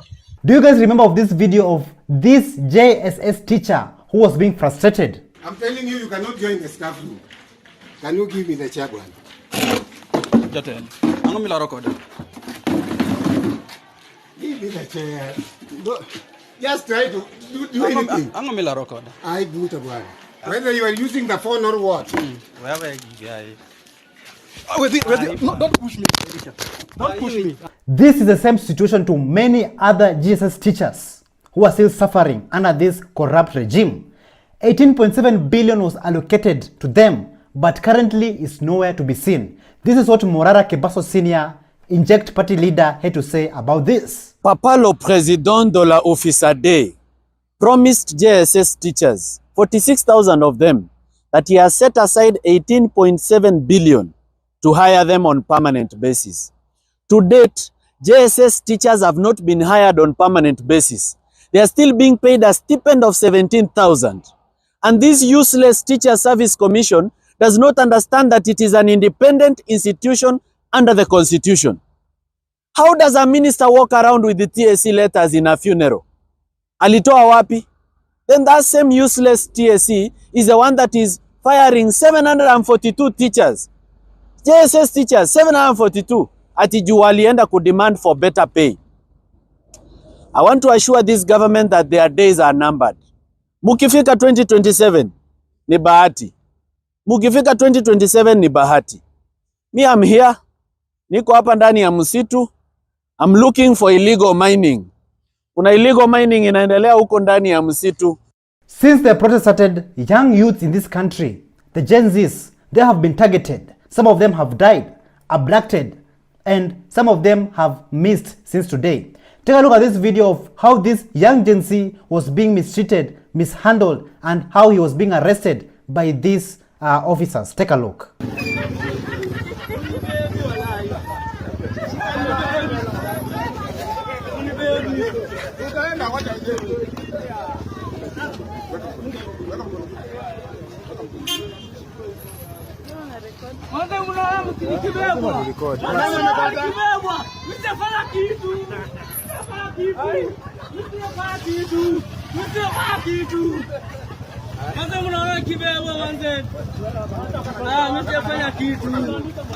Tutakutetea kwa internet. Unapiga picha gani wewe? Chukua picha. Chukua picha. Tuna mimi. Achana mimi wewe. Achana mimi wewe. Achana mimi wewe. Shikia mimi. Unashikia nini wewe?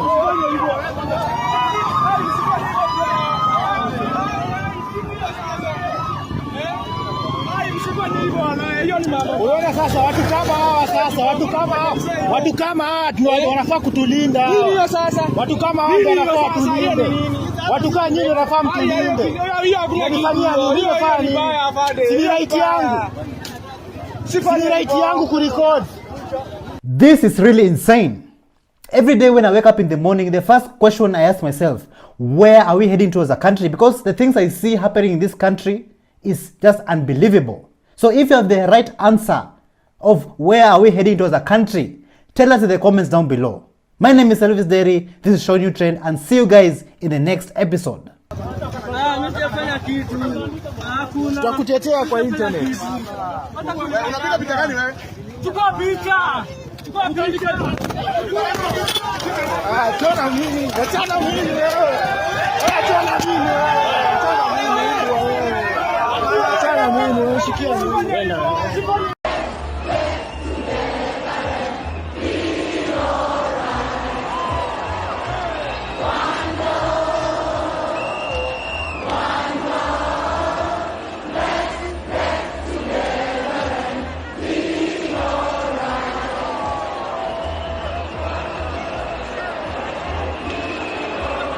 Thank you so much for joining us on today's show. I'm your host, Elvis Derry. See you in the next one. Bye-bye.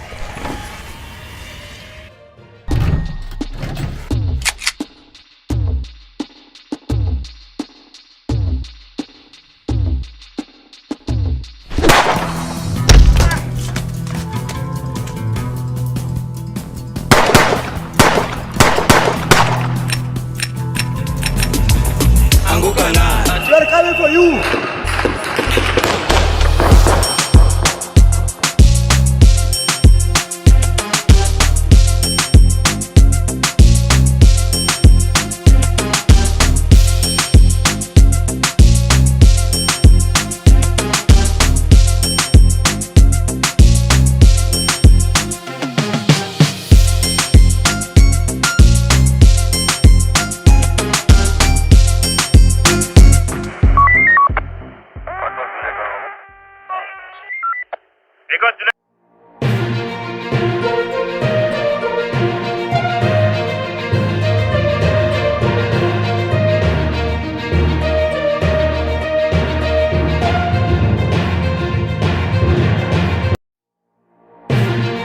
From Geoffrey Mosiria cleaning the CBD.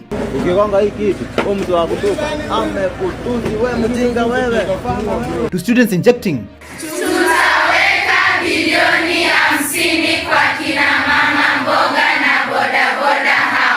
Will it come to pass? I have promised the people of this city, munipatie tu mwaka huu. Jalango bills for police. This is the work.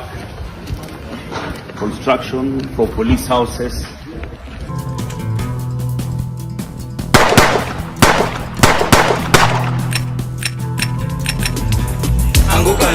They're coming for you.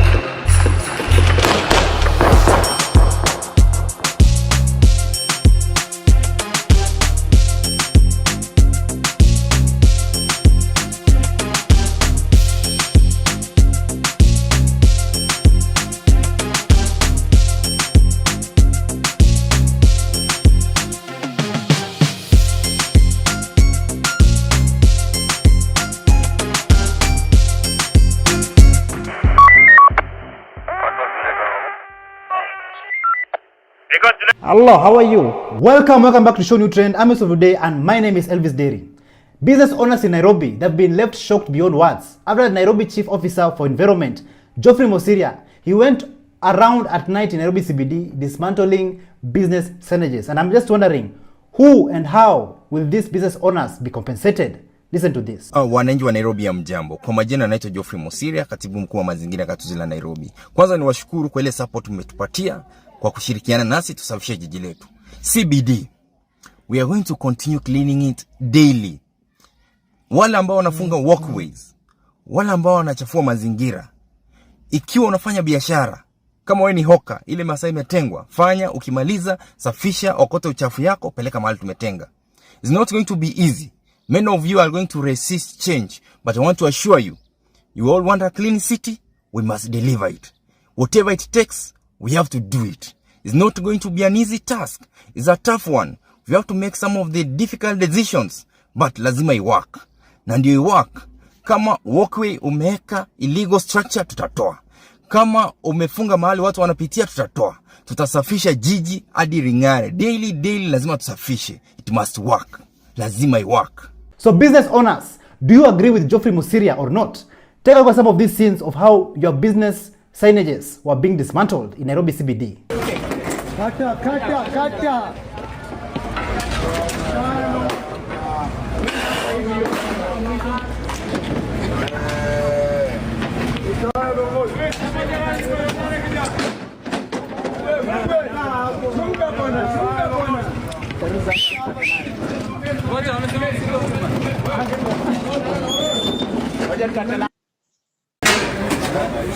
Hizi vitu zinaumiza wa Kenya. Hizi hauwezi pita. Inaonga mtu kichwa ukipita. Unapita mtu kama uko na kamzigo kako unaingia kwa duka. Unaingia kwa duka yako umebeba kamzigo kako umetoka ICB. Ukigonga hii kitu, huyo mtu wa kutuka amekutuzi wewe mjinga wewe. Hii kitu hata inaweza kuua. Hii kitu hata unaweza igonga na ikugonga na ikunyonga. After Geoffrey Musiria and his team removed business signages in CBD, this is how now Nairobi CBD looks like. Take a look. Mambo ni live Nairobi, Kenya.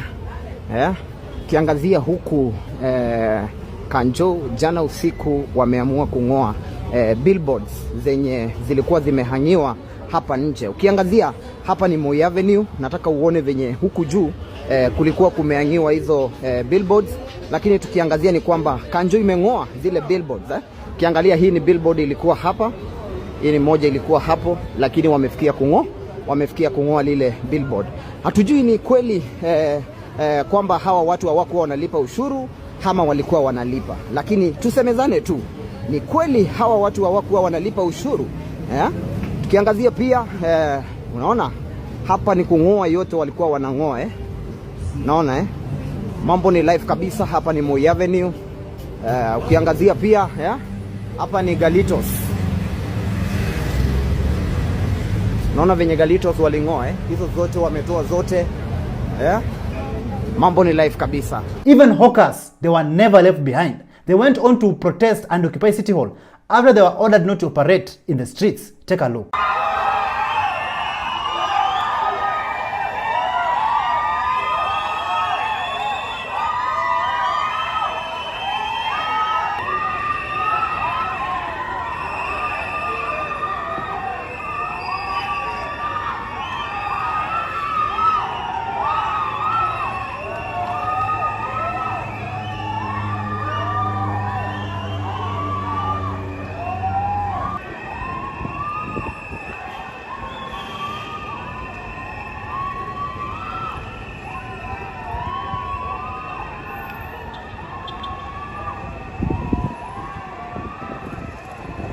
Gen Alphas have made Kenya proud.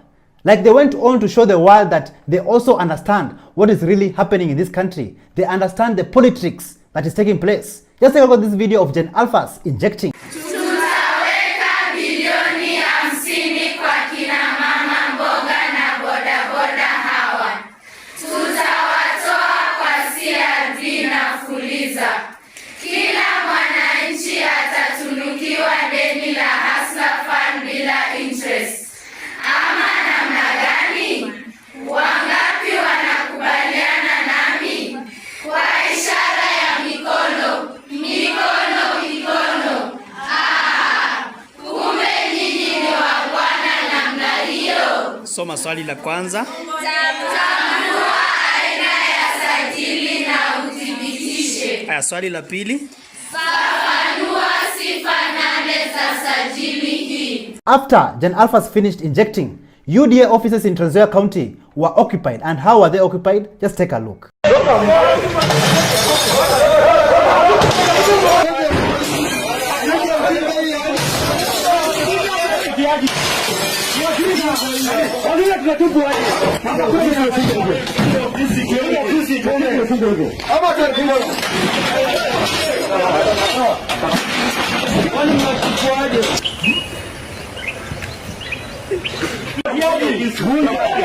I believe our children, the students in Kenya, deserve to study in the best environment ever.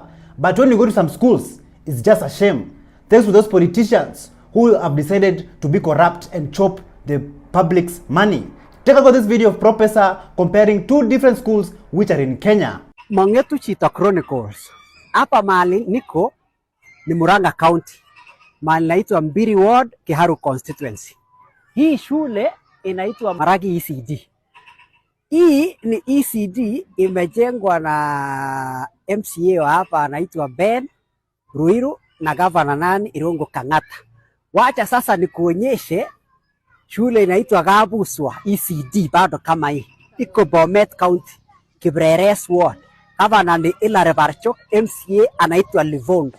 Ndio niambie hii ECD imejengwa hapa na hii ECD ingine hii iko Bomet County. What is the difference? Kwa nini ikuwe namna hii? Hapa ni classroom. Unaona hizi ni viti watoto wanakalia. And this is an ECD like the other ECD that is in my home. Hakuna tofauti. It is the same country, lakini pesa wanapatiwa wote. Munaona vile shule hii ni ECD lakini ikipelekwa kwetu Bomet County hii inaweza kwa university. So nikatoka hapa Maragi nikaenda another one that is not so far inaitwa Upendo ECD. Bado tu ni ECD nasikia inajengwa na MCA. Now angalia ile facilities watoto wako nayo hapa. Look at the classrooms, angalia vile wanacheza hapa.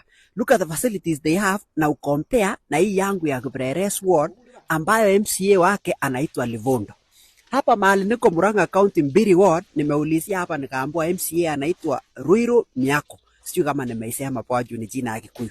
Now tell me, between these two, because these politicians usually call themselves honorables, between huyu wa hapa Mbiri Ward anaitwa Ruiru Miako na huyu wangu Livondo wa Kibreres Ward, who deserves to be called a honorable member? Because hawa wanasiasa wanajiita honorable. Be the judge na uniambia. Na ujue bado niko kwa ward, sijaingia kwa mashule ya constituency. Sijaingia hata yenye imejengwa na Didinyoro. Hii bado niko tu kwa MCA. We all remember those days when the former Prime Minister of Kenya, Raila Amolo Odinga, used to criticize Ruto's government. But during the Gen Z protest, he changed his tune and decided to go and sleep and go to the bed with the government. But Kenyans, since he has joined the government, what has changed? Has anything changed good for Kenya? Let's listen to this. Ruto was corrupt. We were told by Raila Amolo Odinga. Ruto was a thief. We were told by Raila Amolo Odinga. Ruto was not fit for presidency. We were told by Raila Amolo Odinga. What has changed? Wewe uliposikia kwamba he was not fit to be president, what has changed? Nataka mtu asimame hapa ni challenge. What has changed about Ruto for the ODM fraternity to support him? That is what I'm waiting for. But if nothing has changed for sure, for fact, and you are supporting Ruto because Raila supported him, there is something wrong with your brain. Tuko na wizara ya pesa. Wewe hapo mahali umesimama uko na pesa kwa mfuko wako. Pesa inalala kwa samaki nimesikia. Wanasifu. Wewe uko na pesa? I want to tell you for a fact. Hii kura inaokuja, jipigie wewe mwenyewe. Ikiwa kwamba utapiga kura kwa ajili ya kabila lako, kwa ajili ya chama, nitawauliza swali. Wewe ambao umeishi hapa Mombasa for the last 15 years, uongozi wa Mombasa imekweko ya ODM. Imekufaidi nini? When you are voting on party line, tribal line, ni nini yako iko hapo? Kenyans and Gen Zs have been injecting since day one. And this time round, the pressure is increasing. King William of Netherlands was supposed to come to Kenya for a state visit.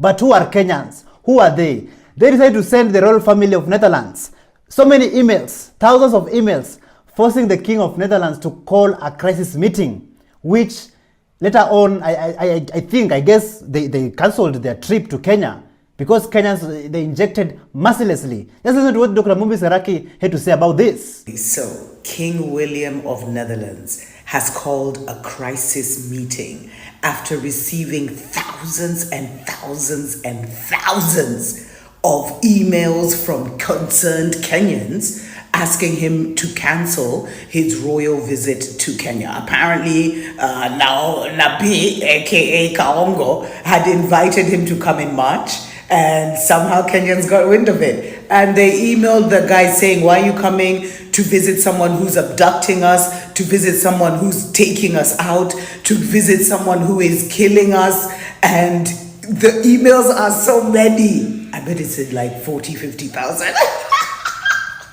Oh my God, Kenyans. What? King William. And by the way, I need to tell you about these Williams. You see, William Gates, William Ruto, now William of Netherlands, William... Sometimes it's good to appreciate the men and women in blue, our police officers, who work hard day and night to protect the Kenyan people. Lang'ata Member of Parliament Felix Oduor, aka Jalas, he has constructed new houses for Lang'ata police officers who are living in very bad conditions before. Take a look. Guys, this is where my officers in Lang'ata live. And as you can see, it is not very habitable where the officers live. So I've also started some work around making sure that the officers get a good place to live. Like this is a room for the officer. All these are rooms for the officer. What I decided, the people taking care of our security cannot live like this. So within the NGCDF kitty, we've started working closely also with the Ministry of Interior, and we've got really big support also from the PS Ray Omolo, who will be coming to launch the project that we're already working on. We are doing more than 15 new houses that will take care of everyone here, and the first part of the houses, so we'll be moving from here and we are coming down this side. Now this is what I'm making for my officers now. As you can see, this is the work, construction for police houses. This is funded by the Lang'ata NGCDF. So we already have 1, 2, 3, 4, 5, 6, 7, 8. The first 8 officers will move. They'll move from that and they'll be coming here. So you have your toilet and bathroom there. You have your sink and kitchen here. And you have your room with a bed. That is what we're looking for officers in Lang'ata. In Changamwe, things were boiling hot Kenyans after the residents, together with their shirtless airport MCA, stormed Changamwe police station, claiming that a kidnapper who had kidnapped a kid for 3 good days, Kenyans, for 3 days, was being held inside the police station. And the people there, they wanted to send some greetings. Just take a look at how things unfolded. Sasa sisi tumekuja hapa kwa sababu mtoto wetu amepotea, is now 3 weeks. Mwenye ameiba huyo mtoto wako naye hapa wiki 3, hatujui nini naendelea. Lakini kufika hapa na tumekuja na watu wa KUPPET ambao ndio walimu wanafanya kazi na huyu mzee ambaye ana shida. Kufika hapa polisi wametaka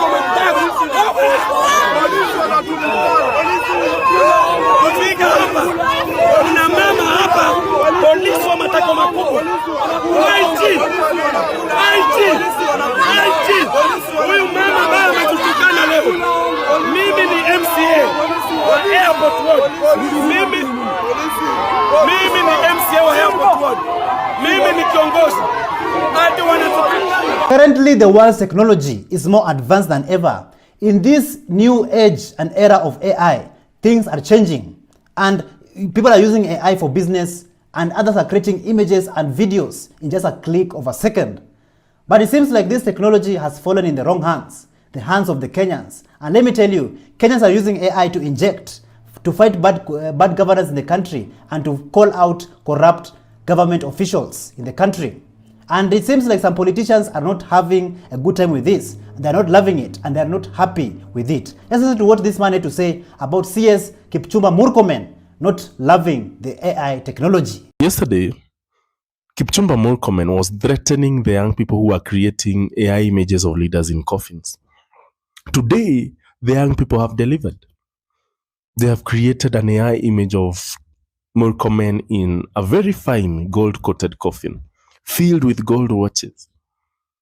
And I'm asking myself, why is the government engaging in a fight they cannot win? The fight against the young people is a fight this government cannot win.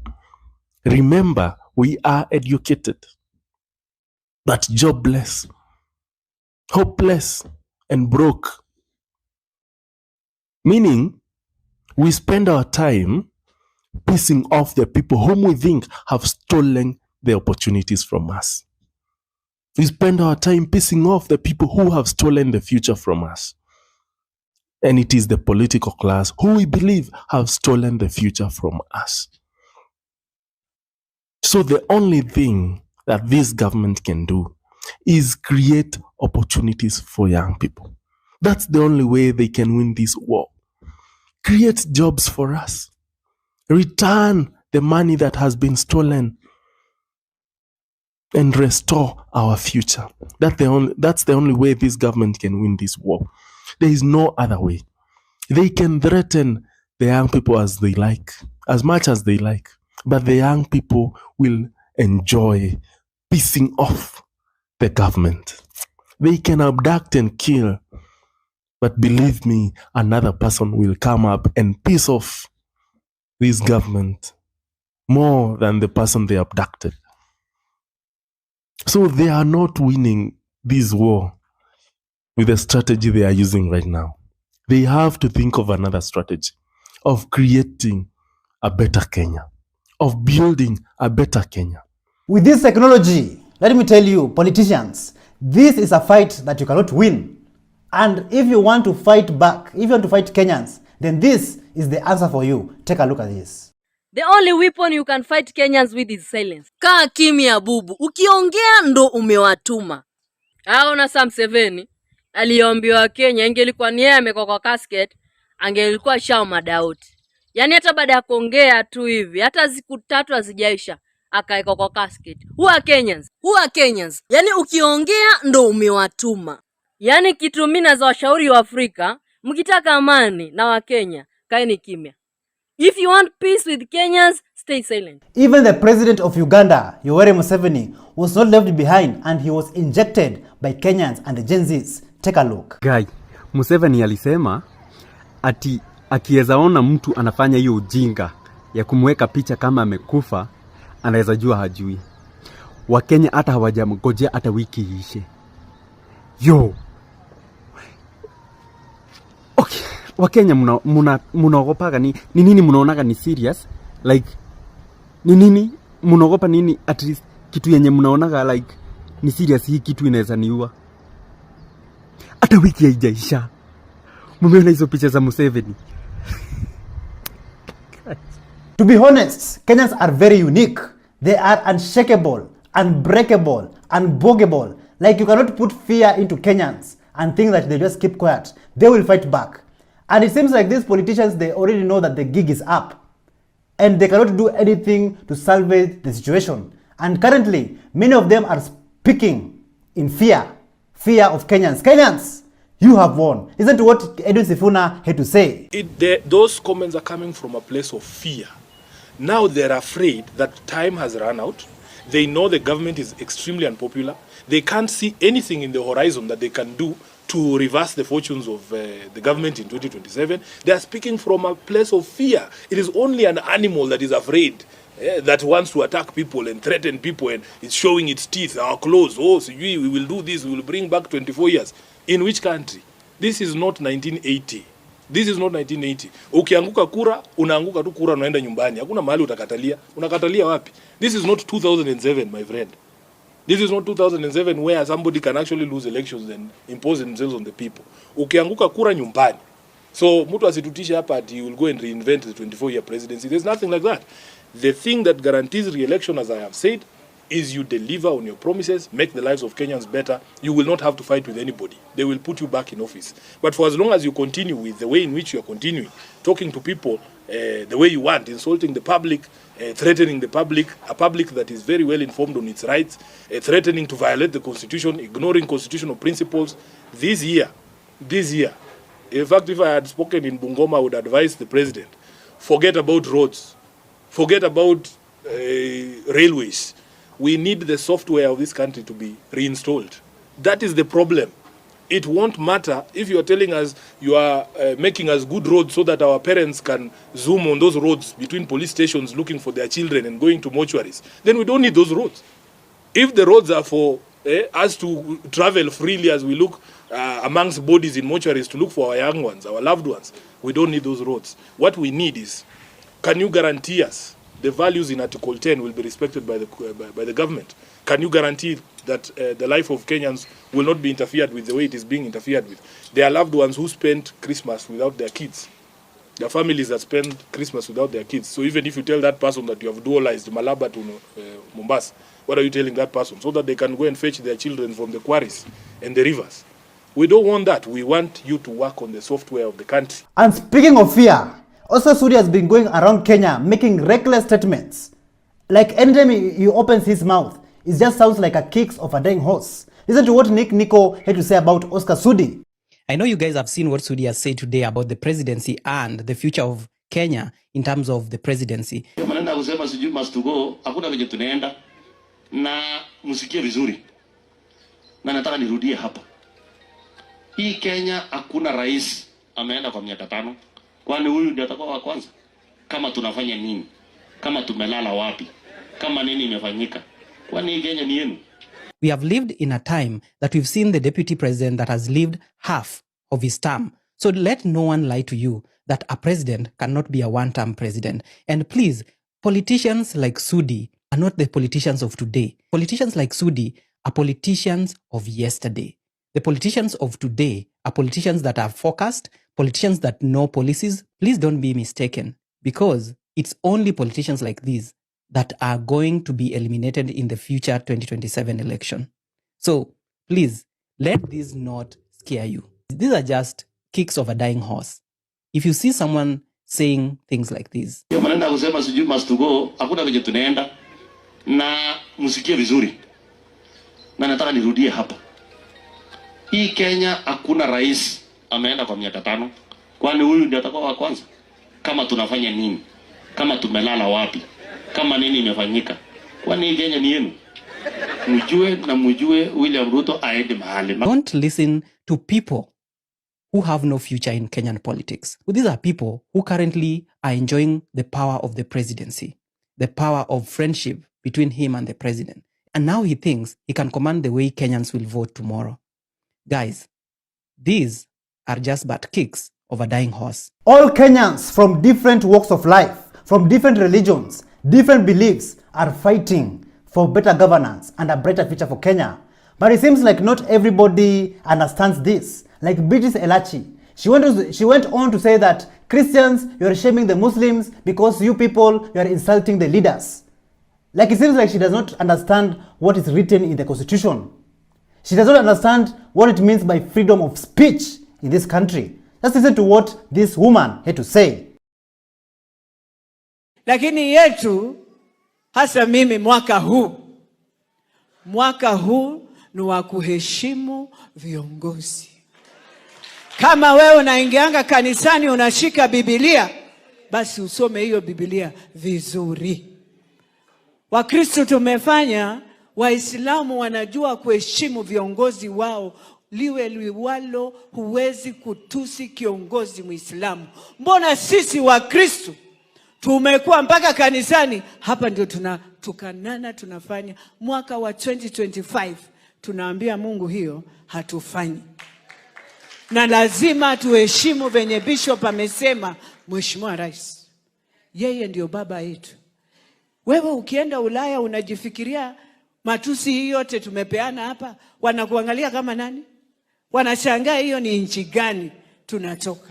Kenyans, it does not matter what religion you believe in. At the end of the day, we are all living in the same country and we want a better future for this country and better lives for each and every one of us. So fighting for better governance, it is not between Muslims and Christians or different religions. This is for all people, the people of Kenya, the citizens of Kenya.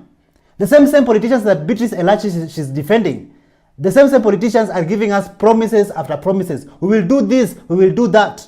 But at the end of the day, there's nothing to show for it. Let's take a look at this video. I want to promise the residents of the city of Nairobi that Nairobi will not be left behind. tutakuwa pamoja na nyinyi. Nairobi hii vile vile tuko na changamoto. Nairobi River hapa, watu hawajui katikati ya mji wa Nairobi iko sewage. Hiyo river imekuwa sludge. Inapitia kwenye estates, inapitia katikati ya mji. I have promised the people of this city, munipatie tu mwaka huu wa 2025 na mwaka ujao, Nairobi River will be clean. Next, kabla ya mwisho wa mwezi huu, we are finalizing the contract so that we can roll out the modernization of Nairobi River, tuweke barabara ya sawasawa, tupanue ile mto, tuhakikisha kwamba kuna mahali pa kuishi, kuna walkways ya wananchi. We will make something you have never seen in Nairobi City.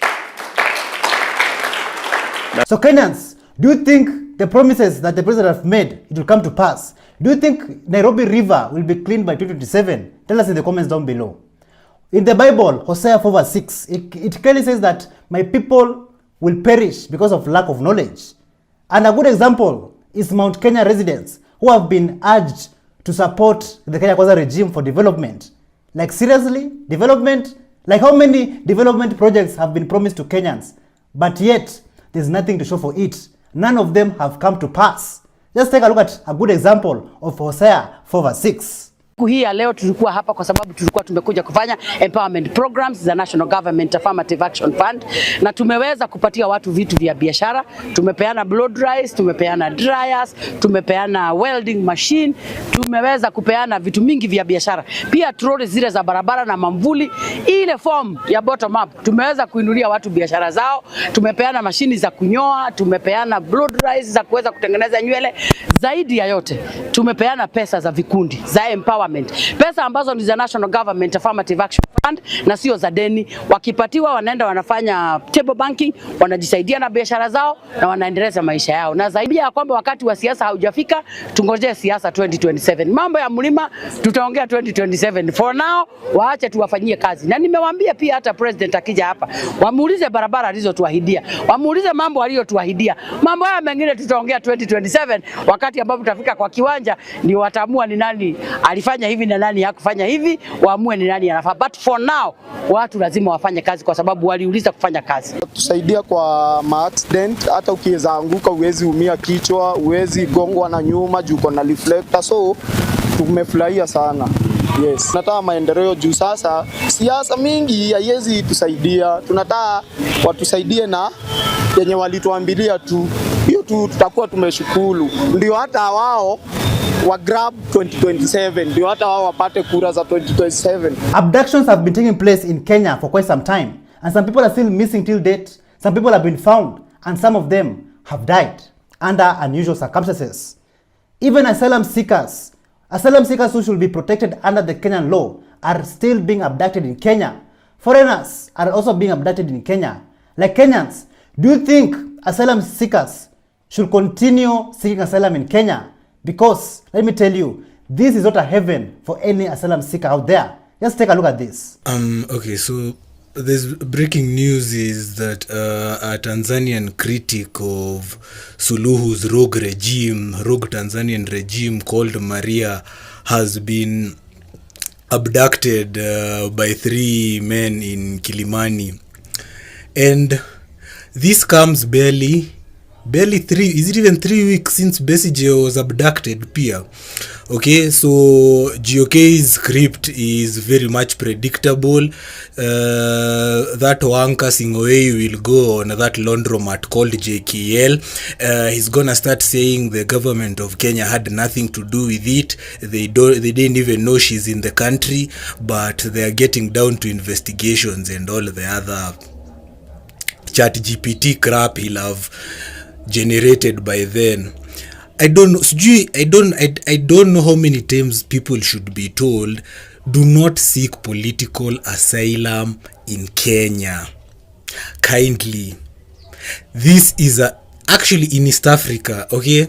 don't seek asylum. This is a terrorist state that shoots kids in the middle of CBD and chops up others and puts them in sacks. So kindly do not come here looking for any sort of asylum.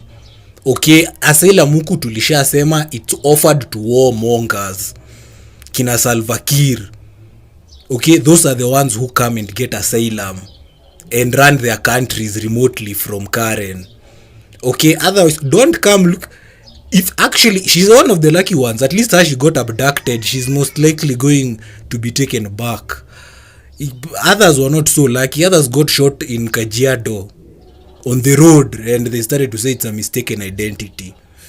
Okay, take care of yourself. Don't seek political asylum in Kenya. The future generations and the future leaders of this country, the Gen Alphas, are also not left behind. Like these Gen Alphas, they're injecting daily. And let me tell you, the Gen Alphas, they clearly understand the politics and the games that is in this country. And they have also decided to fight for their rights. Just take a look at this video of Gen Alphas injecting. Nataka kulima. Na tulimkataza jana vizuri, leo amekuja na tractor nataka kulima. Akakuwa mkali. Akakuwa mkali. Sasa sisi leo tumekuja tumefukuza hiyo tractor. Tena hiyo tractor naambia mtu wa tractor akanyanga. Patakeni ya polisi. Na muona chapeni kabisa, hata mfujeni mpaka mguu. Umesikia? Fujeni mpaka mguu. Anapiga mwanafunzi anaiba shamba ya shule, arudi shule. Hapana, wewe fanyeni hivi. Fujeni mguu. Fuja mguu.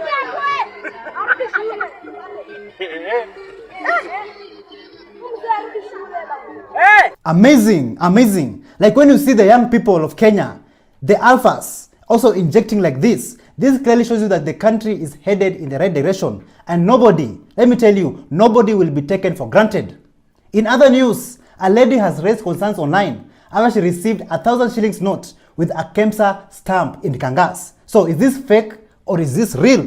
Take a look. Za kwetu Langa, sawa pesa za Kenya zinakaa hivi zimeandikwa World sijui Bank of COVID sijui whatever, iko na stamp, it feels right, but yawa mtu ni chanu. Let's make my favorite stir fry pork as we talk about freedom of speech in Kenya. Why in this day and age are we still being wakamwacha akiwa paralyzed. Kasongo mbona wewe songa libala oh yeah Kasongo mbona wewe.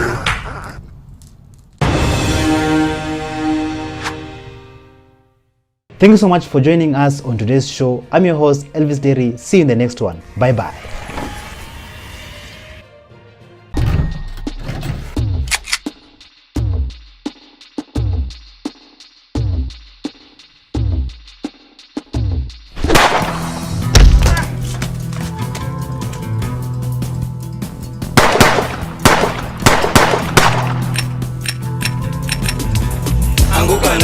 They're coming for you.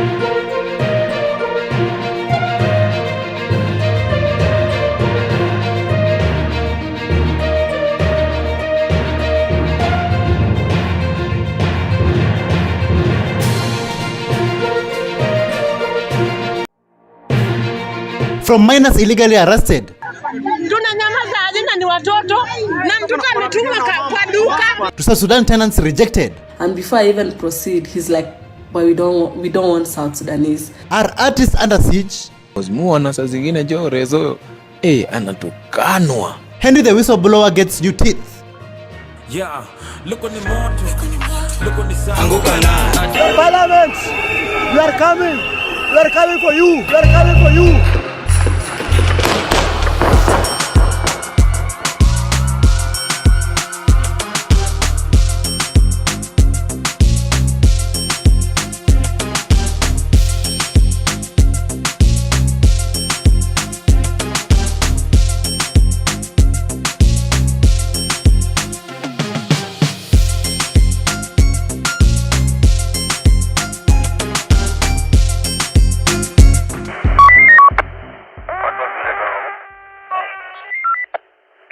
Hello, how are you? Welcome back to ShowNewTrend. I'm Yusuf today and my name is Elvis Dering. Police officers from Maulem Police Station from Embakasi West, they have been trending recently after they went on to arrest anybody they encountered on the streets. They even went on ahead to arrest underage children who were sent by their parents to go and buy supper at night. The parents later on decided to go to the police station to protest the unlawful arrest of the residents in that area and also the unlawful arrests of their children. Let's take a look at how things unfolded.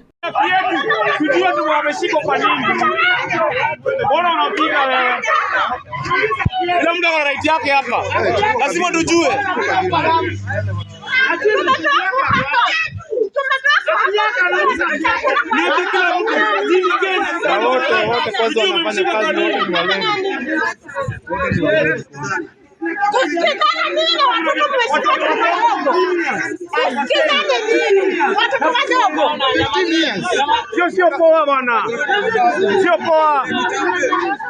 Tunanyamaza ajina ni watoto na mtoto ametuma kwa duka. Kwa duka, imagine kwa duka. Nimetuma mtoto unga. Na nimeasa kuanzia asubuhi wameshinda njaa. Alafu sasa hivi wanachukua mtoto na unga. Wanafungia ndani. Tunajaribu kupigana.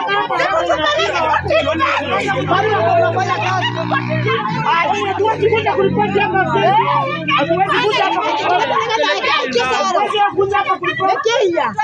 Tunatuambia vizuri. Hatuwezi kuja hapa kuripoti. Mimi nakuja kuuliza mfungo wangu wako wapi? Mfungo wangu wako wapi? Ameipia nani? Hiyo ndio swali. Hiyo ndio swali. Ameipia nani? Hiyo ndio swali tunauliza, ameipia nani? Hamwezi sita hata kushika watu kiororera. Tulieni. Kiororera hapa mnashika watu kiororera. Tulieni. Mimi hapa nimechukua. Mimi hapa nimechukua. Mtoto anatolewa, tulia. Njia tulia. A South Sudanese comrade, she complained that she was denied and rejected from renting an apartment in Kenya. Just listen to her story before I give out my own opinion. I'm so sure I'm not the only South Sudanese who has been told this. So I was going to look for a house. Yeah, I'm a South Sudanese staying in Kenya, yeah. And then there's this beautiful apartment, I went, and before I proceeded to the office, you'll obviously inquire a little from the watchman, yeah. So I asked the watchman if there's a vacant house, and he's like, no, there is no house. And before I even proceed, he's like, but we don't want South Sudanese. Yes, if you can't tell you can either tell from my physical appearance or from my bracelet. I'm always wearing my South Sudanese flag bracelet.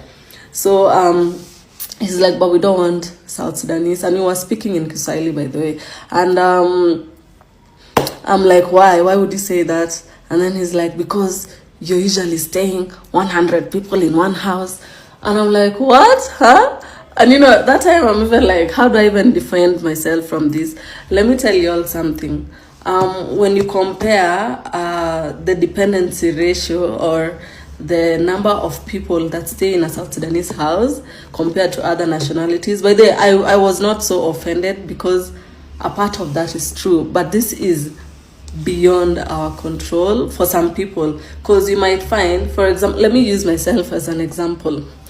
We are 8 siblings, yeah? And then my mother, and then my late father. Like, I'm just saying, if we were to stay together, because all my siblings are scattered by the way, but if we were to stay together as a full nuclear family, we would make like a family of 10. This is totally wrong, unacceptable, and very sad to hear. My heart goes out to this comrade and to all those South Sudanese men and women who have faced a similar discrimination in Kenya. We all know that South Sudan has faced complex set of challenges over the years, contributing to its economic struggles. So many Kenyans are working, studying and living in different parts of Africa. And so many Africans also living here in Kenya, studying and working here. We are all Africans at the end of the day. These borders that you see here in Africa, they were set up by the colonizers, not us Africans. So let us learn to live, help one another, and to live together as one people, as one community. There should be nothing like you come from West Africa, you come from North Africa, Central or East Africa. Let us not have that discrimination mindset among ourselves towards our fellow Africans. Let us not practice xenophobia in our own country. And to this comrade out there, if you're watching this video, send us the name of the apartment. Even if you have the number of the owners of those apartments, send us those numbers and those names so that you can send them some good greetings. Because I believe they deserve it. But South Sudanese stay 100 people in a... Oh my God, like, that was so embarrassing and painful. Anyway, life goes on. Our president, Kasongo himself, has done it again. He went on to lie about the Grammys being held in Kenya in the year 2025. But the Grammy organizers went on and they denied receiving $5 million from the Kenyan government. And also, they said that the Grammys will not be held in Nairobi, Kenya, but in Los Angeles. Take a look at what Dr. Mumbi Seraki had to say about this. This is for entertainment purposes only. So the guys who organized the Grammys have come out and said that they have not received any money from any foreign government because they are not for-profit organizations, so they can't do that. And they've confirmed that the Grammys of 2025 are going to be held somewhere in Los Angeles, not in Nairobi, Kenya. Imagine, this is so embarrassing. And why lie internationally? At least us guys, we understand you. But now, because these things are making international news. You tell Kenyans the Grammys are going to be held in LA, and Kenyans will go and ask the Grammys or the organizers, is this being held there? There's people lying to Nabi, which is making his situation worse because it's just like, who is surrounding him? Who is advising him? I know he's a one-man show. Like Gashagwa said, did you hear that? He was injected. An incident of assault has been reported at Ruiru Sub-County Hospital, where a man was going to visit his wife in labor. He was violently attacked by a security officer from State Security Services Limited. And he was denied entry to go and see his wife, despite the hospital being a public facility. Let's take a look at how things unfolded. Hivi ndio mnafanya kwa hospitali, si ndio? Acha vita na yeye. Hivyo ndio mnafanya? Ha? Ndio tunakuuliza, hivyo ndio mnafanya, si ndio? Acha hiyo maneno. Ha? Hiyo maneno imeanza. Kwa hivyo mgonjwa atembee kutoka kwa ward mpaka hapa sababu umesimama kwa gate unataka kuzuia mtu kuingia. Si ndio? Ha? Wacha. Huyu mzee anafikiria aje? Wewe uko na familia wewe? Uko na watoto? Uko na watoto? Wacha. Sawa. Huyu mzee anafaa kuwa anafikiria. Namwambia niko na mgonjwa na hana mtu. Nimetoka mbali kufika hapa, unataka kunizuia kupeana bag peke yake na nitoka nje. We are always here every day fighting for good governance, better governance, and a better future, and a better Kenya for all. But it seems like there's some celebrities, some artists who are not with us. Like Guardian Angel, he went on to stand up for the president, praising the president. And I'm just wondering, are they not seeing what we are seeing? Just listen to what Guardian Angel had to say about the president. Muona saa zingine jo rezo anatukanwa. Maka nasema we. Nasema mi unaweza nitukana hivyo. Juu mi ni boys bana. Maybe si ni age mates. Ama unanishinda rika. Kama mi washai nipasha sana washenzi. Lakini hiyo inishtui. Unajua life yangu iko mzuri. Unajua. But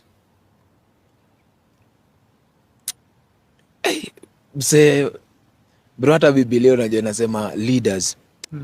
Sijui ni verse gani, I think utatupostia hiyo verse.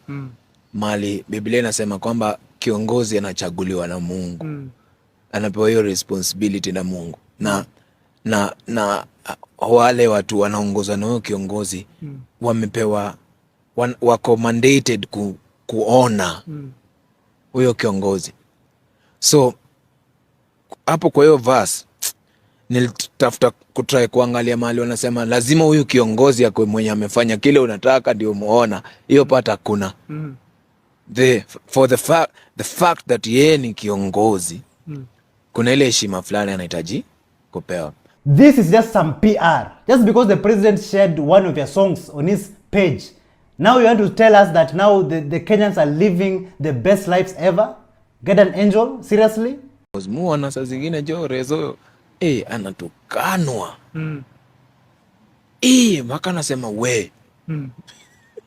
We all know Henry Omondi, Henry the whistleblower, the young man who went to fight for JKIA until the Adani deal was dropped, was cancelled. Courtesy of Eric Omondi, he took his first flight. Just take a look.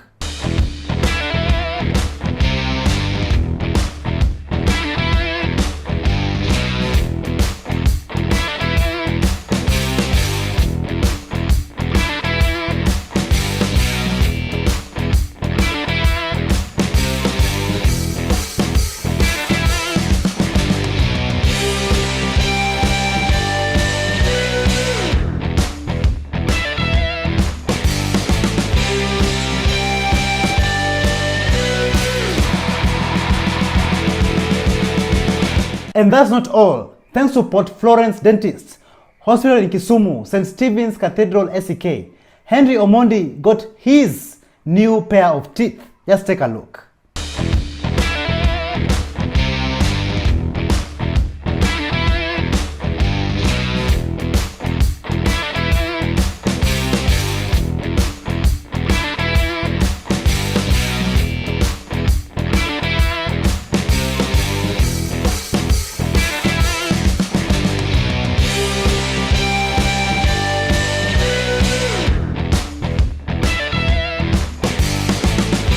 What's up guys, Eric Omondi, President of Comedy Africa. Niko hapa na ndugu yangu Henry Omondi mazee. Finally, ladies and gentlemen, Mungu halali. Finally, Henry akona onyeshe meno. Finally, ndugu yetu amepata meno mazee. Thank you so much St. Stephen's SEK Kisumu. Inaitwaje? Yeah? Port Florence. Thank you very much Port Florence Kisumu, St. Stephen's SEK, St. Stephen's Cathedral SEK. God bless you. Tumepatia ndugu yetu smile. Wapatie tena. Haiyelele. Wapate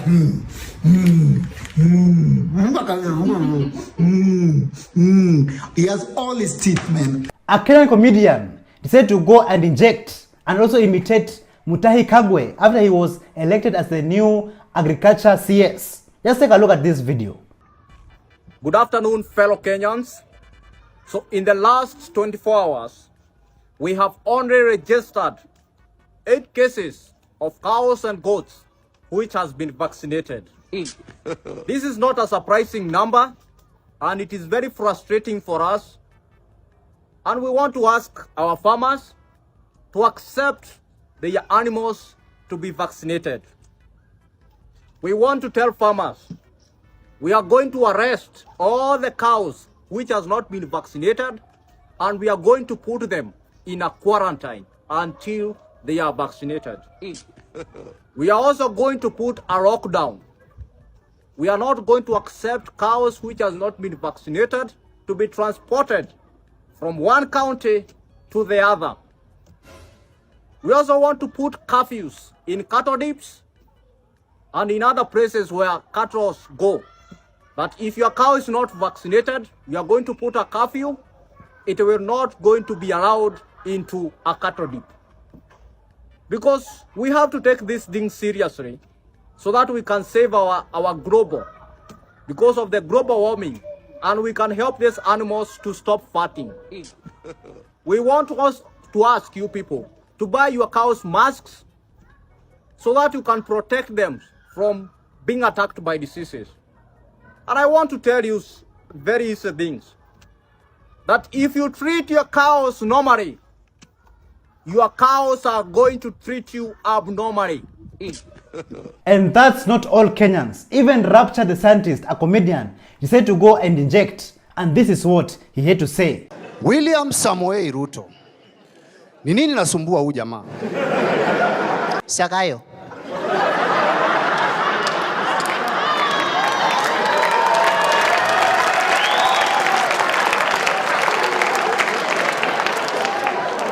Sakayo. Sugar. William Ruto ni muongo, kila mtu anajua. As in, hii ni fact, kila mtu anajua. William Ruto ameambia Wakenya uongo, but kuna uongo moja ambaye amesema kubwa kuliko uongo zingine zote. zote. Na hiyo uongo ni ati anapenda Mungu.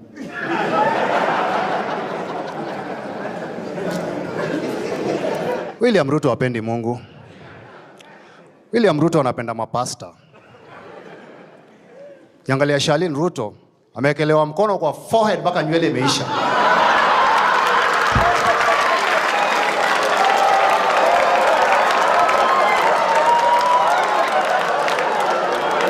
So, viewers, if you are given a chance to go and spend a day with Kasongo, would you do it? Will you take the challenge?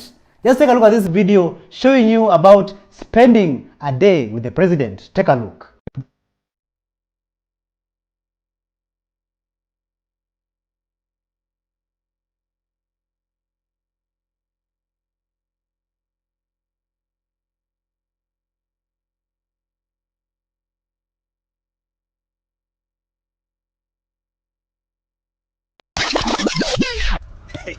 Imetokea aje iko sawa vizuri. Iko sawa?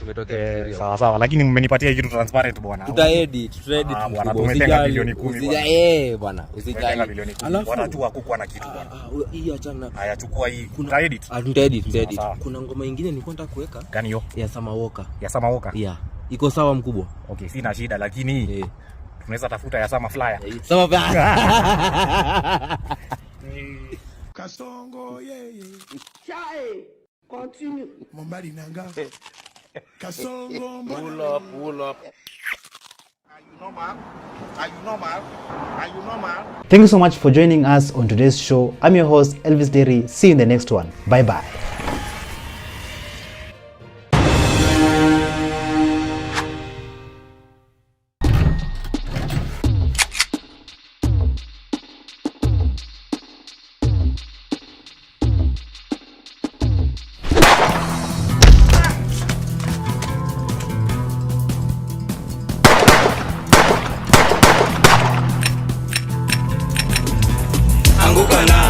Parliament, we are coming for you.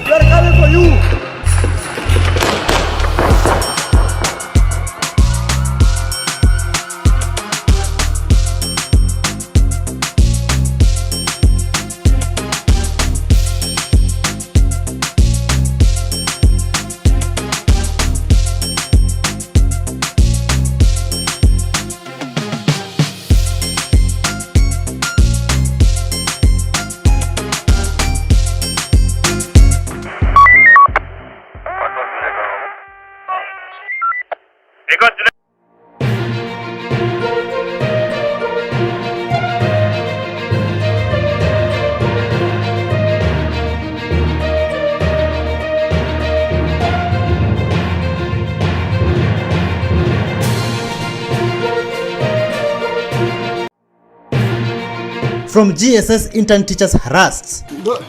Just try to do anything. Angamela record. I buta bwana. To Bruce John fighting for justice. Bora balidhulumu najili watu walijua. Are you a man of integrity? Ni majegemezo ya madonda. Choreni hizo rieng. Polo Kimani injecting. I've decided to let the government fuck me unlubricantly. We are coming for you.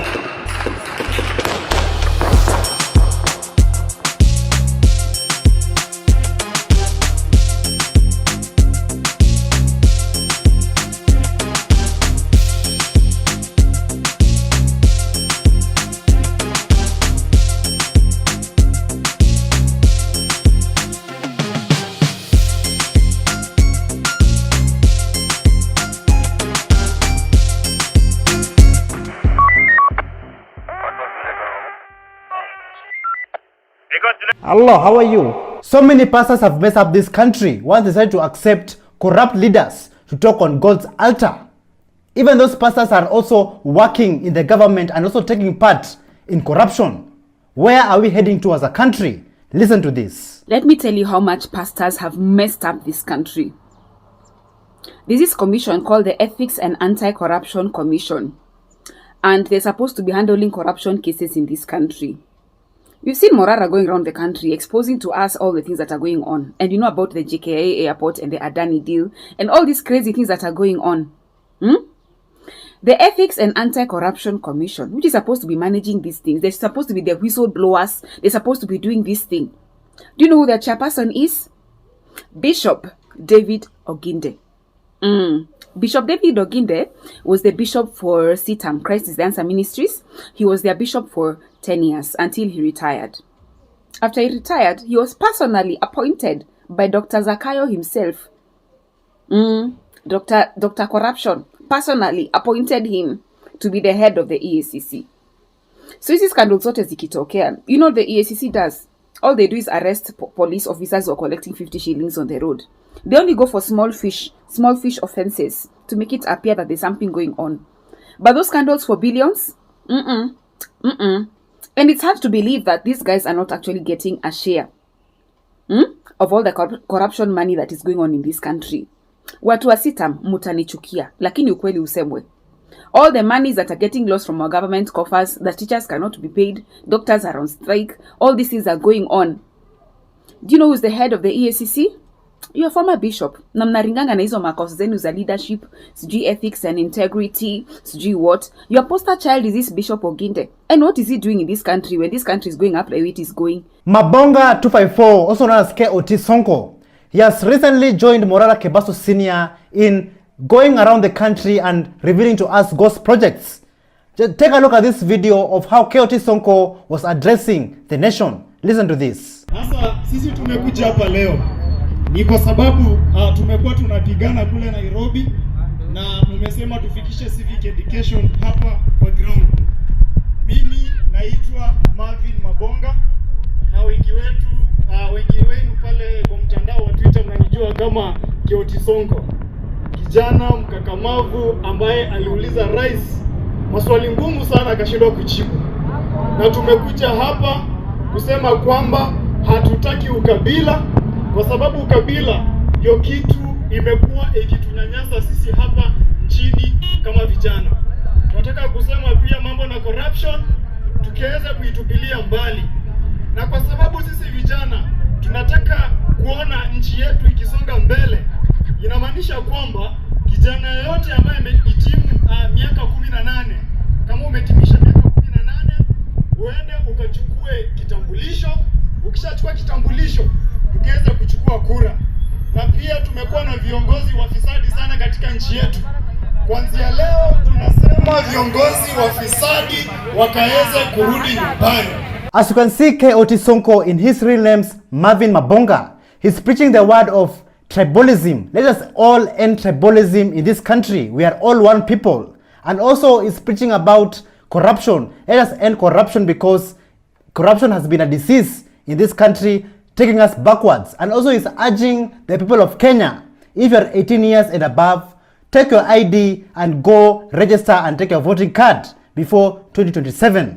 Kuanzia leo tunasema viongozi wafisadi wakaweze kurudi nyumbani. As KOT Sonko and his team go around the country revealing to us God's projects and also preaching the word of togetherness, peace and ending tribalism in this country, there are some fools and buffoons who are still primitive and living in the primitive ages. Look at this video of how this GSS intern teacher was being treated.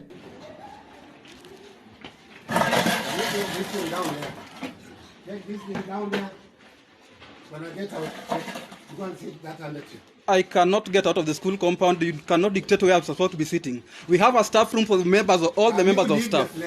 We have a staff room. It is me locating you where to say. No, you cannot locate me under a tree. Who are you? You cannot locate me under a tree, Who Mr. are you? When I head teacher, you cannot locate me under a tree. You will go there. I'll not sit there. There is a staff room for all members of staff. You will not. You cannot join the staff room. I'm telling you, you cannot join the staff room. Can you give me the chair, one? Jatel. I'm going to record. Give me the chair. Go. Just try to do anything. I'm going to record. I do it, one. What? I'm going to make issues. Can you leave this chair? I have a right to sit in the staff room. Can you leave the chair? I have a right to sit in the staff room. Mamar school. I'm a member of the school. Whether you are using the phone or what. No, don't push me. Don't push me. That is why we all need to go and register, take our voters card, and also end corruption and end tribalism in this country. This is so sad to watch this video. Whether you are using the phone or what. No, don't push me. I believe many of you are familiar with this story that happened to our brother Bruce John, a Mombasa-based blogger and activist. He was attacked by goons and he was assaulted, inhumanely assaulted, thanks to the governor of Mombasa County, Abdul Swamad Sharif Nasir. But before I talk too much, I just want you guys to hear what Bruce said in this video, which led to his assault. Listen to this. I'll be sending video to audios and messages. Madamu mmemtukana bwanake Mama Zamzam. Mimi namtukana mamake Abdul Swamad. Mama Nasimu, wako kincho. Kwa nini ulituzalia mtoto mwanaharamu kwa hii Mombasa? Mama Nasimu, wako kincho. Take me wherever you want to take me. Mama Nasimu, wako kincho. Ulituzalia mtoto mwanaharamu governor sijui Abdul Swamad. Madamu mmemtukana Tima na mtukana mke wa Abdul Swamad. Mke wa Abdul Swamad ni masha nyingi. Hayuko na Abdul Swamad. Wanapiga tu picha onekane ati governor yuko na bibi na hana bibi. Mke wa Abdul Swamad ni maya. Amestiriwa tu. Security wagio washamla mke wa Abdul Swamad. Muje muyaseme hapa hayo. Nyisi mumeanza, twendeni nalo. While I was watching this video, I'm not just only listening to the insults, but I'm seeing a frustrated Kenyan who is seeking justice, who is fighting for good governance in this country. I'm seeing a frustrated Kenyan who is suffering, but yet our politicians are enjoying life and posting them on social media accounts. After this video, the governor of Mombasa, Abdul Swamad Sharif Nasir, decided to send goons who attacked our brother Bruce John, who assaulted him inhumanely. And after the assault, this is what our brother Bruce had to say about that event. Sisi leo tumekuja kufunza adabu. Tunakufanya kitu chenye ukitoka hapa ukiongea tu tunapost kwa mtandao.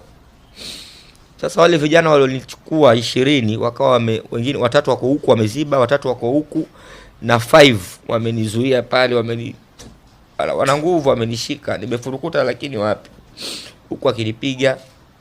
Ikawa pale kando kuna vijana wawili wamevaa mask. Hao vijana ni wale, kuna hizi gari za kubeba uchafu, hizi za Mombasa County za kubeba uchafu. Wale vijana wenye kupakia yale magunia, wale ma street boys. Wale ndio wakawa wamelipwa. Mmoja akavua nguo, akanilala mpaka kamaliza. Wa pili akalivua tena nguo, akalala mpaka kamaliza. Nikajikojolea, nasikia maumivu.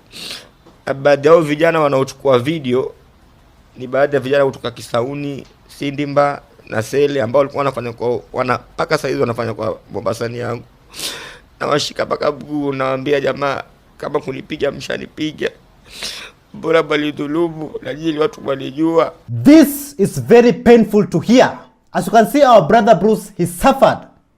He suffered under the same hands of the people who should have protected him and also listened to his cries. But yet, they decided to send goons to attack him and also to assault him in a very inhumane way. So to you, Governor of Mombasa, Governor Abdul Swamad Sharif Nasir, may you never know peace. You are a shame in this country and are a shame to Islam. You are a cursed man. And to those men, those young men who was paid peanuts by the governor to go and assault our brother Bruce, our brother who is fighting also for their rights, may you never know peace in this country. You are a shame in this country and you don't deserve to be among us. We as a Gen Z, we will never give you our votes. And to the people of Kenya, don't give your votes to such criminals, such terrorists who are assaulting our young men and women in this country.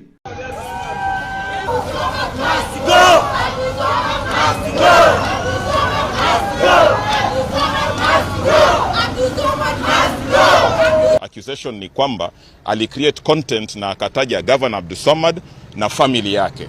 Na mimi naona it was only fair yeye pengine basi awe subjected to a fair hearing. So amefanywa sodomy na akatupwa kwenye gunia kule Mwakirunge. Yule ni kakangu, yule ni babake mtu, mtoto wa mtu. Sawa, walivyofanya si sawa. Vijana msilale, lale lale, vijana msilale, bado mapambano, bado mapambano.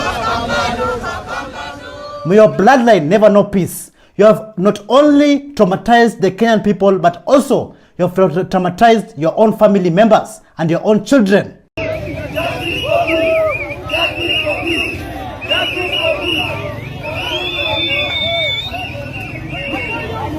To the people of Mombasa, next time when you go to vote, vote wisely and don't vote in such people, such inhumane people, such evil people. Let us take a short break. We're gonna be right back. Welcome to a special journey today. We're talking about something super important, supporting local businesses. It's like being a superhero for your community. Join us in celebrating the heart and soul of our neighborhoods. Let's get started. 我是老板，我是你的老板，我是老板，老板的老板，我是老板。Embu. Yeah, so guys, if you're at Embu stage, you'll find like different people selling different kind of products, and we have our brother here right here selling his products. My brother, what do you sell? I do sell something like chains, earphones, rings, like specs, and also nail cutters, and also sprays that help me to earn a living. Yeah, so guys, remember it's all about supporting local business too, right at Embu County. And I've just bought this bling bling right at Embu stage, man. Amazing. Thank you so much.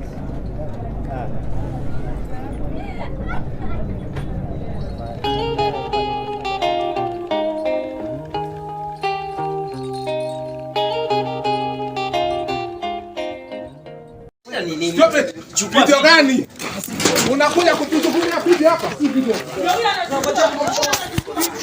This man is awesome. Oh my god. Let's welcome Broski Albistelli. A spoken words king and also human rights defender Willie Weber has been going around the country injecting and also amplifying civic education. Look at how the people are appreciating our brother Willie Weber.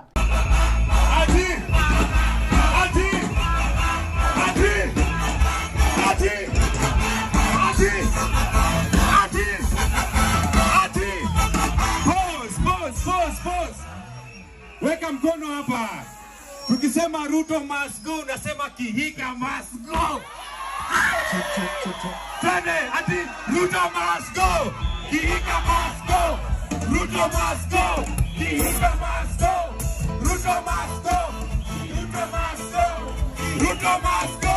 Kihika must go. We all have seen those officers who always take bribes on the roads, also take bribes from matatu conductors and drivers, and if they fail, they end up putting them in police stations and in cells. This man of integrity decided to inject and to warn those kind of officers who are practicing corruption in a daily basis. Listen to this. Zaski hapa. Nyinyi majegemezo ya madonda. Choreni hizo rieng. Asibie bana. Siki madonda bado wanajitafutia bana. Wanajitafutia ngima bana. Dile tu bana ni kwa mara bana. Mkuitisha kichele bana jo. Aya bana. Cheki sasa vile kumegadha na kumboka jo. Wewe unataka kuwapige shughuli gani? Na ni kujitafutia bana mtu wangu. Ni kutafuta ngima bana hadi kwa bana kukulwe. Kwani jo rada achoreni jo manzema dondo apige shughuli. Si bie magidhe huko bana wanasumbua mama mboga jo ni bishana na donda bana mtu jo ana shughuli ni kujitafutia na jitafutia. Choreni hizo rieng si best bana. Ni wera bana jo wanajitafutia mtu wangu. Kwanza nitaje warekwa. Ama bisti warekwa tunawangam shughuli zenu na mchore madonda cheni kwa sumbua deila. Yo kichele mnaitisha deila itatoka. Kwani nyinyi hamna kichele toshekeni na mshahara yenu. Personally, I've met good officers out there. Officers who have respect. Officers with integrity, good morals, and the list goes on. But of course, there are few bad apples among them. And that's not all. even the City Council of Nairobi, also known as Kanjos, there are also a few bad apples among them. And just listen and see what they did to our Kenyan brother. Check hivi venye wananifanya. Ndio hii. Angalia venye wananifanya kwanza umse. Waangalie tu. Walai. Ya kuna unanipika tu ati nakwambia nifunge shop yangu. Hakuna. Unanipika tu nimekwambia nifunge shop. Hakuna. Wacha nifunge shop. Wewe pita tu wrong side, mimi si Charlie. Wacha nifunge shop yangu. Walai. Lakini hivi venye mnanimisando lisipoa. Lisipoa. Wewe nipige tu kama unanipiga. Si makende yangu umeshika umefanya. Unaona venye unarudia mpaka trao. Iko sawa. Iko sawa. Since Gen Zs, millennials and all Kenyans took to the streets to fight for good governance and protest against corruption and evil leaders in this country, many lives have been lost along the way.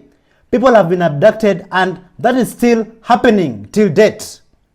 So Metro Booming, also known as Polo Kimani, decided to inject, and this is what he had to say. Listen, each and everyone who was out there on 28th, on 25th, on 99 was there for their own personal reasons. Mwingine ana protest because he's tired every time he visits a government office, he has to pay for bribe for services. Mwingine ana protest juu ni student but akirequest loan ya help before ifike kwa account yake first inapitia kwa account ya politician ndio i-generate interest wale umsiana lalanja. Mwingine ana protest because every time he wants to start a business, carry an hour in his neck. Everybody was there for their own personal reasons. And unfortunately, people have paid the greatest price in this world, which is life. Many lives were lost. So the moment we give you a voice, a platform, to be the one voicing out these demands or wants, no one like mambo ujinga to umeibiwa slogan. Who gives a shit about your slogan? This is not some pissing contest. This is people fighting against oppression. And some of you seem to have lost sight of what you're actually fighting for. Mkisema ati movement imekufa. You know what that means? Ukisema movement imekufa, it means you have sat down and said, okay, the way things are, I've decided to let the government fight me unlubricantly. What I can say is this: the protest is still on, and we will never stop fighting for this country. We will never stop fighting for good governance, and we will never stop fighting till justice is served. Thank you so much for joining us on this show of today, Show New Trend. I am Elvis Derry. May God bless you, and may God bless Kenya.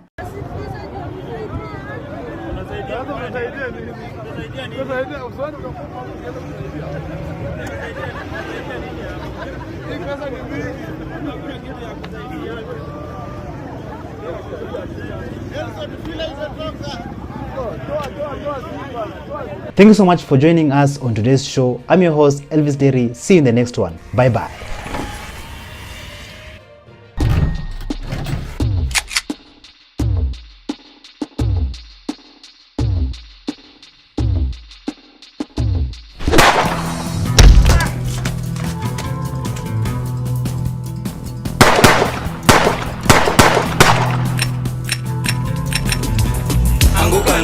They're coming for you.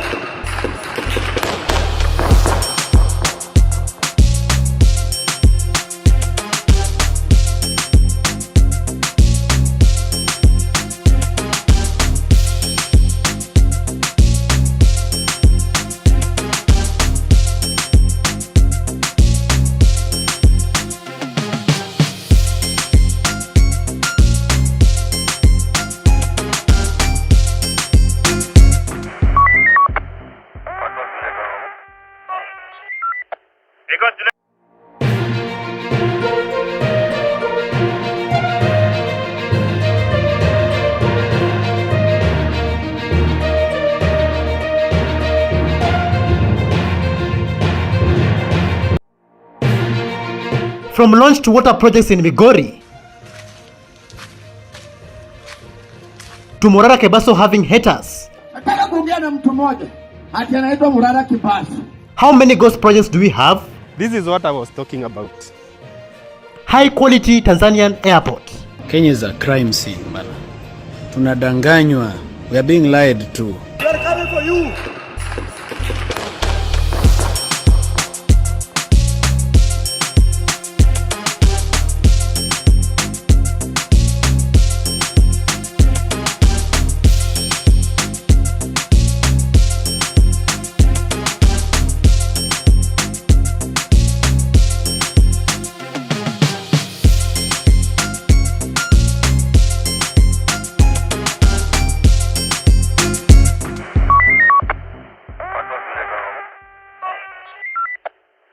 Hello, how are you? My fellow Gen Zs and Kenyans at large. Welcome back to ShowNewTrend, and I'm your host of the day. My name is Elvis Day. We all know that Kenya is not only the giant of Africa, but also the giant of East Africa. Morara Kebaso Sr. recently went to Tanzania to show us how the airport of Tanzania has advanced, showing us dust here in Kenya. Take a look. Najua nimekuwa ziara ya kisiri kidogo kutafuta ushahidi. Guys, let me tell you, Kenya is a crime scene, bana. Tunadanganywa, we are being lied to. Tunaambiwa ati economy za nchi jirani ziko chini, economy yetu iko juu. Acha niwaonyeshe bana airport Tanzania.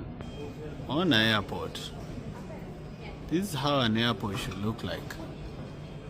On airport. Ona. Hiyo roof inakaa kulika. Hiyo ni airport.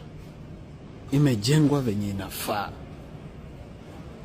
Alafu tunadanganywa huko watu wanakula billions hawajengi kitu. Bure kabisa. Ona hadi floor iko na water effect. Cheki, iko na effect ya kama beach. Hiyo ni floor. Cheki pale kwa mira. Angalia TZ bana. Tanzania looks like Europe. Cheki vile wazungu wamejaa huko. All our tourists. Wote wamekaa huko. Cheki. Wote wamehamia huko. Huko inakaa kama Uingereza. Na kila mahali ukienda ni hivyo. Ukienda supermarket ni hivyo. Ukienda everywhere ni hivyo. Wamejaa huko. Wazungu from every single country. Bana hoteli zimejaa, ziko 90% 100% occupancy. Ukikuja after saa 2 hakuna hoteli. Hadi zile mbaya kabisa zimejaa. If it was not for corruption in this country, we would have gotten something better than that. Because we have all the resources, we have all the manpower, and we have all the intelligence that we need. But due to corruption, things are still tough. And other countries have started to show us dust. Ona hadi floor iko na water effect. Cheki, iko na effect ya kama beach. Hiyo ni floor. Cheki pale kwa mira. Angalia TZ bana.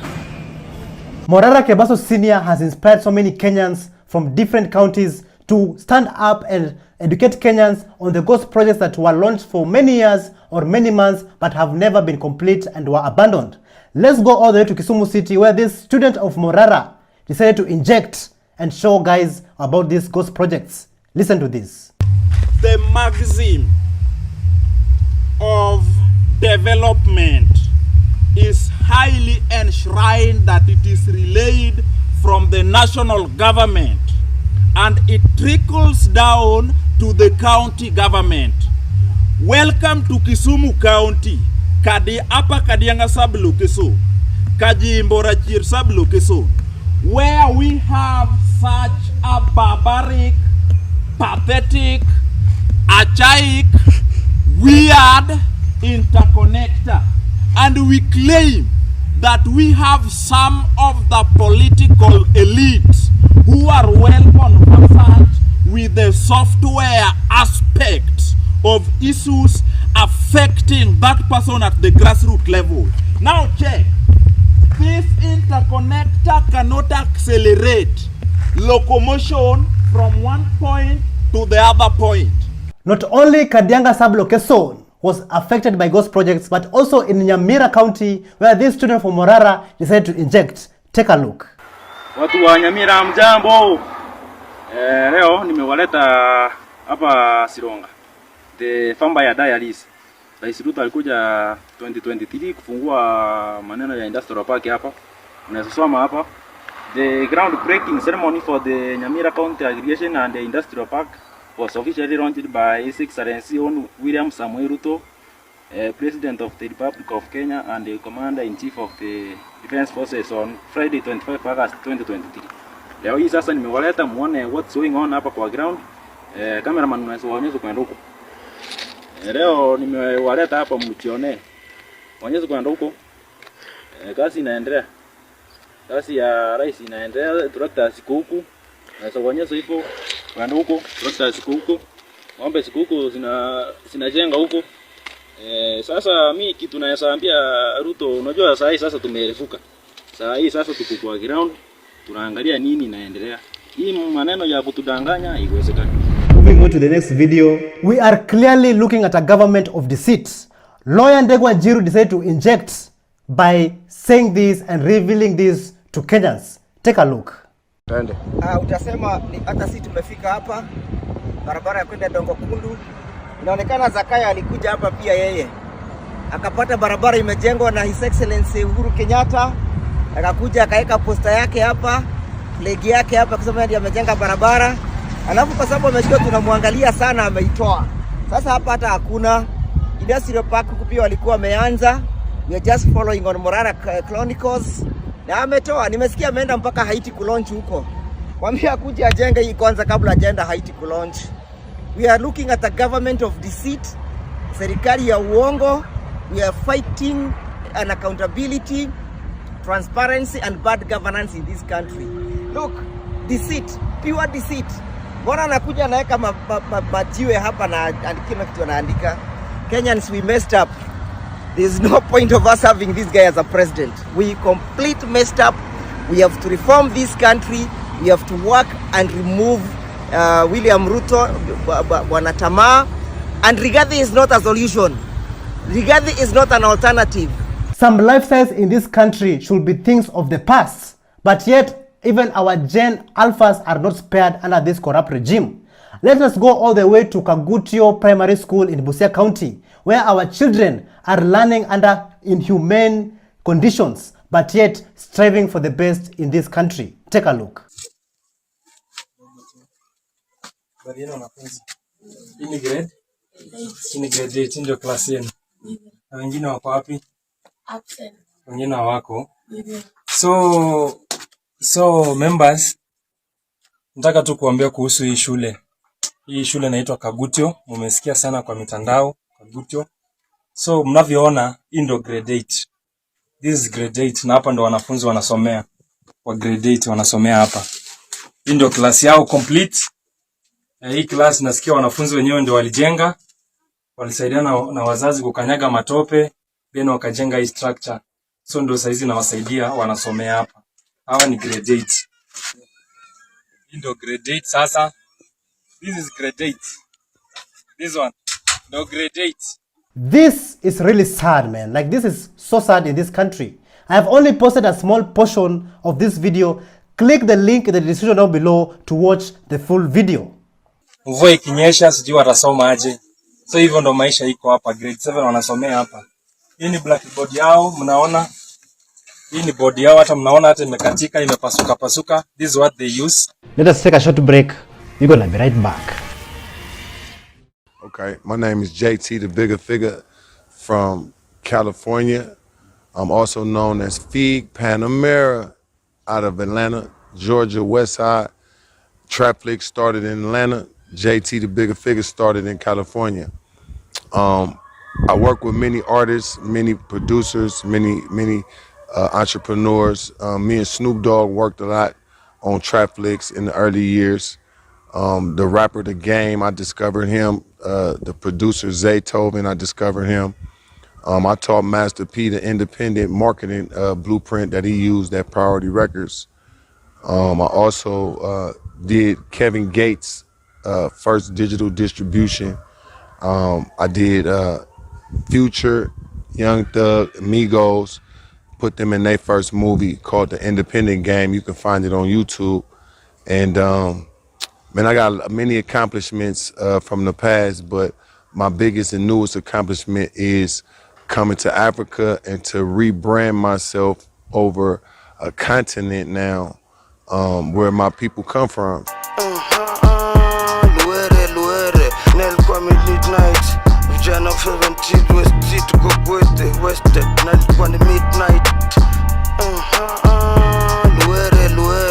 I was the first young nigga out my crew to have 100,000. First time I hit the block, my hood had me going wild. Feel mode. Everywhere I go, I had to rep that, put it on.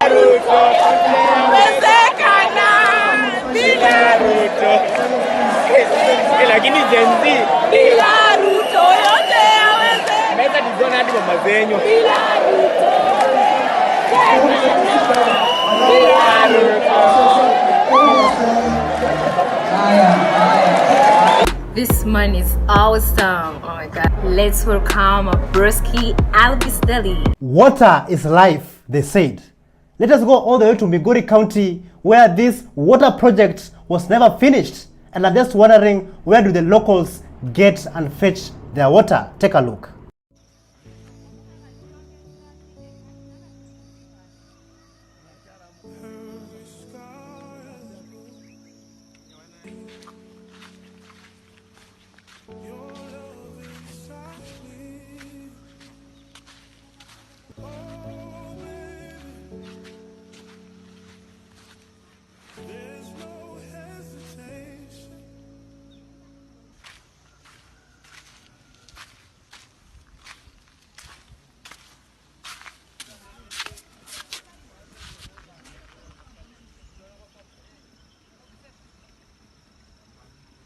Even the same police officers who are being used to oppress the people of Kenya, the same police officers are also being oppressed. Take a look at this police station. Like, if you're a police officer watching this video, tell me in the comments down below what you think about this. Hi, habari watu ya Gilgil.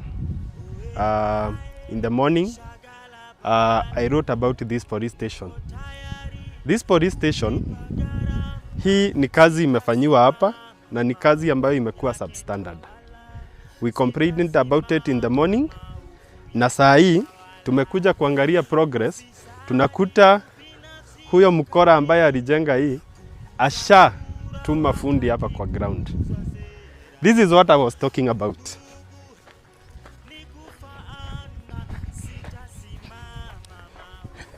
These are the cracks that we were talking about. Hii police station hata haijakomishoniwa, haijaletwa askari yoyote. These are the things that we were talking about. Ukiangalia huku kwote, these are cracks on the wall. This is a police shed. Wacha niache kuita cow shed. This is a police shed. Ni mahali ya kujikinga mvua ya polisi. Because the quality of work that has been done here, it is very poor. We can all clearly agree that Kenya is a crime scene. Even you, police officer who is watching this video, I can see it in your eyes that you agree with me.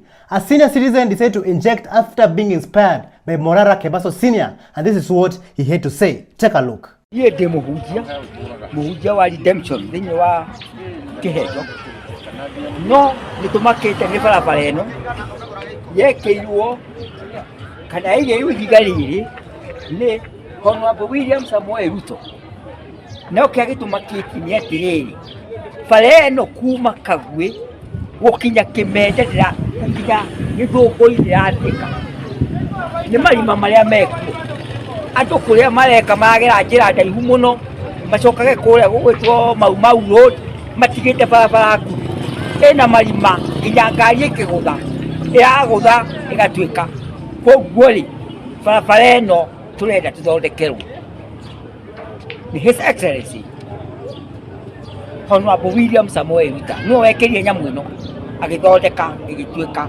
ati ikorwo ituike barabara ya nginya githuku acha ni tukugira barabara ona atumia matigahota guthie ona andu arwaru matigahota gukinya githuku kana gukinya kiapo koguo Samuel Ruto tuthondekere barabara. I have not understood a single word he has said in this video, but we can all agree that oppression has no language, and we can all see the oppression, the amount of oppression in this video. So if you understand the language and you know what he has said, just write to us in the comments down below for a better and clear understanding. Honorable William Samoei Ruto no wekerie nyamu ino agithondeka igituika ati ikorwo ituike barabara ya kijagithuku. While our children are suffering in Kagutio Primary School in Busia County,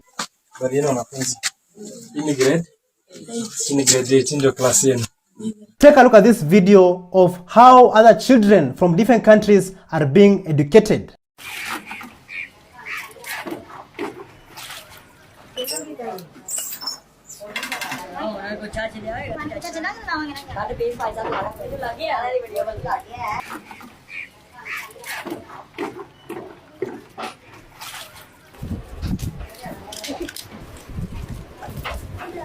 As you can see, our children are striving for the best, but yet they are still studying under inhumane conditions, while other children are being taught meaningful things, advanced technology, and many more. Kenyans, is this the country that you want? So mnavyoona, hii ndo grade 8. This is grade 8 na hapa ndo wanafunzi wanasomea. This is grade 8. This one, no grade 8. Since Morara Kabeso Senior started injecting and revealing to us ghost projects in this country, he has gotten haters from all directions. And one of them is Nuru Okanga, and this is what Nuru Okanga had to say. Morara ametokea tu hii wakati Genzo alikuwa amepanga maandamano, ikahiti ikatulia. Maandamano ikatulia. Baba akaingia ndani. Morara katokea. Unajua aje kama hii ni project, Morara ni project ya William Samoei Ruto na yule mbunge wa Kisii anaitwa Osoro.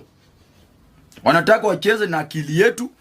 Wakenya wawache kufocus kwa ile kitu inasumbua. Wanafocus na Morara. Sasa kidogo Morara amepost hana mafuta. Kidogo amepost sijui ana nini. Kidogo na mimi nikipost wanasema ati tunaomba. Umoja akiposti ameshindwa kulipa nyumba, ati Umoja anaomba. Nuru Okanga akipost ana chakula kwa nyumba, ati Okanga anaomba. Kwani Morara aombaombi?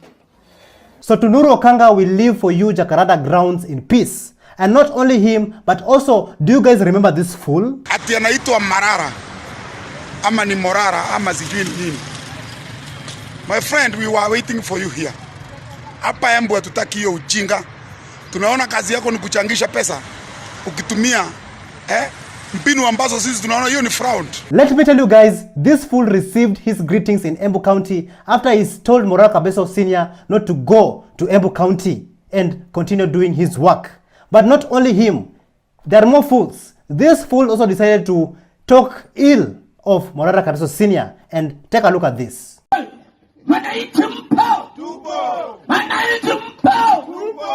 Nataka kuongea na mtu mmoja ati anaitwa Morara Kibasu. Morara Kibasu, my friend, leo nimekuja na gari yangu, sijasanyiwa pesa. Nimekuja na speaker yangu, sijasanyiwa pesa. Wewe mnaiba wa Kenya, ati unanganya watu, unafanya oversight. Oversight, my friend, enda ufanye kwako. Oversight, enda ufanye kwako. Wakati wa Uhuru Kenyatta ulikuwa wapi? Mbona kufanya hiyo oversight yako? Tunataka kuambia, nataka niwajulisha wa Kenya ya kwamba kitu yenye unafanya ni wizi, unalipwa, unanyang'anya wa Kenya. Na Jimmy Wanjigi anakupatia pesa, Uhuru Kenyatta anakupatia pesa, unadanganya wa Kenya. My friend, hii Kenya ni kidogo kwa sababu hata mahali niko sahihi, hii ni miradi ya serikali ama si miradi ya serikali?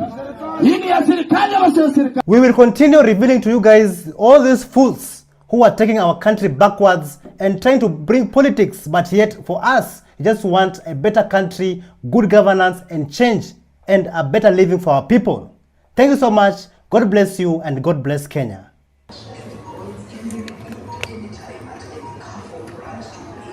Guys, this is Kafo, and the packaging of this Mumias sugar was done in 2021. Is it even logical? Is this really Mumias sugar? We need to reject this nonsense. Thank you so much for joining us on today's show. I'm your host, Elvis Derry. See you in the next one. Bye-bye.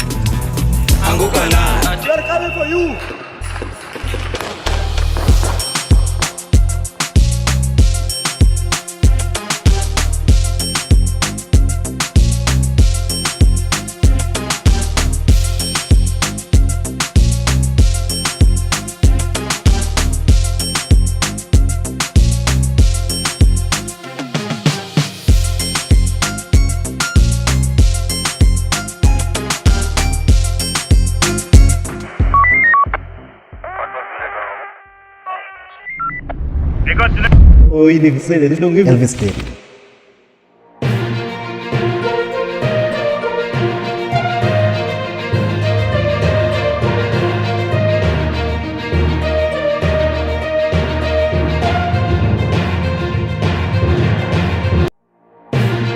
From Kelly exposing the government, when it comes to taxation, it seems like the joke is on us.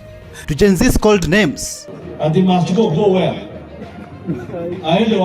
Who works for the government? Si kwa ubaya, mtu yote hadi sahi ana trust Morara, wewe ni mpumbavu. Piolo Lumumba honest opinion. The Kenyan government may support him, but I believe that he is not my candidate. He's not your candidate. He's not my candidate.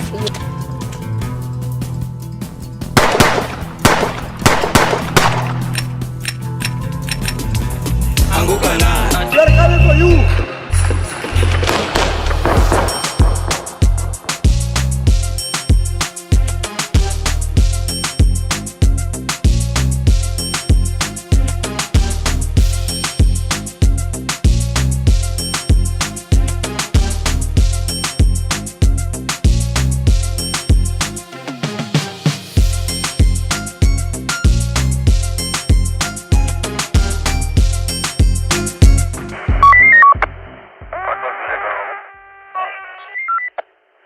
Hello, how are you? Welcome back to ShowNewTrend. I'm Mr. Today and my name is Elvis Daring. Sometimes even fools can get power. A member of parliament by the name of Julius Kamket, he went on to rant and disrespect the Gen Zs, calling the Gen Zs names like he was trying so hard to be a comedian. But let me tell you, nothing that was coming from his mouth was funny to the Gen Z. Tufunge internet. Hapana, wacha hao watu ambao kazi yao ni kuhangaika kwa kitanda because they are lazy bones.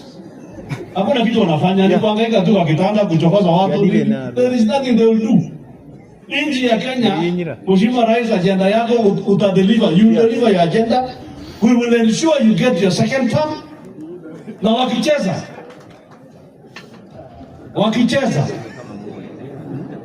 watu tunaweza amua uendelee kidogo hivi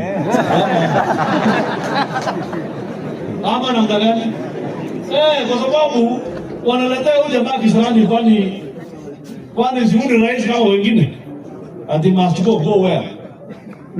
Aende wapi? Na tukusema aendi, hata akimaliza hiyo wengine watadu. Maybe, just maybe, he should receive some greetings so that next time he can have a clear understanding on why he should never mess with the Gen Z. This year, 2025, is going to be a tough year. It's going to be a different year for these kind of politicians. Like the pressure is going to increase beyond limit. Listen to what the Villager 254 had to say. Pia Mudavadi alisema the same thing, eh?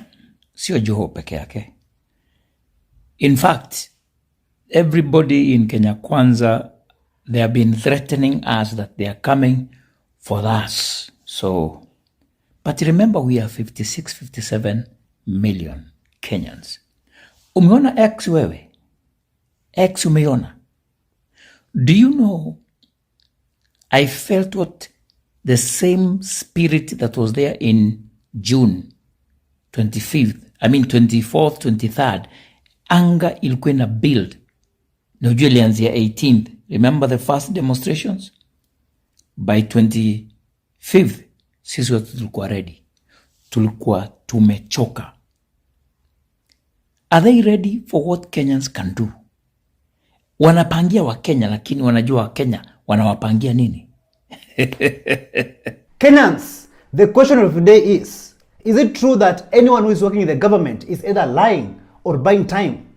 Take a look at this video of CS Kipchumba Murkomen being lectured. Bwana Waziri, I just want you to know that anyone who is working in this government and comes here, gives us promises, and deep down their hearts, they know they are lying or buying time. Being a new person in this office, I think we should go with what the PS said and the CEO, or we will impeach them, because we cannot sit here. We go to our villages very excited with all the chiefs and village elders clapping for us. me being a new member of parliament, how do I go back to the people and say, the new CS came in with the new terms? Because that is what I'm seeing. It is very unfortunate that we are still discussing about this. I thought we were going to be told from this date and this date, things are rolling out. Not cancellations, postponement, new discussions. It's sitting bad. Even as you sit there, I was telling my colleague, the CS is talking too much. Because already I'm seeing it is not progressive. We are now on pause. And yet we had kid play. We were so excited, all of us here. So I don't know what exactly you've been saying. Maybe I'm not understanding because I just blocked. From listening, I blocked my mind. Can somebody talk a language I understand here? Mambo iko karibu kuharibika. Currently, we all know that the former Prime Minister of Kenya, Raila Amolo Odinga, is campaigning for the African Union Commission seat. But Pierre Lumumba had a different view on this. He came out and said that at the age of 80, Raila Amolo Odinga should be writing memoirs, not competing for a secretariat office. He went on and said that his manner of campaigning is inconsistent with the African Union Commission spirit, and he does not consider him as a candidate. Listen to this. First of all, I use the word statesman very differently. I don't support Mr. Odinga's bid for a number of reasons, and I've already stated that in different fora. Number one, because his bid is an attempt to use the AU position to exile him from local politics so that this administration may get the support of his constituency. That is not a reason why you give somebody a seat that requires young and vibrant individuals. Mr. Odinga is going to be 80 in the month of January. Really, at age 80, one should be writing his memoirs, not competing with younger people for holding an office, which is a secretariat's office. So, and even the manner and style in which she has campaigned is inconsistent with what the spirit of the AU is. There have been people who have held that office, they did not campaign in that manner. President Connery did not campaign in that manner. He was the first. Jean Ping of Gabon did not campaign in the manner that he is. Nkosazana and Lamini Zuma did not campaign in that manner. Mohamed Faki did not campaign in that manner. My own view is that Kenyans and other Kenyans, the Kenyan government may support him, but I believe that he is not my candidate. He's not your candidate. He's not my candidate. So Kenyans and fellow Gen Zs, do you think that Raila Amolo Odinga will get the African Union Commission seat? Listen to this. Raila will not get the AUC position. Why? But William Ruto will say, oh, you know, simuliona mimi nilijaribu. And let me tell you, I'm making a political prophecy, and I hope you can invite me when the election is done. It won't happen. Baba ataoshwa. In fact, as they say, as he say in the Luo, they will nango Baba. Okay, Bomet residents, they decided to inject after they walked out on President Ruto while he was addressing the nation. Like Kenyans, Gen Zs, is the pressure increasing or decreasing? Take a look. Na niko na Davis Chirchir ambaye ni waziri wangu wa mambo ya barabara. Na huyu waziri mumenipatia ni mtu wako na mpango mzuri sana. Ananisaidia kupanga hiyo kazi. Kwa hivyo mimi nataka niseme watu wako noin. Mbebe pole anatoka mbio. Selanga. Still in Bomet, sources claim that Farouk Kibet slapped a member of parliament by the name of Vincent Mandazi. Later on, the MP went on to release a fearful statement saying that he never provoked Farouk Kibet in any way. Listen to what Dr. Mubi Saraki had to say about this. Imagine Farouk has slapped an MP. As in, okay, at first the story came out that Farouk's aides had slapped this MP for trying to sit on his seat. So now that Farouk's just started trending on X. Next thing, now the MP, he's called Vincent Mandazi. I think he's the MP of Chemalango or something like that. He released a statement and he sounds so afraid, guys. he's like, yo, me, I was just minding my business. Or it's like his office that has released it. So they were like, MP Mandazi was just minding his business and he received a hot slap, literally, from Farouk, but he didn't provoke him in any way. He didn't antagonize him in any way. It's like he's now like fighting for his life or something. He's just trying to tell guys like me, I had nothing wrong. Yo, this guy is out of control.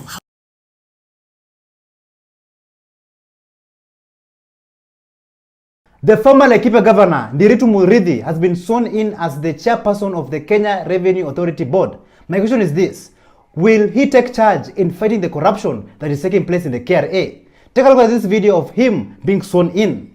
I, Ndiritu Muridhi, having been appointed the chairperson of the Kenya Revenue Authority Board of Directors, do swear that I will be true and faithful to the best of my ability and power in the execution of the trust committed to my charge and the inspection of the service of the Kenya Revenue Authority Board of Directors, and that I shall not acquire, take or receive any fee, gratuity, or reward, whether pecuniary or in any sort, or of any sort, or description whatsoever. From Musiguze Murima to former Deputy President Rigathi Gachagua, claiming that President William Ruto is targeting the mountain, and how is the mountain being targeted? Listen to what he had to say. Na baada ya sisi kufunga hizo factories na kukaza machiefs na police, pombe ikapungua. Vijana wakaanza kurudi nyumbani, wakaanza kuoga, hata wasichana wetu wakaanza kupata watoto. Na tukaanza kuona dalili inarudi. Hasa hapa kwa Mlima Kenya, Nakuru, Laikipia, Nyandarua, pahali tulikuwa tumewezwa sana na hii pombe haramu. DOPS wa internal security akaambiwa na rais kwenda fungua hizo makampuni. Na makampuni zisipofunguliwa, zikaambiwa sisipeleke hiyo pombe pahali ingine, silete hapa kwa Mlima Kenya. Na ndio mimi nikakuwa na shida sana na rais, na nikamwambia tukiwa Nyandarua, nikamwambia unakosea watu wa Kenya, hawa watoto wetu kufungulia hao pombe iwaue ni makosa. Hiyo pombe ilifunguliwa hizo companies mpaka wa leo. Haiuzwi Rift Valley, haiuzwi anywhere else. Pombe ile yote sumu inaletwa katika mlima. Jana pale Bahati hapa Nakuru kumekufa watu 3. Simuliona kwa TV jana? Tangu wanitoe kwa kiti, ile pombe yote mbaya ya kuua watu, rais aliagiza iletwe hapa kwa mlima, ndio imalize vijana wetu. As you have heard the former Deputy President Rigathi Gachagua, in Bahati constituency, in the home of one of the victims who passed away after consuming methanol from a small-scale industry, grief filled the air in that home because this tragedy has claimed the lives of 3 young men. And let me tell you, Kenyans, those who survived after consuming this illicit nonsense, some of them are still intoxicated. Just take a look. Wanya! Tafadhali mlembo!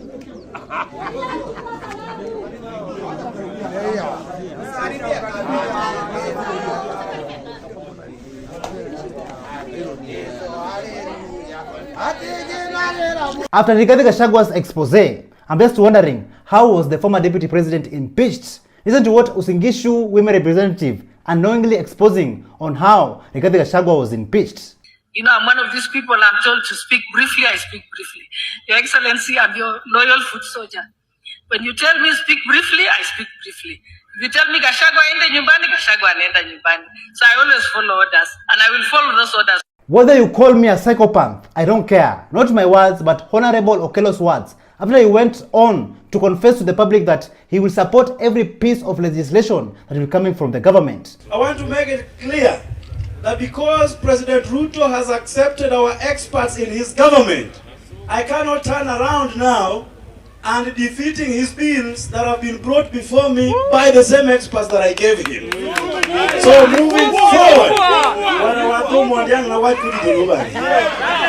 so therefore moving forward, I want to support every piece of legislation that will come from government. Whether they call me a psychopath, I don't care. I want to close my eyes and support all the issues that shall be brought forth by the experts that we gave here. And one of them is my sister Dorcas Oduor here, the Chief Government Legal Advisor. It seems like some politicians are shapeshifters, are like reptilians. Today they say this and tomorrow they say that. Honorable Simba Arati, he has urged all ODM CSs to work exceptionally in Ruto's government. They should work so well that Ruto is impressed. And remember, there's a time that Ruto was part of ODM. And even Simba Arati went on and said that he's going to support Ruto in the 2027 elections. But Kenyans, wait, hold on. Let me take you a few years back during the 2007 and 2008 post-election violence, while Simba Arati was still the Dagoretti North Member of Parliament. He said that Ruto should come out and apologize to the Kisii community for the deaths and the killings that took place at that time. Listen to this. Sisi kama jamii ya Omo Gusii, naomba Bwana Deputy President, sisi wakati wewe ulikuwa ODM pamoja na baba, mlikuwa watu wawili pamoja, watu wetu wa Kisii wengi waliuawa kule Rift Valley. Omba msamaha hapa sasa. Omba msamaha kwa watu wetu ambao walikufa kule Rift Valley. Wewe wacha.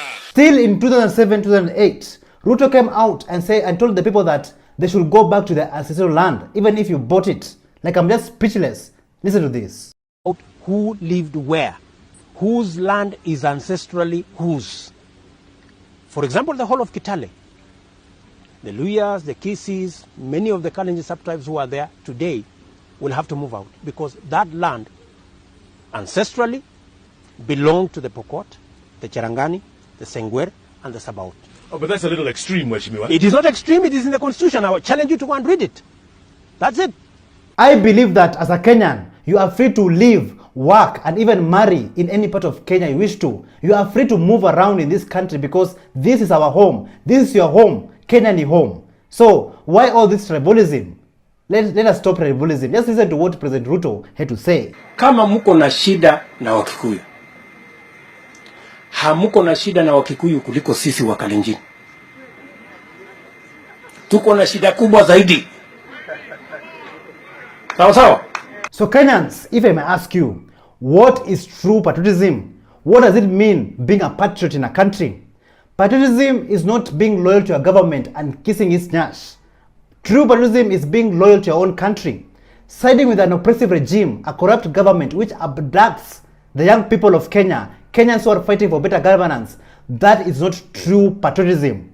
A true patriotism is holding the government to an account so that the country can move forward in the right direction. Listen to what activist Hussein Khalid had to say about this. Patriotism is loyalty to your country.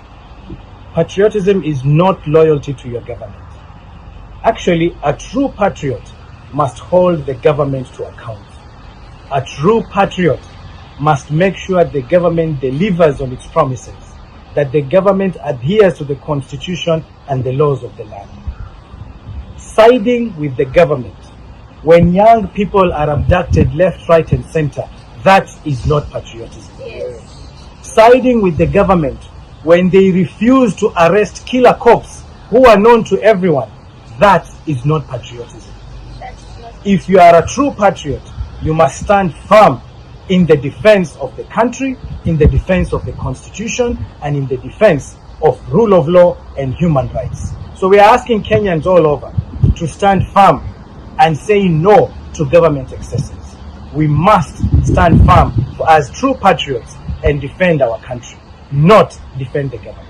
And talking of patriotism, being a patriot in a country, currently many Kenyans are baffled and confused if Morara Kebaso Senior, the injured party leader, is a true patriot in this country. Take a look. Si kwa ubaya, mtu yote hadi sahi ana trust Morara, wewe ni mpumbavu. Unaona pumbavu zake vile wanasemanga. Watu wanatuona pumbavu zake, ndio hiyo. Sawa, mtu yote tu ana trust Morara na anatumia Morara pesa, pumbavu zako. Wacheni niwaambie, Morara amenunua gari mpya ya 17.5 million. 17.5 million. Na wacheni tuende kwa point. Mimi sina issue, mtu ni mzuri kununua gari ya 17.5 million. Hiyo si point yangu, na mimi hata hiyo si issue yangu. Kwa nini naona Morara anabeba watu wengine mafala, which si mimi. Mimi unajua mimi niliwaambia mimi ni mtown. Na kama umezaliwa town, mimi niko sure watu Morara anagonganga na wanamtumia doni wale watu woshe wale watu huo, na Abel Mutua amesimama na wanaona Abel Mutua ni mfani, ati Abel Mutua ni comedian, stand up comedian, nao ndo Morara anakula do yao. So wacheni tuende kwa point. Morara amenunua gari ya 17.5 million. Haya, kitu inanishangaza na Morara ni kwa Twitter ya Morara amepin, ukienda sasa kwa Twitter yake amepin, I am requesting for your support to fuel. I am requesting your support for fuel. Anything little or more we will appreciate. Thank you in advance. Amewekea paybill, amewekea DNCBA. Bro, unaweza nunua, unajua hiyo 17.5 already ile gari uko nayo unasema gani ya Wakenya. Na hiyo gari unasema gani ya Wakenya ni wewe ndo utumia. Hata hiyo gari kama Wakenya ndo wamenunua. Hii 17.5 million umenunua nayo hiyo gari. Hata kama umenunua na haya purchase, lazima umeweka gari ya 17.5, lazima umeweka zaidi ya mita 8. Hiyo mita 8 mbona ungetumia kufueli gari? So Kenyans, feel free and share your thoughts and views about this. So sasa leo kuna Morara wa serikali. Sasa tufanye kazi. Tunataka amani, sio? Leo nimesema kwa. Hi, how are you? Haya, super. Hata nakuja pale kwa promote. Nimekuwa WhatsApp. Kenya is blessed by the most fearless, beautiful and courageous women in Africa. I want to show you a video of a young Gen Z who she stood on her ground and fought for what is right. This is what I call true patriotism. Take a look. Madam, like cross-tones, but we just wanted to be allowed to go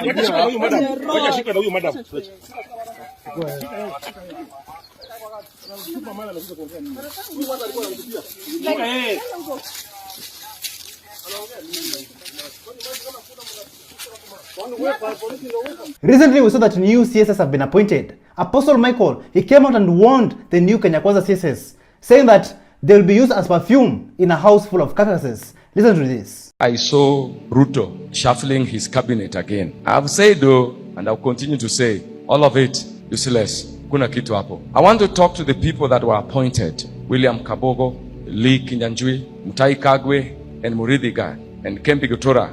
These are honorable men from the mountain. Honorable men. I want to advise you as a prophet to the nations. Don't take those positions.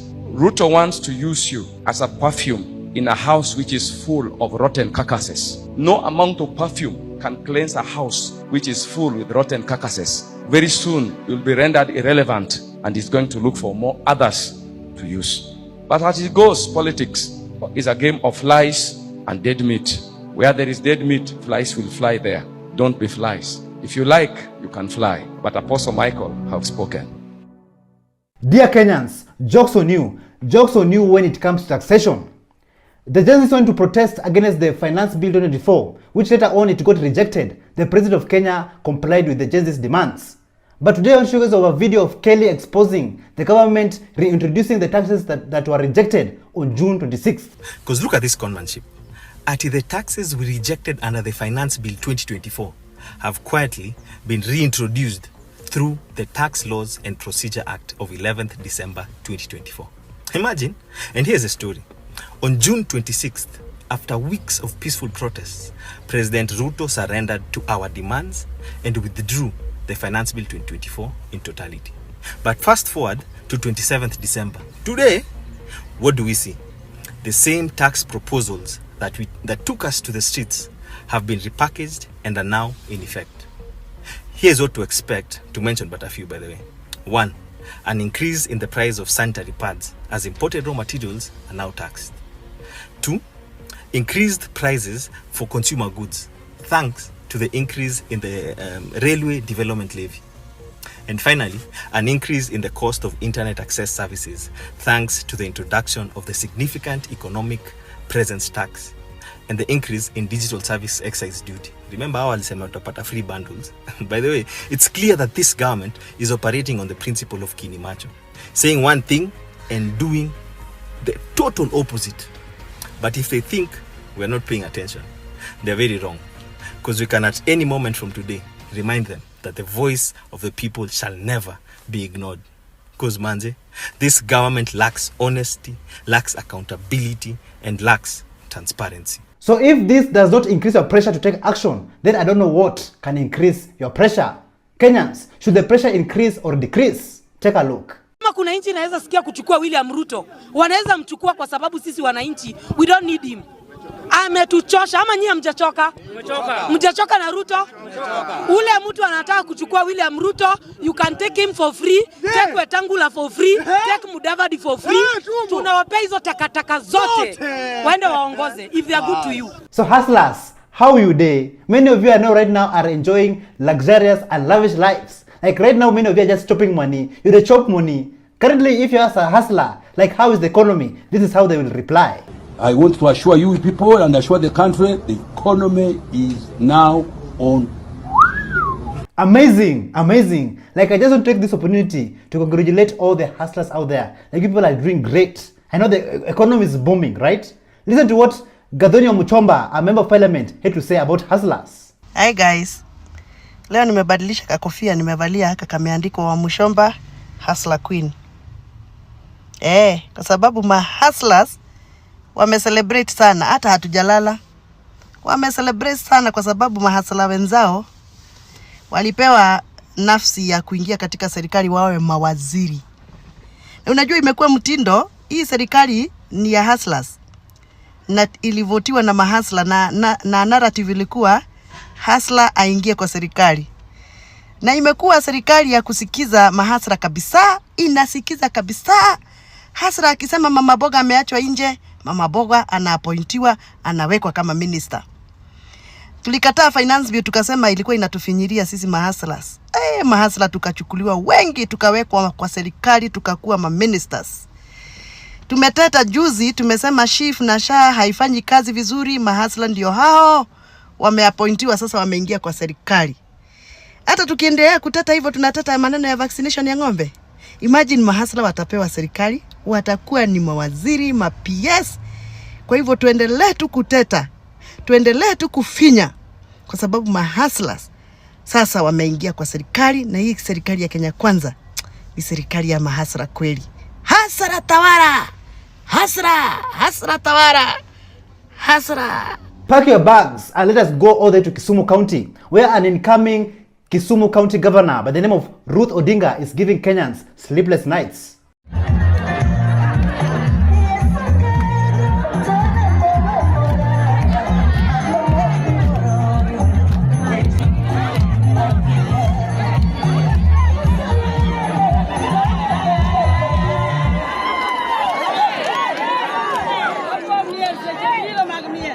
It is quite clear that in the coming next elections in 2027, it's going to be heavy.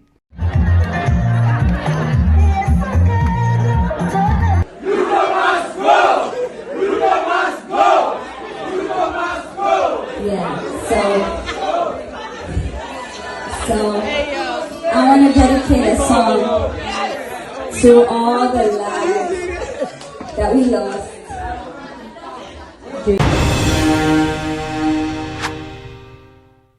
Thank you so much for joining us on today's show. I'm your host, Elvis Derry. See you in the next one. Bye-bye.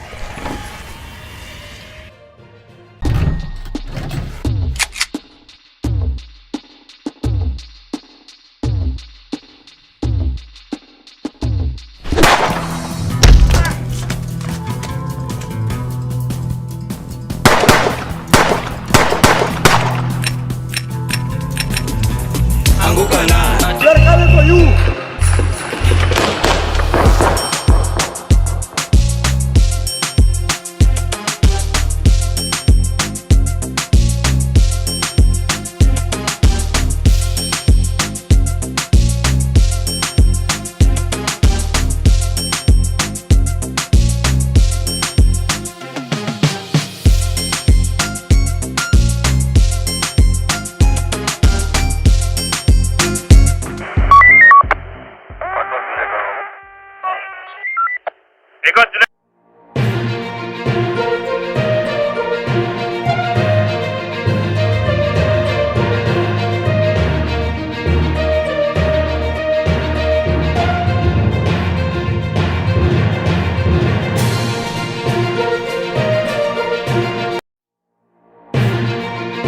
from police officer hand cut off. Bunduki ameenda naye. Bunduki ameenda naye.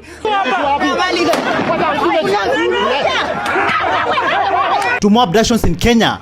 Tulitafuta Brian bila jitihada zote tujapata Brian kila mali, hayuko Bondeni, hayuko Central. What's causing the fires? Kenyan soldier family speaks out. My name is Katra Abdullahi Isa, the daughter of Sergeant Abdullahi Isa Ibrahim. He was working in the Eldoret Barracks 9KR.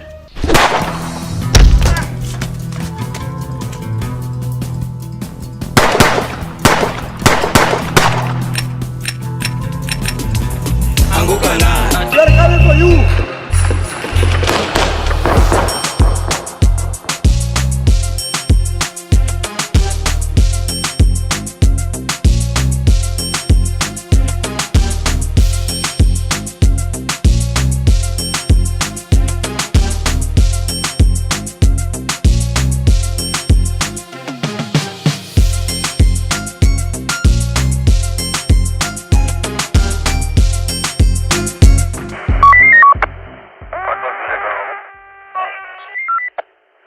Hello, how are you? Welcome back to ShowNewTrend. I'm host of today and my name is Elvis Deri. Traffic along Mahimayu Narok Road came to a halt at Duka Moja after the herders blocked road in protests. The demonstration stemmed from an incident where the livestock, 40 sheep, they were killed by a speeding Toyota Prado and the motorists were advised to seek alternative routes. Let's take a look. But it's not worth the risk. You can't take a risk. Hata kama ni kulala afadhali ulale lakini usirisk maisha. Tunataka tumshukuru.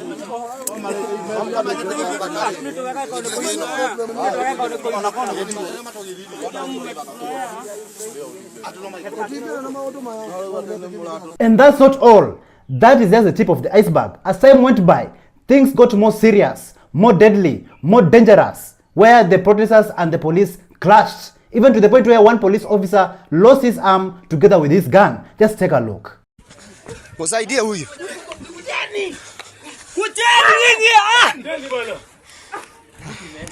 Bunduki imeenda nani niona tu. Bunduki ameenda naye. Bunduki ameenda naye. Bunduki ameenda naye. Huyu jamaa angetoka kwenda pande ile. Huyu angetoka. Kagile tulia. Wewe tulia wewe. Oi. Usiajilie mtu. Huyu jamaa ingizwa gani?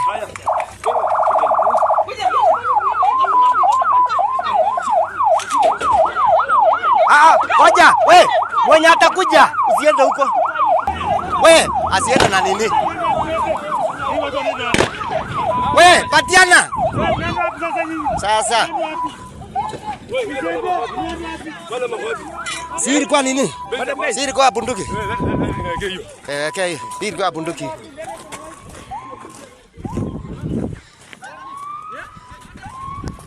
This reminds me of one police officer who lost his arm during the Gen Z protests. There was some resistance. That pin, there was some problem with removing the pin. When it finally got off, and then I was just about to throw my stun grenade, I just saw darkness. Just take a look at some of these scenes, these deadly scenes of what really happened, what really took place during the protests. Iko mahali ya moto. Wale wa light together. Basi mahali nipo. Mama kwa bua. Leta hiyo. Sasa ine nini jamani?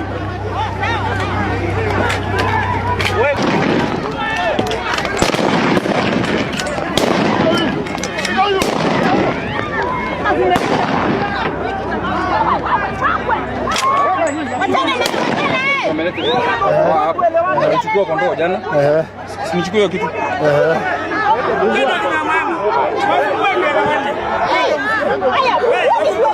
Wajeni risasi. Wazue kuelewana. Unasema nini?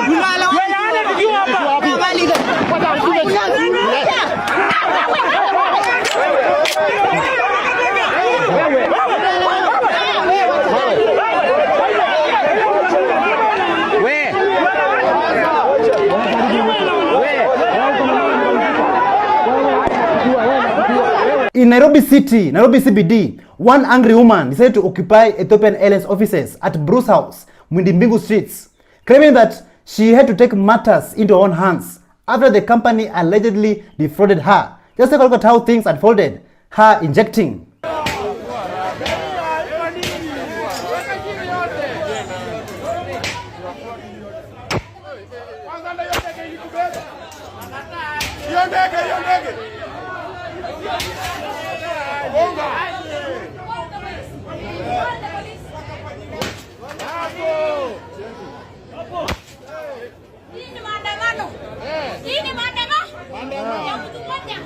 Mtu moja. Nani kuna kiberiti? Choma hiyo nyumba yote. Utachoma. I'm an ex-police officer. Nilienda kwa hii Kenya akaunti yangu ikakuwa freeze, ndege ikafungwa, nikalipa ndege mara ngapi? Mara ngapi? My channel is Kenya Police Injustice Case 5. Kenyans, it seems like abductions has been normalized in this country. Brian Otieno was abducted by Kenya Wildlife Service officers. His wife appealed for her husband's release, the father of her children. And Brian Otieno was last seen with the officers, with the KWS officers. And report says that he was badly beaten by the officers, Kenyans. It seems like currently the Kenya security agencies have adopted to abductions. Like, where are we heading as a country? Are you not tired asking yourself that question all the time? Just listen to what his wife had to say. Naitwa Alvia huko Okelo, mimi ndo mke wake Brian. Tulikuwa tuna Brian asubuhi vizuri na tulikuwa tunapiga stories za kawaida. Mpaka nikamwambia mimi nimechelewa kazi, awache niende kazi. Tukaachana na akaniambia anaenda kazi. Kufika saa 4 nikapigiwa simu, Brian ameonekana amechukuliwa na watu wa KWS na hivyo ndo ameenda. So sisi kwa akili yetu tulikuwa tumekaa tukajiambia atapelekwa Bondeni police station kama kawaida.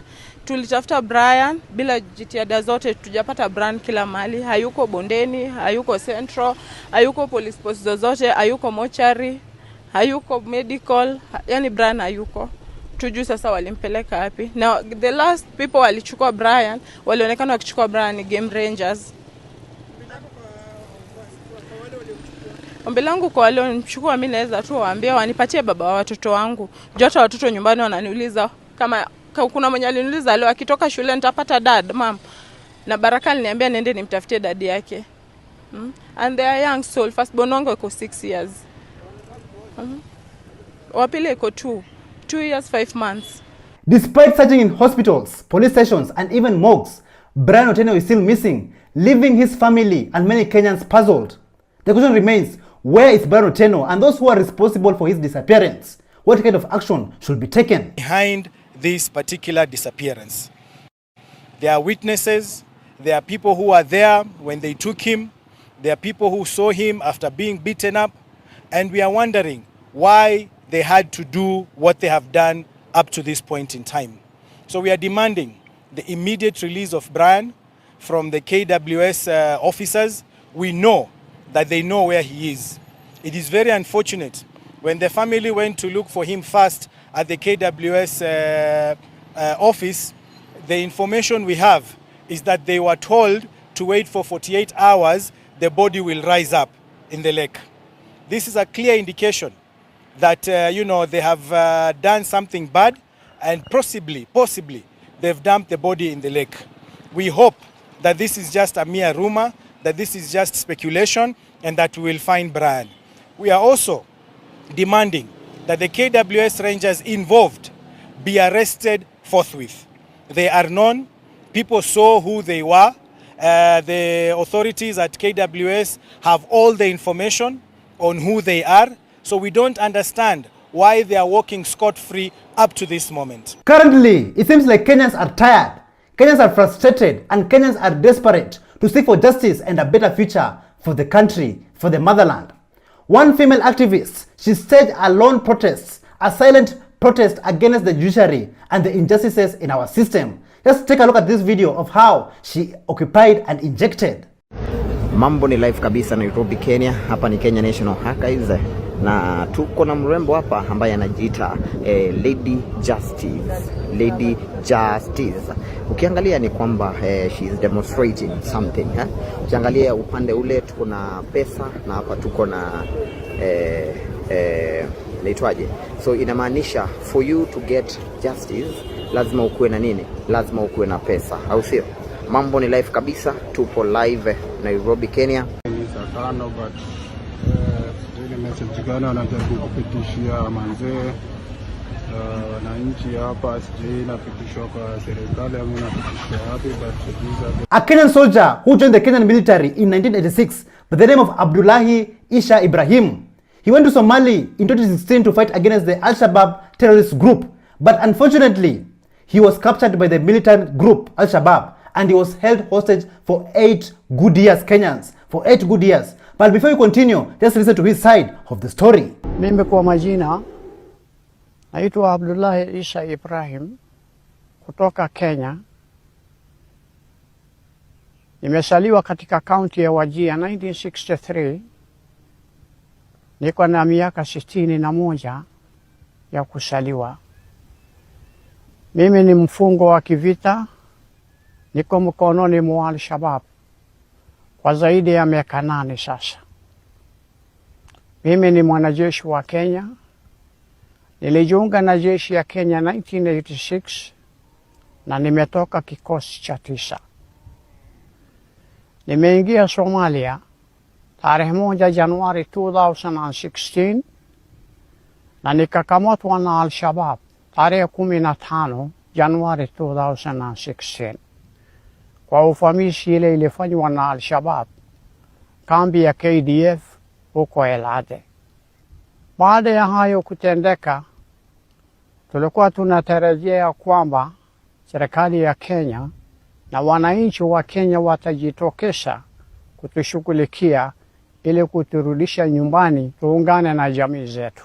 Lakini kwa bahati mbaya hiyo haikufanyika. Ni miaka 8 sasa ambayo hatujakutana na watu yetu na serikali na nchi yetu ambayo tunaipenda.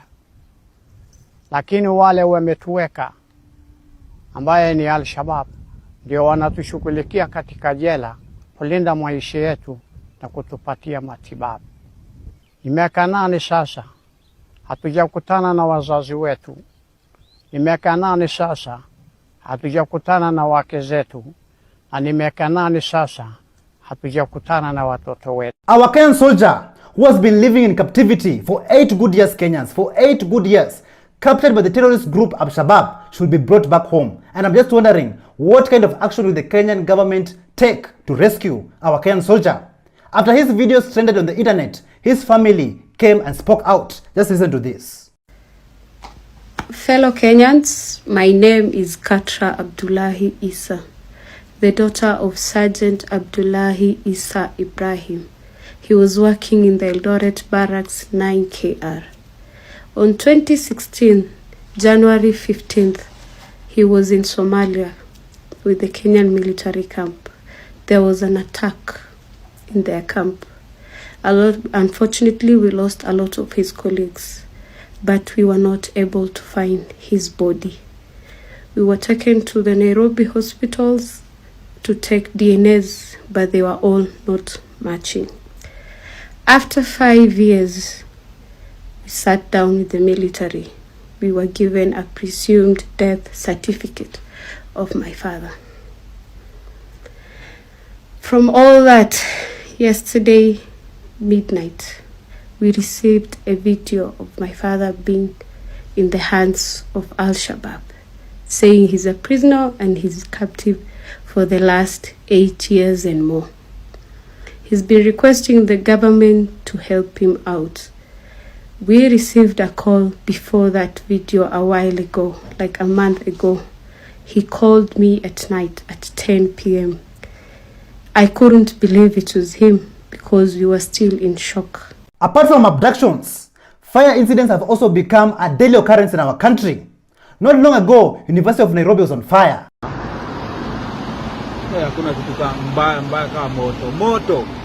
And now, just recently, Moi Girls High School was on fire after a multi-story building was up in flames. But thankfully, all students were evacuated safely and sound. The Kenya Red Cross confirmed that the fire started late in the evening and rescue teams arrived quickly at the scene to contain the inferno. Just take a look.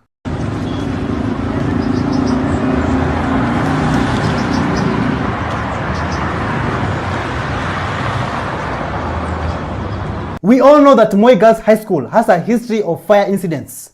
In 2017, 10 students lost their lives in a dormitory fire. Another fire took place in Isiolo County. Now this is what I call a wildfire, and it raged for 5 good days. Like it's Kenya becoming the new California. Just take a look.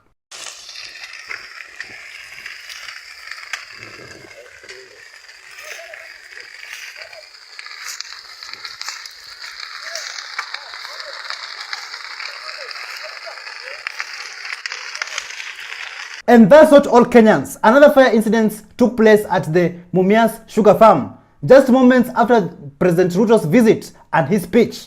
The president promised the people of Kenya that he will not only revive Mumias Sugar, but also empower the people. And I'm just wondering, was the fire part of empowerment? Mr. President, please tell us in the comments down below. So, hii president amekuwa tu hapa a few hours ago.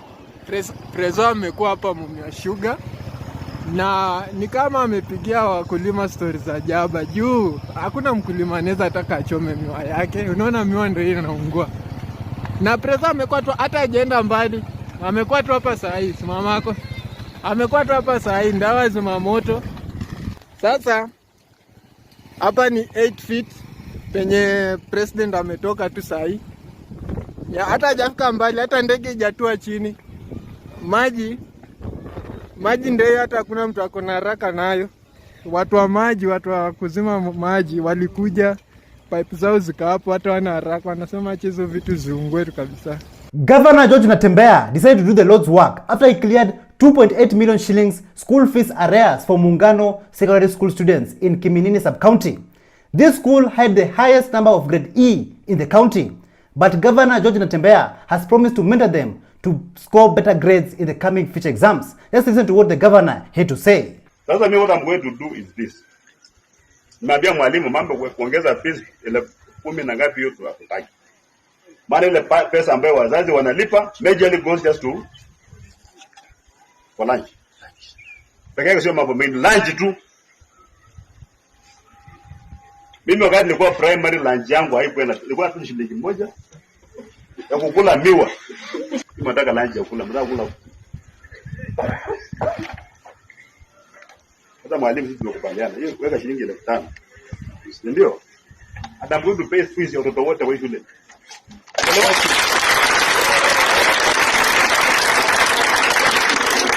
We are going to pay the entire fees. Tunapiga hesabu karibu milioni 2 na kitu. 2.7 million. I'm going to pay that money. Na mimi nikilipa fees na ukuji shule. Haki ya Mungu utakutafuta mahali huko mnirudishie pesa yangu.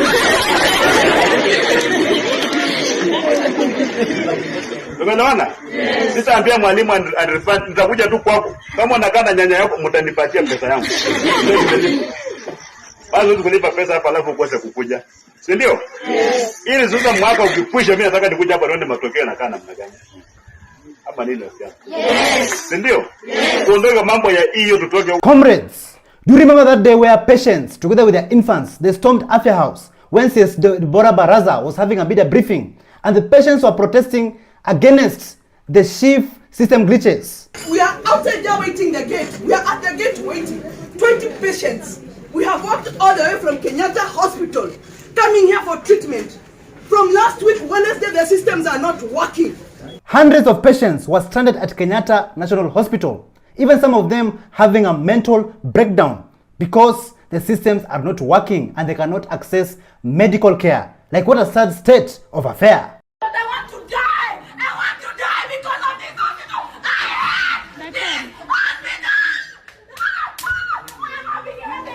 Another commotion broke out at Kenyatta National Hospital, where relatives attempted to forcibly remove a patient from the hospital. This prompted the security personnel to briefly close the hospital gates, initiating a temporary lockdown. Like Kenyans, just take a look at how things unfolded. Yay!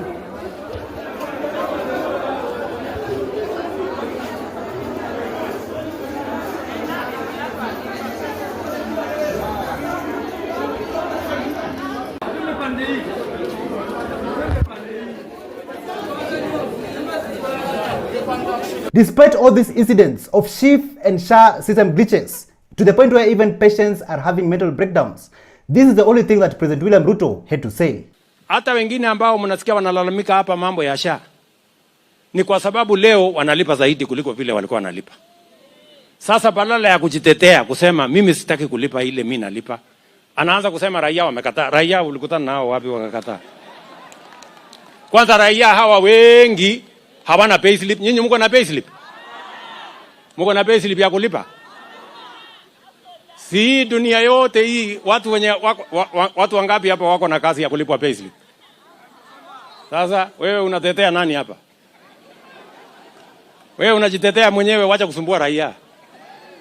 Sikizeni wangwana, watu ya Kakamega. Sawa sawa. Mumias East Constituency Member of Parliament Peter Salasia, he decided to inject, advising President William Ruto on how to tackle this SHIF and SHA nonsense. Just listen to what Peter Salasia had to say. Mimi nataka Bwana Rais unichukue mimi, nikuwe personal advisor wako, unilipe.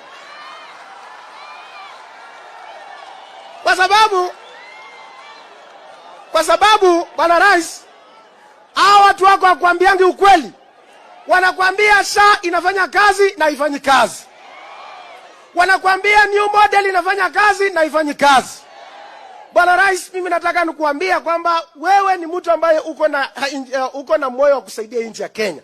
Lakini kuna makatels matapeli wako katika serikali yako ambao hawataki ujue ukweli wa maneno. Mimi najua you are a God sent leader who was sent to come and save this nation. But kuna watu ambao wako hapo katikati wanataka kukutumia wewe vibaya ili ya kwamba nchi yetu isisonge mbele. Mimi nataka wakati unaingia katika ile kura ambayo nataka, kura za civil servant, Bwana Rais, nataka usilete karibu. Kwa sababu hao wakora wamekudanganya ukafinya payslip ya Mkenya. And that's why you see Kenyans are bitter with you, Mheshimiwa Rais. Mimi nataka Rais. To be honest, with all these frustrations, pain and suffering that the Kenyan people are facing today, this is the only thing I can tell my people. This is what I urge Kenyans. Kenyans, I want you to know one thing. This one thing you must know. God will not choose your president for you. God has never chosen a president for Kenya. Every time you've been told God chose a president, later you cried. It is these very unscrupulous leaders, useless leaders, wicked leaders who pay prophets. They buy prophets to prophesy they are from God, yet they are not from God. If they were from God, why do you cry after they assume office? God will not choose your president for you. Rise up and choose your president. You are first a Kenyan. The politicians have made you believe that you are first a Luo before you are a Kenyan. You are first a Kalenjin before you are a Kenyan. You are first a Kikuyu before you are a Kenyan. Kenyans can change it. You are first a Kenyan before you are a Luo. You are first a Kenyan before you are a Kikuyu. You are first a Kenyan before you are a Kalenjin. You are first a Kenyan before you are a Kamba. Please, don't see yourself with your tribe. Identify with your country and help heaven take these evil politicians from the leadership of this nation. May God bless Kenya. May God bless Kenyans. Truly Kenyans, God will not choose a president for us, but it is upon Kenyans, it is upon you and I to make the right decision, to vote for the right leaders, not because of tribe, not because of religion, but because of good governance, better and reasonable policies. Where some pastors decide to make sense and enlighten the congregations, some other pastors somewhere else decided to use their brains, their heads as facilities to store shit. Like one pastor, he was given a chance to talk, but he sounded more like an ass kisser. Just listen to this. And as clergy, Mheshimiwa Rais, nataka kusema ya kwamba even we have misbehaved. Wezi kutolea sadaka sisi tukakurudishia.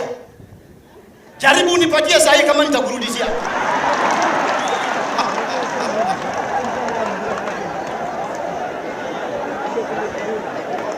It is bad manners. Ni tabia mbaya kuaibisha kiongozi wa nchi. Na mimi nikiwa hapa kama askofu, afadhali mkubwa wangu anidunishe, lakini siwezi kuaibisha serikali yangu kwa sababu hii serikali imechaguliwa na Mungu. People are contradicting things, Mheshimiwa Rais. Na tungependa kwenda huko. Nataka kusema ya kwamba serikali hii kama imechaguliwa na Mungu, lazima tumpe Mungu nafasi, and let us not use the hindrance, the hardship ambazo ziko mbele yako kama ndio kisingizio ama kikwazo ya kukuchukia wewe, na kama wamekuchukia wewe siwapende pesa. Kila kitu inaendelea, alafu washenzi wengine wanasema ati Kasongo Ruto must go. Nina zenu hao ambao wanasema hivyo. Mbona ukatuita kumina? Mbona ukatuita kumina? Sisi ni kumanina.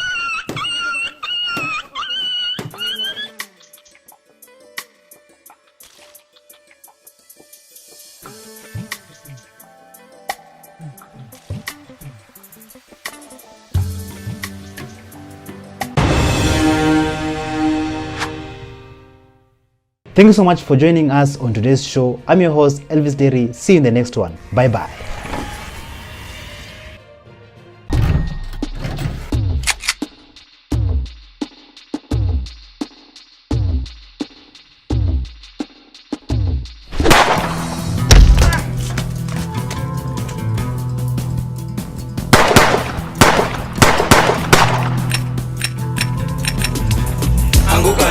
They're coming for you.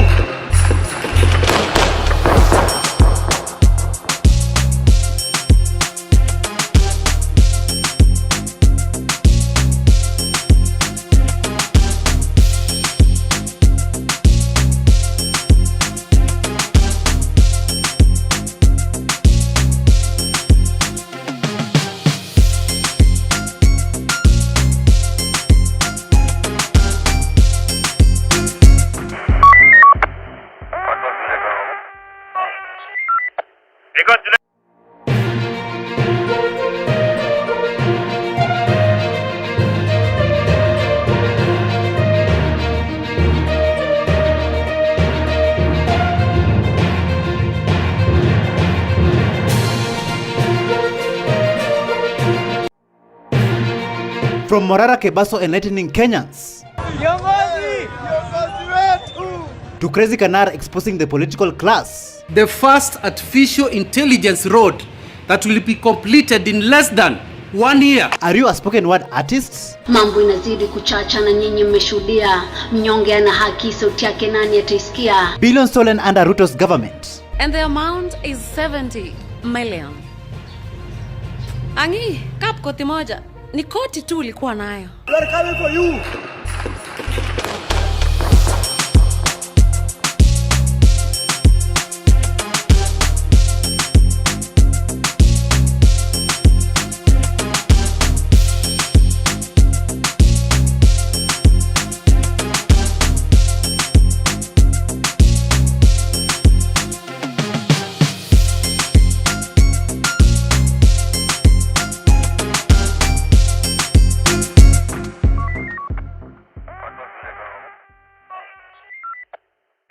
Hello, how are you? Welcome to ShowNewTrend. I'm your host of today and my name is Elvis Derry. A Gen Z by the name of Morara Kabeso has been traveling around Kenya, revealing and enlightening Kenyans about the ghost projects that have been launched by the President of Kenya, William Ruto. Take a look at this video of Morara Kabeso. Mheshimiwa Rais, nataka nikukumbushe kwamba hii mradi ambayo umezindua leo, kama kidogo ulikuwa umesahau, hii mradi uliizindua tena ukiwa naibu wa rais. Na hii mradi haikuanza na haikuendelea. Lakini tumefurahi umerudi tena ukiwa sasa rais na umeizindua tena kwa mara ya pili. Tunatumai ya kwamba hautakuwa tu unazindua, kwamba wakati huu kwa kweli hii mradi itaweza kuendelea. As you can see in the video, Morara Kabeso, he started with no crowds. But I will show you of this video of where Kenyans are appreciating Morara Kabeso's God's work. Take a look.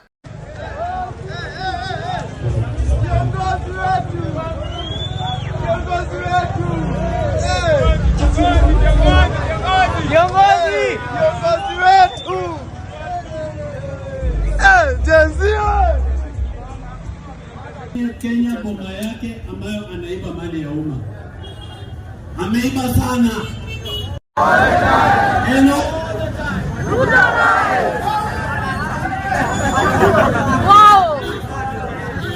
Haters and stupidity deserve to be buried in the same grave. I'll show you of this man from Embu County who was threatening Morara Kabeso Sr. not to go to Embu County and continue enlightening Kenyans about the ghost projects. Take a look. Hivi leo tumeshinda hapa tunangojea jamaa ati anaitwa Marara ama ni Morara ama sijui ni nini. My friend, we were waiting for you here. Hapa Embu hatutaki hiyo ujinga. Tunaona kazi yako ni kuchangisha pesa ukitumia mbinu ambazo sisi tunaona hiyo ni fraud. Hatutaki kunjua wewe ni wakili ama ni nini. Respect the president. Na sisi kama watu wa Embu, we know what the president is doing here. Anatufanyia kazi, lakini inaonekana wewe kuna secret players wenye ambao wanakulipa pesa. My friend, ndio ukuje uharibu jina.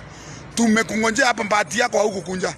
Na jaribu ukunje, tutakungonjea hata siku hiyo. Tutakungojea tu ukunje hapa tukuone. Wewe mwenye kazi yako ni kungangana na kutukana president wa Kenya, wa Jamhuri ya Kenya. I don't want to comment too much about this man, but all I know is that he deserves greetings. So if you know where he lives and you know his phone number, just comment down below and he will be dealt with accordingly. Ama ni Morara ama sijui nini. My friend, we were waiting for you here. Hapa Embu hatutaki hiyo ujinga. The world and Kenyans at large are aware about what is happening at the Jomo Kenyatta International Airport. I'll show you of this video of Senator Onyonka blasting Deputy President Rigathi Gachagua live. Take a look. Your Excellency, how can we sell our airports? What is it? How can we take 14 airstrips and give them to an Indian company? Nobody knows the agreement and what has been signed. We have 5,000 employees with the Kenya Airports Authority and nobody knows where these people are going to go. It's not okay. Tell the president we have no issue with him. We only have a problem with his policies. Our country needs to be taken care of. We are not taking care of our country. So shout out to Senator Onyonka for blasting Deputy President Gachagua about the airport and the Adani group. Later on Twitter, Morara went and tweeted, and this is what he said. The corrupt Indians are finally here. I don't believe this is happening. Our president who loves Kenya so much is finally giving the airport to Adani group for 30 years, guys. Like for 30 good years. This is unbelievable. It's not okay. Tell the president we have no issue with him. We only have a problem with his policies. Moving on to the next video. Corruption is real in this continent of Africa. I'll show you of this video all the way from Kenya in Shanzu, where this man was detained for challenging a judge. Listen to what he said. It is very unfortunate that I have to be brought into the court cell because I told the magistrate that what the lawyer for the accused was doing is completely unacceptable. At this stage of the case, the lawyer cannot stand there and start arguing a case, bringing unsubstantiated issues. And then when I said no, I'm being brought into the cell. What kind of justice is this? What kind of justice is this? The world must know. I already know this accused has got the capacity to corrupt the whole system. But I told her she will never do it with me.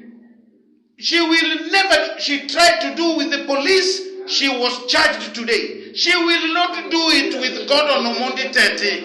Thank you and the best of luck, my friend. I'm in the police cell at Shanzu Law Courts. For what reason? Let this magistrate explain the reason why she decided to put me in the cell. For what reason? Simply because I've objected to the way that lawyer is making presentation.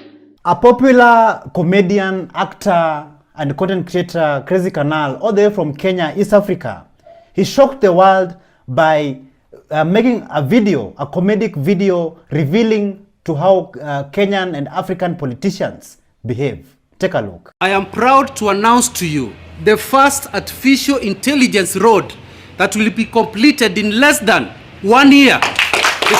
The government is setting aside 10 billion for the completion of this project. Thank you. Thank you.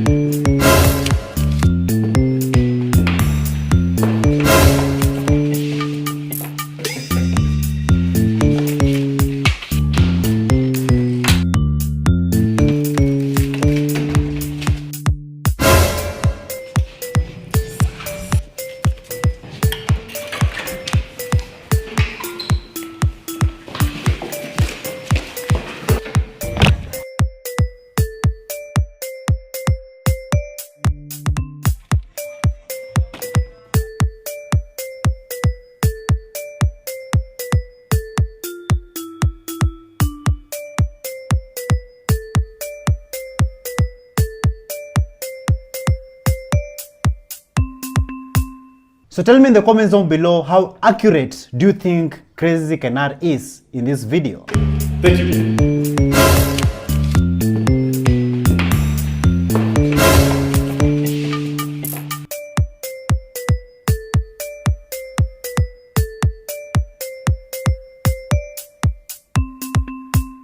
Let us take a short break. We're gonna be right back. What's up, my good people of this dairy?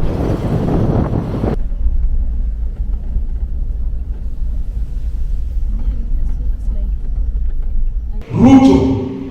I don't know if President William Ruto means it, because he said so many things and I can't locate him these days, because the things he said during election and the things he's doing now are two different things. I don't know, because I heard him saying we need to do away with the dollar and build our own currency, but his actions are not speaking to anything of doing away with the dollar. The latest being putting a red carpet for a murderer. Tell President Ruto that the people of Palestine are what Mau Mau was. Tell President Ruto that the people of South Africa are what Palestinian people are today. It can't be correct that President Ruto, knowing the history of this country and the history of South Africa, comes and tells us that it's with Israelites. Let there be peace in DRC. Without peace in DRC, Kenya will never know peace. There are some people here are saying that Ruto must go, man. Watu si wajinga bwana, wajinga waliisha Kenya. Watu si wajinga. Watu si wajinga. And so guys, they are saying that Ruto must go. Ruto is the president, current president of Kenya, but they are saying that he should resign from government.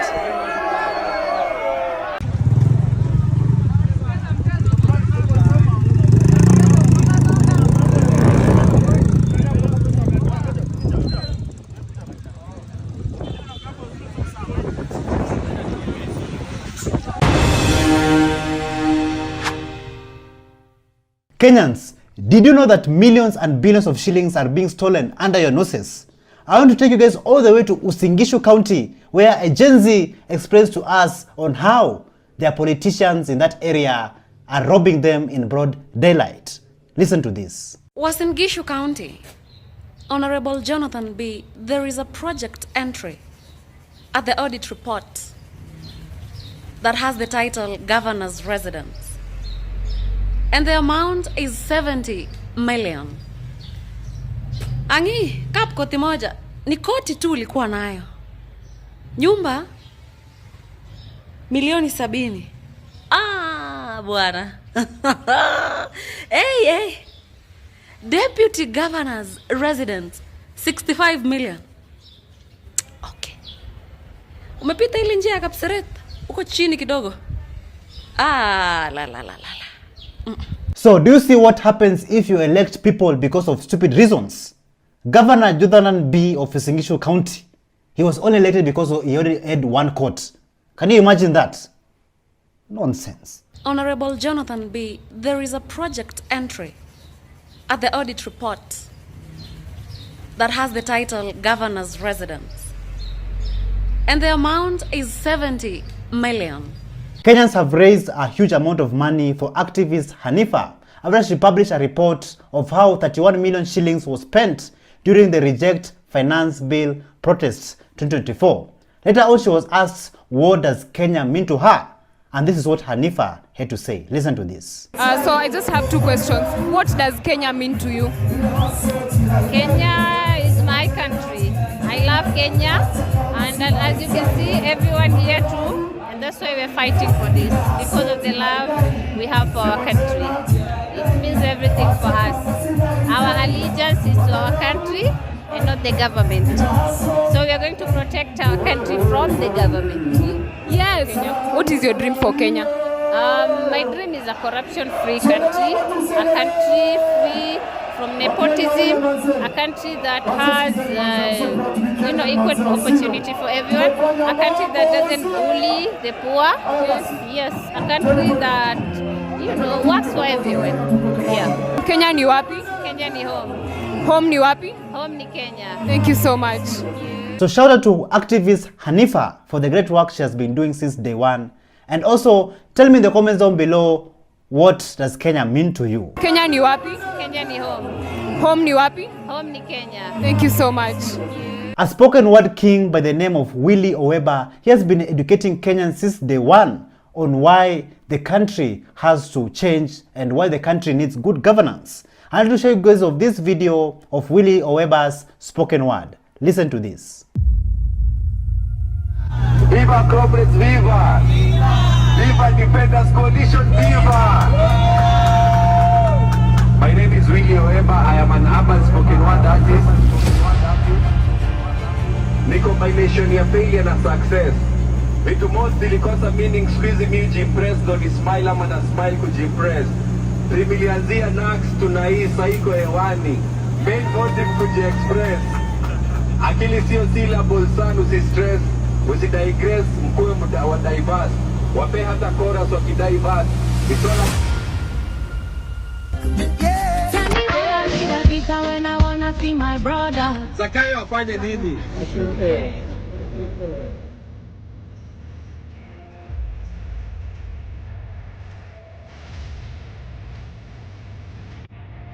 Dear Mr. President, do you know the leaders of tomorrow are dying today?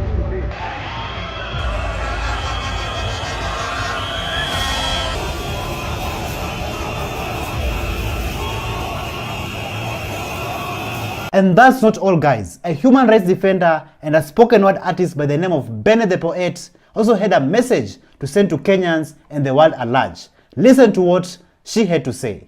Sovereign power belongs to the people, but it's too unfortunate vile regime ina power kuliko raia ina leader. Nchi inaongozwa kwa giza na tuna Kenya power. Ni innocent people in this country wanazidi kubleed. Freedom of expression squeeze iko limited to zero. Na kuikosoa serikali wanasema umetukana na kutukana. Kana serikali ole wako unatatikana. Singependa kuongelelea ili swala, naogopa maswara, sina lawyer mi, ila nimejaribu kunyamaza ila nafsi haitaki, nikaona nilifanyia haki. Baitha, hizi abductions in a democratic country aswa azileti shangwe. Ningependa sana kuachana na kazi ya unaharakati ili kujepusha na watu wasiojulikana. Ningependa sana kufanya mziki kawaida kama Nadia Mukami, ila kwangu si rahisi. Hii ni sauti ya mnyonge anayetetea wala hoi wenzake na sipo watazidi kuathirika. Mambo inazidi kuchacha na nyinyi mmeshuhudia. Mnyonge ana haki, sauti yake nani ataisikia? Risasi pekee ndio hukumu inamkuta kijana asiyekuwa na hatia, na wakiulizwa wanasema ni mistaken identity. Mistaken identity kweli? Kinachonikwaza zaidi ni jinsi bei ya bidhaa imepanda na wapinzani wamenyamaza. Sijui kati ya mtawala na mpinzani nani mwoga hapa. Hivi ni mtawala anayekataa mikutano zifanyike, au ni mpinzani anayekataa kuifanya wakati anajua ni haki yake? Siku hizo king'ara tu kidogo KRA wako na wanek, hawamini ni bidii na Mungu wanadhani ni wash. Ashenzi nyinyi. Bidhaa jenzi, peni rais time afanye kazi. Unataka nchi yetu ibana. Sasa nyinyi mnaona nafanya kazi, chini endelea kufanya kazi. It is happening, guys. It is happening. It is happening. It is happening.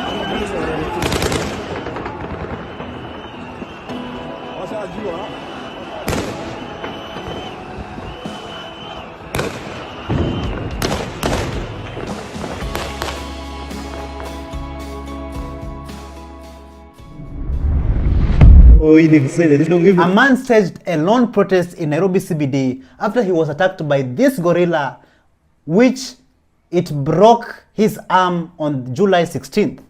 Take a look at this video. Geuza hiyo kitu hivi.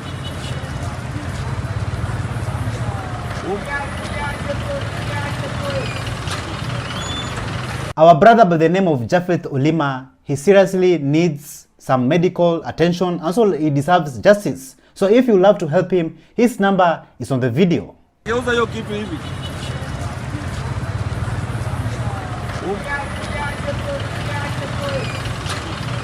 Jacaranda Grounds has been giving Kenyans sleepless nights as because of this video of the people there deciding that they are not going to support Ruto, neither are they going to support Raila. Listen to this. Ukiona mtu anasifu William Samoei inafaa peleka mapare apime kama akimfuta. Hiyo ni point umeongea. Mwenye ana support William Samoei Ruto inafaa apelekwe mapare apimwe akili kama akili yake ni tamamu.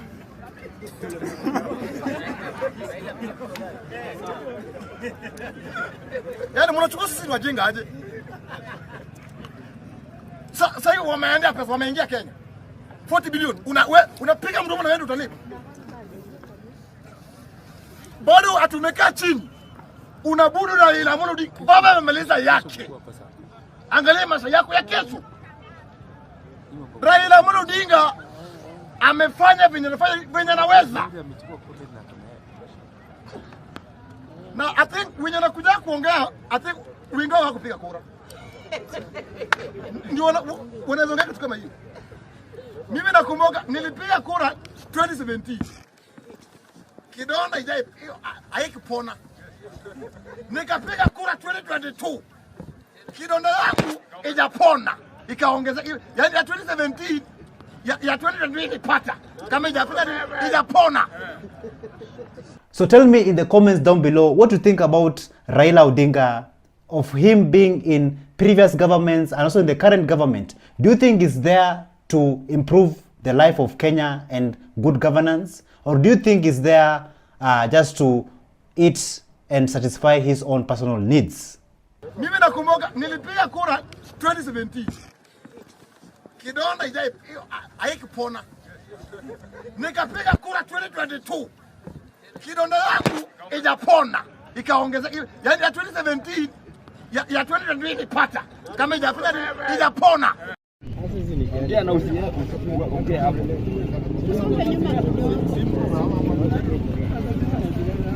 Wewe Ruto wewe nikupa wewe.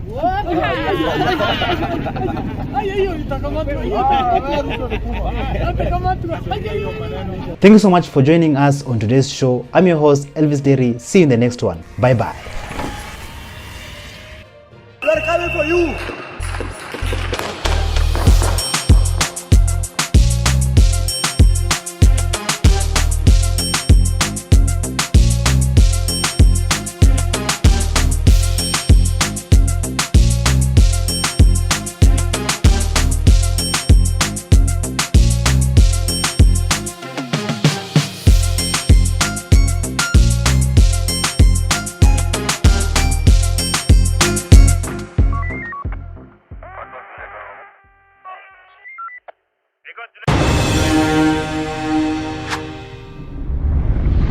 Oh, you didn't say that. Don't give Elvis Derry.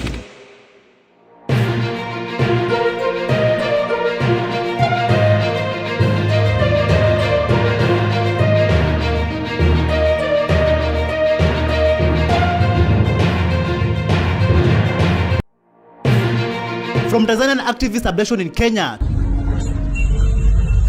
to Nakuru abduction fail. Is Shakur the cop safe? For the past few days, I've been receiving anonymous messages. Pastor Nganga fights back. Jaji ndiye ataamua hii kesi, sio nyinyi mtaamua mkidinap. Ukiona mnaongea hivi mnajua.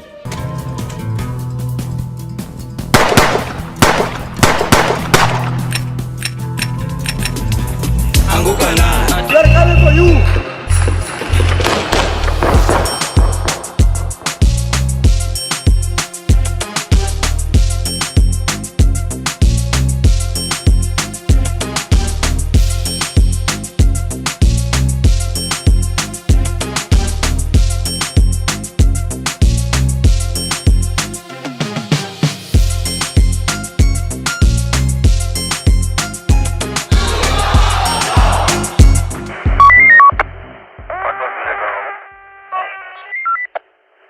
Hello, how are you?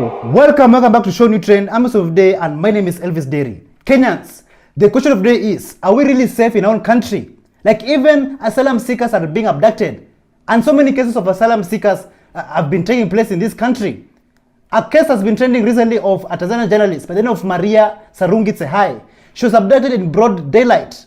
And even some Kenyans tried to help her. Just before we continue, just take a look at how things unfolded.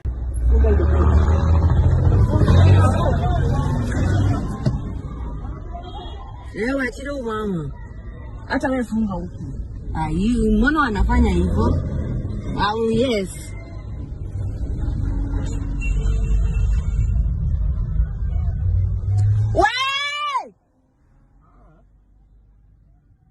A very big shout out to that city hopper driver who tried to block that car which was being used to abduct the Tanzanian journalist. After the abduction, she was later on released, and this is what she said.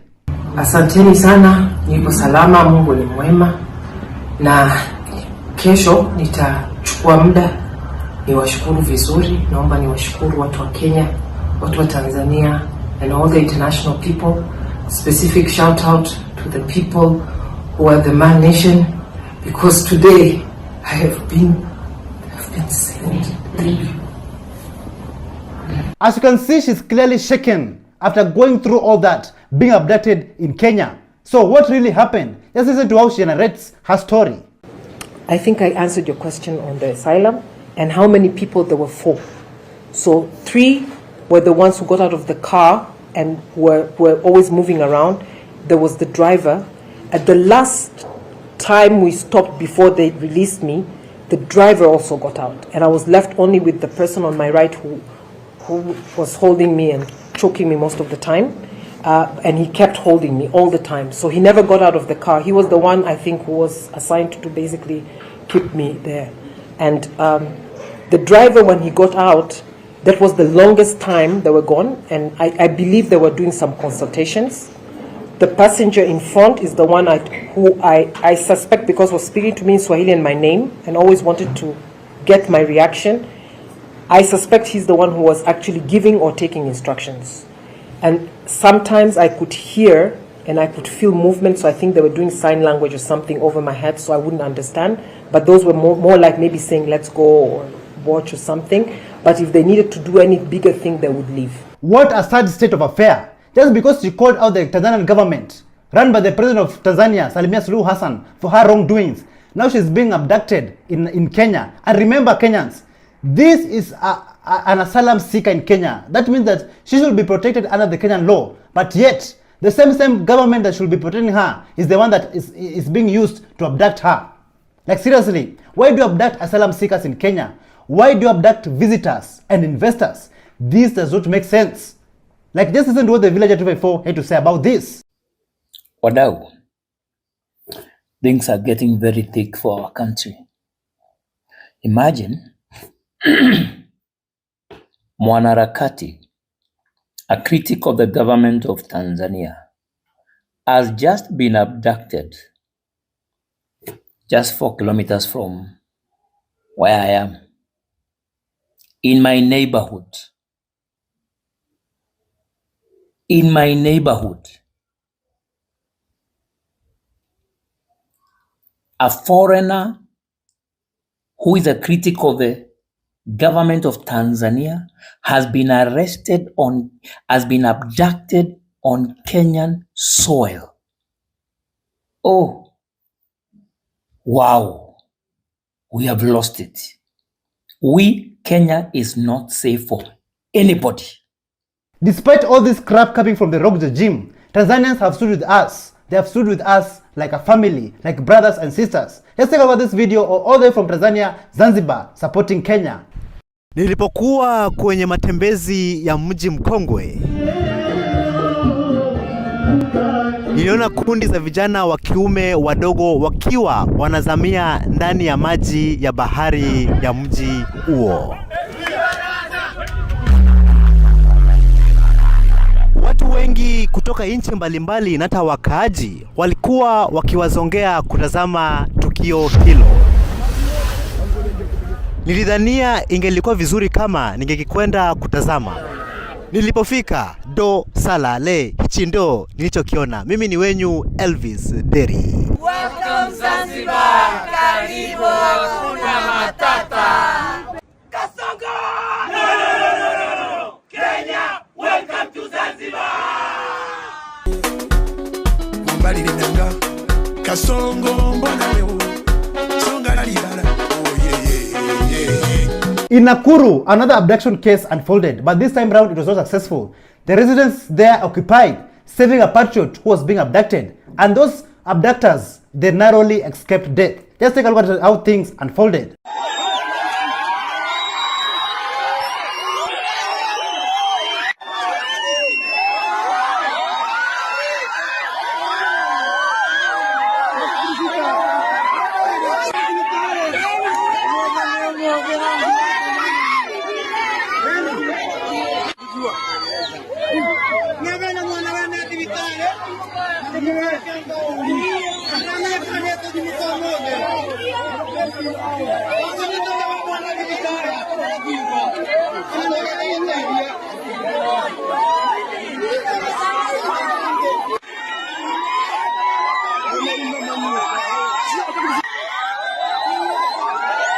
But if you ask yourselves, what really happened during the abductions in Nakuru?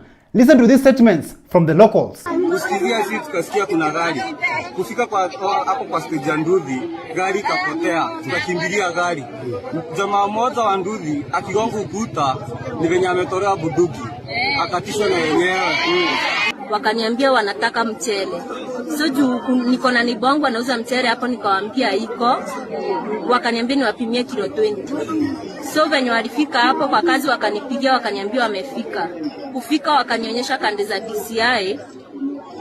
Nikawaambia kwanza nipigie bosi wangu simu, wakakataa. Gari kukuja, nichukua msichana na kumweka kwa mbuti. Sisi kwa watu wakiamanya kitu tukatoka mbio. Hakufuata gari. Ndio niliamka nikasema siku hizi mtu anaenda kwa hakujulikana. Wameponea kifo kwa kufuata njia mbaya yenye wamekuja kushika mtu nayo.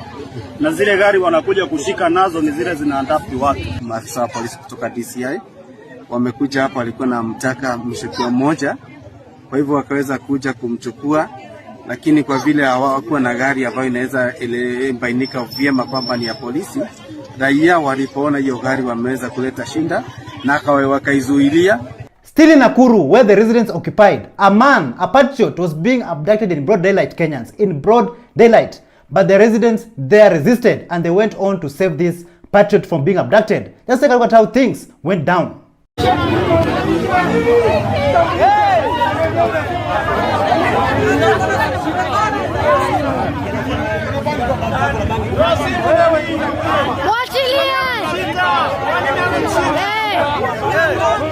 Ajitambulishe. Ipo ndo unadact watu, ipo ndo unadact watu. Ajitambulishe.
Another patriot who has always been there since day one, Shakur the cop. He was being detained and forced to eat the inmates' food. Like, I'm just wondering, this regime, what do they have against freedom of expression? Just take a look.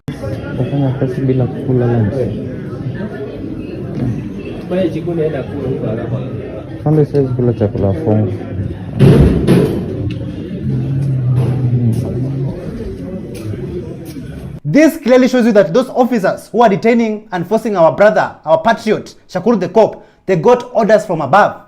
And even Shakur the cop, he was almost abducted. Just listen to his story. My name is Jackson Kuria.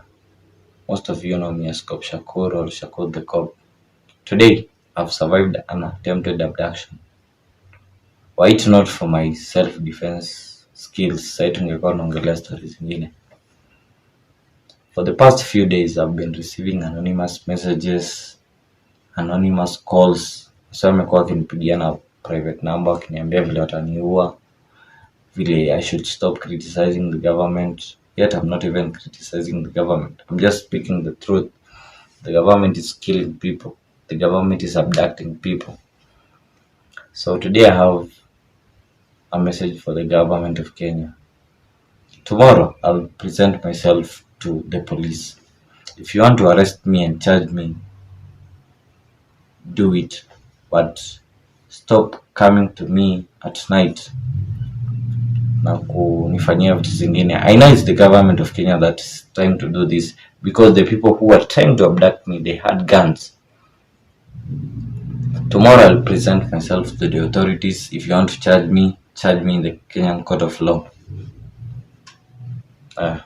That's my message.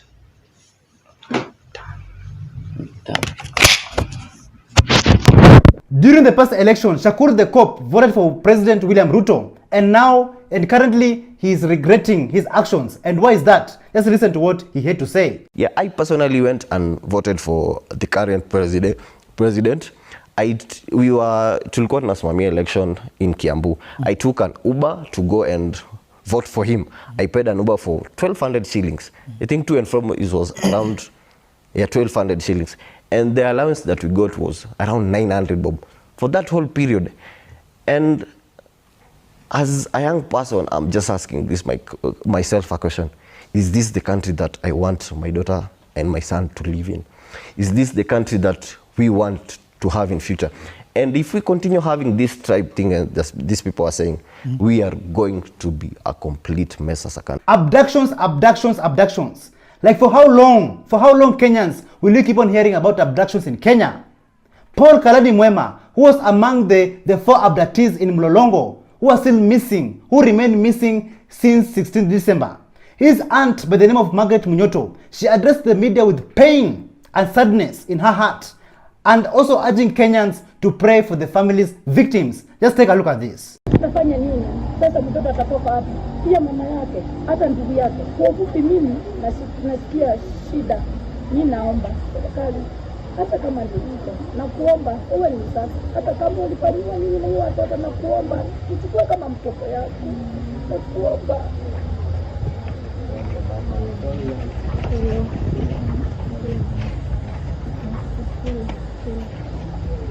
Kenya's controversial pastor by the name of Pastor James Ng'ang'a, he went head-on with Oscar Sudi and Kimani Chungwa over the abductions that is taking place in Kenya. Just take a look at how Pastor Ng'ang'a injected. Previously, on Keeping Up with the Kenya Kwanza government. Sasa wangenipatia hiyo docket hiyo ya usalama siku 3 peke yake. Hiyo watoto na ujinga hiyo ya kuchora vitu kwa maneno itaisha. It's about to go down. Nimeona Sudi akisema ati kama ni yeye angeandikwa angeua watoto, siue mama yako, umbwa wewe, takataka, you are killers. You are, sipeleke mtoto kotini, sipeleke mtu kotini. Naona jana wanashambulia ati mpaka na mapasa. There is nowhere. Kotini kuna mada, kuna life. Jaji ndiye ataamua hii kesi, sio nyinyi mtaamua mkidinap. Ukiona mnaongea hivi mnajua. Ukiona mnaongea hivi mnajua kule watoto wanaenda. Don't bring nonsense. Na hii mwaka na nyinyi mtaona mtakufiwa na special zenyu. Shame on you. Shame on you. And I say again, And shame on you, Governor. You cannot claim abductions when you are the key abductor and murderer of Kenyans under the previous regime. Mnachochea, wewe unaenda Rift Valley, wewe ni mtu wa Kiambu, kaa kwa mama yako, stupid. Utaendaje Rift Valley kwenda kuchochea? Natembea kwake. Unaenda kwa natembea kwake. Si wachana watu wa kwake wapigane wenyewe. Lakini utapigana na mtu. If you want my battle, wewe Joe. Driver yako ataigisha gari yako kwa lori nyuma. Huyo bodyguard yako ndio atakushoot. Sababu tutapigana na nyinyi kiroho. Nyinyi mtumie polisi na mimi nitumie spirit. Hata hao polisi wenyewe wanakulana. Spiritual controller. Kuna siku nilikuwa nataka kuua watu. Hao watu walikuwa wananigiria. Bwana kaniambia goja. Sijakupatia hiyo lakini wakikuattack. Sasa nagojeaga mtu aniattack. Nagojeaga tu mtu aniattack. Hata kama ni nani, I swear before God, I will show you. Mungu si wa kutukano, kibarangoto. Salimia mtu mwambie achana mimi. Utaja. Kenyans, if you are asked to make a wish today, what kind of wish would you make? And what kind of positive change do you think Kenya needs right now? Listen to this. The positive change is Kasongo must go. That's what we look forward to in the year. Huh? So you know, when we went to pray over Christmas, we asked God to lift this cup off our shoulders, take this burden away from us. So if it is going to be a new year that Kenyans are going to celebrate or feel a positive trajectory, then Kasongo has to resign or to get out of office. Because look at it this way. His economic policies of last year made us have a very somber Christmas. Now you want to again wait for another 1 year? 2 more. The question of the day is the DCI boss, Mohamed Amin, a wanted fugitive? And Kenyans, who do you think should be arrested first when it comes to all these abductions that is taking place in Kenya? Just take a look. Okay, so the second day in a row, DCI detectives are almost getting lynched by crowds. Okay, right now it literally just happened in Nakuru. And you guys, you should be very wary, okay? Because you're going outside saying you're following orders. If you end up being lynched or killed, are those orders going to feed your family, okay? This is not making sense. If you want to start arresting criminals, start with your boss, Mohamed Amin, who's a wanted criminal right now as we speak. Okay, stop going and risking your life for nothing. Okay, if that crowd decides that, it doesn't matter whether you're ready, because even these people abducting kids, they are still security agents, and some of them are DCI detectives. Okay, if that crowd becomes riled up and they say they are gonna lynch you guys, trust me, there is nothing you and those 12 bullets in your side piece are gonna do. That is a fact, and you know that. In fact, actually shooting one person would mean you're actually gonna get killed even quicker. Okay, so if you wanna arrest criminals, before mfikia our swim swap and all of those funny criminal, go after the ones who are abducting and killing innocent citizens. Like, Kenyans are tired hearing about abductions, killings every day in this country.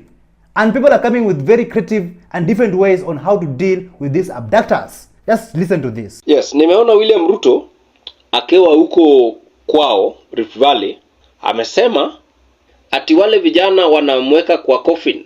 Sasa atahakikisha kwamba amewaua kwa real. Atahakikisha kwamba amewaua. Na mimi nataka kukuambia William Ruto, labda ukuje wewe mwenyewe uwaue. Lakini ukitumana au mapolisi au ma-DCI au NIS, tutachoma hiyo magari ya serikali, tutapiga hawa na tutawavunja na hao ndio tutawaua. Na hata wewe ukikuja tutakuua. A president, and let me lecture you bwana William Ruto. A president should be a symbol of hope, a symbol of unity, a symbol of transparency, a symbol of integrity. But William Ruto, you've become a symbol of crimes against humanity. You've become a symbol of lies. You've become a symbol of hopelessness. You've become mediocre. And you are worse than Moi, Kenyatta, Uhuru, and Kibaki combined. Since Kenya became a republic, we've never had a president who is the second most corrupt in the whole world. It is you, William Ruto. Your time is up. Na sisi hatukuogopi. Even the former deputy president, Rigathi Gachagua, he came out and warned the president of Kenya, William Ruto, that he's going to be taken back to The Hague following the atrocities that took place in 2007-2008 post-election violence. Listen to what the former deputy president had to say. And I want to ask the president to remember that he was in Hague, charged with the crimes against humanity. The route huyu waziri wako amechukua pale Lamu, na huyo ni waziri wako rais, ya kutisha jamii wale wamekaa pale Lamu by right because they are Kenyans, na kusema watafurushwa, na waziri ndio ameconvene hiyo mkutano. You must remember that journey to The Hague. Na vile mimi naona rais na watu wako mkiendelea, mtaenda hiyo barabara. Na mimi nataka kuambia watu ya Lamu wasitishwe na mtu yeyote. Every citizen has a right as per our constitution to settle anywhere within the Republic of Kenya. Lamu County is part of Kenya, and the people who stay there are Kenyans, and they are there by right, and nobody should threaten citizens of this country that they can displace them from one county to wherever. And we want our team that is working on ICC matters to document that meeting properly, so that we again put ICC in the know as to what is being planned in that county of Lamu. It seems like some people, they really don't understand why the Kenyan people, the Gen Zs, are fighting for better governance and holding the political class accountable. Some people don't really get it. Some people think that the Gen Zs, the Kenyan people, hate the president. No, we don't hate the president. The Gen Zs don't hate the president. What we don't like is the president's policies, lies, corruptions, abductions, and so many more. Kimani Mbugua, he decided to choose the wrong side, and just listen to what he had to say. Hello all, young people, Gen Z, millennial, and everyone who's under 35. Let me be very open with you. You know, when I was looking at you guys protest last year, I was very sad. That day in June was a very sad day for me. Because, let me just be honest with you guys. Violence, toxicity, and negativity is not the way to go. Mimi nataka niwasihi tafadhali. Please, respect the president. Respect him. There is a good reason why he is there. You know, it is only God who appoints leaders. And some leaders come for transitioning people from a tough time to a prosperous time. And some leaders come within a critical time. Of course, you all know that we are in a very critical time. But insulting the president, making nasty memes about him, that's not the way to go. Why would you want the president to be dead? Why would you celebrate? Do you not understand how high that office is? You see, this just shows your naivety. You may think that you're doing something good. Okay, so so he's dead. So what? Are you going to take over? Are you going to solve our problems? So he's gone. Okay, so what? And of course, there's always light in every end of the tunnel. Kenyans are being praised everywhere around the world. Like Kenyans, let me tell you, we are not only injecting in Kenya, but also injecting in neighboring countries. Like Uganda, Pastor Semper decided to praise Kenyans, and this is what he said about the Kenyan people who are in Uganda. I mean, even now in the city of Kampala, people would rather employ Kenyans, especially in higher level management jobs. You go to any hotel now, you go to banks, who do you find there? Kenyans. Mostly. Why? They are producing them with the capacity of self-confidence. The old school of Sempers, us, Mao, Nobat, Kulaije, okay, the late Jacob Oulanya. That is the last of the giants. Start with breaking news out of Nairobi, Kenya, where ongoing protests have now inflamed further. Hello and welcome to the programme. I'm Elizabeth Puranam. Fierce protests across Kenya, violent crackdown by police, and the worst unrest since President William Ruto came to power less than 2 years ago. We begin with breaking news from Kenya, where thousands of protesters have stormed Parliament. Several people have been shot dead after police opened fire. TV footage showed the governor's office and City Hall were also burning. So why has this bill brought so much anger, and what are the wider implications? Thank you so much for joining us on today's show. I'm your host, Elvis Derry. See you in the next one. Bye-bye.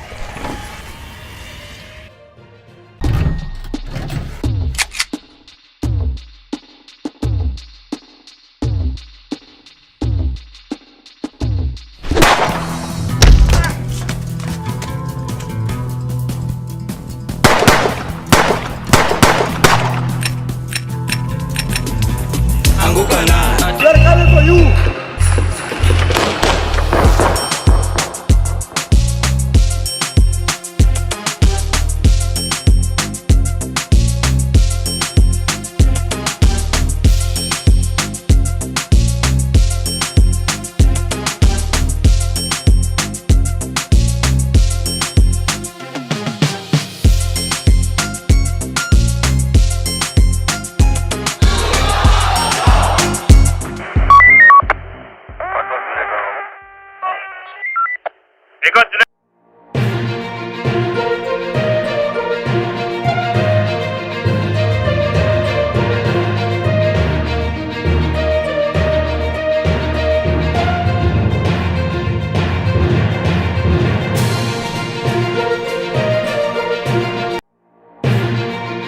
From Okia Mtata addressing CPK.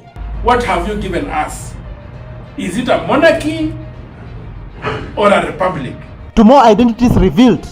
Which one of us in here has taken over? Who is next for impeachment in Kenya? Mimi nakwambia wewe ndio next in victim. Why Raila should go home? It is an embarrassment. Raila Odinga ametuaibisha na we are so much surprised. Anguka na. They are coming for you.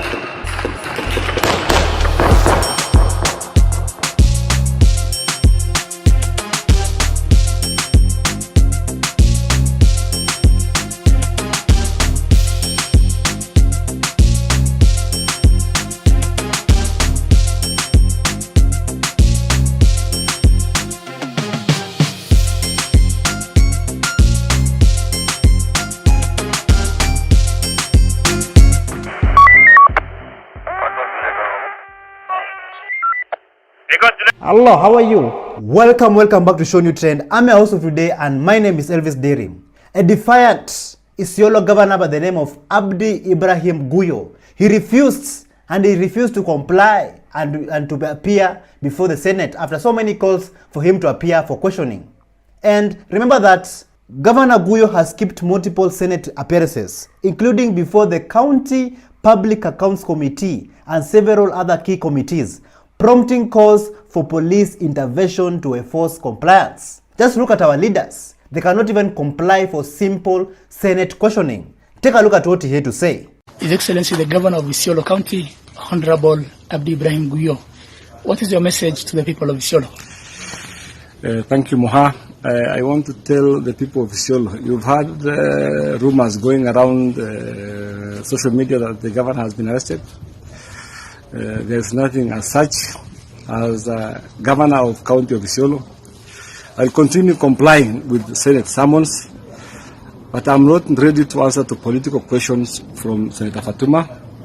But anything pertaining the audit query of Auditor General and any institution which is mandated by the Constitution to oversight me, I'll continue submitting them. Thank you, Omar. During the Gen Z revolution, so many churches were so quiet, even though people are being killed in the streets. Young people, Kenyans, were being killed in the streets. But it seems like these days, pastors are tired, churches are tired, preachers are tired, men of God are tired. And just listen to what this preacher had to say about the current regime. Wakati nilipokuwa naangalia Senator proceeding, nilifikiria hilo jambo na likanipeleka pia katika neno lingine nilipokuwa na tafakari katika Matthew chapter 7 and verse 2. And this is what is going to happen. Matthew 7 tunasema, for in the same way you judge others, you will be judged. And with the same measure you use, it will be used to you. Unajua hii serikali iliingia katika utawala kwa maombi. Na Mungu ndiye hakimu wa serikali hii. Na kwa sababu wametumia kipimo cha kuhukumu, sasa wameweka kipimo cha kuhukumiwa. Na utaona hukumu ya Mungu. Kwa sababu wamejiwekea kipimo wenyewe. Judgment will be set upon them with the same measure they have used. The same measure will be used upon them. Praise the name of the living God. So the question of today is, has the Gen Z revolution, the Kenyan revolution, reshaped the politics in this country? Has it changed everything? And how we see our politicians and how we see the politics in this country? Just listen to this. And our young generation have led, in my view, what we call the online revolution in this country. This is the generation that, in my view, kicked Uhuru out of Twitter when he started speaking nonsense and not making sense to their lives. And this is the generation that is doing a revolution against William Ruto in terms of exposing him for his doublespeak. They are keeping him to check. They are calling him out for his mismanagement of our economy. They are documenting. So probably they believe, maybe somebody by design believes that one way to respond to this revolutionary attitude of our young people is to make sure that a majority of them don't have access to education. Right? Then maybe they'll not be able to use these tools that they're using to hold us to account. The crime rate has been increasing every day in Kenya, where people have resorted to stealing in order to survive. This story comes all the way from Kakamega County in Malava, where thieves went to steal. And they stole computers and other things and leaving behind a safe with over 4.3 million Kenya shillings. Like, where are we heading to as a country? Take a look at this.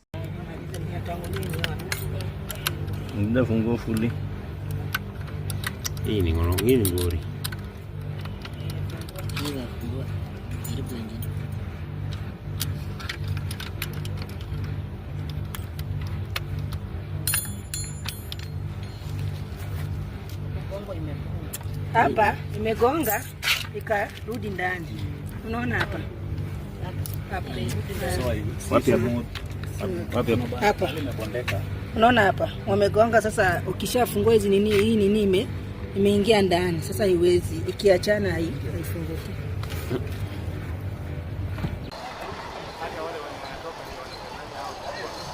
Gani? Wewe ngoja.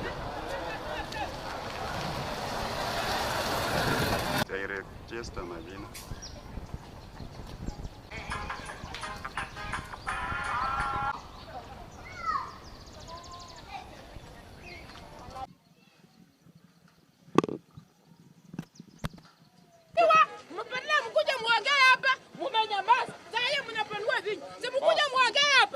Many Kenyans are very disappointed with Raila Odinga, the former Prime Minister of Kenya, after he went on to support Adani taking over the international airport in Kenya, JKIA.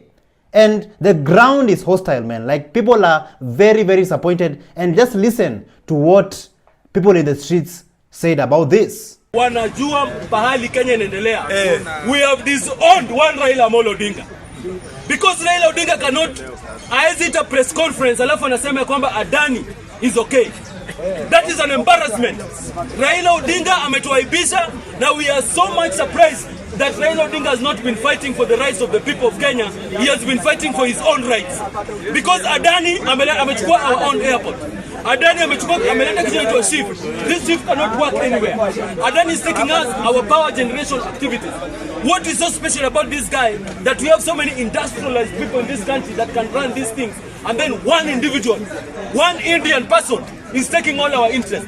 Moi University has had land disputes over the years, and an MP, a member of parliament, has stolen 13 acres of Moi University land.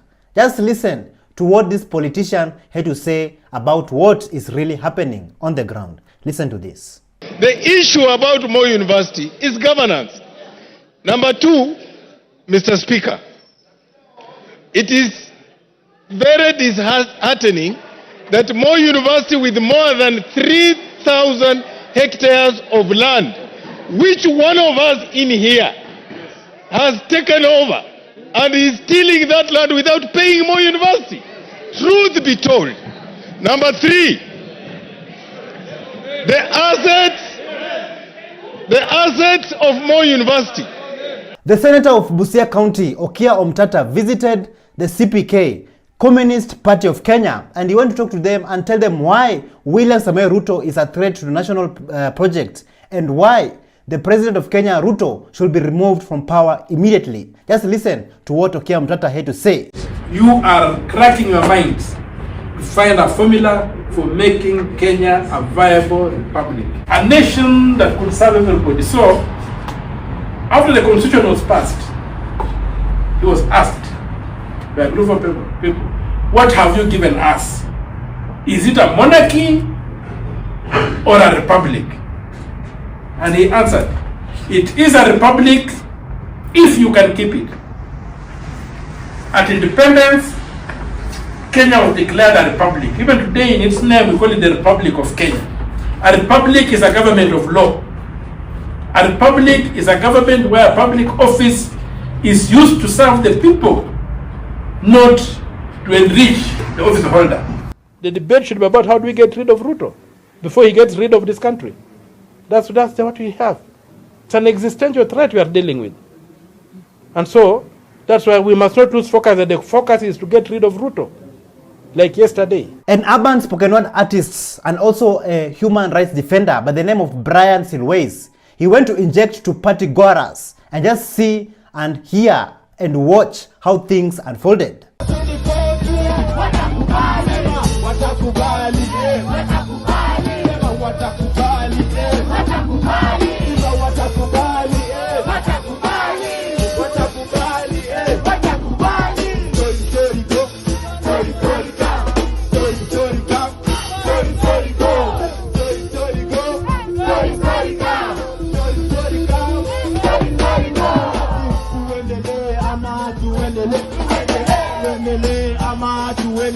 So after Gachagwa's impeachment, the former deputy president of Kenya, so who is next? Who is next to be impeached in Kenya? Just listen to what this comrade had to say about this. Tangula, mimi nakwambia wewe ndio next in victim. Wewe ndio next victim. Wallahi bila wewe ndio next victim. Sasa nimesikia hapo wabunge wa ODM wanajipanga wanataka kuimpeach. Wewe kama speaker unataka kuimpeachiwa waweke Otiende ya Molo. Yo utaenda. Hata wewe Kimani Chungwa utabadilishwa hapo kama majority leader. Utaenda. Malipo ni hapa Kenya. Tunataka kufinywa kama kiroboto. We all know that Kithure Kindiki has been appointed as the new deputy president of Kenya. But while the Gen Zs were protesting, he had all the power to stop all the bloodshed, all the killings, all the abductions, but he never did. Just listen to this. Another person who was shot outside Parliament has been identified, guys. This is Eric Shieni, who was supposed to graduate from the UN in September with a business administration degree. He had just finished doing his CPA 6. He was living in South Bay with his brother, and his life was cut short. His brother says if you want to contact the family, support them in any way, you can reach them on 0702 281 381 0702 281 381.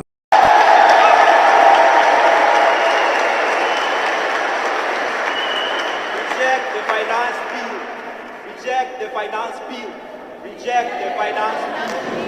Reject the finance bill. Reject the finance bill. Reject the finance bill. Woo!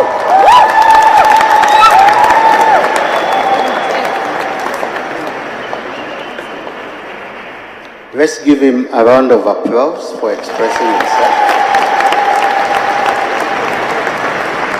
Thank you so much for joining us on today's show. I'm your host, Elvis Derry. See you in the next one. Bye-bye.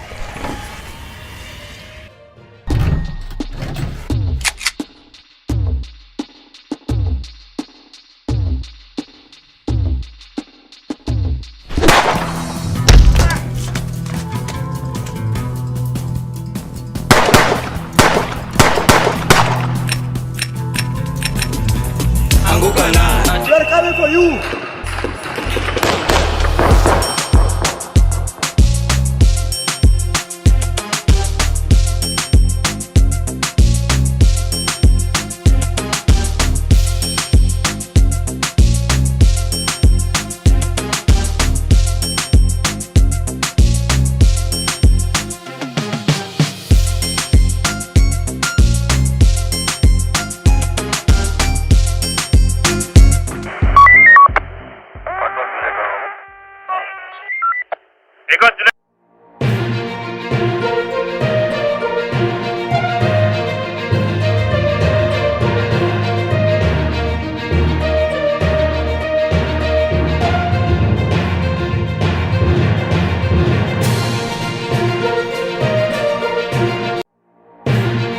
From Billy Mwangi's father seeking justice, Seriously, who took my son and where is my son?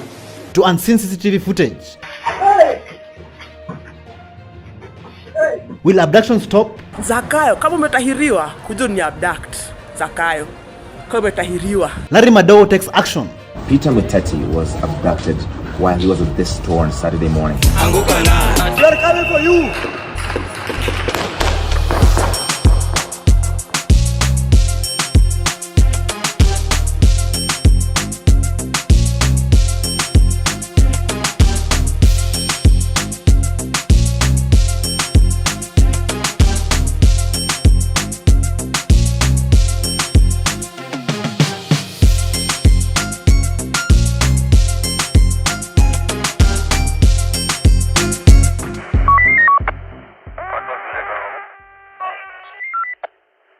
Hello, how are you? Welcome back to ShowNewTrend. I'm your host today and my name is Elvis Derry. As Kenyans are being traumatized by daily abductions and kidnappings, a well-renowned journalist and a patriot by the name of Larry Madowo, he came back to Kenya after cancelling his vacation to come and report on the mysterious kidnappings and abductions that is taking place. Take a look at this. Peter Muteti was abducted while he was at this store on Saturday morning. He was buying milk and eggs. And a lot of people have been to question the staff there, except the police. The police have not asked them anything if they claim they don't have them. He was bundled into a car that was parked over here. But here's the interesting thing. The building has 5 different CCTV cameras facing here. There they are. Those are the cameras on every floor of this building. There's a CCTV camera, and the family has not been able to get access to them so far. Currently, so many Kenyans are still missing, and people are asking themselves, where have they been taken to and how are they surviving? A social media influencer by the name of Peter Muteti, who was abducted just outside his apartment in Udhiru. Just take a look at this CCTV footage.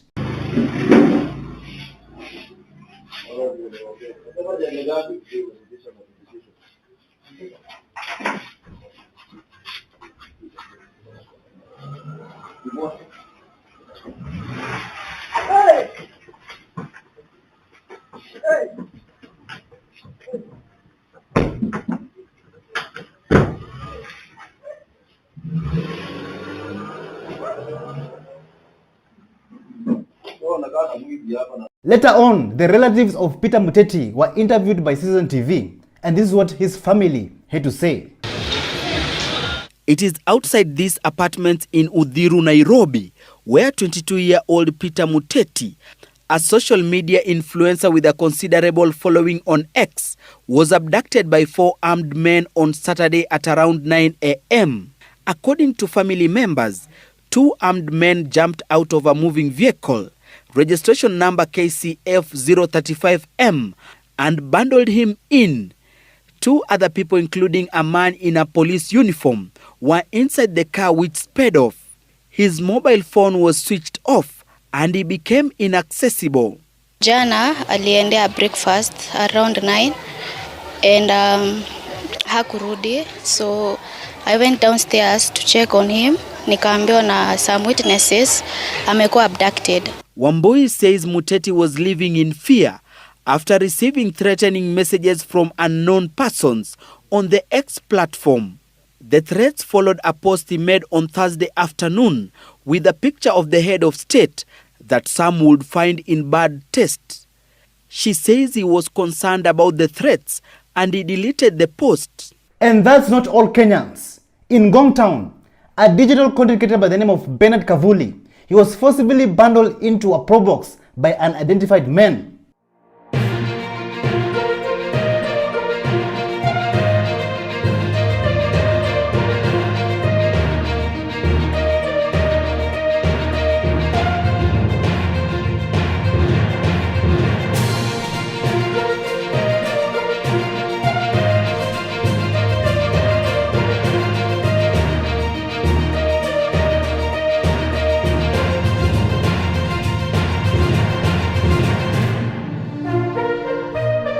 Kibet's sister, Mercy Cherotich, she gave out her statement on Citizen TV after his brother was abducted.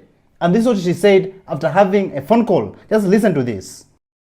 Familia nyingine kaunti ya Nandi imejitokeza na kudai haki baada ya ndugu wawili kutoweka kwa njia tata. Gideon Kibet, almaarufu kama Kibet Bull mtandaoni, ambaye hutumia vibonzo kwenye mtandao wa X kushtumu serikali, alitoweka Jumanne. Wakakommunicate akasema ashapanda gari anarudi Kikuyu na hakufika. Since then akajaribu by 9 PM yesterday anajaribu kumpigia, tunajaribu pia hadi saa hii tunajaribu kupiga masimu offline, hapatikani, no communication, hatupati any communication. Cherotich anasema kabla ya Kibet kutoweka, nduguye Roni Kiplangat, ambaye si mtumizi wa mitandao ya kijamii, alitoweka kwa njia tata Jumamosi iliyopita eneo la Kikuyu na hadi sasa hajulikani aliko. We think it's related because I think Kibet hakuwa anakuja Nairobi sana. Alikuwa anasema he save on the other side because alikuwa anaona because anapost some things online yenye criticizing government inaweza mfanya maybe akuwa arrested or abducted. Familia inasema simu za wawili hao zilizimwa na hadi kufikia sasa hawajui waliko. A group of bodaboda riders, they decided to inject and they conducted a civilian arrest and they occupied one of the cars that was being used to abduct Kenyans. Take a look. Leo tumeshika moja yenye inabuta kingi watu, ndio hiyo wase. Leo tumeshika. By the way, tunazaiweka tu moto. Tunazaiweka moto na tuacha aende. Tumeshika moja zenye inabuta watu hapa, hii hapa.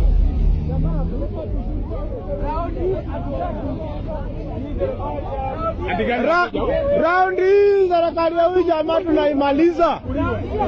Wamezoea. Mumetuzoea. Lakini wamemalizana na huyo jamaa. Some sources claim that this picture that you see here, this was taken at Peponi Road. And they claim that the abductees might be in this NIS safe house. And mind you, don't forget that this safe house, this NIS safe house, is close to Red Hill Road, where Bob Njagi was found after he was abducted and went missing for several days.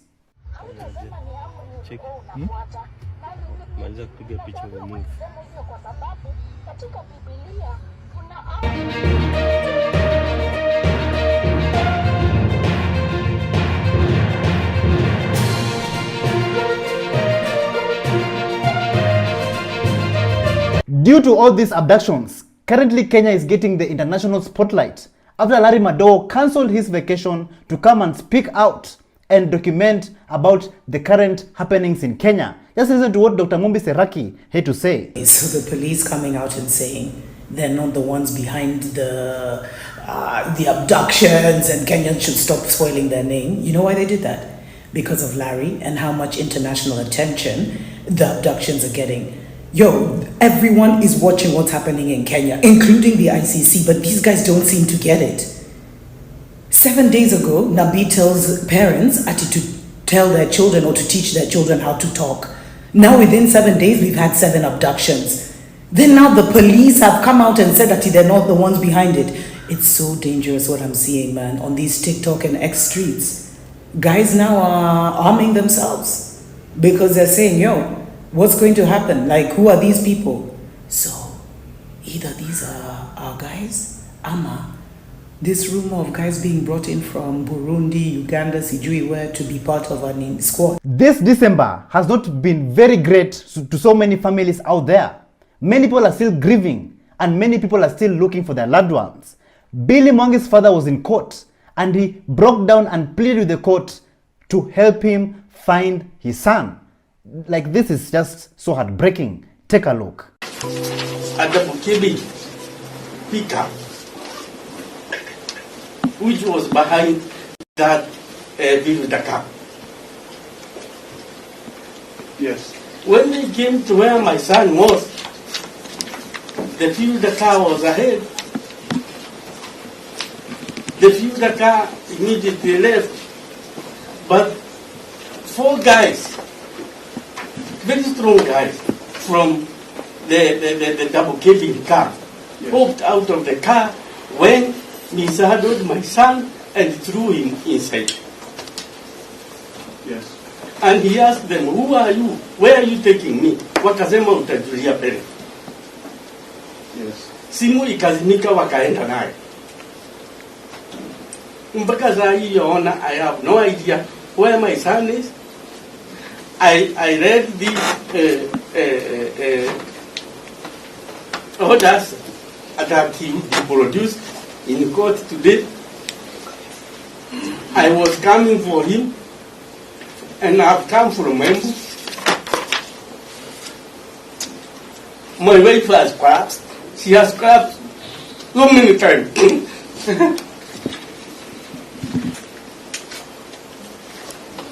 Yes.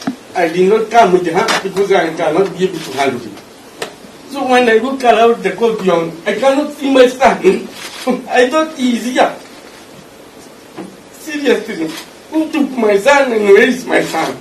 It seems like not all politicians are in the same basket. Some politicians have come out and spoke against the illegal and unconstitutional abductions that has been taking place in Kenya. Like a member of parliament by the name of Gitonga Mukunji, he came out and demanded the immediate release of Billy Mwangi, a social media influencer who was abducted in Embu County. Listen to what he had to say. Nataka kusema ni huzuni sana ya kwamba watu wanapotea, hawapatikani, na serikali inajifanya inasaidia lakini haisaidii. Na Embu katika constituency yangu kijana ambaye anaitwa Billy Mwangi amepotea sasa kwa siku 3. Na serikali inasema inafanya uchunguzi na bado haijapeana hata jibu ya kusema hii maneno imefanyika hivi. Kwanza kabisa, I want to condemn jinsi ya kutumia what we call extrajudicial ways ya kufanya maneno ya sheria ikae kama haitumiki vizuri. Na I want to say that we expect the organs of law to produce Bill unharmed and alive. If in a way he is produced when he is harmed or he is not alive, we are going to stop everything in Embu. We are going to call demonstrations. We are going to close all government offices because we cannot accept the order of the day of losing our young people. Unity brings a country together and brings a people together. And let me tell you, if the people are united, nothing can stop them and they can bring a huge change in a country. And since right now people are being abducted, if you abduct one person, then the whole country will erupt. The whole country will go into chaos because even the abductions itself, it is now going regional. Bado tuko kwa abductions. Umenotice kitu difference na hii abductions ya this time around. One major difference is this: Kenyans have taken the abductions local. In short, Embu demonstrated because of Billy. Tuko salama, tuko sawa mpaka hapo. Then they have been followed by the Rakanithi. They are also demonstrating. And recently now, the MP or the senator or whoever it is from a politician from Kitui has also demanded the release of Bernard. And their hometown has also demonstrated. They have threatened to close the roads. This is what this government and the abductors did not foresee. They thought by abducting a young person like Bernard, like Muteti, and like Billy, it is only the parents who are going to be crying for their children. They didn't know that this thing is going local and it is going now regional. Despite all these abductions that have been taking place in Kenya, people are still fearless and Kenyans are still injecting every day. And just listen to Longton Brothers ordeal in captivity. And let me tell you, their story is very heartbreaking.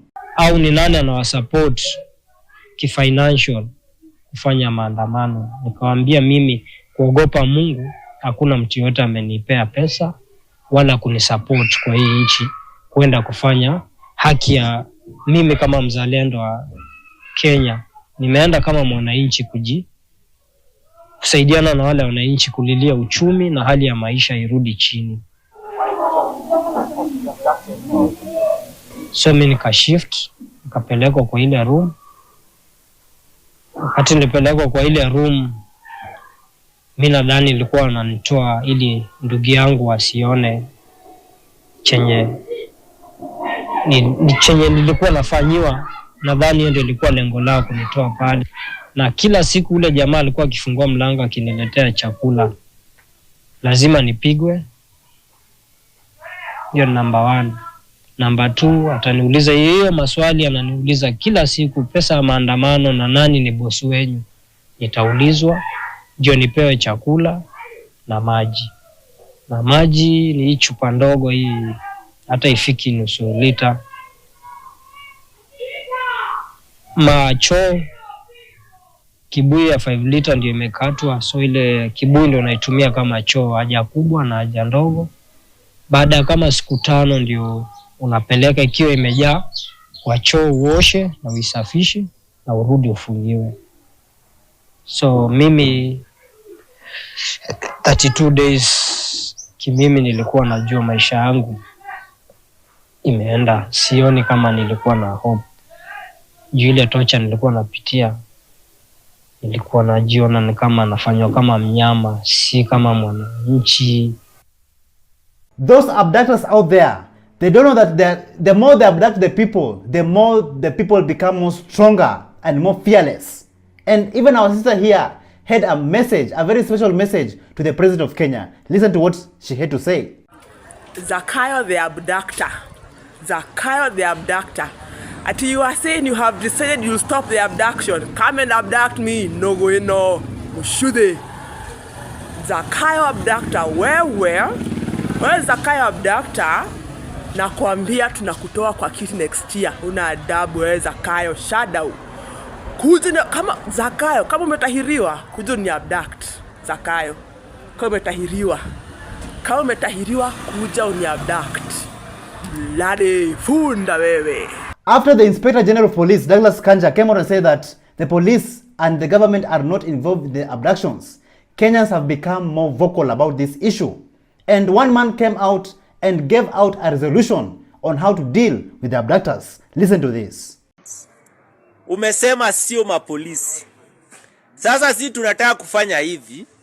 Raia, ukisikia mtu amekuwa abducted, we piga binja, piga simu, tu block njia. Tukisha block hiyo njia, hiyo Subaru apite tuone.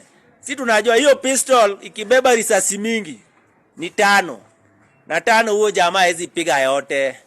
Atapiga 2 juu. Hizo 3 zitabaki za protection. Ajiprotect kama mbaya. Tukuje wengi. Hao jamaa wauliwe, Subaru ichomwe. Ndio tujue ni akina nani. Kanja akipiga kilele, maskari wake wameuliwa. Tujue ni hao ni maskari. Apart from those abductors, those criminals, those goons who are abducting Kenyans for exercising their constitutional rights, what about the politicians in Kenya? How do we deal with them? Listen to this. This time maandamano atupeleki State House, sijui bunge. Tunaenda kwa nyumba zao. Hawa jamaa wapelekangi pesa kwa bank. Wanapelekanga pesa kwa nyumba. Unaweza pata jamaa kona 1 billion ama 2 billion kwa nyumba kwa makaton tu. Bas, tutaanza kuwatokelezea. Siku tunaamua maandamano tunakuja kwenu. Tuone mnatukasirisha tu zaidi. After Kenyans have been pushed the wall, it was now time to take action.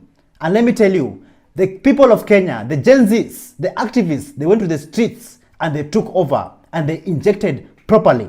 Here are some of the scenes that took place during the Monday End Abductions protest in Kenya.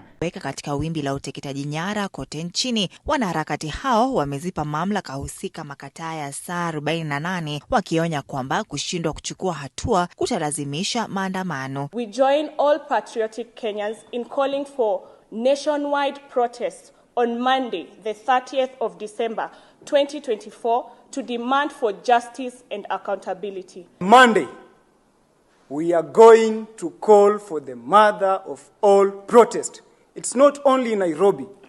We are going to call for the protest in all 47 counties. Wanaharakati hao wanaripoti kuwa katika rekodi zao watu 93 wametoweka tangu Juni, huku mwathiriwa wa hivi punde akiwa Kelvin Mudhomi mwenye umri wa miaka 23 ambaye inadaiwa alitekwa nyara eneo la Githurai, Nairobi hapo jana. Nacheki Monday ni Monday.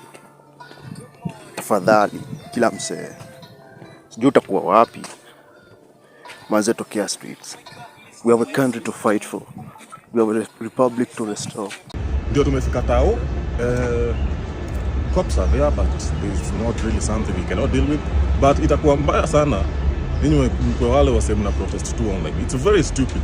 Hakuna any difference. Na nyinyi ati wase wanakuwa abducted na nyinyi tu mko online mnapiga stories and what. Can you come out here? This is it.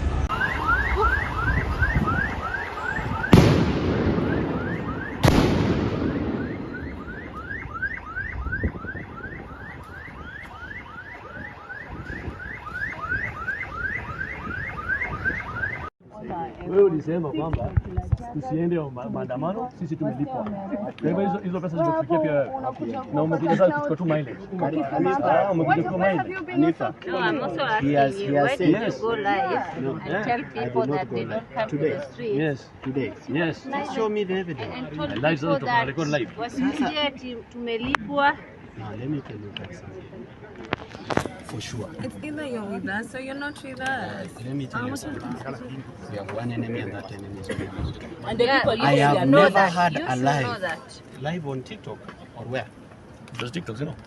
I've never had a live for the last 3 months. Okay, but umekuwa wait, the whole day. let's sort one issue at a time. No. One issue at a time.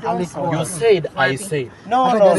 Nilisema kwamba mmelipwa. You don't. I have never been live for 3 months. No, let's focus so on when did this live happen? We are here to sort out issues of Mkia Mtata. You will not create chaos here. Nani alikupea habari? You will not create chaos here. We are here. From today we agree on one thing. We need to stay united as a movement.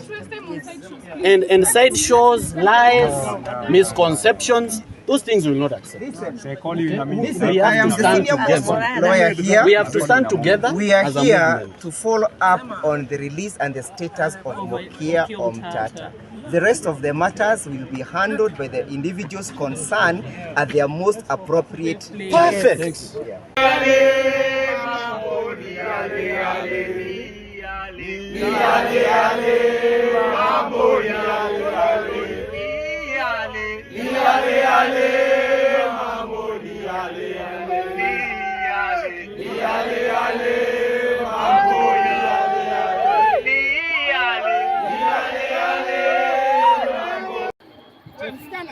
Ona, cheki. Cheki. Sasa ona create kitu hata haipo.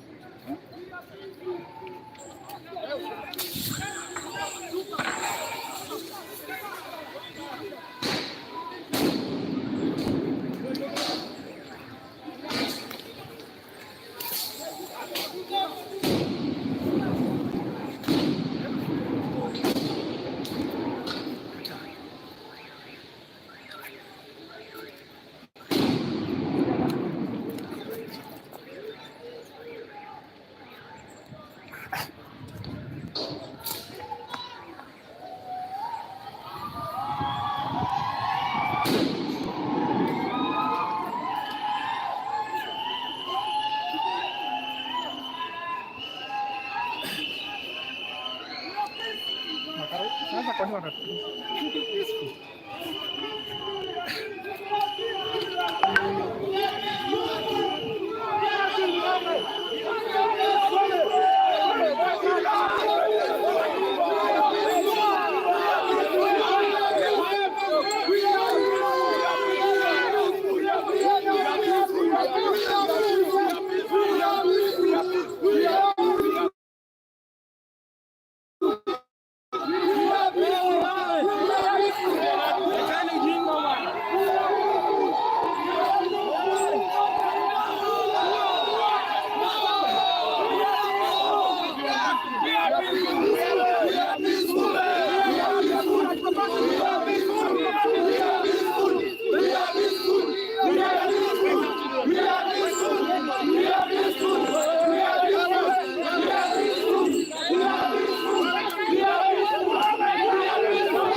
Uzuri hapa tunasaidia ni nini?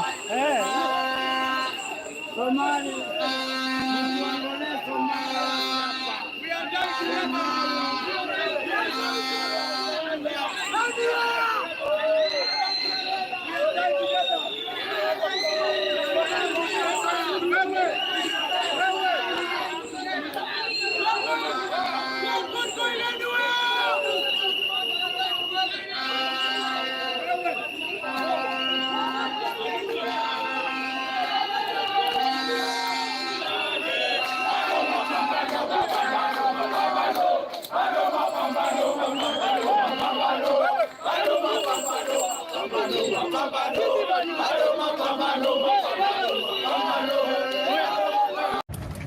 Magezo Pingu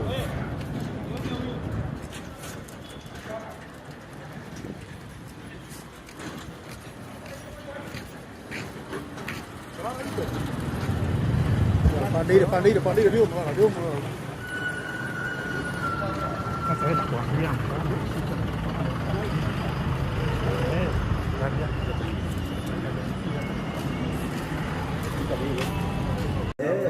Lakini yote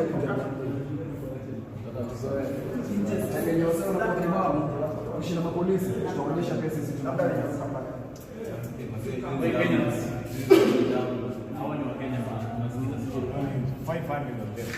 Hata wameniacha hadi bila zip. Na mimi belt yangu. No! Don't move! Don't move! Don't move! Don't move! Don't move! Don't move! Don't move! We are peaceful. We are peaceful. We are peaceful. We are peaceful. We are peaceful. Mheshimiwa analia chati ambayo inafanya outside police. Kwa Afrika zina uwezo sisi kulingana na kazi yetu. Mkiona amefanya makosa, tuambie ni nani tunafanya tunaitwa arrest na tukitumia njia ambayo inakubalika. Analetwa hapa hata utampata pale. Lakini sasa hiyo kwa wengine sijui kama kunayo kwa sababu sina uwezo wa kujua kama kuna wengine. Mimi wa polisi, mimi nataka kuwaomba kwa mwenyewe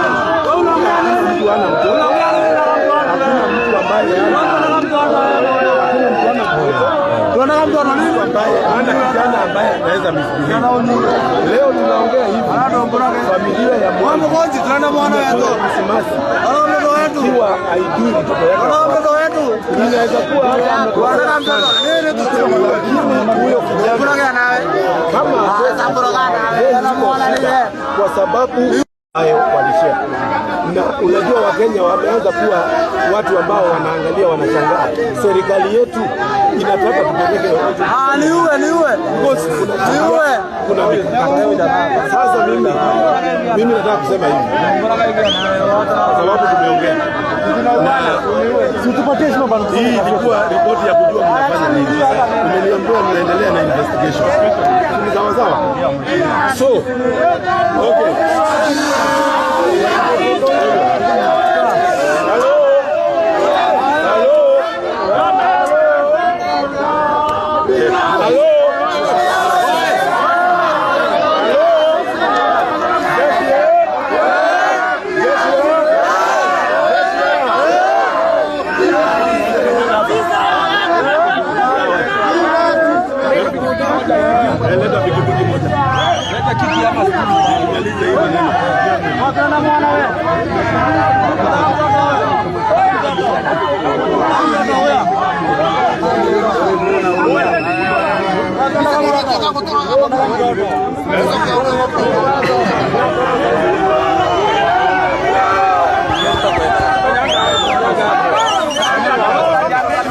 Pita kidogo.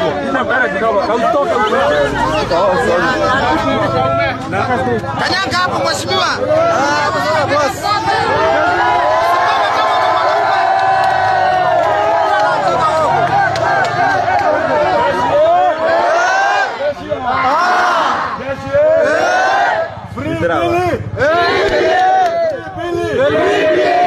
Sasa mimi nimeongea na nao sasa hapa. Wameniambia ya kwamba wanaendelea na uchunguzi.